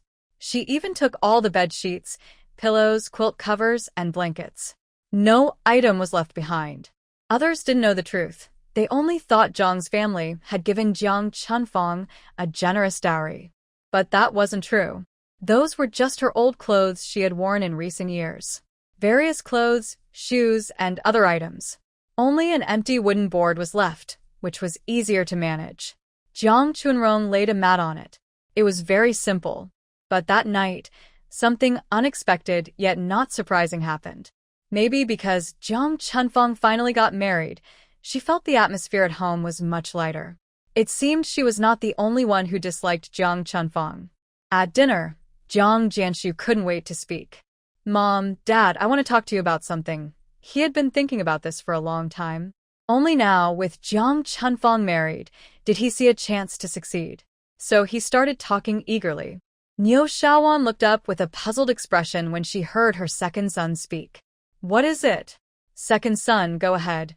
She was eating and asking questions at the same time, thinking about whether her second son had something important to say. Before finishing her meal, she couldn't wait and spoke up eagerly. "It's like this, I think maybe we should reconsider our house plans." Seeing everyone look at her with some confusion, not understanding what she meant, she explained, "I'm talking about the house. You see, I'm living with Jianlin now. It's really inconvenient for him to get married here." Hearing this, Zhang Jingping looked up at his younger son and signaled him to continue. If it weren't for the recent delay caused by the older daughter's matters, they would have started planning already. The second son is already 23 years old. They had discussed marriage several times before, but because the house was too small, they couldn't find a good time. So, they kept postponing it. Jiang Jianhu didn't speak, but Jiang Jingping and his wife, Niu Xiaojun, had also been thinking about their second son's future for the past few days. If he doesn't get married soon, people will start talking. He's not young anymore. He didn't expect his second son to be so eager and to speak up first. Since he had spoken, they decided to listen to his ideas first. Jiang Jianhu understood what his father meant and quickly shared the plan he had thought of earlier. "Since big sister has already married, I think we can put a wall between her room and my younger sister's room. Then Jianlin can move into that room. My room doesn't need much renovation, just a simple tidy up when the time comes." After hearing this, the others hadn't reacted yet, but Jiang Chunrong was the first to be stunned. She didn't expect the gossip to come back to her. She had just moved her belongings into her room this afternoon. Although she didn't have many things, she had just settled onto Jiang Chunfang's bed. She didn't expect that she wouldn't be the only one sharing that bed anymore. She hadn't slept in that bed even once, and it looked like she was about to leave it again. She sneered inwardly. This was really disrespectful. She was a grown girl, living in the living room every day. Neither Jiang Jianhu nor anyone else seemed to notice or care. Even when the house renovation was mentioned, they didn't bring her up at all. It seemed they had almost forgotten she was there. And what about Niu Xiaojun? After hearing what the second son said, she instinctively looked up at the second girl. It was quite a coincidence. The second girl had just told her at noon that she wanted to move into the bed where Chunfang used to sleep. She didn't expect the second son to like it so quickly. But then she remembered what the second son just said. Her brow instinctively furrowed. When the second girl mentioned it at noon, she didn't think much about it. She just felt that since the eldest girl had moved out and left a bed empty, it was natural for the second girl to move in. But now, the second son said he wanted to leave a room for a wedding room. In her view, her marriage was the most important thing for the second son. Wasn't the second girl staying in the living room for a while? She thought she had gotten used to it, so continuing to live in the living room shouldn't be a problem. She was considering this and leaning towards Jiang Jianshu. As for Jiang Jingping, hearing his second son say this, he was a bit surprised. He didn't expect their thoughts to align. He had been thinking the same way. He nodded in agreement with the second son's suggestion. For him, there was no need to think much about this. And Nuxian, seeing the man's stance, also went along with his idea. "All right, let's do as you say. Once you're free in the next few days, start working on it." After saying this, she turned to Jiang Chunrong, speaking in her usual tone, even without offering any comfort. "Chunrong, you should keep living in the living room. Your second brother's marriage is important, and we all need to understand." Nuxian spoke as if it was obvious. Since Jiang Jianshu had said that, Jiang Chunrong didn't expect to move into Jiang Chunfang's bed. But hearing Nuxian's tone, which sounded so matter-of-fact, made her feel upset. She quickly took a deep breath, pretending everything was fine, and nodded. Nuxian, after saying that, lowered her head and continued eating, not needing her agreement. She had never paid much attention to this daughter. She was plain-looking, not likable, and her words weren't sweet. At home, she had the least presence. She was less important than her son. Jiang Chunrong noticed that when Nuxian said this, Jiang Jingping didn't even look at her. He continued to pick at his food as if nothing was wrong. And the others didn't pay any attention either. Only Jiang Jianshu looked happy after hearing his parents' words. He had been thinking about this for a long time, but before, he couldn't bring himself to mention it because his older sister was still living there. He finally couldn't hold it in anymore. Since Jiang Chunfang decided to get married, he had gone over it in his mind many times. He thought about how to say it in a better way so his parents would agree. Unexpectedly, his parents nodded without saying a word. That was great news. As long as he could have his own private room, it would be much easier for him to talk about finding a wife later. Jiang Chunrong watched all this. A look of mockery appeared in her eyes. She kept her head down and continued eating. Hadn't she already known what kind of people the Jiang family was? Then what was she still hoping for? It was clear from her dreams about her tragic fate in her past life that there were signs early on. These people, from her parents to her siblings, seemed to never really see her. They always unconsciously sacrificed her. For example, Jiang Jianshu, when Jiang Chunfang was around, would never make such demands. That was because he knew Jiang Chunfang had support from Shaoan. Even if he said something, Jiang Chunfang wouldn't agree. But she was different. She was someone who could be called upon and dismissed at will. They didn't need to consider her feelings at all. In the end, it was because she was a poor little girl who was unloved by her parents. Fortunately, she didn't have many belongings, just a bed and a few clothes, so it was simple. Although Jiang Chunrong felt a bit disappointed, she had long known her parents' attitude toward her and didn't feel upset. Instead, her mind was elsewhere.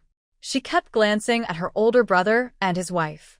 Regarding the room they just talked about, neither Jiang Jianya nor Lu Yuzhen showed any concern. They seemed indifferent. They continued eating their food as usual. Jiang Chunrong noticed that Lu Yuzhen occasionally frowned while eating.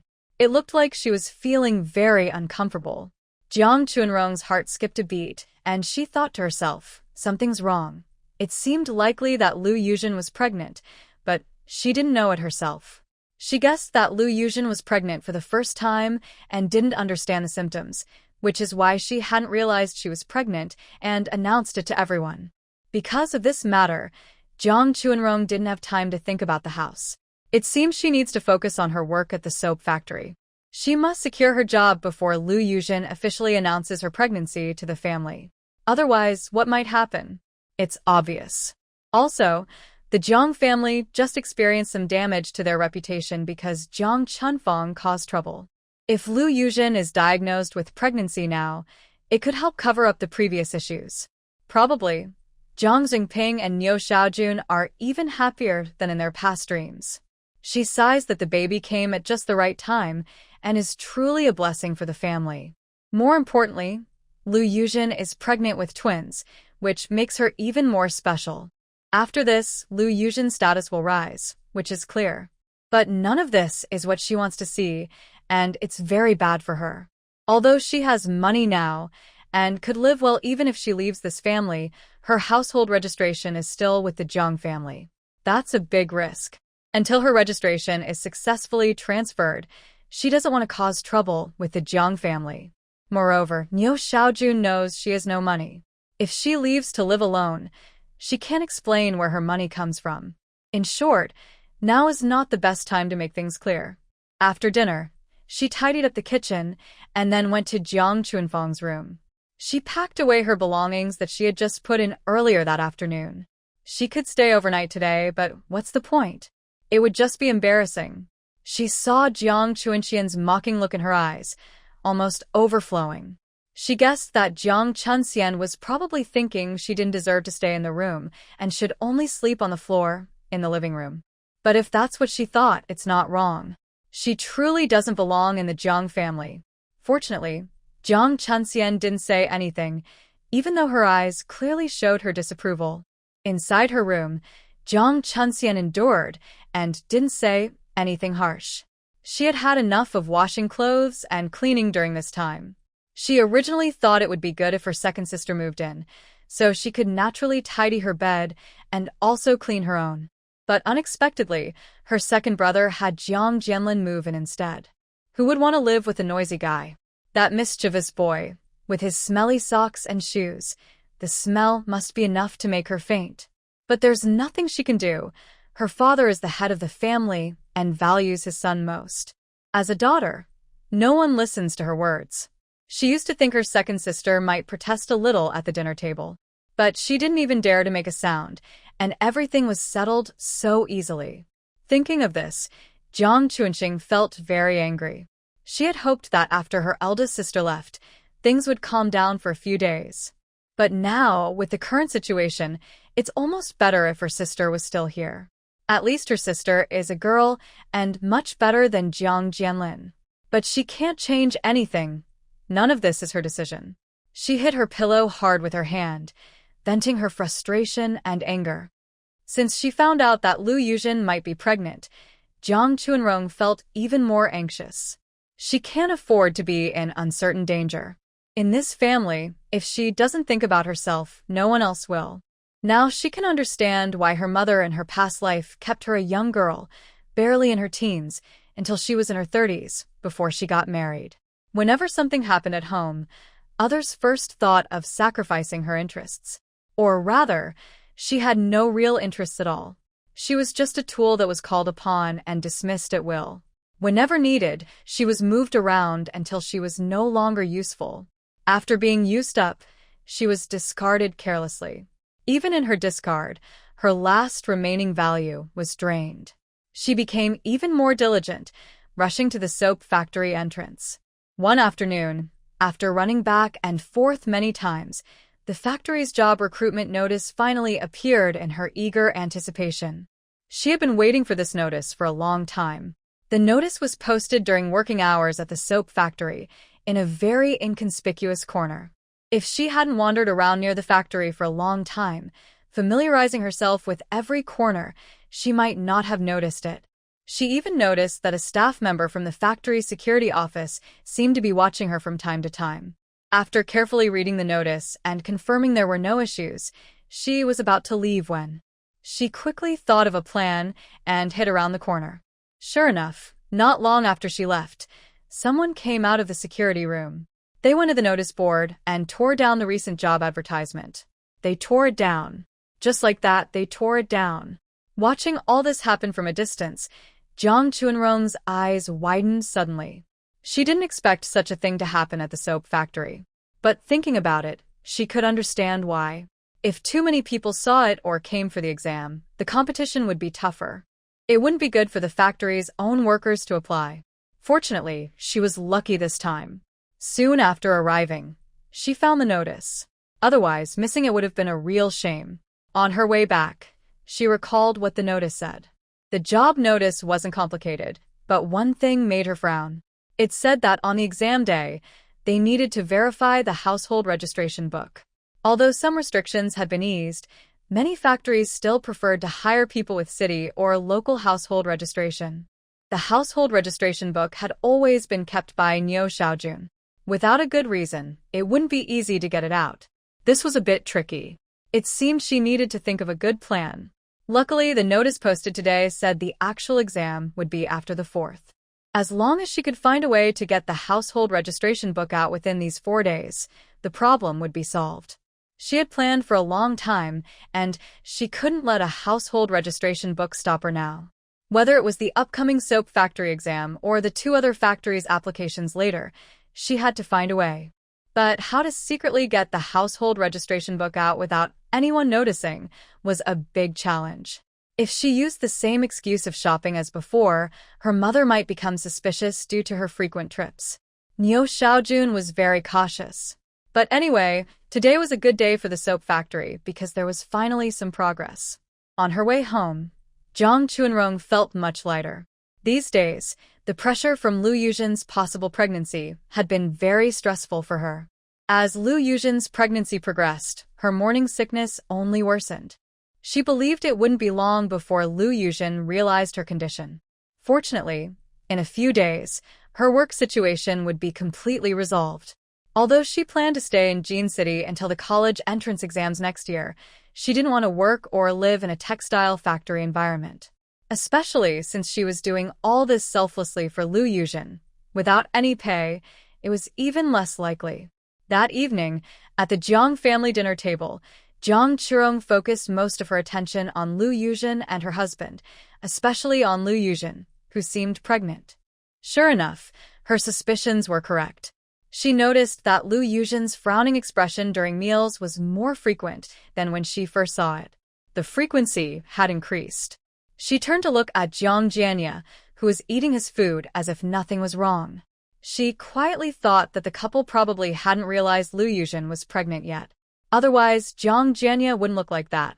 She guessed that, based on Lu Yuzhen's behavior, they would find out soon enough. She bit her chopsticks and kept eating. It seemed that in the next few days, besides dealing with the household registration book, she also needed to review her books again. Although she hoped to do well in the upcoming factory recruitment exam, it was better to prepare more just in case.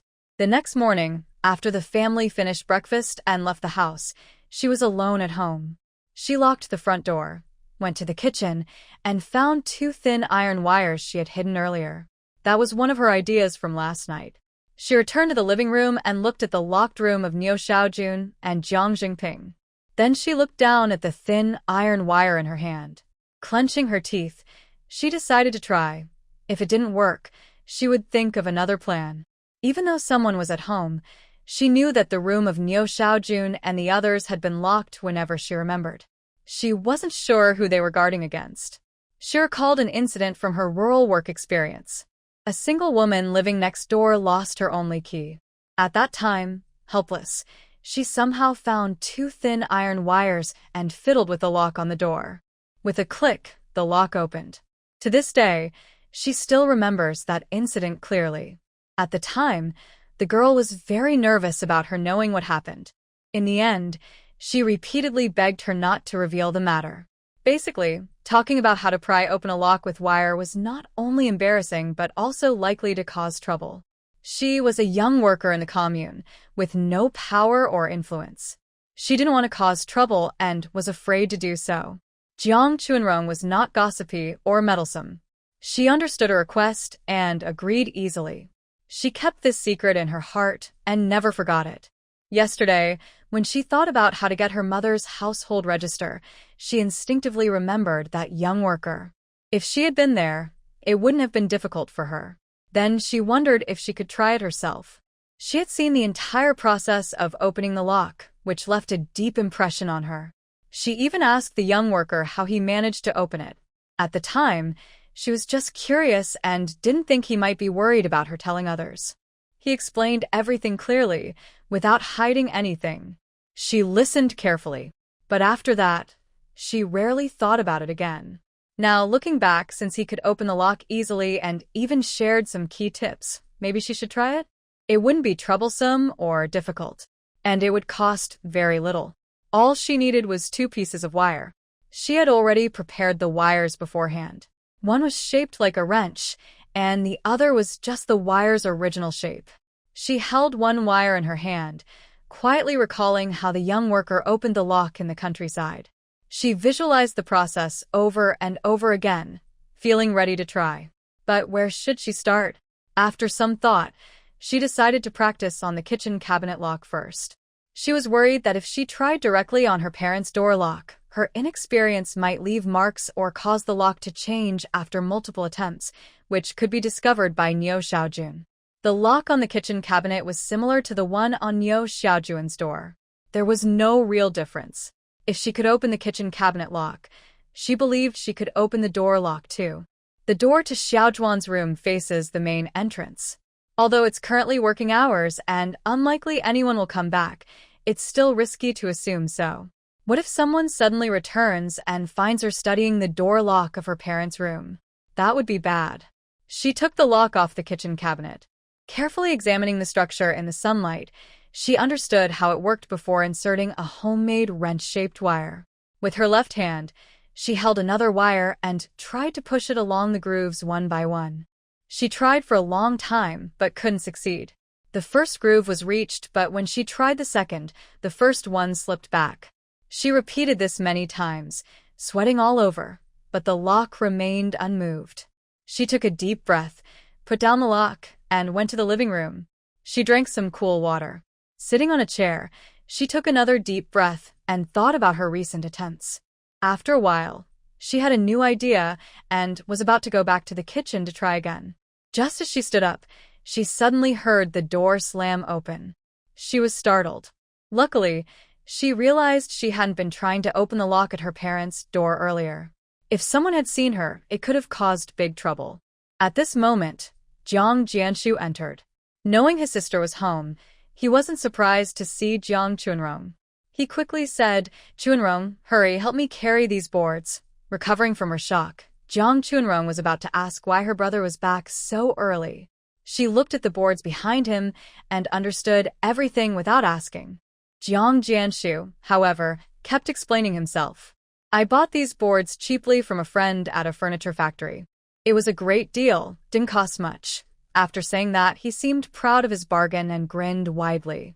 Although these boards didn't cost much, it was because Jiang Jianshu had connections to get them at a low price. If they were left outside, someone might take them overnight. Good stuff, everyone wants it. Jiang Jianshu specifically brought these boards back during work hours because he wanted to finish decorating the house early. He hoped to free up a room for himself so he could get married. He was working hard for his own future. She thought to herself with a bit of sarcasm. But on the outside, Jiang Chunrong just shyly smiled and didn't say much. What could she say? Jiang Jianshu wanted to do something, and she didn't need to tell him what to do. Actually, Jiang Jianshu didn't expect his sister to react this way.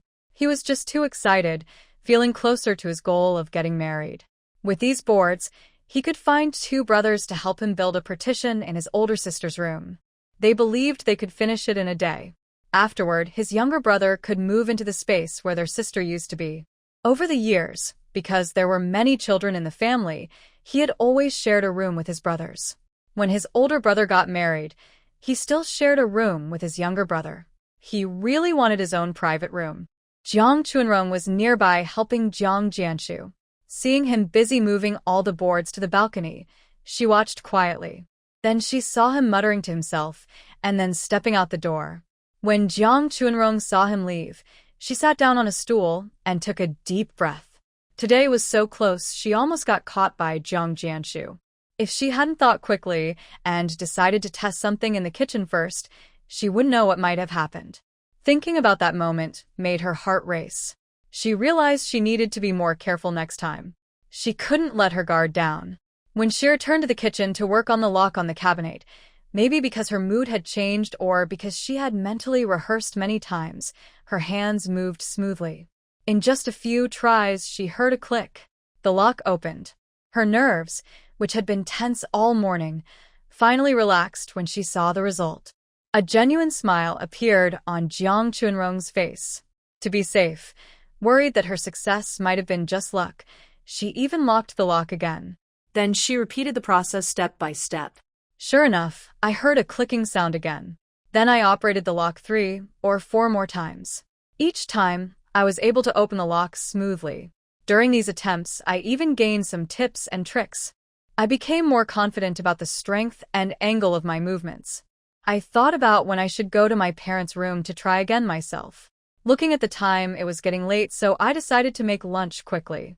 The lunch was for the same few people at home. After everyone finished eating and left, I thought for a moment and decided to lock the front door from inside. If someone came later, I could use my nap as an excuse. I didn't lock it earlier in the morning because I was worried that if someone suddenly came in from outside, they might question why I locked the door during the day.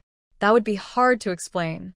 Once everything was ready, I quietly approached the door of Niu Xiaojun and Jiang Jingping's room. I first stood still and carefully examined the lock.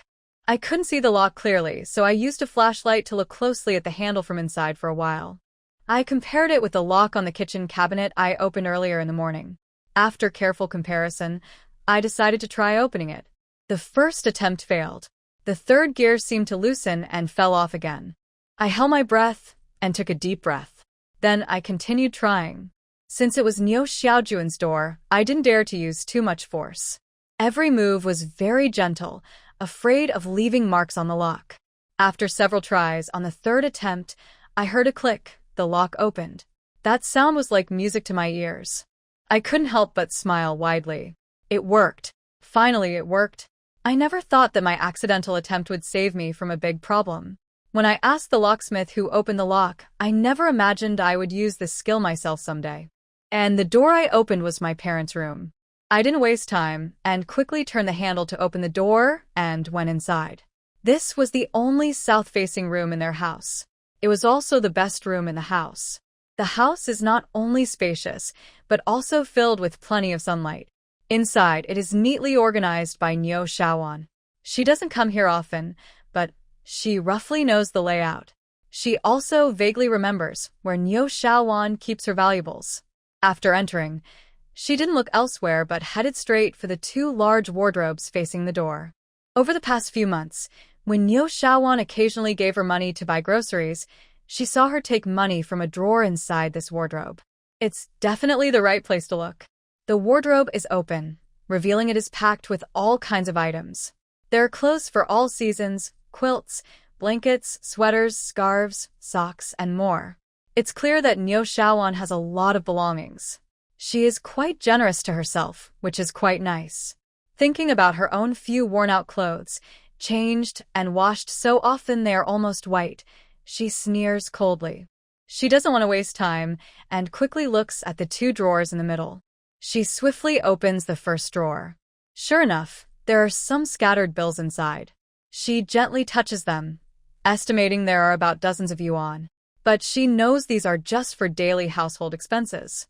The household's large savings and other important documents or certificates are not here. Besides some loose bills, there's nothing else. She doesn't feel disappointed. She quickly opens the second drawer. Inside, there's a women's watch, a necklace, and a few silver-like coins. Jiang Chunrong doesn't care or understand much about these. She just glances and then looks away. Since there's nothing in these two drawers, she begins to look around the room, thinking about where Niu Xiaowan might keep valuable items like the household registration book. Last time she took the household registration book to buy something, her mother came out directly from the room. She didn't see where the household registration book was taken from at that time, but she guesses it's probably in this room. Where exactly could it be? She scans the room back and forth. It's a fairly large space. On the north wall, there's a bed about 1.5 meters wide. On the north side of the wall, there's a 5-drawer cabinet. She remembers that this is usually where Niu Xiaowan keeps daily essentials like sewing supplies and toiletries. Do not place valuable items there. Below the south balcony, there is a sewing machine. Niu Xian sometimes makes things when she has free time. She makes shoes, tops, and padded jackets. Her sewing skills are quite good. This sewing machine has been with their family for many years. Next to the sewing machine is a writing desk with a round stool underneath. Jiang Jingping often uses this desk to write things. She thinks that important documents like the household registration book probably wouldn't be kept there. After thinking carefully, she still feels that the household registration book should be stored somewhere like the wardrobe. In the end, she looks at the wardrobe she just opened.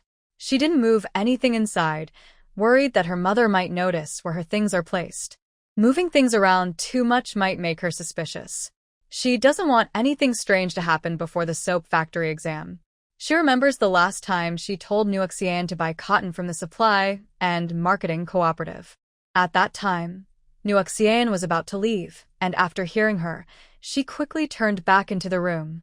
She quickly took some money and the household registration book. The whole process was very quick. She didn't see it herself, but from the timing of Niu Xian coming and going, the household registration book probably isn't kept in a hard-to-reach place.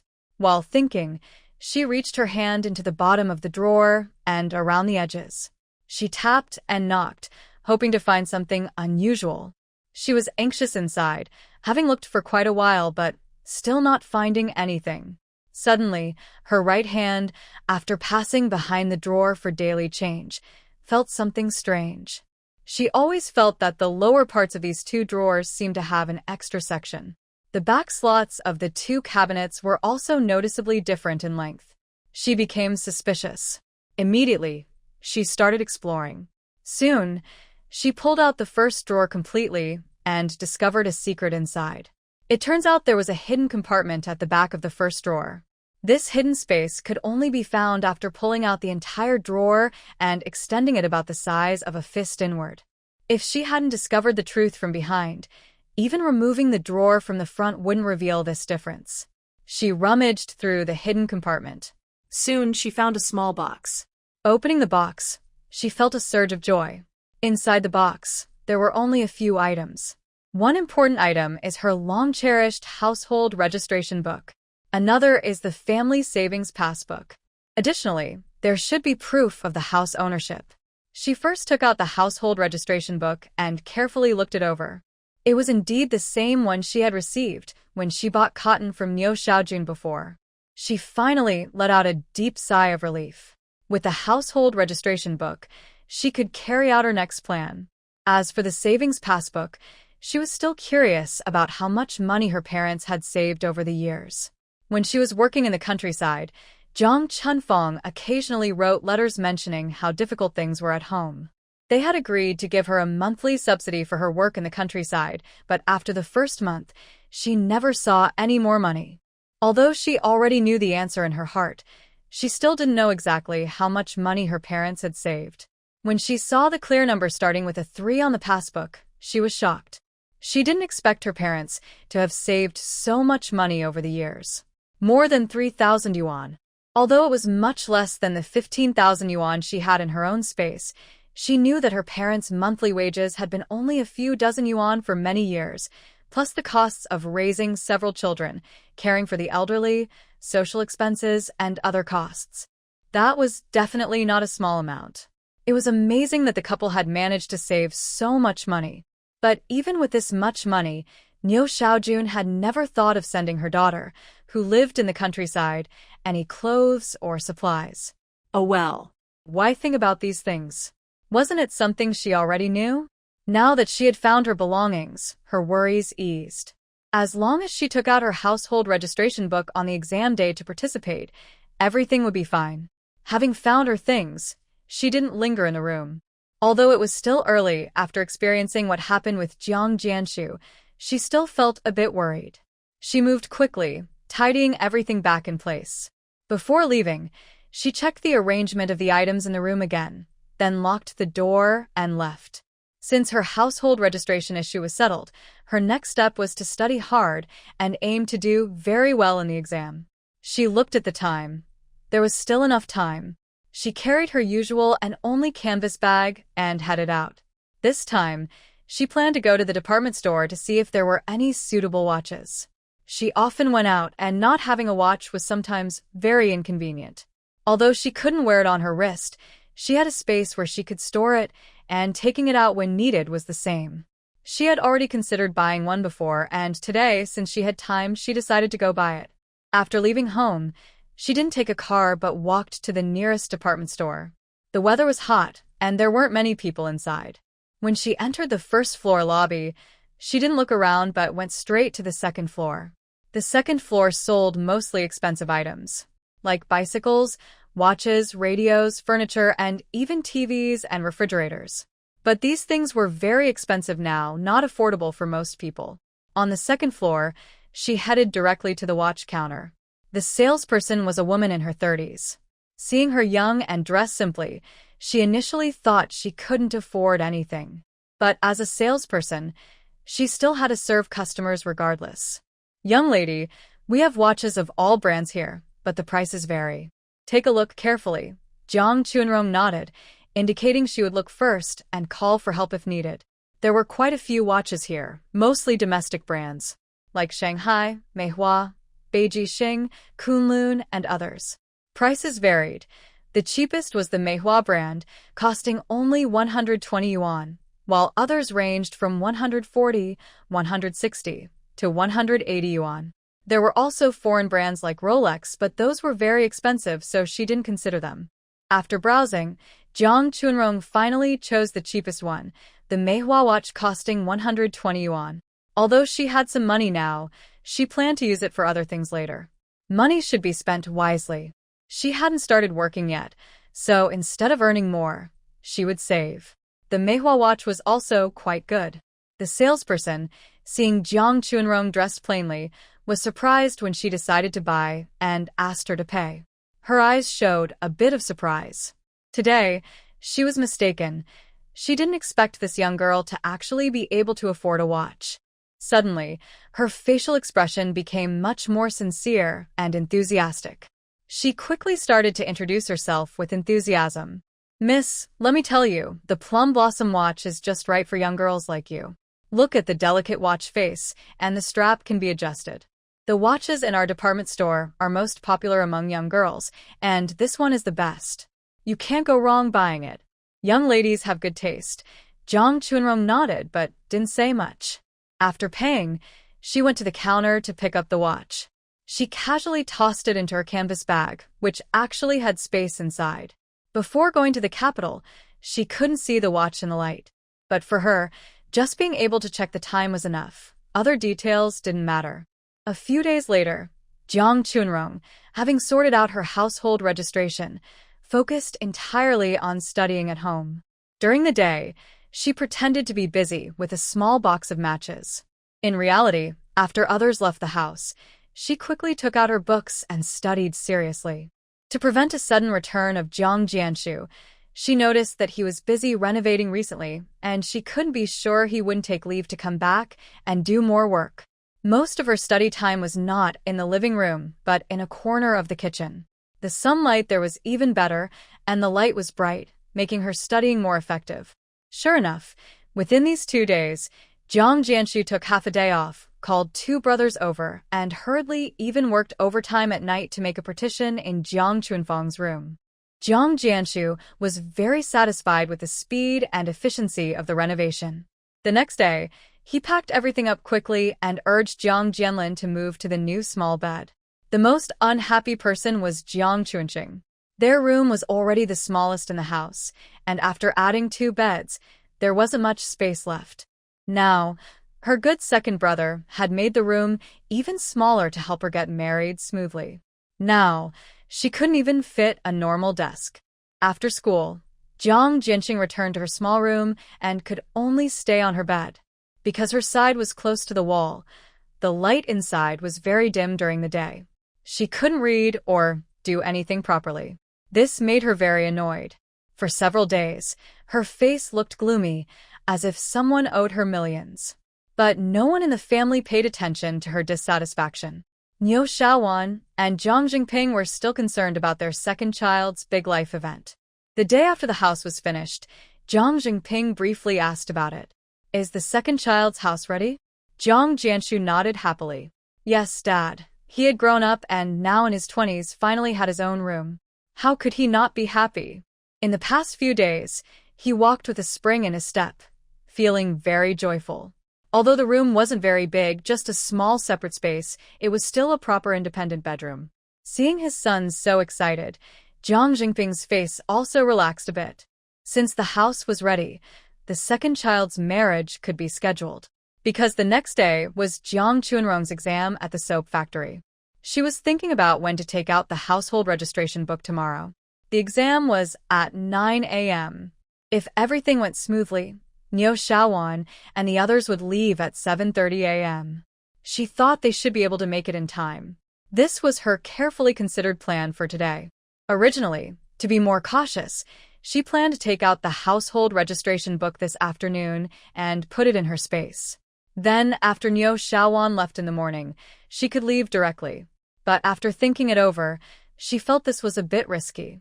What if Niu Xiaowan suddenly decided to take out the household registration book at night? If she then found out the household registration book was missing, it would cause trouble. She didn't want to take that risk. So, She didn't pay much attention to the conversations at the dinner table, only focusing on tomorrow's exam. She also occasionally glanced at Lu Yuzhen. She noticed that Lu Yuzhen still looked uncomfortable, but sometimes appeared thoughtful. She knew Lu Yuzhen was starting to have doubts. But she probably hadn't gone to the hospital for a checkup yet, so she hadn't revealed anything.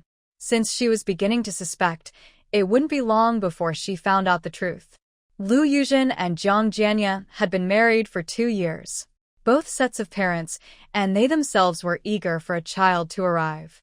Now that there were signs, Lu Yuzhen was likely to go to the hospital for a checkup in the next few days. Once the results came out, she would definitely share the good news with the family immediately. She guessed that within the next couple of days, she might receive good news from the couple. Thinking of this, she secretly decided that she must do well on tomorrow's exam. As long as she succeeds, she can take a step out of her difficult family situation. The next morning, Jiang Chuanrong woke up early. Today's exam is very important, and her worries grew as the time approached. She even worried that Niu Xiaojun might have something urgent and might not be able to go to work on time as usual. While cooking, she was a bit distracted. During breakfast, she was even more silent than usual. Fortunately, her family members went about their routines as usual. Those who worked went to work, those who studied went to school. By 7:30, no one was left at home. After everyone left, Jiang Chuanrong saw the messy dishes on the table, but didn't feel like tidying up. She quickly closed and locked the door. Then, she skillfully opened her parents' door and took out the household registration book from a hidden drawer. Holding the household registration book, she finally relaxed her tense feelings from the past 2 days. She let out a deep breath. Then, she locked the door again. Back in the living room, she finally had the energy to put away all the dishes and utensils into the kitchen. She looked at the time, calculated the distance and travel time to the soap factory, and decided that leaving a little later from home should still be fine. It wasn't that she didn't want to go to the soap factory early, but the job exam there started at 9 o'clock and finished around 10 o'clock. Then she had to wait for the exam results. She was worried that if the results were delayed, it might affect her return time. Remember, Niu Xiaojun usually got home around 11:30. She needed to prepare some things at home in advance. Fortunately, she had already completed most of what she couldn't do yesterday. This included the lunch she prepared early, stir-fried dishes, buns, and porridge, done in advance to prevent surprises. Luckily, her space could keep food fresh. Yesterday afternoon, when the others weren't home, she quickly put the cooked dishes into her space. This also included the pre-made buns and porridge. As long as she got home before 11:30 or arrived before Niu Xiaojun, everything would be on time. She was thinking that since she returned from the countryside, Niu Xiaojun rarely went into the kitchen. After work, she would either go back to her room or rest in the living room, drink some water, and chat for a while. She completely avoided the kitchen chores. If she really came home late, she could find an excuse to cover it up. She prepared everything, tidied up the kitchen, and then realized it was getting late. She grabbed her bag, locked the door, and left. Once outside the residential area, she quickly headed toward the soap factory. The soap factory was a bit far from her home. If she didn't hurry, she might not make it on time. Fortunately, she had walked this road many times before. She knew all the shortcuts and alleys well. Finally, around 8:30, she arrived at the soap factory. At the gate, she saw some young people already waiting. It was clear they were also there for the exam. Most of them seemed to be connected to the factory. When they saw her, they just glanced casually and didn't pay much attention. They probably thought she was just a relative of some factory official. From the notice posted at the factory, only people who paid close attention would notice the recruitment announcement unless they were connected to the factory. Most people wouldn't notice the notice easily, but that was good for her. About 15 minutes before the exam, the factory's union staff started checking the documents needed for registration. After verifying everything, they allowed people to enter the exam room. This time, the factory was hiring for several positions, including a publicity officer and some general workers. But from what she saw, most people seemed to be aiming for the publicity officer role. She felt a little nervous. Although she was confident, Seeing so many competitors for one position made her a bit worried. Fortunately, once the exam started, Jang Chunrong received her test paper. She quickly glanced over the questions, recognized most of them, and felt more confident. She had studied these topics before. She found it easy to answer and didn't think she would have trouble. The exam lasted 1 hour. She finished in about 40 minutes because she worked quickly. She checked her answers twice and found no mistakes. Then she handed in her paper early. The notice said that after the exam, candidates would need to wait. The exam results were posted immediately and no separate notification was needed. Jiang Chunrong was a bit worried about returning late, and Niu Shaowan asked her why, but for work's sake, she had to endure it. Fortunately, since someone saw her submit her paper early, she was the first to come out of the exam room, and others followed shortly after.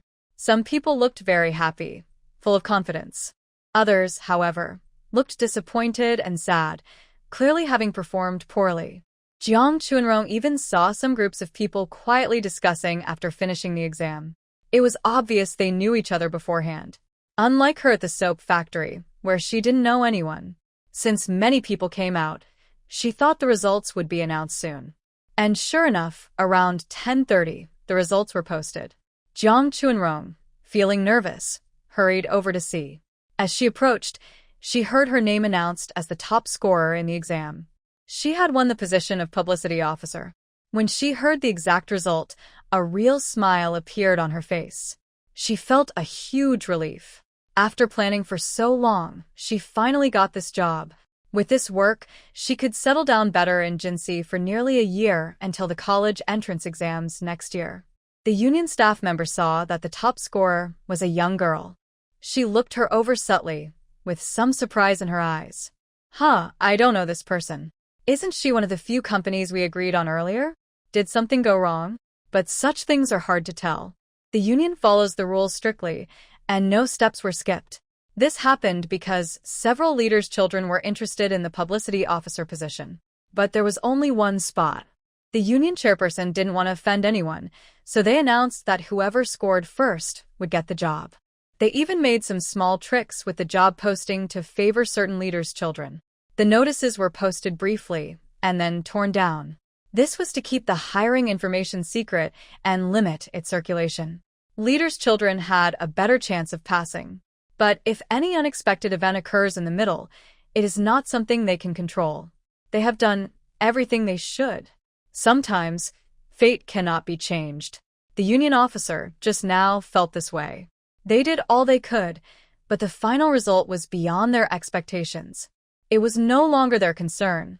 Even if those leaders came to ask, they had reasons to refuse. So, the officer showed no signs of worry.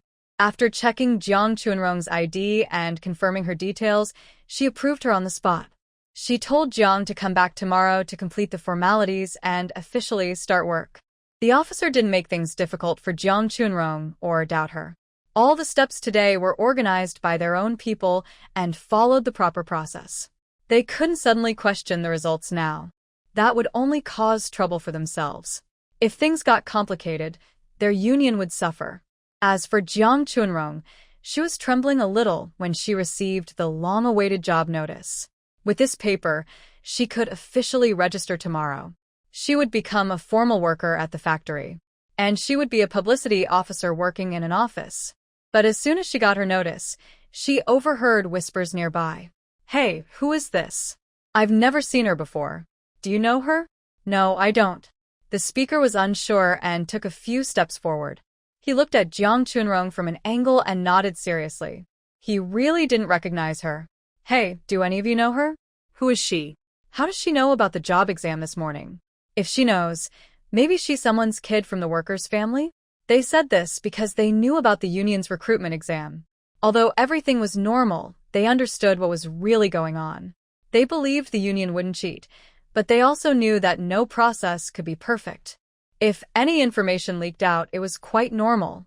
Right now, Jiang Chunrong was seen as someone who had a family member working at the soap factory and accidentally learned about the recruitment. Thinking of this, those people felt a bit disappointed. This kind of thing can only be understood intuitively. If they loudly confront or question, They and their families would be in trouble. Although she was very upset that Jiang Chunrong finally got the long-desired position as a publicity officer, the outcome was already decided. What could they do if they were unhappy? They could only look at Jiang Chunrong with resentment, feeling helpless. But Jiang Chunrong couldn't care about that now. After receiving the notice, she only glanced at it briefly before quickly putting it into her canvas bag. Actually, she stored it in her space.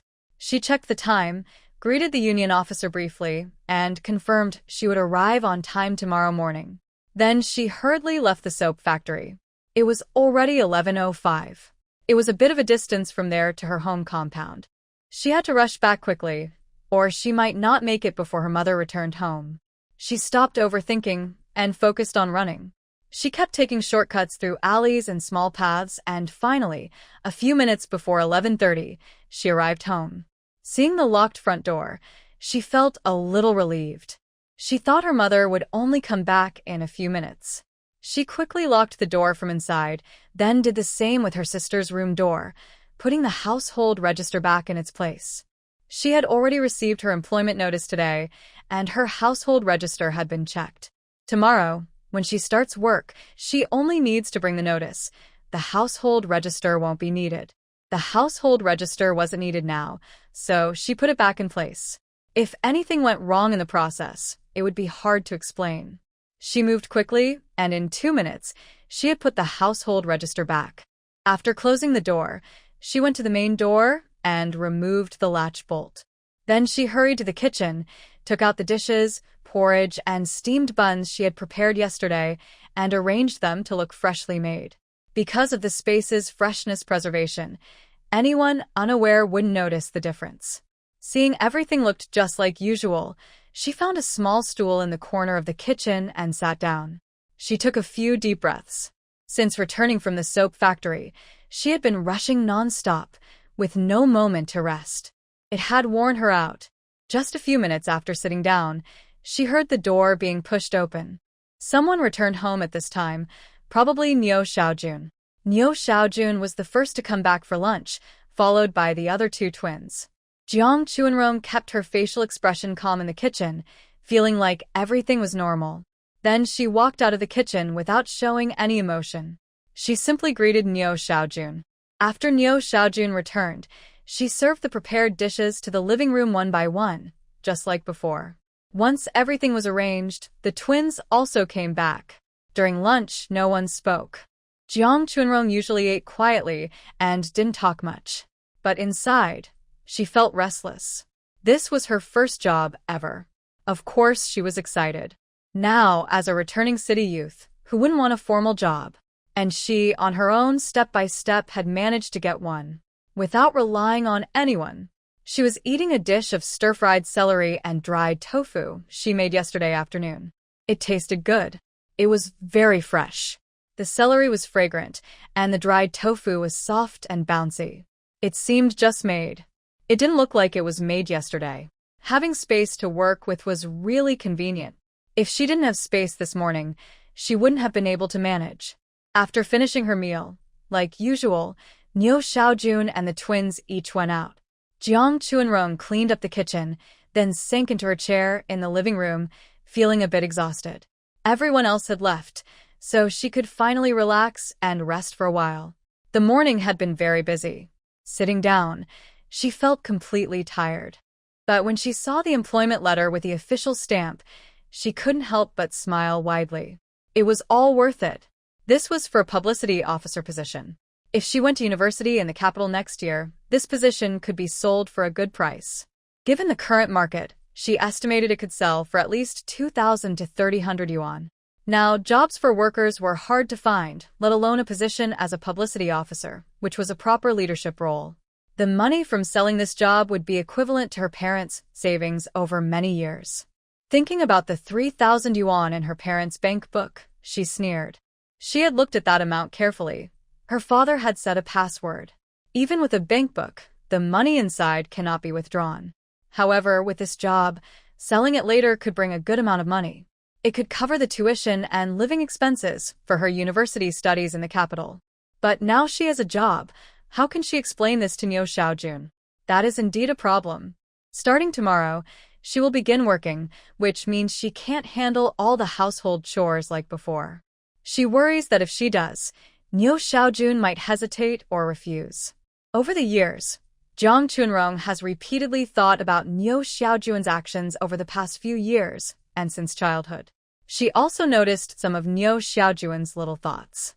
For example, in recent months, since she returned, Nyo Xiaojun's appearance, skin color, and mental outlook have all changed dramatically. When she first came back, Nyo Xiaojun looked tired, with clear wrinkles, and seemed at least 5 years older than now. Later, she learned that before returning home, Nyo Xiaojun did most of the housework and kitchen chores alone. Occasionally, Jiang Chunxing would help. But Jiang Chunxing was in high school then, smart and clever, often pushing tasks onto others or taking shortcuts. Even when helping Nyo Xiaojun, she didn't do much. As for Jiang Chunfang, she was even more of a free spirit, rarely helping with chores. The household chores, not to mention daily activities, were rarely seen by her. Lu Yuzhen, with her job, often had to work overtime and was very tired. Jiang Jianya tried to get his wife to do some chores when not working overtime. But later, as Lu Yuzhen's overtime increased, she naturally did less housework. Eventually, the family defaulted to Nyo Xiaojun doing most of it. Part of the reason was that Nyo Xiaojun's job was relatively easier. But since she returned home, everything has changed. Nyo Xiaojun has handed over all household responsibilities to her: housework, cooking, laundry, cleaning. She takes care of everything at home alone. Nyo Xiaojun only needs to go to work and eat when she comes back. Even their room's cleanliness depends on her finding time after Nyo Xiaojun returns. It's clear that Nyo Xiaojun is quite satisfied with her current life. Apart from feeling a little tired recently because of Jiang Chunfang's matter, the rest of the time, life has been quite comfortable. If she explains to Nyo Xiaojun that household chores should be shared by everyone in the future, her mother will probably instinctively refuse. It's true that luxury is hard to give up once enjoyed. After experiencing a good life before, it's difficult to go back to the way things used to be. Moreover, there's an important point. Lu Yuzhen is pregnant. It's not just about helping with chores. The family might need to support her fully. She also knows that Lu Yuzhen is expecting twins. Pregnancy is tough, and caring for twins after birth is even more difficult. In her previous life, she couldn't sleep well day and night because she was busy taking care of those 2 mischievous children, which made her age quickly. She doesn't believe that Nyo Xiaojun is unaware of these things. If she knew, she wouldn't have dreams about her past life, where she was over 30 and still unmarried. It shows that Nyo Xiaojun had long been planning to make her contribute to the family. She feels that Nyo Xiaojun has no maternal feelings for her at all. She used to wonder why, among her daughters, Nyo Xiaojun treated Jiang Chunfang and her so differently. Even Jiang Chunying was treated much better. After thinking about it for a long time, she has come to accept it. Maybe, even among biological mother and daughter, some bonds are missing. After her first dream, she stopped forcing herself. Before leaving Jean City, she prioritized her own interests. Since they don't consider her feelings, she can only love herself. As for her work, she still needs to think carefully, or the outcome might be uncertain. Nyo Xiaojun is capable of doing anything. She spent the whole afternoon pondering how to explain things to Nyo Xiaojun tonight. Finally, she came up with a plan. It was getting late, so she got up to prepare dinner. Because she planned to talk to Nyo Xiaojun tonight, she made a few simple dishes. Everything was ready when Nyo Xiaojun returned. While others hadn't come back yet, Jiang Chunrong quickly went to talk to her mother about her work. But before she could speak, Nyo Xiaojun started the conversation first. Chunrong, how much money have you earned from making matchstick boxes these days? Jiang Chunrong was about to speak but paused and instinctively replied, Yes, after so many days, I've saved about 1 yuan. Although she didn't expect Nyo Xiaojun to ask how much she had saved, she had thought about this question from the very beginning when she started stacking matchboxes. Even if Nyo Xiaojun suddenly asked, she answered smoothly and confidently. Hearing her reply, Nyo Xiaojun nodded to show she understood. At the same time, she took out a yuan from her pocket and placed it on the table, then explained, "This is for tomorrow's groceries. 2 yuan should be enough." After saying that, she seemed ready to leave. Seeing Niu Xiaojun's actions, Jiang Chuanrong felt a mix of frustration and helplessness, but didn't know how to express it. She worked hard at home, serving her family, and even did some small jobs in her free time. After all that effort, she finally saved 1 yuan, but Niu Xiaojun had the nerve to take it all. This was truly rare for a mother to do. Since returning from the countryside, Niu Xiaojun hadn't helped her financially. She didn't think much about it. A young girl with no money couldn't even buy some personal items. Even though she no longer had high hopes for Niu Xiaojun, she was still shocked by her behavior. She probably didn't realize she had lowered her own standards, but Niu Xiaojun kept breaking her limits again and again. Fortunately, in this life, she no longer had to live under Niu Xiaojun's watchful eye. If she hadn't received over 10,000 yuan from Lu's family, her life would be much more difficult, and she wouldn't feel confident. Naturally, she would have to listen to Niu Xiaojun's arrangements and manipulations. But now, She was quick to react. Seeing Niu Xiaojun also stand up, she quickly reminded her, "Mom, I have something to tell you." She didn't care much about the 1 yuan, but she couldn't delay her work any longer. Niu Xiaojun was about to stand up when she heard her daughter speak. She paused for a moment and then stopped. This daughter usually didn't talk much and wouldn't say anything unless there was something important. Could it be something urgent? But what urgent matter could she have? She spent every day just around the stove at home. For now, it was fine to listen. Mom, here's the situation. I have a classmate who has a relative working at a soap factory. Recently, he injured his leg quite badly and might need someone to cover his shift. She spoke quickly, trying to finalize everything before the rest of the family came back home. Niu Xian's expression changed from indifference to concern as she listened. Her initial guess was correct. When she heard her daughter wanted to go to work, her first instinct was to oppose it. Fortunately, she had already thought of a plan and quickly shared her idea. "Mom, I think it's a good opportunity. Work is hard to find. My classmate told me secretly that her relative might not be able to work there for long. If I agree to cover the shift, I might get a chance to take over the job later." Hearing this, Niu Xian's brow relaxed slightly, but she didn't say anything. When she thought about her daughter possibly going to work, her concern wasn't that she would no longer be at home, but who would do the chores. Should she let her go? She really didn't want to. She had just enjoyed a few peaceful days and didn't want to go back to her old routines. Niu Xian was completely against it. But there were some things she couldn't say out loud now. Jiang Chuanrong explained while watching Niu Xian's expression, noticing she didn't seem to be swayed. She understood that Niu Xian's main concern wasn't whether her daughter could work, but rather her own interests. Selfish as she was, she mostly cared about her own benefits. However, once she made a decision, she wouldn't change her mind just because of her. Especially about work, she wouldn't give it up. "Mom, I think about Jianlin. He's only in the second year of high school now, and his grades aren't very good. He probably won't get into a good university." When she mentioned her beloved younger son, Niu Xian looked at her daughter seriously. Her face showed she was paying close attention. Jiang Chuanrong's words were too polite. Jianlin's grades weren't just average, they were quite poor. The high school he attended was expensive, as Jiang Chunfang mentioned earlier. It was mainly to get a high school diploma, so he could find a job later. With Jiang Jinlin's grades, it's very unlikely he can get a good job on his own. The hope is small.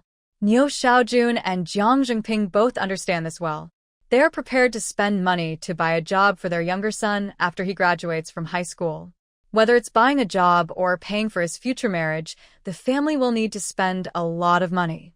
She thinks this is one reason why Niu Xiaojun is so frugal with food at home. While she was thinking about how to persuade Niu Xiaojun in the afternoon, Jiang Jinlin's situation was the main reason she was holding back. More importantly, once she explained Jiang Jinlin's situation, even if Niu Xiaojun was reluctant, she probably wouldn't be able to refuse. Because Jiang Zhengping would agree immediately if he heard about it. He wouldn't hesitate for a second. Such a rare opportunity. Wouldn't it be foolish not to take it? Even if she had some small thoughts, They wouldn't matter much as long as they didn't cause trouble. Otherwise, Jiang Jingping wouldn't agree. My idea is to keep this position for myself first. After a year or so, when Jianlin needs it, I'll give it to him. Can the job really be sold to you later? Niu Xiaojun still had some doubts about this. Hearing her say this, Jiang Churong knew she was still secretly thinking. Otherwise, she wouldn't ask such questions now. Most people would agree immediately if they heard this, without asking questions. Jobs are very hard to come by now. Not only would they get a share of the wages, but there might also be a chance to buy the position later. Even if they don't get paid at first, just a little living allowance would be enough for some. But what about Niu Xiaojun? She was still hesitating. It was clear she was acting out of personal interest. Fortunately, she mentioned Jiang Jianlin, making it hard for her to refuse. Yes, Mom. Do you think I could lie to you about this?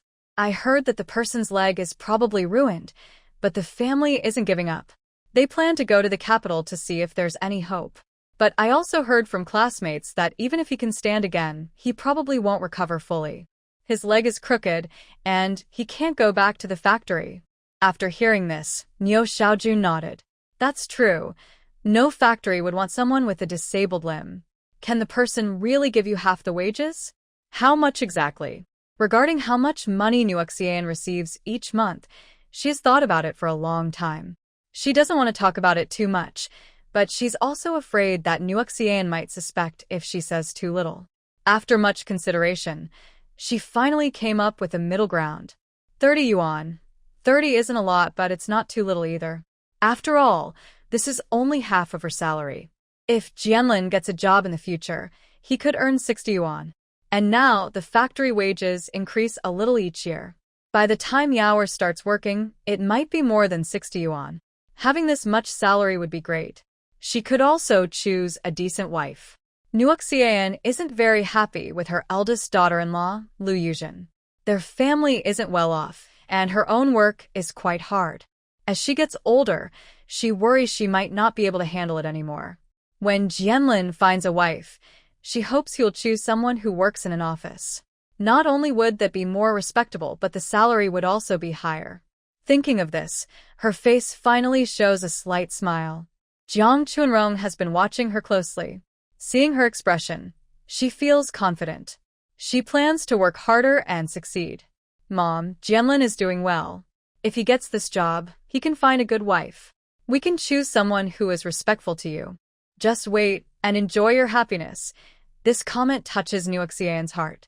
She smiles and points at Jiang Chunrong, gently scolding her. Stop talking nonsense. This can't be said outside. It's just for the family, but her tone has no blame at all. Mom, I'll keep half of the 30 yuan. As she speaks, she notices Niu Xian's face change. Jiang Chunrong understands her mother's meaning.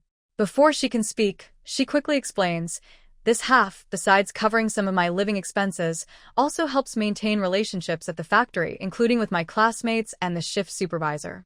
If I buy the job, I need to invest first. Now jobs are in high demand and you know that, Mom. Once everything stabilizes, I will have more salary to help the family. Niu Xian wishes she could squeeze every penny out of her. But she also knows she can't give her nothing in return. 15 yuan is probably her bottom line. If it's less than that, she probably won't agree. She also said that once everything stabilizes, she can give more to the family. This might help soothe her a little. As for how to give the money later, it's not up to her to decide. After hearing Jiang Chunrong's explanation, Niu Xiaojun hesitated for a while before nodding. She decided to give the girl half of her salary first, and after a month or two, she would talk about giving her more. Mom, I'll go to work early tomorrow. The factory has a short lunch break, so I have to eat there. After eating, I need to keep working. She wasn't sure what the soap factory would be like tomorrow, but she knew there was a cafeteria. Since there is a cafeteria, she didn't want to come home exhausted just to cook for them. Going home to cook and then going back to work would be more tiring than working at the factory. She wasn't that naive. Also, she had just said that part of her salary included meal expenses. If she didn't eat at the factory, how could they deduct the cost? When Niu Xiaojun heard that she wouldn't be coming home for lunch, her eyebrows furrowed tightly. If she didn't come back to cook, who would handle lunch. Right now, only she and the twins would be eating at home at noon. She would arrive home at 11:30. If she cooked lunch, how could she rest after returning to the factory? When her second sister was at home, she would finish eating and then go back to the factory, which still gave her some rest. Can't you come back for lunch? What will happen if you don't come home? Had she forgotten how she used to live when she was in the countryside all those years? Did she never eat lunch then? She must have forgotten how life used to be. But at this moment, she couldn't just rely on Nyo Xiaojun. Mom, the team leader said everyone should eat together at the factory at noon. Some tasks are scheduled during lunchtime, and they want to compete to be the best team. Since she had just started, she couldn't hold them back. Hearing this, Nyo Xiaojun frowned and didn't say anything for a long time. Mom, maybe Chunxing can come back earlier. Sometimes, you just have to push a little.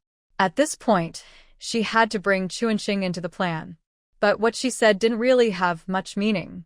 Spring Apricot's last class in the morning was about to end, and she was eager to come home early. But she knew it probably wouldn't happen. Besides, that stubborn girl was no longer the same as before. She was clever and not someone who would easily be taken advantage of, so she wouldn't let Nyo Xiaojun control her easily. She guessed that even if she could come home early, she would still delay as long as she could. In this way, she would make Nyo Xiaojun feel better. Jiang Chuanrong said this, but Nyo Xiaojun didn't say anything. She knew her daughter very well. As for other household chores, she chose not to mention them, and Nyo Xiaojun understood. Sometimes she worked overtime or relaxed at home. That was normal. She couldn't do everything like before, managing everything at home and outside. Some tasks she had to do herself. As for Jiang Chunrong, she no longer planned to cook lunch, let alone other meals. Whether she would cook dinner depended on her work schedule. If she finished early, she could cook without problem. But if she worked overtime and wasn't home, how could she cook? Would the whole family wait for her to come back late from work and skip dinner? She didn't want to add to Nyo Xiaojun's worries now. It was just the beginning, step by step. She needed to give Nyo Xiaojun time to get used to it. Slowly, like boiling a frog in warm water, the effect would come unnoticed. Nyo Xiaojun probably couldn't imagine living carefree like before. She was working, and Lu Yuzhen was pregnant. Life was only going to get more interesting. She could tell that deep down Nyo Xiaojun still didn't want her to go to work. But if she didn't agree, she would immediately go to find Jiang Jingping. Everyone knew that if Jiang Jingping hesitated even for a minute, it would be disrespectful to the job. These days, a job was very important. Not taking the opportunity that was right in front of her was unthinkable. Men and women are different. To Nyo Xiaojun, she didn't want to do the cooking, chores, or other household tasks. She didn't want to take on these responsibilities, as they would greatly affect her mood every day. But Jiang Jingping was different. They probably think these are small matters and not worth mentioning at all. How can they compare to a job? With their family background, after buying a job, their situation would immediately worsen by more than half. But Jiang Chunrong doesn't care about Nyo Xiaojun's attitude. As long as she agrees, that's enough. As for everything else, she ignores it to avoid trouble. Just making sure things look okay on the surface is enough. These household chores should originally be done by Nyo Xiaojun. Whether in her past life or now, Nyo Xiaojun wanted to push these tasks onto her and be a free agent. In this life, she won't be so foolish as to let Nyo Xiaojun control her. She notices Nyo Xiaojun's bad mood, but pretends not to see. She quickly goes into the kitchen, pretending to be busy. It's getting late, and she guesses others will be back soon. She needs to prepare a bit more. Thinking about starting work tomorrow and escaping daily chores makes her happy. She feels joyful, but Nyo Xiaojun's mood isn't so good. Nyo Xiaojun frowns, carrying her bag, and goes back to her room. Looking at her clean and bright room, she feels annoyed thinking about having to do all these chores herself in the future. Will she have to go back to the way she was when her second sister hadn't come back, doing everything alone? That thought makes her uncomfortable. But her second sister's job opportunity this time is very rare. Even if she doesn't agree, the man won't refuse. She may sound nice talking about it, but the final outcome isn't certain. As long as there's a chance, the man won't let it go. What if it succeeds? If it does, her younger son will have a job, working at a soap factory. She vaguely remembers that factory, and it seems to be doing well. Even if it doesn't succeed in the end, what do they lose? At worst, her daughter still earns a few dozen yuan each month. It seems there's no reason to refuse. She thinks this way because she knows her husband must think the same. In the end, it feels like she's the only one losing out in this matter. But in truth, her losses come from her own cautious thoughts. She doesn't even have the face to say it out loud, not even to her husband. And this is what troubles her the most. How should I say this? Does she want to be lazy, avoid doing chores, just come home to sit around, not want to cook, or take care of the whole family? Only she knows what she's thinking, and who else could understand? It doesn't seem respectful to say she's being rebellious, but it also doesn't match the image she's always shown outside as a good wife and mother. She thought for a long time but couldn't come up with a good idea. In the end, she could only helplessly hit the bed hard. It's all that girl's fault, always talking about going to work. Isn't it okay to stay at home? She didn't really care about the 15 yuan that girl said she would send home each month. Compared to the work she does, she'd rather not take the money. That evening, at the Jiang family dinner table, after Jiang Chunrong served the food, she glanced at the others at the table. She quickly noticed that the atmosphere on each side was very different. Jiang Jianye and Lu Yuzhen, the couple, looked very happy, as if something good had happened. Well, no need to guess. It must be that they found out she's pregnant. TSK, TSK, TSK. But let's not forget, this is the child everyone in the Jiang family has been hoping for. The eldest son and grandson are always valued in any family, especially since Lu Yuzhen's pregnancy is with a very lucky pair of twins. Jiang Chunrong knew very well they're a boy and a girl twin. She didn't expect Lu Yuzhen to be such a person with poor character, but she was lucky. She got pregnant with 2 children at once. That probably means she'll be even more appreciated by the Jiang family. But she wasn't sure how Niu Xiaojun was taking it. She was thinking with some suspicion. On the other side, Niu Xiaojun's mood was clearly not as good. She looked downcast and lacked energy. Normally, she would have noticed the strange behavior of her eldest son and his wife and asked about it. While Jiang Chunrong was thinking, she didn't know which of the 2 big events today would be mentioned first. Before she could finish her thoughts, Jiang Jingping spoke first, and this time, he looked at her with a kind face. Go to work tomorrow, dear best. Jiang Chunrong was surprised. She didn't expect Niu Xiaojun to tell Jiang Jingping about her work in the room. But it was also fine. It's something that will happen sooner or later, so it's not a big deal. She looked a little excited and nodded quickly. She seemed overwhelmed with happiness. Others didn't quite understand at first, but the first to realize was the second brother, Jiang Jianshu. He asked with some confusion, almost choking on his food before he could swallow it. What? Second sister is going to work outside? When did that happen? Did you, Mom and Dad, find her a job? It's understandable, he was confused. Work is very hard to find now. There are many young people returning to the city, all eager to get into factories and become workers. He never expected that this second sister, who usually stayed at home and was unnoticed, would unexpectedly become a worker. This was very surprising. When he said this, others looked at him in surprise. But Jiang Jingping already knew the details from his wife. Worried that things might change, he didn't want to say much. He simply explained, it's nothing serious, just filling in for a while. Don't make a big fuss. When others heard it was just a temporary replacement, they lost interest immediately. The idea of filling in temporarily wasn't new to them. They knew about it. But this kind of work is usually not easy. It pays little and is hard work. If it were a good job, no one would be looking outside for work. Inside the family, they would fight to take it. The temporary position is unstable, lasting from a month to 3 or 5 months at most. It's just one job, and if possible, it wouldn't be given to outsiders for long. Although they could earn half the money without working, they didn't want to lose the other half, so few were willing to stay at home and rest. They preferred to work harder to earn more money.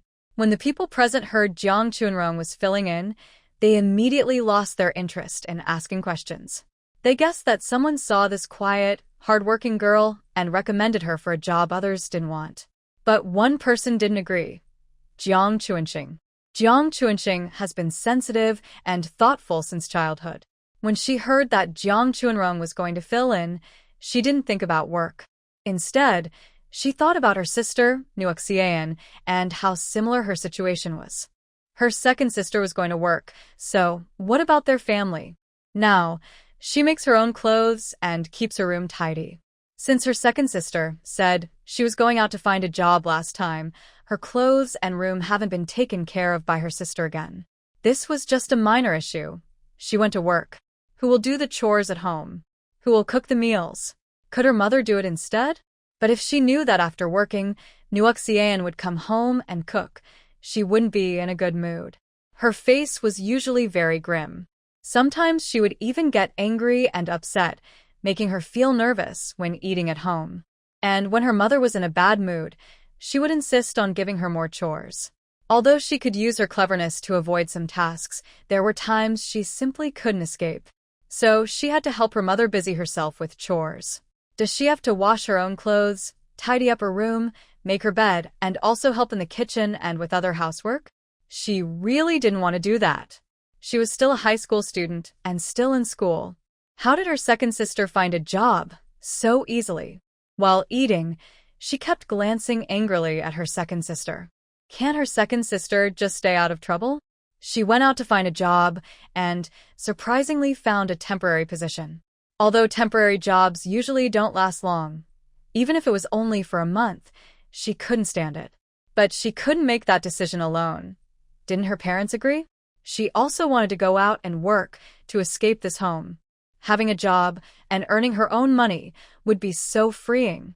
She wouldn't have to look at her mother's face or live in that small, cramped room where turning around was difficult.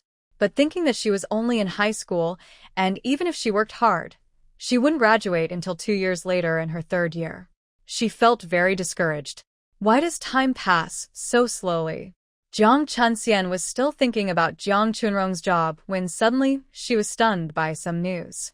Mom, Dad, I have good news. Yuzhen is pregnant. You're going to be grandparents. After Jiang Jianya finished speaking, Nuxian quickly reacted and her expression softened a lot. Did she go to the hospital to check? When did it happen? How many months? Her daughter-in-law had been married into their family for 2 years. And she hadn't even had a single baby. She had been secretly mocked many times by the older women in the family compound. They said they spent money to marry a woman who couldn't give birth. And she, at home, had also urged Lu Yuzhen several times, openly and secretly. But such matters cannot be solved just by urging. The young couple is even more anxious than she is. This has been on her mind constantly. She has never forgotten it. Now, at last, she is pregnant. Having a new life about to join their family is definitely a good thing for them. But then she remembered what her second daughter said this evening about finding a job. How could it be so coincidental? The eldest daughter-in-law is pregnant, and the second daughter is just about to start work? But then she thought, it's just a temporary replacement. Although there's a chance to buy that job, it's not certain. Who knows if it will work out in the end? And even if it does, they can think of a way later. Her daughter-in-law is also just pregnant now, still far from giving birth. There's plenty of time, and she believes they can come up with a good solution. Once she understood this, a genuine smile appeared on Niu Xiaojuan's face. And what about Jiang Jingping? He is even happier about the arrival of his grandson, without any little schemes like his daughter-in-law. He nodded in satisfaction. Finally, the Jiang family is going to have a third generation. He is also about to become a grandfather. How could that not be a good thing? He was so happy that he put down his chopsticks. He said to Niu Xiaojun, "Child's mother, go and get my special bottle of wine. I'm in a good mood today, so I'll have a couple of drinks." Jiang Jingping usually doesn't drink alcohol. He only has a drink when he's in a good mood. It shows how much the news of Jiang Jianya and Lu Yuzhen's pregnancy affected him. Since Jiang Chunrong returned from the countryside a few months ago, he hasn't seen her father drink. And Niu Xiaojun naturally wouldn't spoil the mood now. She smiled and nodded, then turned to go inside and get the bottle. This bottle of wine was precious to him. He only drank it once after opening it, kept it hidden in the house before. Jiang Chuanrong silently lowered her head and ate. She wasn't very interested in family matters, only occasionally glancing at Lu Yuzhen. Seeing her face full of a smile, different from her usual gloom, she seemed to feel proud and uplifted. After Niu Xiaojun brought the wine, Lu Yuzhen continued with the question she had just been asked. Mom, I went to the doctor this afternoon, and I'm over a month pregnant. Hearing this, she seemed to remember something and glanced at her husband nearby. Some words didn't feel right to say out loud. It was better if her husband said them. The effect would be better. Jiang Jianya understood his wife's gaze immediately and quickly took over her words, saying, Mom, Yuzhen went to the hospital for a checkup. The doctor said the pregnancy isn't very stable, so she needs to rest well and eat more nutritious food. When Jiang Jianya said this, Niu Xiaozhuan's expression paused slightly. But then she seemed to pretend nothing happened, smiling and nodding. She didn't say anything more. Pregnant women can be a bit delicate after all. She understood that. But she didn't really believe the doctor said the pregnancy was unstable. She had given birth to several children herself and knew well how her body reacts early in pregnancy. Her eldest daughter-in-law, though busy with work, had a strong physical foundation, and her face showed no signs of illness. If the doctor said the pregnancy was unstable, she doubted it. Her son's words showed he cared about his wife, but she had her own thoughts. Her daughter-in-law had been married to their family for 2 years before she got pregnant, and she was happy about it. But if she used her pregnancy to boss others around or act superior at home, that was unacceptable. A daughter-in-law is just a daughter-in-law. Even if she's pregnant, she shouldn't think she's better than everyone else. Their family isn't just about the eldest son. There will be more daughters-in-law in the future, and if they spoil her too much now, they might suffer later. Niu Xiaowan had been married for many years and understood this well. But in front of her son, especially Jiang Jianya, who had been waiting for a child for a long time, she wouldn't say these thoughts aloud. She was clever and knew that her husband and son cared about her daughter-in-law's pregnancy. She didn't mind saying some polite words in front of them to keep the peace and not lose anything. Jianya, you need to pay more attention to your wife now that she's pregnant. If you have any questions, ask more and learn more. Jiang Jianya was in a good mood, so everything he said was agreeable. Dinner was a bit late. By the time Jiang Chunrong finished all the chores in the kitchen, it was already past 9 p.m. She quickly cleaned up and then made a simple bed in the living room. She laid down a mat and quietly rested on it. She was thinking about something. Tomorrow, she would go to register, and her life would gradually settle into a normal routine. But she had promised Lu Xiaoqin that she would visit her again before she went to the capital, and she hadn't kept that promise yet.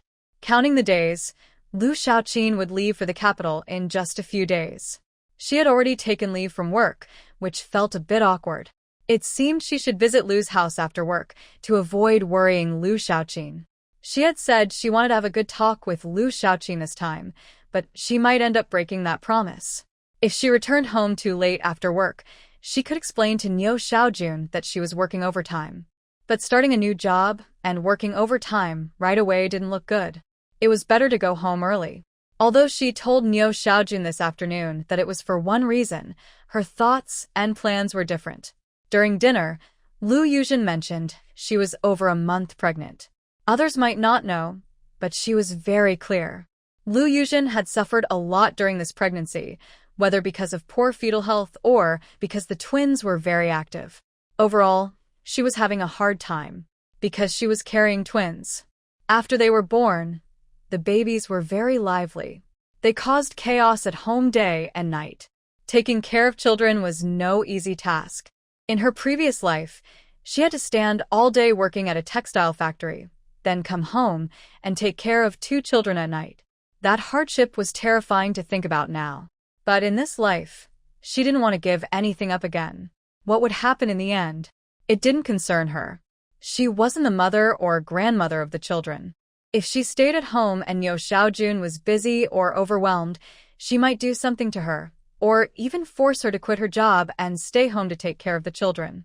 According to the due date, Lu Yuzhen was expected to give birth around late spring or early summer next year. At that time, her college entrance exams wouldn't have started yet. In the final period, she couldn't afford to lose her footing. During the past few months, she had to think carefully about how to pass this final hurdle. She was trying to gradually show her family that her job was hard and tiring, with frequent overtime work. This was to help Neo Shaowon get used to her being away from home more often. Later, when she suggested living separately, it seemed natural. Right now, Lu Yujin was only a little over a month pregnant, and morning sickness or other symptoms hadn't appeared yet. She wasn't feeling too tired or upset. As for her, she was fine either sharing a dorm or living alone. Having money in hand made her feel calm and confident. The more than 10,000 yuan she had in her account gave her courage and strength. If it weren't for the fact that the college entrance exam was still some time away next year, and she needed to leave time to handle Lu's college registration, she would have already given up and stopped working. As for her household registration, she had been thinking about it a lot lately. Her biggest worry was about her household registration. Whether it was for future work, next year's college entrance exam registration, or many other important matters, she needed her household registration. Once she got into university, her family would definitely find out. Before that, she had to resolve her household registration, no matter what. During this time, she had been pondering and had a vague idea.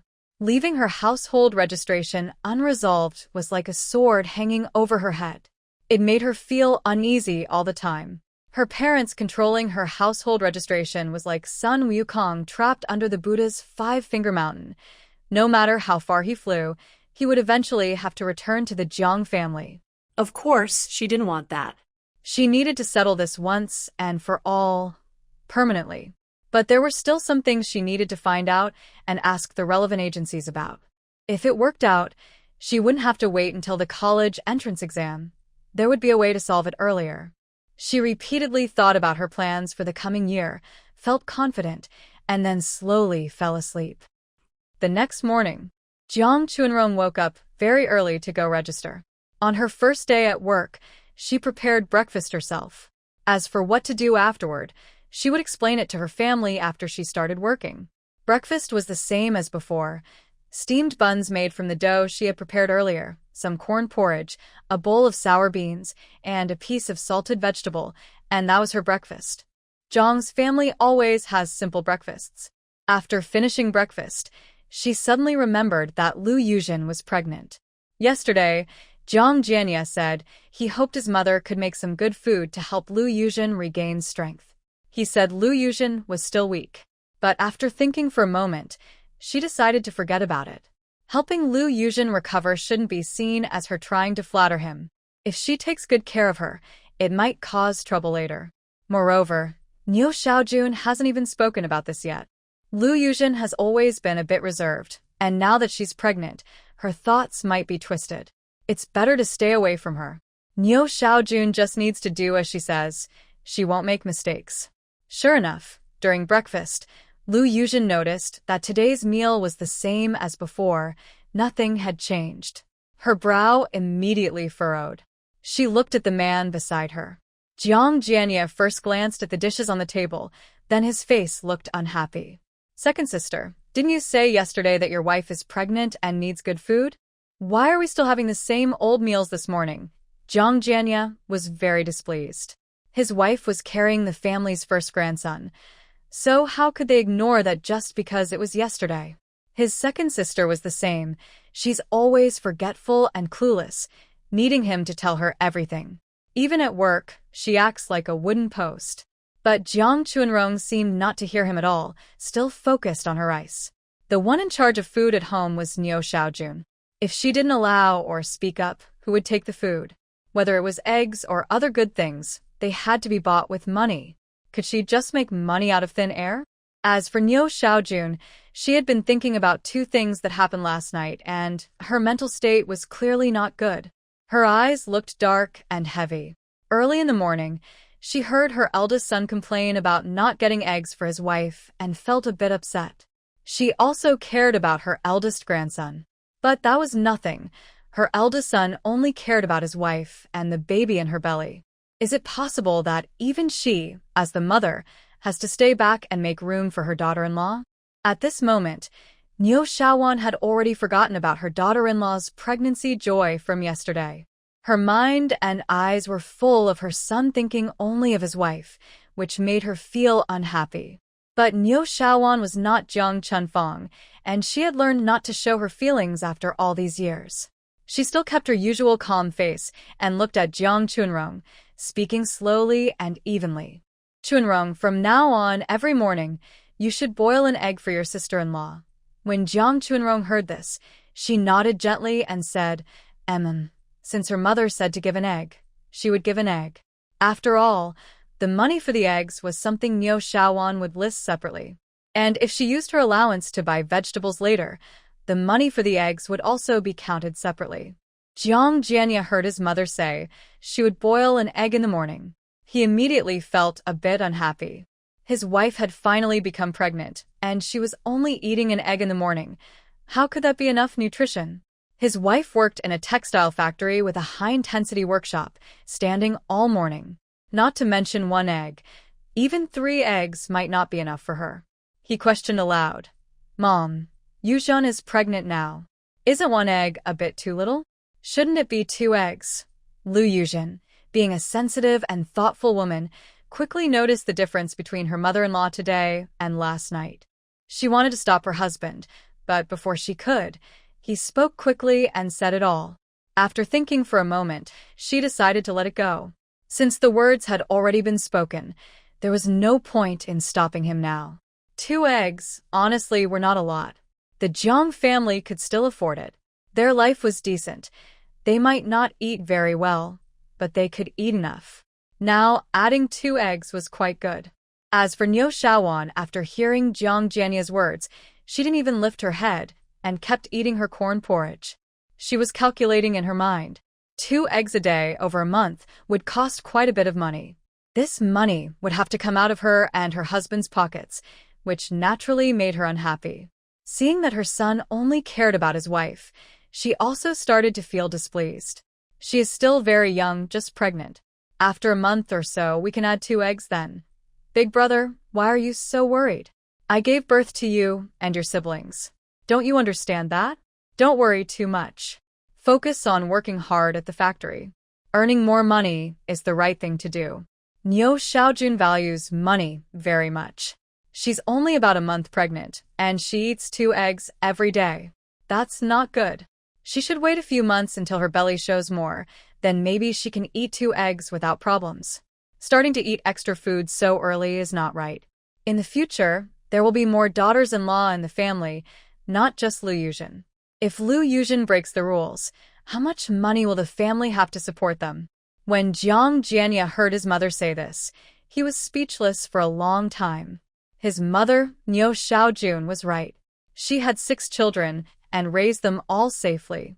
Everyone is healthy and fine. Since Neo Xiaojun raised them this way, it doesn't make sense that there's a problem with Lu Yuzhan. Neo Xiaojun's words made Jiang Jianya unable to speak. What can he say? Is his mother wrong? No, that's not acceptable. Lu Yuzhan, standing nearby, saw the man struggle and decided to step in to smooth things over. Mom, 1 egg is enough. Jianya doesn't understand, so don't worry so much. Eat your meal. We have to go to work later. Jiang Chunrong didn't care about these family disputes. Today is her first day at work. After eating, she couldn't wait like usual for everyone to finish before clearing the table. She ate quickly. Before others even put down their bowls and chopsticks, she was already standing up. She also greeted her parents. Mom and Dad, today is my first day. I need to go early, so I can't be late. Hearing this, Neo Xiaojun was still surprised, but Jiang Jingping nodded. Go ahead. Do your best. If you have difficulties, just endure. It will be fine once you get there. What about Jiang Chunrong? Hearing Jiang Jingping, she almost laughed out of anger. Listen to this. Is this really what a person should say? Is this what a father should say? Just endure, and it will be okay. He didn't think about standing up for her. He's really a good father. As for Neo Xiaojun, she looked at everyone still eating and felt even more unhappy inside. This big family is full of people who finish eating and leave their bowls without helping with chores. Do these things have to be done by her again? Thinking of this, she quickly finished her corn porridge, grabbed a bun, and went back to her room. That morning, Jiang Chunrong was the first to leave the house. Niu Xiaowan was the second. She was tired of doing housework and just wanted to see if anyone in the family would be more responsible and help out after she left. After Jiang Chunrong left, she felt a wave of relief. It seemed like even the air today smelled better. Great. She was finally free from constantly being in the kitchen. Everyone treated her like a servant. Now, she had her own official job. She left early and arrived at the soap factory around 7:30. The security guard saw a new face and asked her questions. Jiang Chunrong didn't say anything and showed her employment card. The guard saw it clearly and relaxed his expression. He was just doing a routine check. Since she was a new employee at their factory, he didn't stop her. He quickly opened the door and watched her go inside. He didn't hear the security guard behind him whispering, "Whose relative is she? I've never seen her before. She's a publicity officer. Good job." "No way, I need to find out more later." Jiang Chunrong waited at the personnel office for over 20 minutes until a colleague from the HR department arrived. The HR staff saw a girl they didn't recognize. When they saw the card she handed over, they raised an eyebrow in surprise. That card was issued by their HR department. How could she not recognize it? But they had heard that the union director, Ding, considered this position very important. Why was it given to such a young girl? Their HR department was usually the most informed in the factory. If even they didn't know, it meant this girl probably had no background in the factory. Otherwise, they wouldn't have missed any clues. This was quite interesting. Jiang Chunrong noticed the strange look in the HR staff's eyes. The publicity officer position was a very good role in any factory. Sitting in the office, looking respectable, earning a good salary, and not having to work in the workshop. It's probably because her relatives or friends of the leaders are interested in her position. Many people are competing for it. Moreover, from what she knows, the soap factory took down the job posting shortly after putting it up, which suggests there might be some hidden issues. She, who has no connection to anyone inside the soap factory, surprisingly found out that the position might be reserved for the leader's family's children. She can't believe she hasn't offended anyone to get this opportunity. She was mentally prepared for these kinds of things. She remained calm on the outside but was thinking deeply inside. She didn't know which kind of trouble she might have offended this time. Fortunately, she didn't plan to stay long at the soap factory, just until after the college entrance exams next year. Once her exam results are out, she plans to find a good time to quit her job. Since she didn't intend to work there long term, she didn't want to get involved in the complicated relationships inside the factory. As long as she could stay peacefully for these few months, she didn't care who might be unhappy with her or who looked at her unfavorably. In today's state-owned factories, employees can't be fired easily unless they make serious mistakes, and even the factory director can't dismiss staff at will. That's one of the advantages of working in a factory in this era. So, Jiang Chunrong wasn't afraid at all. She quickly completed her employment procedures and, with a staff member from the personnel department, went to the warehouse to pick up some necessary items for her position. These included 2 sets of work clothes, 2 pairs of gloves, some daily necessities like a toothbrush, towel, teacup, and even soap produced by the factory. Receiving these items, Jiang Chunrong felt a bit emotional. No wonder so many people want to work in the factory. Just reporting for work, and she hadn't even started her tasks yet. And she already received so many free benefits from the factory. In the supply and marketing cooperative, buying these items would cost a lot, probably around 20 or 30 yuan. That's roughly half a worker's monthly salary. She was a bit surprised but kept her expression calm. After collecting the items, the personnel staff took her to the union office. She simply introduced her to the staff already working in the office, and then left. As for how she was adjusting at the union, that was not her concern. At this moment, she realized that the position of publicity officer was actually under the union. After the HR staff member explained, she roughly understood the union structure and personnel. The soap factory union has a chairperson named Liang. Everyone calls him Chairman Liang. She hasn't yet learned his full name. Below Chairman Liang, There is a director named Ding Baiping. Today, Director Ding was out on official business and was not in the office. She didn't see her either. She only heard that she was a woman in her 40s. For some reason, she felt that the HR staff's expression when mentioning Ding Baiping was a bit strange. She silently made a mental note of this. Could it be that someone in the office has ideas about her position? But that was just a fleeting thought in her mind. It was soon interrupted by other matters. Besides Ding Baiping, the other 3 positions are all officer roles. One is surnamed Go, named Ge Xindong. Jiang Chunrong guessed she was about 27 or 28 years old, with a polite but fake expression. It was obvious she was just pretending to be friendly. Since that was the case, Jiang Chunrong didn't plan to interact much and casually shrugged her shoulders, then moved on. Another is surnamed Luo, named Luo Zi, who is 20 years old. This girl might be young or perhaps spoiled by her family and parents. She looked very naive and unaware. When she saw her, she showed a big smile, clearly putting all her attention on her face. Seeing the young girl's expression, she finally showed her first genuine smile since arriving at the union. With both union leaders absent, only the 3 officers were there. They each went about their own work. Ge Xindong was indifferent toward Jiang Chunrong, so she didn't bother to approach her. She found a spot next to Luo Zi and sat down. She carefully cleaned her desk from inside out, top to bottom. Then she leaned over the desk and started reading the introduction about the soap factory. Their publicity position was called publicity officer, but the work was actually quite mixed and varied. It was a role that required helping wherever help was needed.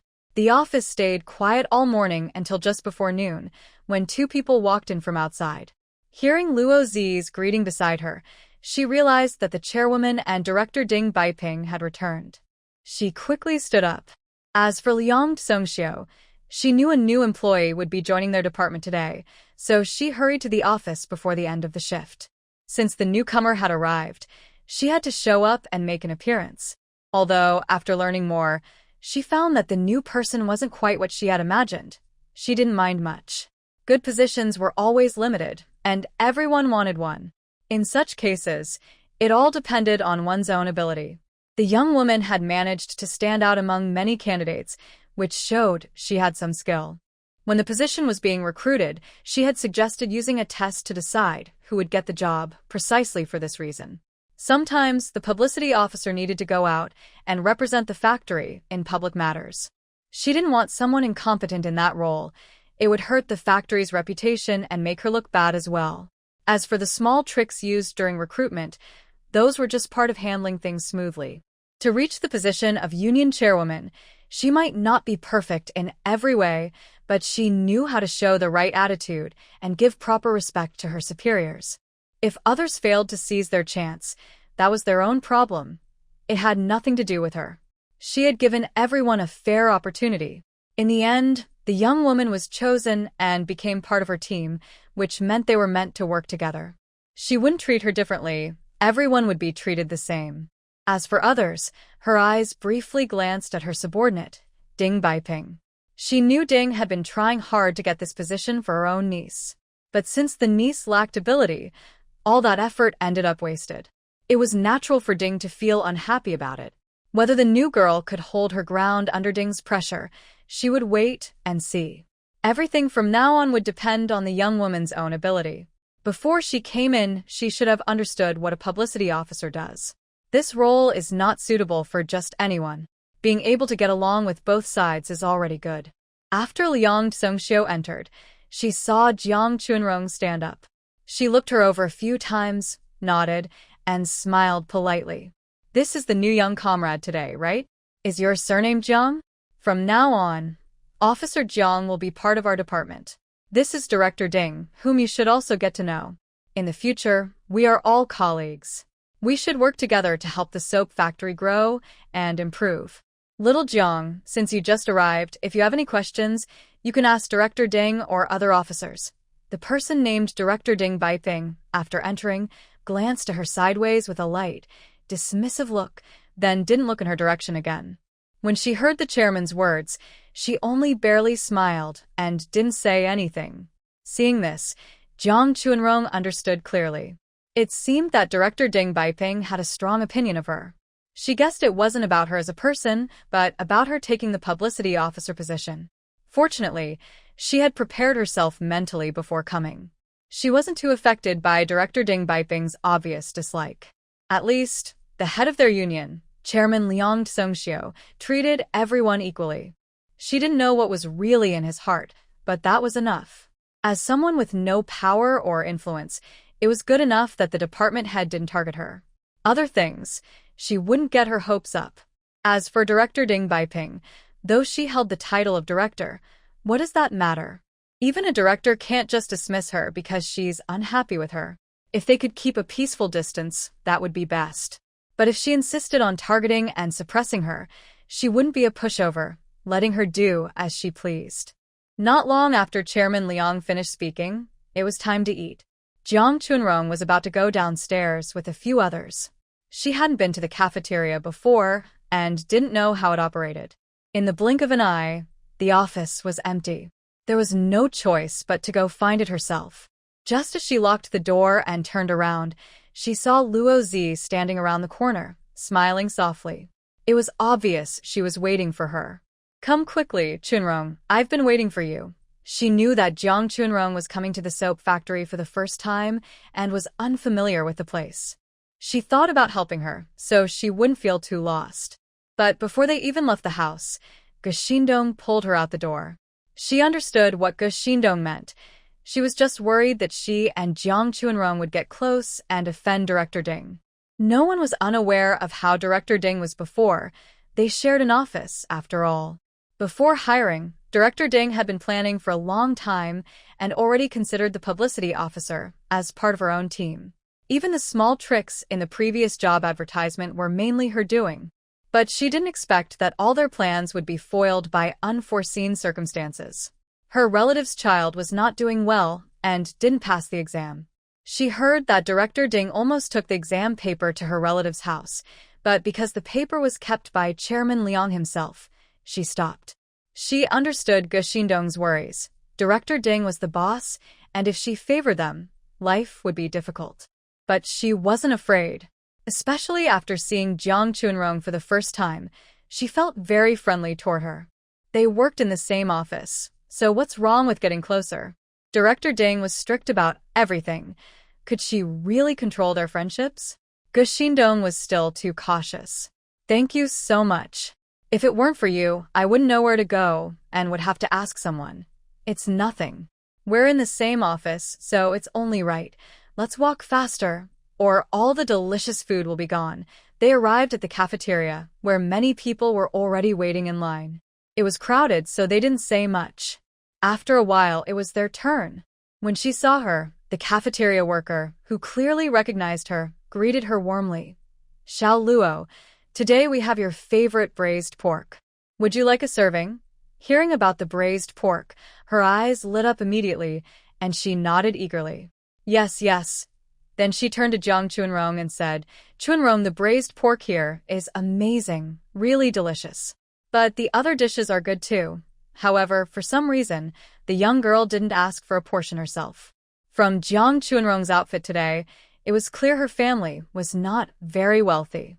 Jiang Chunrong had been busy with many tasks and truly forgot to buy a few new clothes. However, since she was living at home, buying new clothes would be a bit hard to explain, especially to Niu Xiaojun. A set of clothes costs quite a bit of money, and Niu Xiaojun wouldn't give her money to buy them. Even if she earned a salary, Niu Xiaojun probably wouldn't agree to her spending money on clothes. So, even on her first day of reporting, she knew that nowadays people paid more attention to clothes than to people. She hadn't even thought about wearing new clothes. She was wearing a badly washed, deformed white short-sleeved shirt and faded black pants. This outfit was still the one Jiang Chunfang had given her before. Niu Xiaojun was too stingy to buy her new clothes. But this outfit, on her as a publicity officer, looked a bit shabby. No wonder Luo Zi was so surprised. Jiang Chunrong didn't mind much. Although she couldn't wear clothes as she wished right now, no one could control her eating. After Luo Zi finished serving rice, she stood aside waiting for her. Although Jiang Chunrong's clothes were very simple, her family knew her situation. She wasn't short of money. For her family now, having 10,000 yuan in savings was very rare. Moreover, the money in her space belonged only to her. She unceremoniously served herself braised pork, stir-fried cauliflower with meat, and mapo tofu. All very delicious dishes. Seeing what she had served, even Luo Zi was slightly surprised, her mouth slightly open. She wanted to say something but hesitated and didn't say anything. She liked this young girl very much. She was just a year younger than her. But since they had just met, she was afraid that speaking too openly might cause misunderstandings. Jiang Chuanrong didn't think much of it. In the Jiang family, because of Niu Xiaojuan's stingy nature, there were few chances to eat meat dishes. Moreover, her turn to cook never came. This meant that after living in the city for so long, she hadn't eaten many meat dishes. Seeing the oily braised pork now, even if Luo Zi didn't mention it, she would still serve herself a portion. It was just too tempting. Her mouth was watering. She wasn't short of money, and if she couldn't wear clothes as she wished, she shouldn't be too strict with herself about food. She has been back from the countryside for several months. Aside from her skin being slightly whiter due to less sun exposure, there has been no real improvement. Her face is still pale and yellow, small and thin. She doesn't have the healthy complexion typical of her peers. Seeing the braised pork now, she almost feels tears of sympathy for herself. What kind of life is this? She's been back for so long, and only now does she get to taste a piece of meat. And it's her own hard-earned food, not relying on anyone. But thinking about the soap factory she'll work at in the future, even if she can't say much, being able to occasionally eat meat and vegetables makes her heart soar with happiness. She is really craving meat so much. She then cooked 3 more bowls of rice, and the two of them found a quiet spot to sit down. After sitting, Luo Zi couldn't hold back any longer and hesitantly spoke. Chuanrong, you've cooked quite a lot of food. Do you think you can finish it? If someone else said this, Jiang Chuanrong might think they're jealous of her food. But she knew Luo Zi didn't mean it that way. She was speaking literally. Actually, Luo Zi was more concerned about the money spent on this meal, at least 2 yuan. That's a lot of money, even for her, and she couldn't afford to eat like this every day. Looking at Jiang Chuanrong's expression, she didn't seem wealthy enough to support such eating habits. But she didn't want to say it outright. It would sound like she was looking down on her. Jiang Chuanrong, upon hearing Luo Zi's words, was visibly stunned. Although there was quite a lot of food, she had worked on farms in the countryside for years. How could she possibly not finish it? Back at Zhang's house, she had always been careful with her portion sizes. Eating too much might make Niu Xiaojun think that she, a girl who usually eats leisurely at home, has a bigger appetite than they do. It's okay, I can finish it, she said. With delicious food in front of her, she didn't care much about what Luo Zi meant. She first took a piece of braised pork and put it in her mouth. Suddenly, she felt as if fireworks were exploding in her mind. So delicious. It made her feel so happy. She even wanted to cry from happiness. Her body was so starved for meat. When she tasted something so good, she couldn't stop eating. It wasn't until she was halfway through that she remembered Luo Zi was sitting across from her. She hesitantly began to explain. Zi, this meat is really delicious.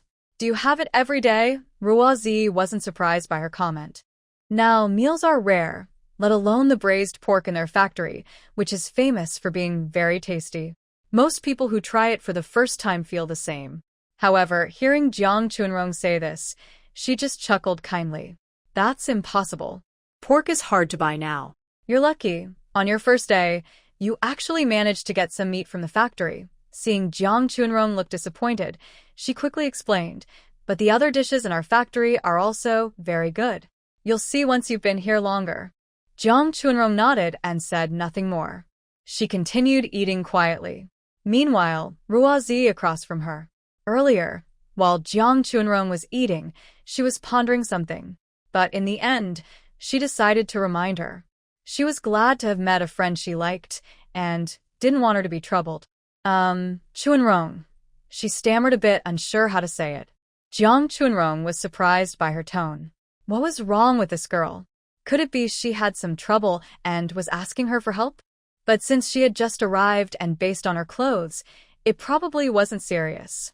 She thought to herself, but looked at her with a questioning gaze, signaling her to continue. Ruazi knew that if her words were overheard, it wouldn't be good, so she lowered her voice. Just so you know, you should pay attention to Director Ding in the office. She didn't specify why, but Jiang Chunrong could tell. When Chairman Liang was around, Director Ding acted differently, more reserved in private. Hearing this, Jiang Chunrong felt a bit touched. This young girl, after only a few hours of knowing her, had already said this. She nodded seriously and whispered, "I understand. Thank you for the reminder, Z." Because of this, their relationship clearly grew closer. After finishing their meal, the two returned to the office. Jiang Chunrong was new here, so she hadn't been assigned any work in the past few days. She was just studying in the office. The afternoon went by quickly. After saying goodbye to Luo Zi at the factory, Jiang Chunrong thought for a moment and decided to visit Lu Xiaoqin's house. Today, she asked Luo Zi that their next holiday was still 5 days away. 5 days later, it would be the 25th, and by then, Lu Xiaoqin and her family would have already gone to the capital. So, after about 20 minutes, she arrived at Lu Xiaoqin's home. It was still early in the evening, so her visit wouldn't seem sudden.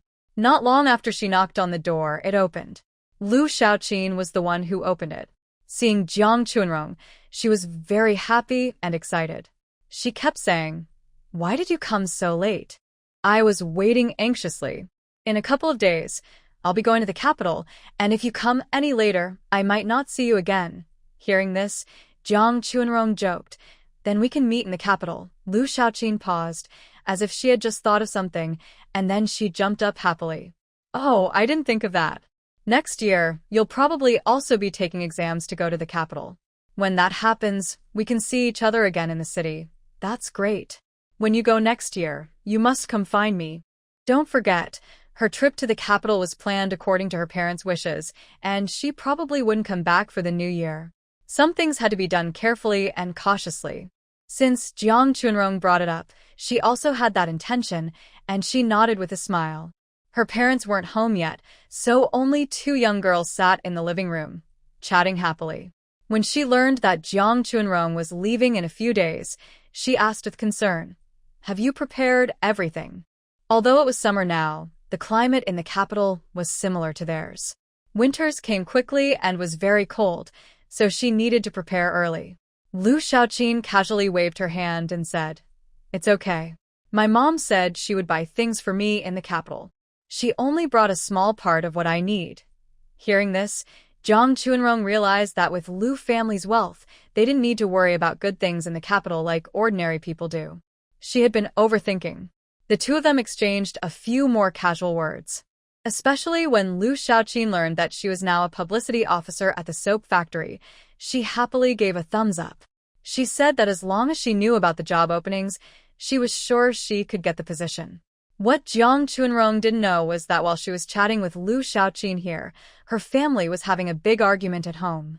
This morning, Nuok Xian seemed to sense what might happen at home later. She felt a little upset. After Jiang Chunrong left, she quickly went out to work. She wondered whether anyone at home had cleaned up the dishes and mess after she left. When she came home at noon, she still held on to a small hope. But when she arrived, she saw that the table was still messy from breakfast, with no one having cleaned it up. Her anger suddenly flared up. But there weren't many dishes at home, and if she didn't wash them now, there would be no food to eat at noon.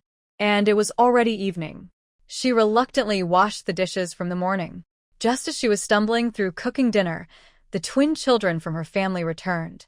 Seeing that they came back more than 10 minutes later than usual, Nuok Xian was even more furious.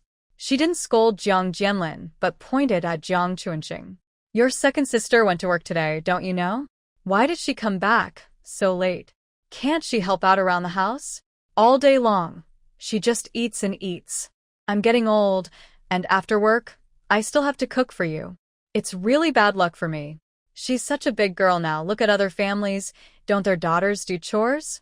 And look at you, honestly, I owe you all something." She rambled on for a long time. This made Jiang Chuanxing blush with embarrassment.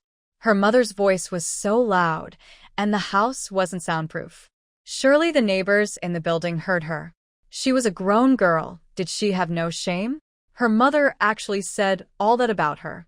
But she didn't dare to reply or show her anger like Jiang Chunfang did, by turning her face away. She even went into her room and slammed the door, something she wouldn't even think of doing. In this family, because her second sister Jiang Chuanrong was around, she was always at the bottom. But she knew deep down that her days weren't very good. Only because her second sister was around, she didn't stand out. Her mother loved their eldest sister, Jiang Chunfang, the most. After the eldest sister got married, since the second sister was there to support her, her mother didn't bother her much. Now that the second sister has gone to work, her mother seems to dislike her even more. It's easier to pick the softer fruit. But she is still in high school and can't stand up to her parents, so she just accepts it silently. During this meal, 2 of the 3 people are feeling unhappy. Only Jiang Jianlin is still eating carelessly and talking nonstop. He keeps complaining, "Mom, this cabbage is way too salty. Did you forget to buy salt again? Can you put some soy sauce on the tofu? It's so white. Who can eat that?" Niu Xiaojun, already angry about cooking, no longer cares that her young son is her favorite. She suddenly slams her chopsticks down. "If you like it, eat it. If not, forget it. Don't delay my meal." She thinks about going back to the factory after dinner, and it's almost time to start work. She doesn't have the luxury of a half-hour nap like usual, which makes her even angrier. Before her second daughter left, she often couldn't rest at noon, and she made mistakes at work in the afternoon. Sometimes she had to doze off while working, and if her boss saw, she would be called out and scolded. Niu Xiaojun naturally has better senses than others. If she doesn't sleep at noon, the afternoon becomes very hard to bear. After her son was scolded, she stopped complaining, just muttering to herself, and she didn't bother anymore. Her expression eased a little. Suddenly, she looked at her younger daughter with a stern face and gave her a command. "After you finish eating, wash the dishes and clean up the kitchen before going to school. Do you hear me?" Jiang Chuanxing really didn't want to do it. How long would it take to finish? "Mom, if I do this first, I'll be late for school. Can't you wash faster? Are you waiting for me to do it? Look at how tired I am from working every day, and I still have to come home and cook. You just went to school, and I asked you to wash a bowl, and you have so much to say." Jiang Chuanxing saw that her mother seemed about to lose her temper again. No matter how she tried, she couldn't change the fact that she always washed the dishes at noon, so she quickly spoke up. Okay, Mom, I'll wash it. I'll take care of the kitchen. You finish your meal and go to work quickly." Jiang Chuanxing knows her mother's personality very well. When she's in a good mood, she might give a smile, but now she's already impatient. If she argues with her, she will definitely be the one to suffer. Niu Xiaojun didn't say anything more. After eating, she hurried to the factory. Within 2 minutes, the work bell rang. Reluctantly, she had to keep working. Because she wasn't used to not taking a nap, she made a mistake while distributing items. Her team leader scolded her harshly. He even warned that if it happened again, it wouldn't just be a warning but a fine. When she heard about the fine, Niu Xiaojun trembled all over. Fines are not acceptable. She could accept criticism, but a fine meant real money lost. Her salary was already small, and if more was deducted, how could she make ends meet? Their family's life wasn't terrible, but Niu Xiaojun was careful with money. She couldn't accept unnecessary losses. She was unhappy with the team leader's decision, but she had no choice but to accept it and work hard with all her might. She was already tired from not resting well, and now she had to be extra alert. Her condition was poor, and she felt even worse inside. Finally, the workday ended. When she got home, she saw the house was quiet, and the kitchen was cold and empty. Her 2 older daughters and youngest daughter weren't around. She took a deep breath. She knew her son, daughter-in-law, and husband would come back for dinner later. If she didn't cook, it would be too late. Reluctantly, she rolled up her sleeves, put her bag in her room, and started working. But she was holding back her anger, not letting it show. Her 2 daughters had just started their first day at work, and she already felt this way. Thinking about how her older daughters had lived at home before, she couldn't help but feel nostalgic. At this moment, she even wanted to tell her daughters not to go to work anymore. Third brother's work, I will talk to your dad about it later. But she also knows this idea is just a thought she has. Even if she is determined to say so, the girl wouldn't agree, and her husband wouldn't agree either. Second sister goes out to work, not just to earn money for the family. Of course, earning money is important. Jiang Jinping doesn't let his wife do whatever she wants in these matters. Thinking about the days ahead, Mu Xiaojun feels more impatient. She hopes that the acting replacement for second sister ends soon. In their family compound, she has heard of many replacements, sometimes lasting a month, sometimes only 20 days. With her second daughter busy at home, her days are much more relaxed. And now the eldest daughter-in-law is pregnant, so there will be more family matters to handle. Her responsibilities naturally grow heavier. While she was cooking, other family members also started to come home one after another. First was Jiang Jinping, then the eldest son Jiang Jianye and his wife Lu Yuzhen. Usually, they would eat right after coming home, but this time, when they arrived, the dining table was empty. Jiang Jianye immediately frowned. He was hungry too, but he knew his pregnant wife was even hungrier. His wife works very hard. Seeing her suffer at work, he feels distressed, especially now that she is pregnant. He was unhappy that dinner wasn't ready when they got home, and was about to get upset. "Mom, what's going on? It's so late. Why can't we eat?" Yuzhen is pregnant. She can't go hungry. He himself was feeling anxious from hunger. As soon as he finished speaking, the twins also came back. Jiang Jianlin usually doesn't pay attention to others' feelings, and after being scolded by the eldest, Mu Xiaojun felt a bit upset. Now, the younger son kept urging, "Mom, is the food ready? I'm starving. Can I eat now? Mom, please don't put too much salt this time. The lunch was too bad." After saying this, Jiang Jianye was about to go back to his room. Hearing his younger brother's words, he also became a bit anxious. He suddenly remembered that before second sister returned to the city, the meals at home were made by Mu Xiaojun. She has been cooking for many years without making any progress. They had gotten used to her cooking over time, but since the second sister returned, she has been making delicious vegetable dishes. Jiang Jianye didn't come home for lunch and forgot about this meal. He quickly turned around and started talking again. "Mom, you need to use less salt. Yuzhen is pregnant now, and her stomach isn't good. Too much salt isn't good for her or the baby." Mu Xiaojun wanted to get angry at her eldest son's wife, who kept complaining, but when she heard about the pregnancy, she held back her anger. When everyone was very hungry, the meal finally arrived. The food was served and everyone, starving, started eating quickly. But after the first bite, Jiang Jianye immediately frowned again. "Mom, didn't I tell you to use less salt? This is too salty. How can Yuzhen eat this? Mom, can you add more oil when cooking? This dish is just too hard to eat." After a busy day at work, she was exhausted, and now she was cooking for the whole family, feeling both physically and mentally tired. At this moment, Mu Xiaojun couldn't hold back anymore. She suddenly slammed her bowl onto the table. "Enough arguing. You can't even keep quiet while eating. Your mom is already tired from work every day, and now she has to cook for you. If you don't like it, make your own food. I don't want to serve you anymore." Seeing her mother-in-law get angry, the others didn't say much. But Jiang Jianye had to keep talking. His wife under the table kept giving him subtle signals with her legs. Mu Xiaojun's cooking made Yuzhen feel very uncomfortable and almost unable to swallow. She was pregnant, and her morning sickness was very bad these days, making her feel upset. Her mother-in-law's cooking was unappetizing to her. Jiang Jianye, noticing his wife's signals, had no choice but to continue speaking. "Mom, isn't it obvious? Yuzhen is pregnant, and your cooking is so bad that no one can eat it. What's wrong with being pregnant? When I was pregnant with you and your siblings, I still had to go to work and cook afterward. Everyone has gone through this, haven't they?" Mu Xiaojun didn't want to say these words just after learning about her daughter's pregnancy.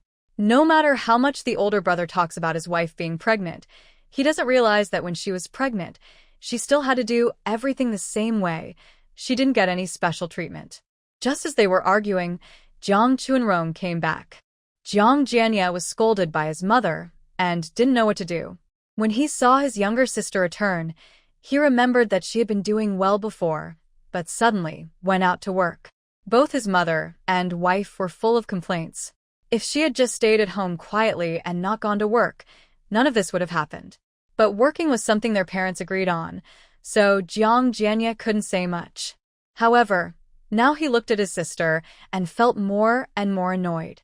He spoke with some sarcasm. "You're only just getting back, and it's already late. You worked overtime on your first day, busier than us regular workers." Jiang Chunrong didn't bother to respond to Jiang Jianya's words. Whether she was busy or not had nothing to do with him. Among the siblings, aside from Jiang Jianfang, her relationship with Jiang Jianya was the worst. Jiang Jianya had never considered that there were younger siblings at home, and he was selfish and didn't think about caring for them. After starting work and earning a salary, he gave some to their parents but kept the rest for himself. She had never received a single piece of candy from Jiang Jianya since she was a child. After getting married, she focused only on her small family. She didn't see anyone else except her husband. Only now, with their parents working, he would worry a little. But he, the older brother, who came back from the countryside, never cared about how she was doing with her life and work. He only thought about his own feelings. Like now. Even though her going to work was a good thing, both for the family and for her personally, as the older brother, he only thought that her working made his life difficult. His wife felt uncomfortable, and his mother was angry. At this moment, she couldn't afford to offend everyone at home. She casually placed her bag beside her when she entered, and then looked at Jiang Jingping and Niu Xiaojun to explain. "Dad, Mom, today was my first day substituting. A colleague had an emergency, and the team leader asked me to help out, so I was a bit late." Jiang Jingping nodded when he heard her explanation. Helping colleagues is the right thing to do, and getting along well with colleagues is important. This daughter is naturally quiet and not good at speaking, let alone saying nice words. Being able to help other colleagues and reduce potential conflicts is also good. As for Niu Xiaojun, today, so many things happened, and she is feeling very angry inside. After listening to her daughter's explanation, she didn't say much. Jiang Chunrong, after saying what she needed to, didn't expect her mother to give her a good look. When she just returned home, she didn't open the door immediately. Instead, she stood quietly at the door and listened for a few minutes. She had some guesses about what had happened at home before. She snorted coldly in her heart. This is just the beginning? Since Lu Yuzhen was pregnant, there have been some troubles in this family. And the trouble with Niu Xiaojun is still to come. She turned back to the kitchen, took a bowl, and served some porridge. She looked at the dishes on the table and felt a bit speechless. Tonight, her mother only cooked 2 dishes. One stir-fried amaranth and the other pickled vegetables stewed with vermicelli. She tasted both dishes. Well, how to say it, the flavor still has Niu Xiaojun's strong style, as always. Her cooking skills are steady as usual. She guessed that, based on the salt content, these 2 dishes could last for at least 2 meals. No wonder Jiang Jianya was unhappy earlier, trying to defend his wife. It's true that eating such salty food is bad for a pregnant woman's health. But what does that have to do with her? She's just happy to have something to eat at home. Because Jiang Chunrong suddenly came back, interrupting the mother and son's argument.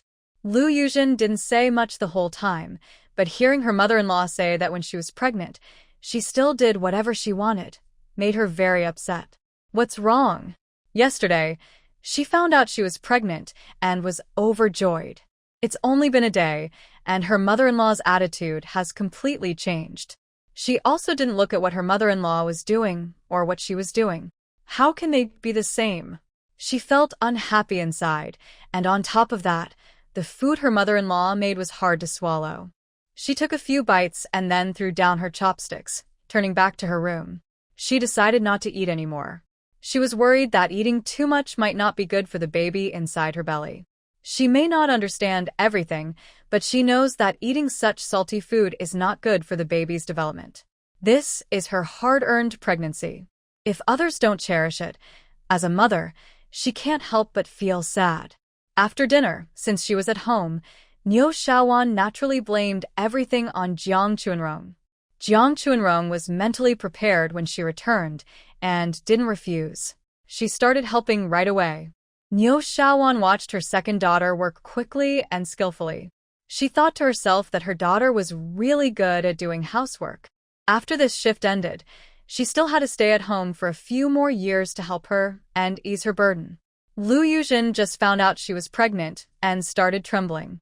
She was worried she wouldn't be able to stay calm later. Once the baby was born, there would be even more things to handle at home. She understood all of this clearly. Thinking about her eldest daughter's obedient attitude towards her daughter-in-law, she felt a headache coming on. Second girl, today was your first day at the factory. How do you feel? Are you getting used to it? Did they say anything about you? Although Niu Shaoan asked a few questions, Jiang Chuanrong knew that her last question was what she truly cared about. The others were just casual remarks. No, ma'am. It takes time to communicate. It won't happen overnight. Ah, yes. Mom was too impatient. Jiang Chuanrong slightly pulled at the corner of her mouth, secretly sneering. Was she really that impatient?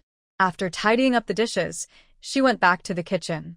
She didn't bother to pay attention to Niu Shaoan still in the living room. Once she finished cleaning everything, the living room was already empty. She simply washed up and then lay down on her small bed in the living room. Quietly, she recalled her previous conversation with Lu Shaoqin at Lu's house. They had agreed that if she couldn't come back for the new year, they would meet again next summer. By then, she would have been in the capital for a year, and she would be more familiar with everything. It would also be more convenient for her to go to the capital. It was just that now, contacting each other was difficult. Fortunately, she had already given Lu Shaoqin her address at the soap factory, so they could keep in touch through letters. Meanwhile, Jiang Chuanrong was thinking about Lu's family, while Niu Shaoan, after finishing her wash, was comfortably lying in bed. She kept thinking that she still preferred her second daughter at home. Today was only the first day, and she was already starting to feel overwhelmed. If this situation lasted for several months, just thinking about it made her shiver all over. Never mind. She clenched her teeth and decided to first find out what her husband thought. If he agreed, that would be perfect, so she wouldn't have to worry anymore. If he didn't agree, then she would consider other options. Listening to her husband's breathing nearby, she knew he hadn't fallen asleep yet. She turned over hesitantly and spoke. The second girl is doing that substitute job, earning 30 yuan, but she still keeps 15 yuan for herself. She wanted to say that 15 yuan wasn't much for their family. It might be better to just have that girl come back home directly. But she found it hard to say this directly. Before she finished her sentence, Jiang Zhengping spoke up, interrupting her. You see, you still have a narrow view. Jobs are hard to find now, and you know that. I think in the next few years, more and more educated youth will return to the city. Jobs will only get harder to find. After 2 years, when Jianlin graduates from high school, what will he do competing with those returning educated youth? No one knew their child better than they did as parents. Most of these educated youth had spent time in the countryside. Not to mention, they were more experienced and hardworking than Jianlin. Whether it's the second girl's opportunity or the contacts she made at the soap factory, it's still a choice. She already said before that the chance was big. How can she not try? Even if it costs some money in the end, it's worth it. Right now, in the city, it's already very difficult to find a job, and spending money might be the only way. But such costs are usually beyond what ordinary families can afford. Jiang Zhengping was also worried about his younger son's future job prospects. He didn't expect that just as he was about to fall asleep, someone would bring him a pillow. Such a great opportunity. How could he miss it? Because his second daughter had connections there, at least she had some face and bargaining power. He believed there was at least a 50% chance. 50% was already quite high. Thinking about everything that happened at the dinner table tonight, Jiang Zhengping could roughly guess why his wife had such thoughts. But as parents, they must make some sacrifices for their children. Lately, his wife has been working hard, but there's nothing they can do about it. He sighed softly. With a sense of helplessness, he spoke. Shaoan, it will be hard for you in the future, but at most, just 2 years. Once Jianlin starts working, our life will get better. their son is the most important. All three sons have jobs arranged, and their wife can relax a bit. Even if they retire early, it's not a problem. When Xiaowan heard him say this, what could she say? He sees everything clearly and understands her hardships and difficulties, but everything is for the sake of their son and the family. She can only accept it. What could Xiaowan say after hearing this? She couldn't say anything. Before speaking, she had held on to a little hope, but now all her thoughts were gone. Since her husband knows how hard she's working and still wants her to persevere, claiming it's for the family, how could she not keep going? Could she honestly say she's willing to give up her own good life and ignore her younger son's future? As her husband said, after 2 years, when her younger son graduates from high school, how to arrange his work will be a big problem. Since her husband said this, he must be serious. Most importantly, if she ignores her younger son's job this time and unconditionally supports her second daughter in giving up a potential formal job for her younger son, the consequences could be unimaginable if her son finds out. Her son has always been spoiled and unruly at home. So, after her husband said this, he was being honest with her.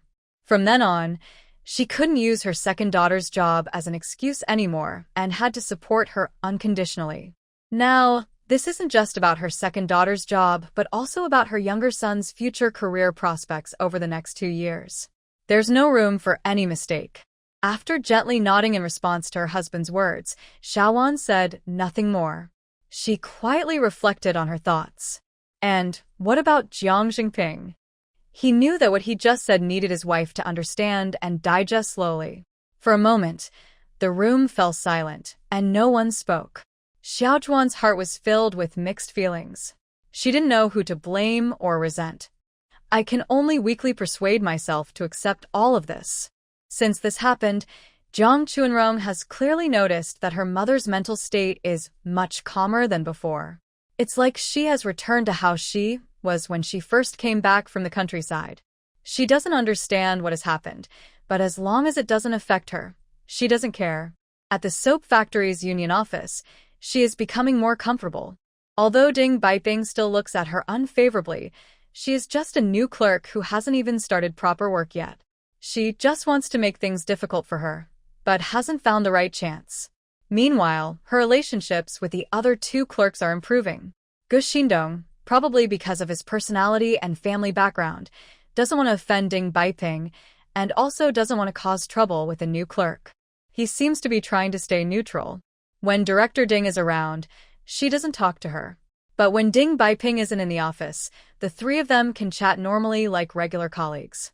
Her closest friend is Luo Zi, who showed her kindness on her first day in the union office. Recently, they have been eating together. As they spend more time together, their relationship has grown quickly. Jiang Chunrong also feels very fond of this honest and sincere young girl. One day at lunch in the cafeteria, Jiang Chunrong ordered sweet and sour pork ribs, potato with vermicelli, and stir-fried romaine lettuce. After a few days of eating together, Luo Zi is used to Jiang Chunrong's large appetite and her way of choosing dishes. Most workers at the soap factory are from ordinary families. During lunch, most only order 2 vegetarian dishes. Some even only order 1 vegetarian dish. Others bring bread or steamed buns from home, drinking hot water, and just eat their lunch. But Luo Zi noticed that Jiang Chunrong always orders 3 dishes, including a big meat dish, which is very rare. Even she herself doesn't eat like that. But she can tell that Jiang Chunrong isn't pretending to be full. She really can eat that much, which is why she orders so. As for Jiang Chunrong herself, she doesn't care what others think. For her, being able to eat well in the cafeteria is the biggest happiness of the day. At the Jiang family, she couldn't enjoy good food. For example, whenever Niu Xiaowan was in a good mood and cooked meat dishes at home, she would serve the meat dishes on the table.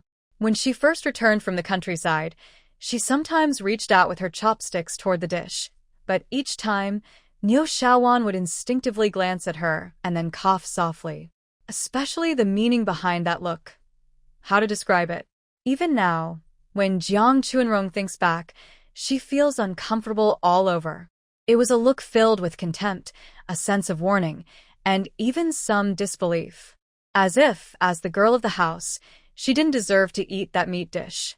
Later, after thinking it through, she didn't want to see her mother's gaze anymore. She simply stopped reaching for the meat and only picked vegetables in front of her. Nyo Shawan never looked at her with that kind of expression again. Since she started working at the soap factory, her meals improved rapidly.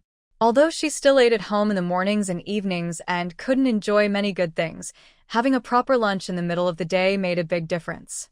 Jiang Chunrong noticed that her face looked much better. Her cheeks even gained a little flesh. She worried that her current condition might not be good. Recently, Nyo Shawan had been very busy because she had no one to cook lunch for her at work, and she often worked overtime in the evenings, returning home late and continuing to be busy. Her mental state was very poor. She looked much more tired, with a pale yellow complexion. She probably hadn't noticed her condition. If Nyo Shawan looked at her carefully, a woman with a keen eye would surely notice something was wrong. She thought about it and decided to go to the department store after work this afternoon. She didn't want any problems to arise before the college entrance exams, especially with women like Nyo Shawan. Once she found out something was off, she might focus all her attention on her. Then she wouldn't be able to escape. But her immediate concern was to ask Luo Zi about something. Although she was somewhat familiar with other staff in the union office, the soap factory had many workers. She didn't know much about the overall situation of the factory, and her contact with other departments was limited. Luo Zi, however, was different from her. She was only a year older. She had spent a full 2 years working at the soap factory. Additionally, she vaguely felt that Luo Zi might have some connections there. Although she didn't ask directly, it was obvious from the friendly expressions on the cafeteria staff and other employees when they saw Luo Zi that there was some relationship. It would be very appropriate to ask Luo Zi about this. "Zi, I want to ask you something," she said. She took a few bites to ease her hungry stomach, which had been growling, before she finally spoke to Luo Zi. "What's the matter?" "Go ahead." Luo Zi's appetite was not as big as Jiang Chunrong's. She only bought 2 dishes, sweet and sour ribs and stir-fried cat ear greens. She loved the cat ear greens, and she was surprised to see them available in the cafeteria today. While replying to Jiang Chunrong, she was still chewing the food she had just put in her mouth. "Is there still a free spot in our dormitory? I want to stay there. Can I apply now? Housing is tight now, and many single young men and women prefer to live in the dorms. It's more convenient for commuting to work, saves travel time, and also helps reduce the number of people living at home. Every family now has many children. Housing conditions are very crowded. Reducing one person at home can help ease the housing shortage." When Luo Zi heard Jiang Chunrong say this, she looked at her with some surprise. She didn't expect this girl to want to stay in the dormitory, but then she thought it's a personal choice. She didn't know much about Jiang's family situation. Perhaps there were difficulties she didn't know about. For Luo Zi, living in the dorm was not as good as being at home. But she thought about her question and lowered her head to consider. After a moment, she hesitated and spoke uncertainly. "Well, the dormitory matters are handled by the personnel department. You'll need to ask them for details. I really don't know much about it. I've heard that dorm beds are a bit tight lately, so I can't say if any beds are available right now." Based on what Luo Zi knows, the girls' single dormitory has poor conditions, with about 8 people sharing one room. These 8 girls come from different families and have different habits. Their work schedules and job types also vary, making it hard to keep a consistent routine. She heard that there are often arguments and disagreements in the girls' dormitory, and the personnel department has had to deal with many disputes, which has caused them headaches. She didn't expect Jiang Chunrong to also want to stay in the dormitory. Thinking about their relationship, she quietly reminded her, "I heard the dorm conditions aren't great. Maybe you should think about it again." She wasn't sure how much Jiang Chunrong took her reminders seriously. From what she knew about the dorm, it might be better to rent a place alone if possible. Just by saving a little on daily meal expenses, she could easily afford the rent each month. Jiang Chunrong, however, didn't seem to care much when she heard this. She wasn't staying in the dorm for fun. She only wanted a short-term place to stay. Recently, she noticed that as Lu Yuzhen's pregnancy progressed, her reactions became more intense. She knew a big argument at home was likely to happen soon. She needed to leave that tense environment early. Her current idea was also influenced by Niu Xiaojun's recent attitude, which she saw as a good opportunity. Okay, I'll ask the personnel department later. Thanks for the reminder, she said. Luo Zi waved her hand dismissively, not feeling anything special. In just a few words, she thought there was nothing urgent. But it was clear that Jiang Chunrong didn't take her advice seriously and still wanted to stay in the girls' dorm. Everyone has their own mind, and she couldn't force her opinion. She could only go back to eating her food. That day after work, Jiang Chunrong didn't volunteer to stay late in the office. Recently, she had been working overtime voluntarily to help her parents get used to her long hours. But their union office was quite relaxed, rarely busy. Most of the time, she could leave work on time. So, it was a bit surprising to see her stay late today. She didn't stay long, maybe just over an hour. On the surface, she told her colleagues in the office that she needed to learn about the factory's various aspects and review the key work of the union office. But in reality, she was waiting until everyone left the office, then took out her exam books to review again. Although the college entrance exam was still more than half a year away, she hadn't had much time to study since starting work. Every 2 weeks, her day off was packed with activities arranged by Niu Xiaojun, leaving her feeling busy and restless. This greatly shortened her study time for the exam, which was not good. So, she made it a habit to study an extra hour every day after work. Fortunately, she had space to do this, and it was quite convenient. Whenever she found a clue, she quickly put her textbooks and related materials into her space. But today, she had something on her mind, so she didn't stay in the office. When Luo Zi saw her leave with her, she looked a bit surprised. Jiang Chunrong didn't say much, just nodded with a smile and said, I have something to do today, so I need to go back early. I'll continue working overtime tomorrow. Actually, Luo Zi had a very good impression of this girl. She thought she was calm and steady, not arrogant or impatient. She didn't look down on herself just because her family was poor. Even if she dressed simply, she didn't seem inferior to others. She could tell that this girl might be a bit obsessed with food. Most girls love to look pretty, act spoiled, and be fashionable, but this girl, Luo Zi thought, was different from other girls. They had known each other for a while, and if she could save her daily food expenses and buy a few nice clothes, it wouldn't be a problem. But she preferred to wear simple clothes and walk around the factory rather than compromise on her eating habits. She was a very interesting girl. Luo Zi didn't know that this wasn't because Jiang Chunrong wanted to show off, but because she truly had no choice. Otherwise, who wouldn't want to dress beautifully and come to work? Now, she was just doing what she had to do. After leaving the soap factory, Jiang Chunrong headed straight to the department store in Jinshe. Once there, she knew exactly what she wanted and went directly to the cosmetics counter on the 3rd floor. This department store is the earliest, largest, and most historic one in Jinshe, with the richest variety of items. Today, she came here to buy eyeshadow, eyebrow pencils, and other makeup products. Recently, her skin has improved a lot, probably because she was eating well at the soap factory. But this can't go on. She isn't sure how long she will stay at home, and if her changes make Niu Xiaojun suspicious, that would be bad. Now, eyeshadow and other cosmetics are becoming more popular. In the past, young girls only used lipstick when they put on makeup. She had seen eyeshadow, eyebrow pencils, and even blush at Lu Xiaoqin's house. Since Lu Xiaoqin has them, she thought they might also be sold in Jinshe. Sure enough, not long after finding the cosmetics counter, she saw many beautifully packaged eyeshadows. They had both 4-grid and 9-grid palettes. She looked for a long time and finally chose a dark brown single-color eyeshadow. It was cheaper than others and the most suitable for her. She wasn't buying it to make her eyes look better, but to cover her real skin tone. Even though the salespeople at the counter tried to persuade her with many words, she wasn't swayed. It was a joke. She spent nearly 20 yuan on this one eyeshadow box. Nowadays, no wonder few girls use it. With an average salary of 40 or 50 yuan, spending almost half of it on one eyeshadow is hard for most people. Only families like Lu Xiaoqin's with money and resources can afford to spend like that.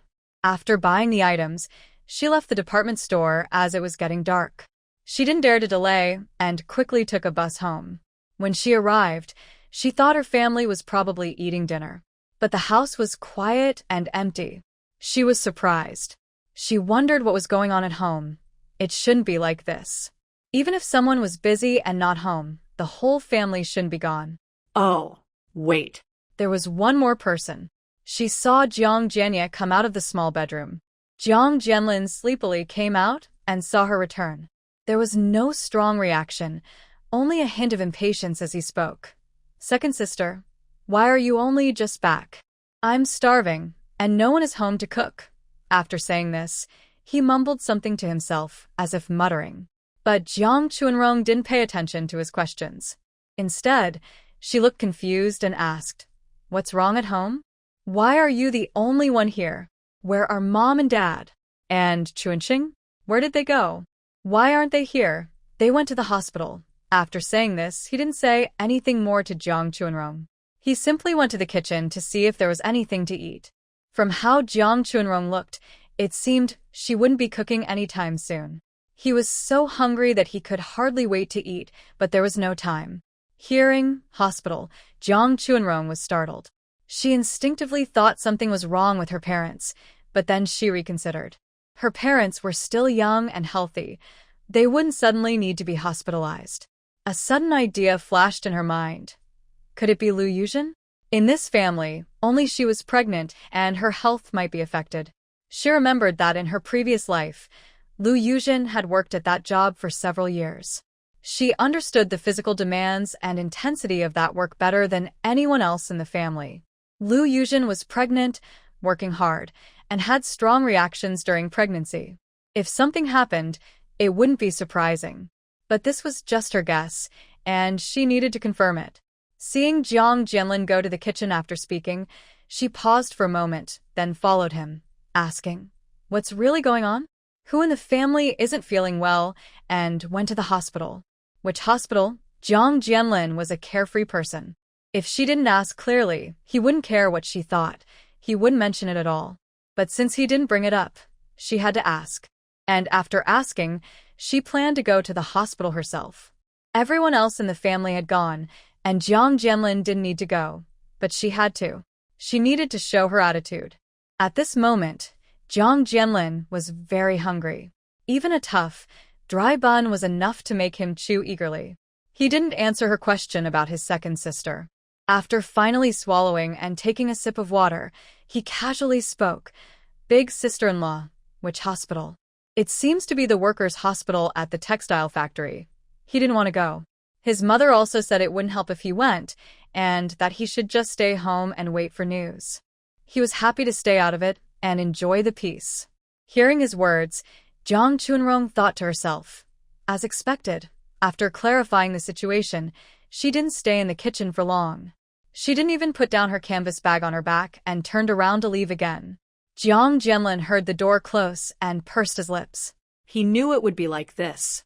Luckily, he was smart and had brought some steamed buns. They weren't very tasty, but at least they could fill his stomach. After leaving the family compound, Jiang Chuanrong headed straight toward the textile factory. She knew this road very well. In her previous life, she had traveled back and forth along this path for years, walking it several times every day. This time was her first time returning with a different identity, back to the textile factory. When she arrived at the factory hospital, she saw her father, Jiang Jingping, and her second brother, Jiang Jianshu, coming out. Seeing her approach, Jiang Jingping frowned. "Why are you only here now?" "Dad, the factory had overtime today, so I came back a bit late. When I got home and saw no one there, I asked Jianlin, and he said big sister-in-law was in the hospital, so I came over." Jiang Jingping understood the situation. His earlier question was just because he was in a bad mood and blurted it out. Seeing that Jiang Jingping's brow relaxed after her explanation, she continued to ask, "Dad, how is big sister-in-law? Is she okay?" When his second daughter asked about his wife, Jiang Jingping's previously relaxed brows suddenly furrowed again. But as a father-in-law, he couldn't really talk about his daughter-in-law's affairs openly. He waved his hand with a somewhat low mood, pointing toward the hospital bed, and said, Go in and ask yourself. We're leaving now. He and his second son had come just for a quick visit. His wife and eldest daughter were inside, and he and his second son, one as a father-in-law and the other as a younger brother-in-law, had been there long enough. After saying this, he turned to leave. But not long after, it seemed he suddenly remembered something. He called her softly, paused for a moment, and then said, "If you're fine there, you should come back earlier. Even if the eldest daughter-in-law is unwell, she doesn't need to handle so many tasks. The whole family is busy together, and it's late at night. No one has eaten yet. It's likely that her own daughter-in-law is too busy to come home and cook, so she can only rely on her second daughter. They worked all afternoon, and if they don't eat soon, their bodies won't hold up." After hearing this, Jiang Chuanrong nodded in understanding. With Jiang Jingping's words, things are even better. She came over because she had no choice. She really wanted to see Lu Yuzhen. But since her pregnant sister-in-law was hospitalized, she, as a young sister-in-law, couldn't just not visit and be talked about. Even Niu Xiaowan didn't want to go. When she finally asked the nurse and found Lu Yuzhen's ward, she saw Lu Yuzhen lying on the bed with a pale face. Jiang Jianya sat nearby, looking scared, holding Lu Yuzhen's hand tightly. His expression was a mix of fear and relief, somewhat complicated. TSK, it's a bit sad. But why didn't she feel any sympathy at all? In her previous life, Lu Yuzhen, shortly after getting pregnant, set her sights on her. She clearly remembered that Lu Yuzhen in her previous life never fainted. In her past life, shortly after discovering she was pregnant, about a week later, she convinced Jiang Jianye and Niu Xiaowan to let her skip work at the textile factory. And she just stayed at home, eating well and resting to carry the pregnancy. She still received her full salary, plus all the benefits from the factory. As for her, Jiang Chunrong, she was like an old ox, doing all the dirty, hard, and tiring work. She didn't get a single benefit and even wore herself out. She was a young girl under 20, working in the textile factory for several years. During that time, she also took care of Lu Yuzhen's 2 babies at night. Back then, Lu Yuzhen was still at home and hadn't gone to work. She didn't even want to take care of her own children at night. And she looked at least 5 years older than her real age. She didn't look like someone in her early 20s, more like someone in her 30s. She had dark circles under her eyes, a dull gaze, and dull, dark skin. There was no sign of the energy and fresh appearance typical of a young girl. Even so, her family was very harsh toward her, especially Lu Yuzhen. Whenever the child was a little unwell or cried for a while, they blamed everything on her. They said she wasn't attentive enough, not trying hard enough, or didn't want to take care of the child. In short, they blamed her for everything. She also didn't think about what Lu Yuzhen, as the mother, had done. But the rest of the Jiang family seemed to turn a blind eye, ignoring her efforts. They didn't notice how she was deliberately made difficult or how she stubbornly argued. As long as it didn't affect their own interests, they sacrificed Jiang Chunrong, who gave everything for the old Jiang family. In their view, this deal was very profitable. During this time, someone even tried to set her up with a matchmaker. Niu Xiaojun refused, saying her daughter didn't want to marry and was reluctant to leave her nephews and nieces. Although those who introduced the matches might not have had good intentions, it seems now they just wanted to mock Niu Xiaojun or make her feel uncomfortable. After all, such a grown-up girl was wasting her time at home, doing chores and caring for the children every day. Others in the neighborhood, who lived in the same building as their family compound, all knew what was happening. Some people couldn't stand how Niu Xiaojun treated her daughter, not respecting her as a person. They only knew how to suppress her, not caring about her life or death. They only cared about their own comfort and happiness. But at that time, Niu Xiaojun probably also came to terms with it. She deeply understood the struggles with her 2 grandchildren. Perhaps she was afraid inside, worried that if her daughter got married, Lu Yuzhen's arrogance would mean most of the responsibilities would fall on her. Even if she was laughed at, she would grit her teeth and explain that everything was her daughter's choice, not that she didn't care for her daughter. Whether others believed her or not didn't matter to her. As long as she benefited, That was enough. Trying to have everything both ways was impossible. In her previous life, her tragic experience was well known. If Lu Yuzhen was the mastermind, then the real culprits were definitely Niu Xiaojun. Her selfishness and greed for pleasure caused all this. She was even involved with everyone in the Jiang family. They all lived under the same roof. At night, when the children cried, couldn't they all hear it? Are all of their actions, the work they do, and everything they suffer from really unnoticed by them? But no one stands up for her or even says a single word to support her. Not even a helping hand. At night, when the children are noisy, the whole house feels like a ghost town. She is the only one busying herself back and forth. During the day, she works hard at her job, and at night, she can't rest, getting up to care for the two babies. Thinking about it now, she feels a wave of sadness. She doesn't understand why she was so numb, so obedient back then, not knowing how to resist or dare to resist. She kept thinking over and over during many nights and finally concluded, maybe she had never seen the good outside. Maybe she didn't expect that her own family, especially her parents who raised her, could be so heartless. Or perhaps she was too deep in the mud of this family to have the courage or confidence to leave it and take the first step out. This might also be related to Nuxian constantly whispering in her ear, she's not capable, and if she leaves, she'll starve. In fact, her parents still didn't dislike her and were willing to support her without asking for anything in return. Over time, when Lu Yuzhen went to work and she stayed home doing all the chores for the family and caring for the twins, she found it impossible to escape. She was gradually brainwashed. But in this life, she knew what was coming in her dreams in advance. Looking back from that moment, the faces of her parents, the hypocrisy and cruelty of her brother and sister-in-law were all vividly clear and undeniable. When she entered the hospital room, Nuxian immediately noticed her. Seeing her daughter come in, she looked her up and down impatiently, with a displeased expression. "Why are you only coming now? Don't you know your sister-in-law fainted?" "Mom, I worked overtime tonight. When I got home, I found only Jianlin there. I asked and then came right away." She quickly explained again what she had already planned to say. She saw her second daughter's face was dark and gloomy, with a strange blackish color, not knowing what had caused it. She frowned but didn't say anything. She waved her hand to let her stand aside.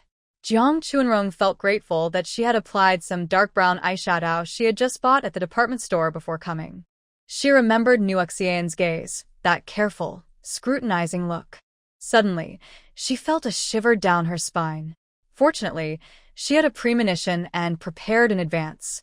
Otherwise, she might have been caught doing something she shouldn't. In the hospital ward, the bright lights made everything clear and easy to see. Jiang Jianya looked up after hearing his mother speak. When he saw his sister Jiang Chunrong had arrived, he felt uneasy about her lately. He wanted to say something but was interrupted when his wife, Lu Yuzhen, moved her hand. He immediately felt happy and turned to look at Lu Yuzhen. Her eyelashes fluttered a few times as she was about to open her eyes. But the lights were too bright. After a moment, she fully woke up. She felt her right hand being held by a man and was confused about what was happening. She asked hesitantly, "Jianya, what's wrong with me?" Jiang Jianya saw his wife wake up and let out a long breath of relief. His tone was gentle and caring. "Wife, you fainted while working. The factory took you to the staff hospital. How do you feel? Are you feeling better now? Is there anything uncomfortable?" This was their first child in nearly 2 years of marriage. Jiang Jianya was very nervous. He was extremely worried when he heard someone report that his wife had an accident at the factory and was taken to the hospital. He was so scared he felt faint, his legs weak. If someone hadn't helped him, he wouldn't have been able to walk. Fortunately, after asking the doctors and nurses, he learned that his wife had just overexerted herself, was slightly malnourished, and the noisy, poorly ventilated textile factory caused her to faint. They told him to rest well and take care of himself, and she would be fine. Hearing this, Jiang Jianya finally relaxed. It was good that she was okay. It was a relief. But when he saw his wife lying silently in the bed, her face pale and lips colorless, he felt anxious again. He tightly held her hand. She didn't let go for a long time. And Lu Yuzhen? After hearing the man's explanation, she gradually remembered what had happened before. She slightly frowned. It was as if she had just had a long dream. In the dream, during her pregnancy, she only needed to stay happily at home resting and nurturing the baby. In the end, she even gave birth to a beautiful pair of twins. The twins symbolized good fortune, and because of that, she became quite famous in the neighborhood, envied by many young women and wives. Everyone said she was lucky, had a good sister-in-law, and could have children, even twins. Her happy life in the dream felt so sweet, like honey, when she thought about it now. She felt that was the life she truly wanted. That kind of life was what real life should be. She once wanted to stay in that dream forever and not wake up. But now that she's awake, what is happening? Could it be that her dream was just a dream? But why does that dream feel so clear and real, making her feel like it's not just a dream? The contrast between the dream and reality was so strong that she couldn't believe it at first. But if what she's experiencing now is real, then after she recovers, will she have to go back to the noisy, stifling textile factory to work again? Thinking of this, her heart clenched. She didn't want to go back, not at all. Why could she live such a life in her dream? And in reality, she had no choice but to return to work at the textile factory. Thinking of this, she grabbed Jiang Jianya's hand tightly and begged, Jianya, I don't want to go back to work at the textile factory anymore. I really don't want to go back. Jiang Jianya was also frightened by his wife fainting at her workstation today. Seeing her react so strongly now, worried about the baby, he hurriedly comforted her. Okay, we won't go. We won't go. That terrible shift. We don't have to do it anymore. After much reassurance from Jiang Jianya, Lu Yuzhen's emotions finally calmed down. Nearby, Niu Xiaojun and Jiang Chunxing were also watching. They wanted to speak, but didn't know what to say. Especially Niu Xiaojun, hearing her daughter-in-law say she wouldn't go to work anymore, felt a bit unhappy inside. Whose daughter-in-law shouldn't be working and doing chores during pregnancy? Why is she so delicate here? She fainted today, but resting for 2 days should be enough. The doctors and nurses said there was no serious problem. It's just that she has been experiencing severe morning sickness, poor appetite, and hasn't been eating well, which caused her blood sugar to drop suddenly. She didn't react quickly enough and fainted on the ground. Drinking some sweet water and taking a little rest is enough to go back to work. But seeing her son looking like this, she didn't want to voice her opposition now. Her face was tense with worry. At this moment, Lu Yuzhen noticed that besides her husband, her mother-in-law and 2 younger sisters-in-law were also in the ward. After calming down, she suddenly remembered something from her dream. In the dream, someone told her she had a good younger sister-in-law. She actually has 2 younger sisters-in-law. She wasn't sure which one was the good one mentioned in the dream. Since she got pregnant, she has been thinking about one thing. The textile factory, where she works, has a busy female workers' workshop. When women are pregnant, especially in later months, their bodies can't handle the workload. Most women ask someone to cover for them for a few months. They go back to work after the baby is born. The factory supports this because pregnant women need to be careful when working. If something goes wrong, it would be a big problem. Since she became pregnant, Lu Yuzhen has been thinking about who could cover for her. She felt it was a pity that her second sister-in-law wasn't working. It would be so good if she didn't have to work. She thought she would be the perfect person to cover for her. She even considered that if her second sister-in-law covered for her, she could ask her not to share half of her wages with other female workers, like they usually do. If that happened, she wouldn't have to work and could keep all her wages and benefits. That would be wonderful. She believed her husband would agree to this request. There was no doubt about that. As for her mother-in-law's opinion, she thought her husband could persuade her, and it would probably work out. But unexpectedly, at this critical moment, her second sister-in-law went to work. She had been secretly resenting this for a long time. Most of the female workers in their workshop usually wait 4 months before asking someone to cover their shifts. However, for some reason, she is pregnant this time and her body reacts strongly. She can't eat well, sleep poorly, and her mental state is unstable. Her body also can't handle it. This is her first child, and she can't let a small amount of money put her baby's safety at risk. She thinks she needs to plan for a replacement shift as soon as possible. She looks at her second sister-in-law, thinking maybe she doesn't take long to cover someone else's shift. Usually, covering a shift lasts from 1 to 3 or 5 months, rarely longer. Not many female workers in their textile factory cover shifts for more than half a year. She considers finding someone else she knows well, so once her second sister-in-law finishes her shift, she can smoothly take over. Then she can go back to work at the textile factory herself. Wouldn't that be good? As for Jiang Chunrong, when she saw Lu Yuzhen wake up and keep glancing at her, she knew this person probably had bad intentions again. Lu Yuzhen is really good at finding the soft spots of others. She has 2 younger sisters at home, but whether in this life or the last, she has always been oppressed and exploited by her. Probably because she knows that in the Jiang family, Jiang Jingping and Niu Xiaojun show her no parental love at all. Since no one protects her, cares for her, or loves her, she thinks she can do whatever she wants. Whatever she wants to do, she can.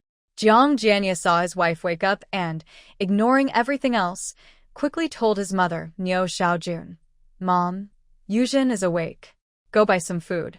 She's been lying here for so long, she can't go hungry again." Actually, he was hungry too, but because he was worried about his wife's safety, he focused on her and didn't notice his own hunger. Now that his wife is awake, he can no longer ignore the growling in his stomach.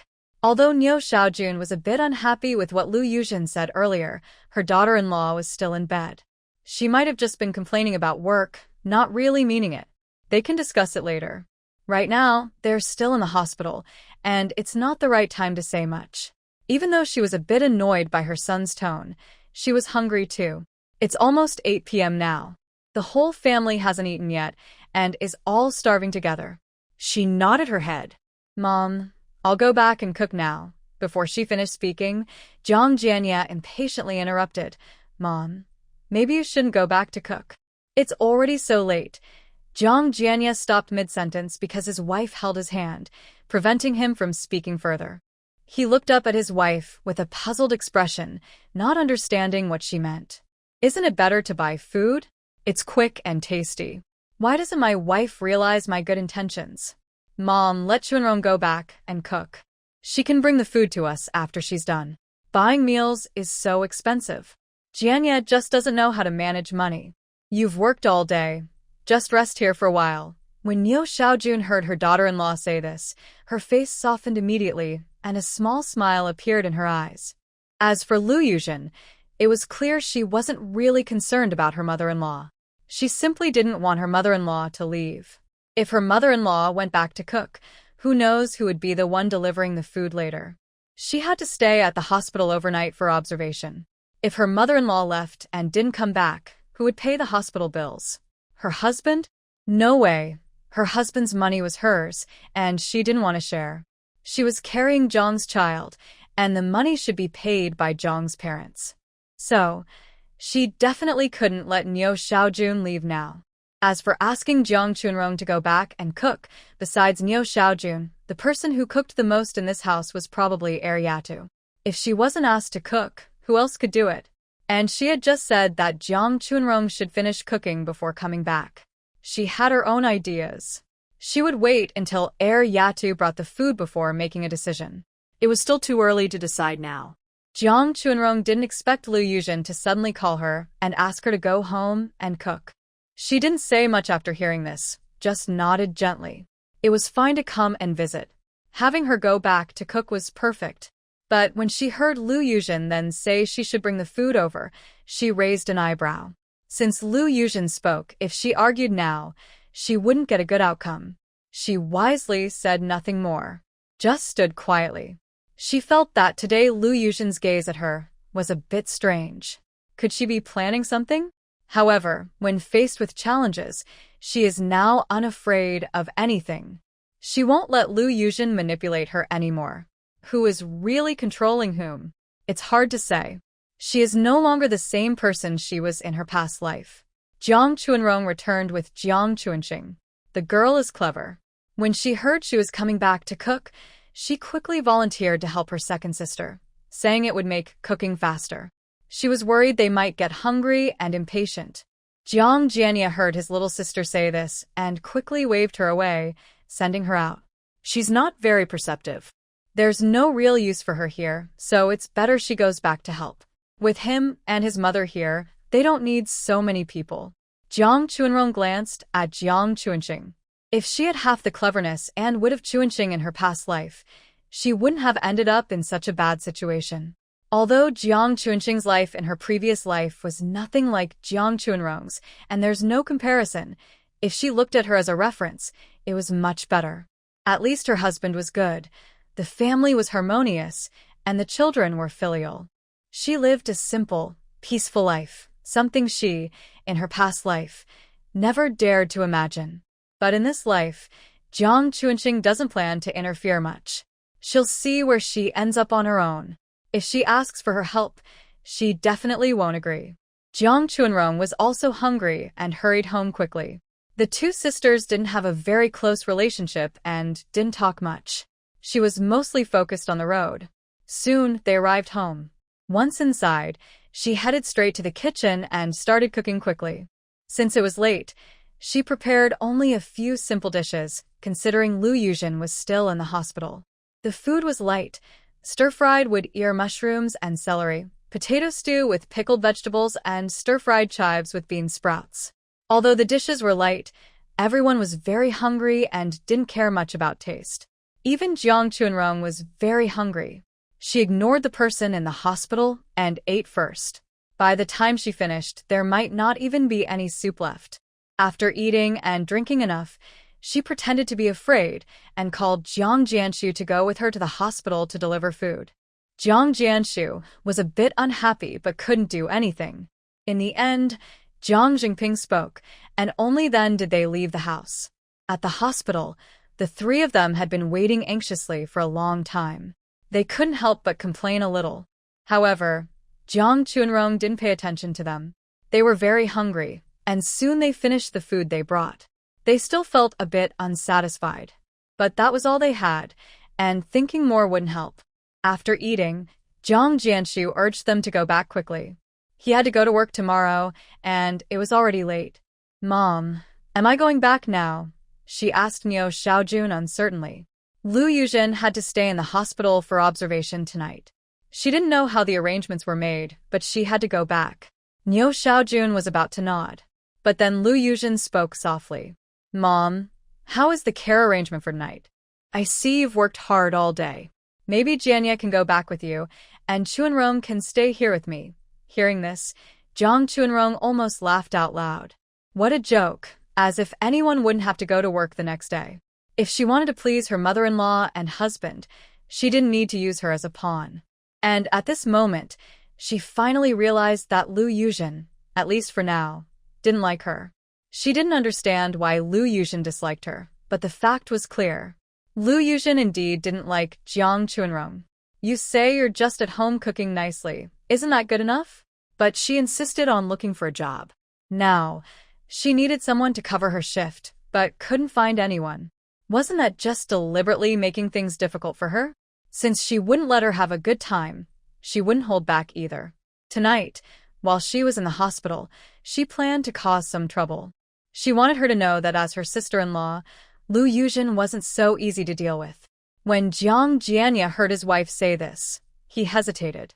His wife wasn't feeling well, and leaving a young girl to take care of her wasn't good. That girl didn't understand anything, and it was better not to delay her. But seeing his wife's expression, he understood her decision. In the end, he decided to go along with it. Niu Xiaojun didn't really care who was in the hospital tonight as long as it wasn't her. She was busy all day today. At noon, she went home to cook lunch, and after work in the afternoon, she rushed to the hospital. She was so busy she didn't sit down all day. She is not young anymore.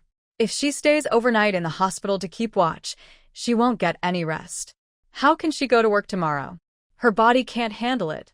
Even if Lu Yuzhen asked her to stay here, she wouldn't agree. She had already thought in her mind how to refuse if Lu Yuzhen asked her.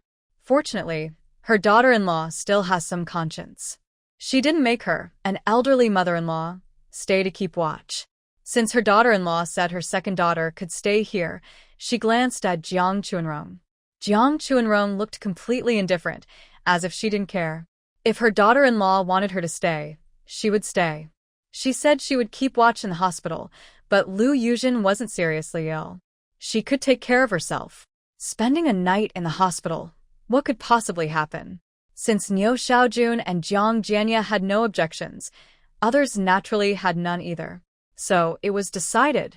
What about Jiang Chuanrong herself? Although she could tell that Lu Yuzhen might have some bad intentions, she was pregnant. What could she do? Sleeping here was just changing places to sleep. She raised an eyebrow and nodded without saying much. Sleeping here tonight saved her from making breakfast tomorrow morning. Now, she was living at home.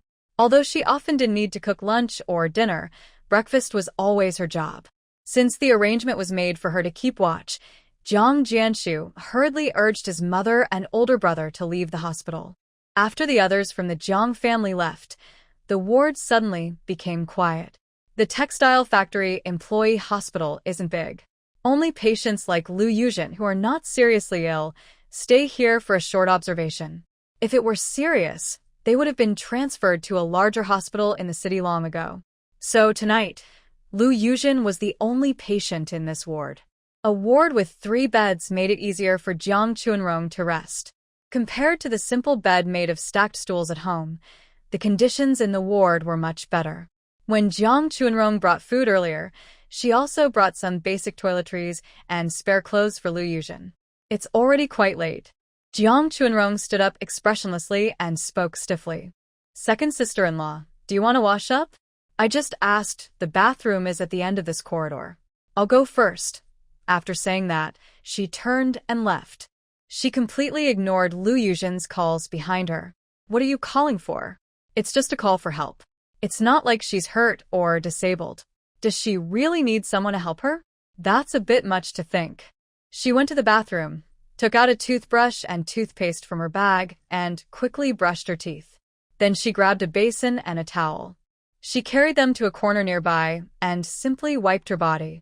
While wiping, she listened to the sounds outside. She hadn't brought the basin or towel openly. She didn't want Lu Yuzhen to see them. If Lu Yuzhen found out now, she wouldn't be able to explain. Luckily, it's late, and the hospital staff have already gone to rest. She could hear even the slightest noise clearly. She finished wiping quickly. Since the weather is hot, she wore sandals, which made things easier. After tidying everything up, she felt refreshed and walked out of the bathroom. Just as she was heading back, she bumped into Lu Yuzhen, who was carrying a basin. Lu Yuzhen looked a bit upset and spoke harshly. Second sister-in-law, didn't you hear me just now? She had asked this girl to stay and take care of her today. But she didn't expect that the girl would ignore her calls and just leave.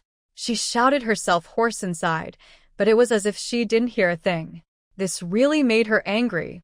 Jiang Chuanrong responded somewhat casually. I had a stomach ache just now, and I really couldn't come. Sorry about that, sister-in-law. But, sister-in-law, I need to tell you something you might not like. It's for your own good. I heard that pregnant women should move around properly. Lying or sitting all the time isn't good for the baby. Sister-in-law, you've been lying down for so long. You should move around a bit. Everything in moderation.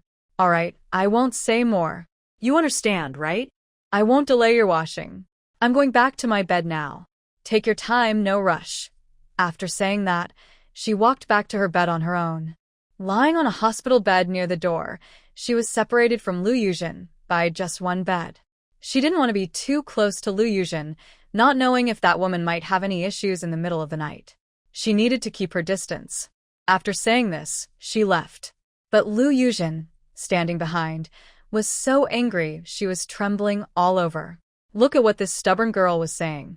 What does she mean by lying down too long is bad for her health, and she should move more? She goes to work every day, so why would she need to lie down? Where does she get the idea of lying down for too long? It was just because she fainted and didn't wake up in time. And this girl was acting like she was lazy and didn't want to move. It seemed that her quiet reserved attitude before was probably just an act. Just now, her sharp-tongued attitude was enough to surprise her. She wanted to call her back, but then thought about her previous behavior. Forget it. Even if she called her, she probably wouldn't come back. She might as well do it herself. Reluctantly, she turned around and went to wash up. After a few hours of rest, Lu Yuzhen was feeling much better now. Although she still felt a little nausea and wanted to vomit, overall she was doing okay. When Lu Yuzhen finished washing and returned to the ward, she saw that the stubborn girl was lying on the farthest bed, already sleeping soundly. She was even snoring softly. Jiang Chunrong was also very tired today. She lay on the comfortable, soft hospital bed, much better than her small bed at home. She even had time to think about how unlucky she was. After returning to Jean City, it took her so long to finally sleep on a real bed. It was a hospital bed, which made her feel a little sad. But she was too exhausted and soon fell into deep sleep. And Lu Yuzhen? Seeing that girl sleeping so soundly, she rolled her eyes in annoyance. She wasn't sure if it was a good idea to let her second aunt stay and keep her company tonight. Looking at her, she thought she probably wouldn't wake even if there was a thunderstorm. She was sleeping so deeply. There was nothing she could do but slowly return to her own bed. She had slept quite a bit in the afternoon, lying on her bed, but she couldn't fall asleep for a while. Seeing her second aunt sleeping so peacefully beside her, Lu Yuzhen suddenly felt very angry. Her eyes rolled, and she weakly started to call out, "Chunrong, Chunrong." But after calling for a while, that stubborn girl was snoring as usual, with no response at all. Feeling helpless, she began calling her a second and third time. "Chunrong, Chunrong, my leg feels uncomfortable, I'm thirsty. Please bring me a glass of water." But all she got was a breathless, unresponsive sound. Meanwhile, Jiang Chunrong, who was facing away from Lu Yuzhen, seemed to be snoring deeply and sleeping soundly. In fact, she woke up the moment Lu Yuzhen called her the second time. The ward was small, and beside her, someone was crying loudly. She wasn't dead, so she could hear everything clearly. When she came in the evening, she had asked the doctor, and Lu Yuzhen was fine, just a bit malnourished and affected by the environment. That's why she fainted suddenly. How much time had passed? Why would anything happen now? She also felt that in Lu Yuzhen's calls, there was a hint of overacting. She couldn't help but wonder, was this woman trying to keep her here or planning to bother her tonight? The more she thought about it, the more it seemed right. That night, she noticed Lu Yuzhen's gaze was unfriendly. But she was no longer a soft target, letting her do as she pleased. She wouldn't let her mess with her. In the end, no matter how Lu Yuzhen called, she remained unmoved. Her snoring was loud enough to wake the dead, impossible to rouse her. Sure enough, after calling her more than 10 times and seeing she still didn't respond, Lu Yuzhen had no choice but to give up. And after giving up, she didn't see her get up to drink water. It was clear that her earlier claim about wanting water was fake. She just wanted to bother her. That night, whether it was her wishful thinking or not, Lu Yuzhen kept calling Jiang Chunrong at midnight and around 3 a.m., either asking for water or going to the bathroom. Every few hours, she was trying to bother her again. But Jiang Chunrong ignored her completely, no matter what she did. No response at all. This made Lu Yuzhen very angry. She could hear her breathing heavily from her frustration. Meanwhile, Jiang Chunrong just pursed her lips and smirked. "You are acting with bad intentions." As for Lu Yuzhen at midnight, she was truly thirsty and wanted to drink water. But she didn't expect that today. The girl lying in bed with her looked as lifeless as a corpse, with no reaction at all. She didn't respond in any way. In the end, she had no choice but to get up slowly, find a cup, pour some water, and force herself to drink it. The next morning, after waking up, Jiang Chunrong felt that her sleep last night was much better than when she slept in the corner of her living room at home. She felt refreshed and full of energy. Now, she mischievously thought that if Lu Yuzhen still wanted her to stay in bed today, she wouldn't mind staying another night. But Lu Yuzhen was the opposite.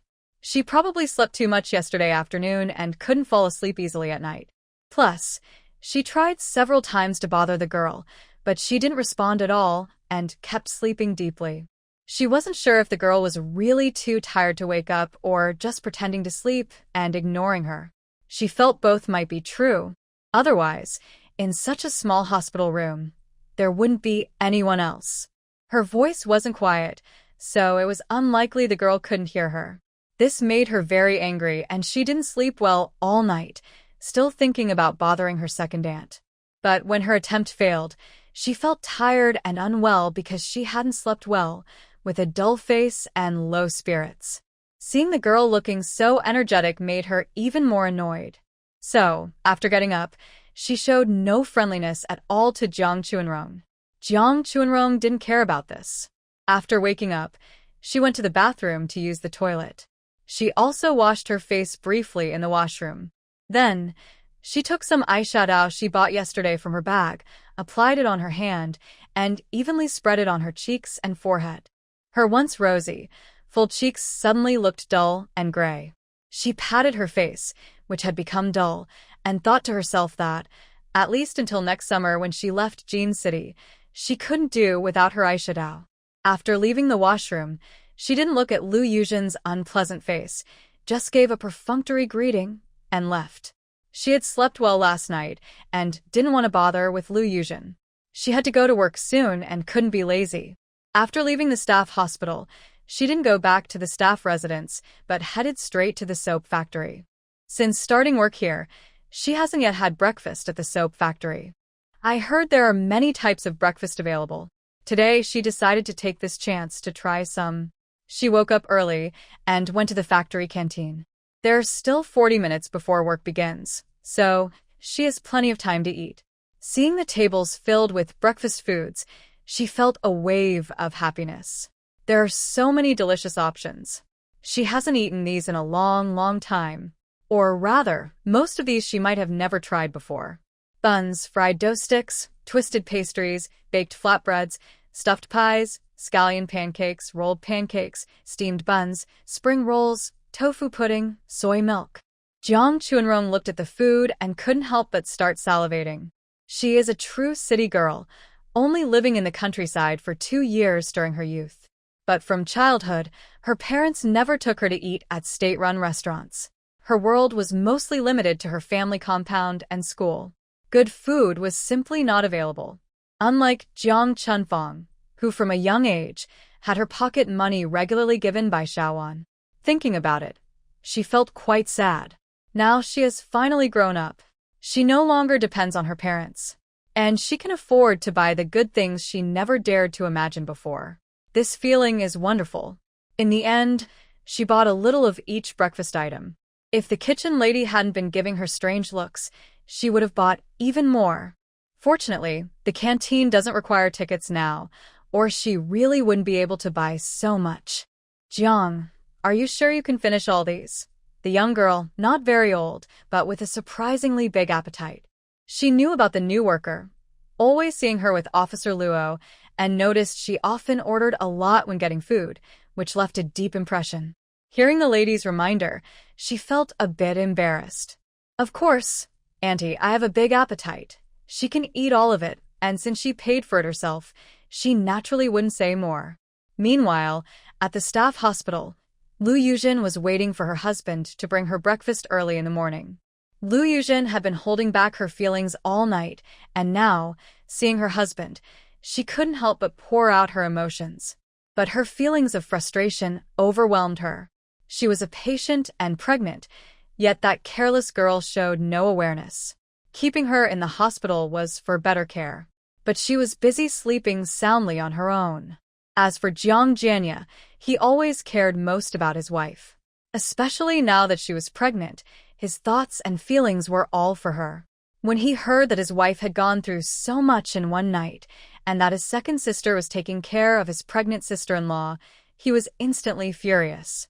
Really? That girl dares to treat you like that? Jiang Jianya couldn't believe it. His sister, who never dared to speak big words at home, was acting so boldly when they weren't around. It felt like she didn't respect him as the older brother. He was so angry, he paced back and forth in the hospital room. He thought his second sister was probably already at work now. He couldn't find anyone to vent his anger on. After a long while, he finally comforted his wife. Don't be upset, dear. Getting too angry isn't good. Just wait. When that girl comes back tonight, I will go find her.